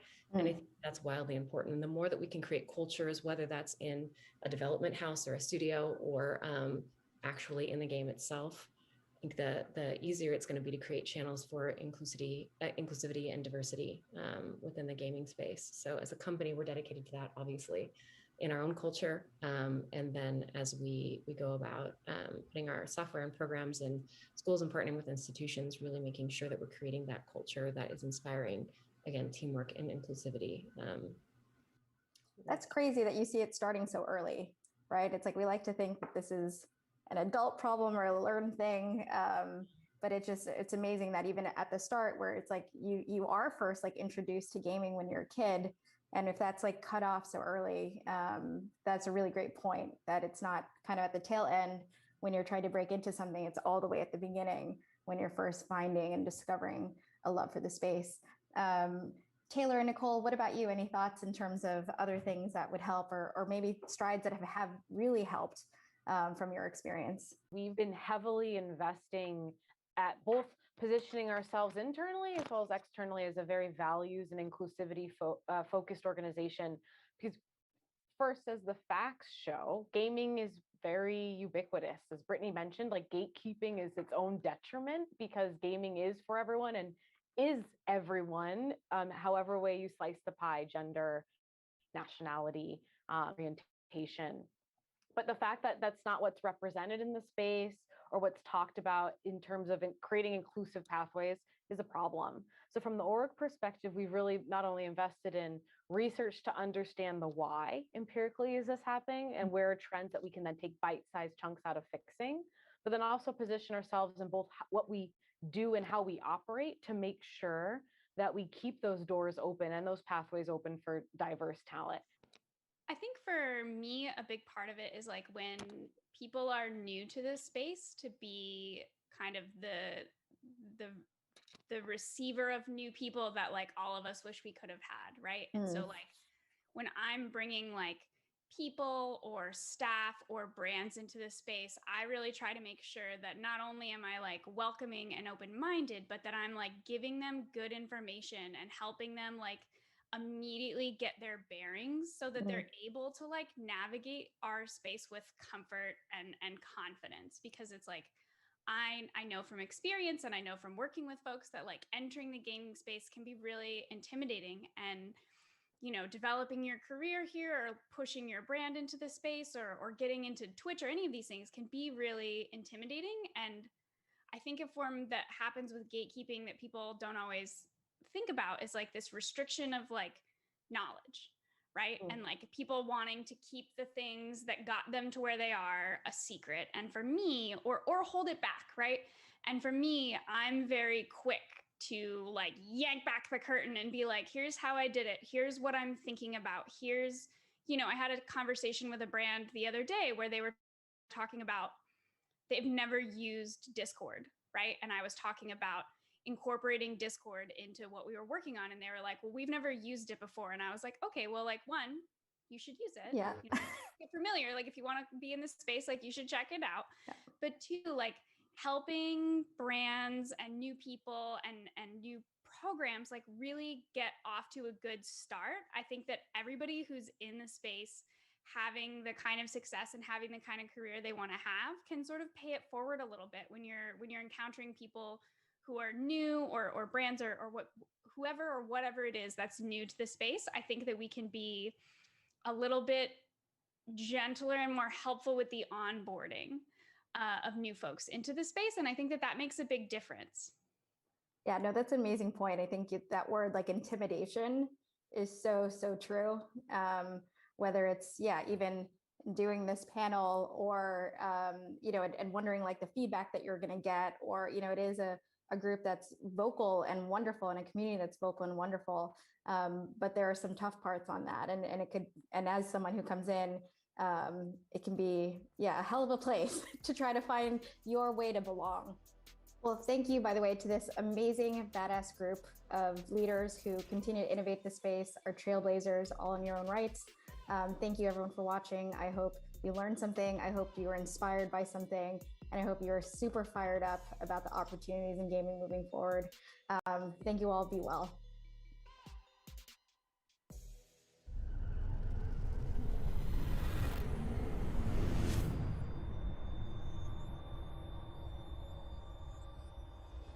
IGN Summer of Gaming has officially partnered with the ESA for E3 2021. IGN Summer of Gaming is now all summer long. From major press conferences and announcements at E3 2021 to the IGN Expo with exclusive gameplay and reveals to exciting first looks at the hottest new games and in-depth developer interviews, IGN Summer of Gaming has it all. IGN Summer of Gaming begins right now.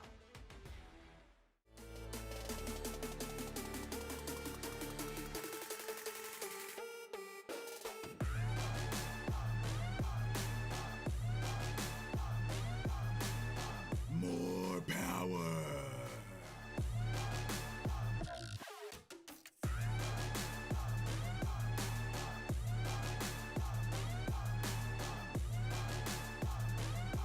Welcome back to E3 live from Los Angeles. We've seen so many great games today, and I want to get your take on what your favorite announcement was. Use the hashtag E32021 so we can have it along the side. But for now, the nation turns its lonely eyes to Damie Hatfield from IGN.com. What was the game of the day for you? Well, Greg, I said earlier today that Guardians of the Galaxy might end up being the pleasant surprise for me for the day. And now that the dust is settled, it definitely was. Nice. They said the magic words right at the beginning of the presentation: Guardians of the Galaxy is a single-player, narrative-driven campaign game. I think they seem to have a good handle on these characters. I think most of the jokes were landing.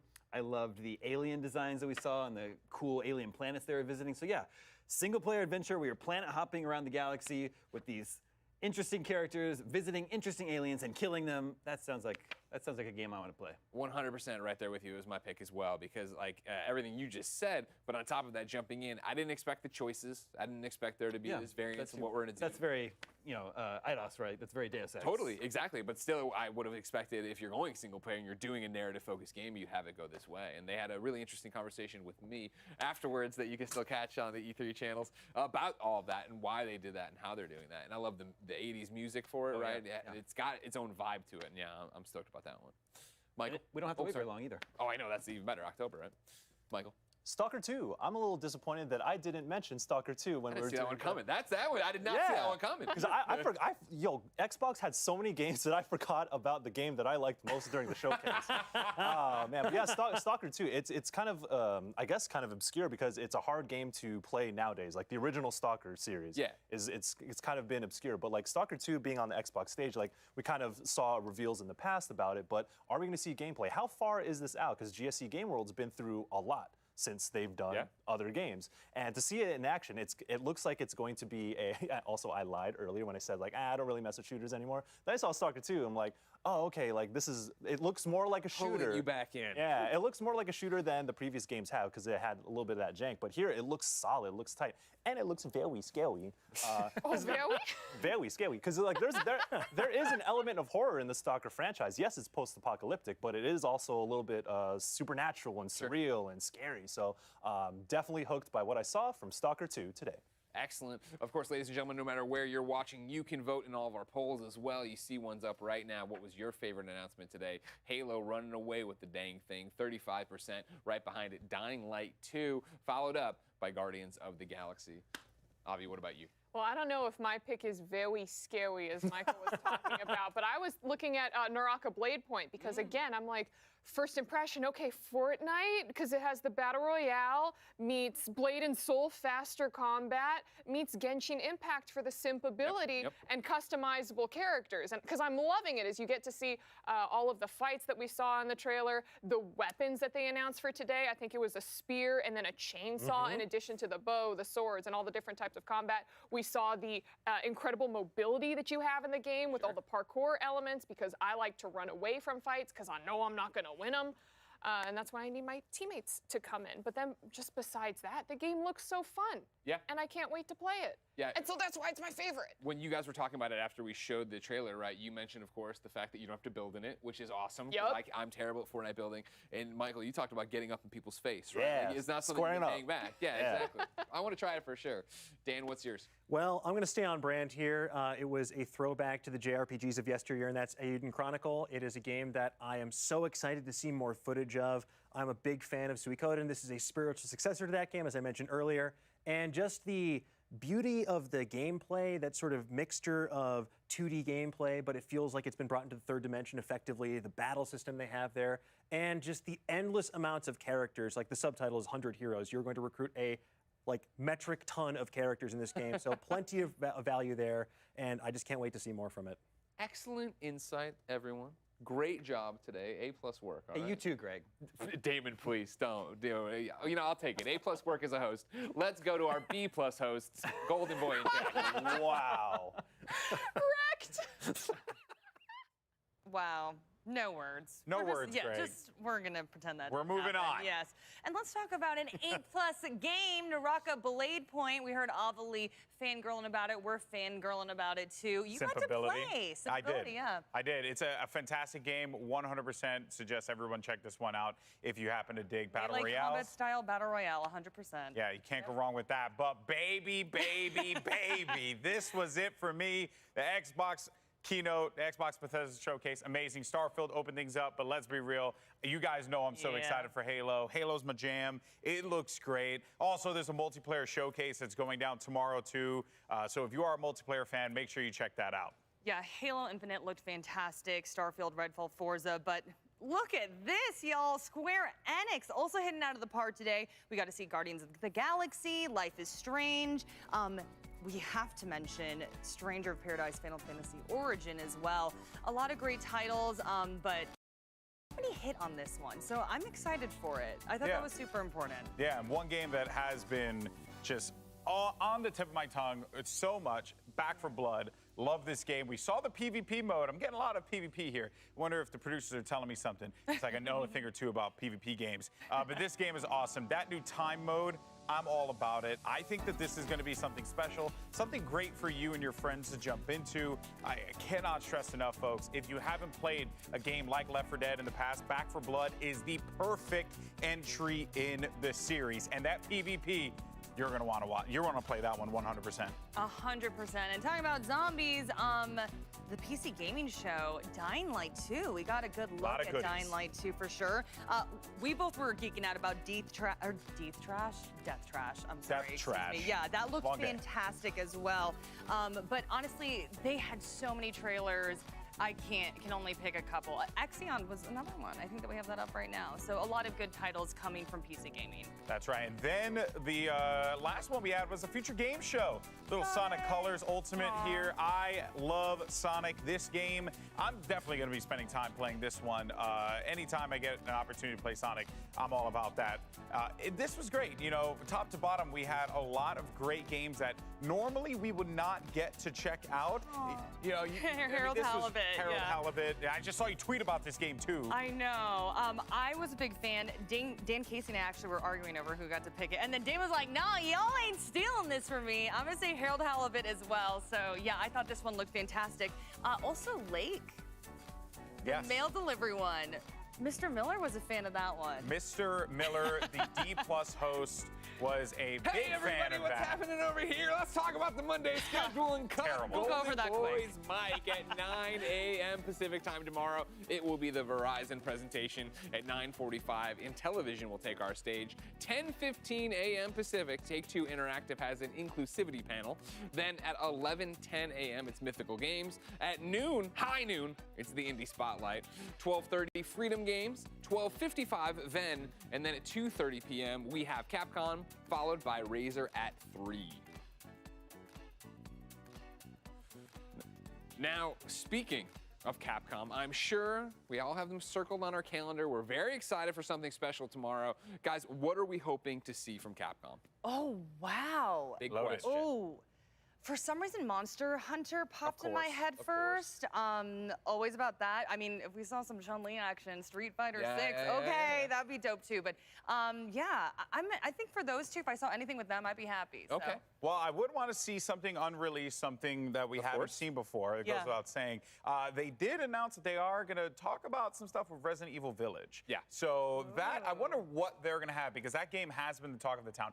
I haven't had a chance to play it yet, though. What? No, I haven't. I'm shocked. We cut the show early. We got to get him out of here. You're gonna love it. You're gonna absolutely adore that. All I can say is creepy baby. I've brought that up numerous times. And Lady D. Oh, Lady D. Who's Avali's favorite character. All right. Big fan of tall ladies. Of course, all I want is more Dead Rising. I don't think I'll get it tomorrow, but I will take it. Boy can dream. For now, hey, media team, come on out. Come on out. What's Here's going on our here? Saturday Come on. Night Live style skit. Yeah, you know what that Hatfield, means? It means it's time. Michael Oh, actually, I want to watch. It's Ollie time to Mae, wrap it all Dan up. Right there it is. There it is. I said Lady. You already know. What are you talking about Lady D for? You already know I was talking about Lady D. Ladies and gentlemen, believe it or not, that's it for today's coverage of E3. We want to thank all of our friends at Binge iHeartRadio, a proud partner of the E3 2021 presentation and the #1 podcast publisher in the U.S. Listen to all your favorite shows on the iHeartRadio app. Also, a big thanks to our media crew, of course, the team at IGN and all the developers today. We will be back here bright and early at 8:30 a.m. Pacific tomorrow. We got to go to bed right now to bring you more announcements and game footage you crave. So until then, good night. Bye. Good night.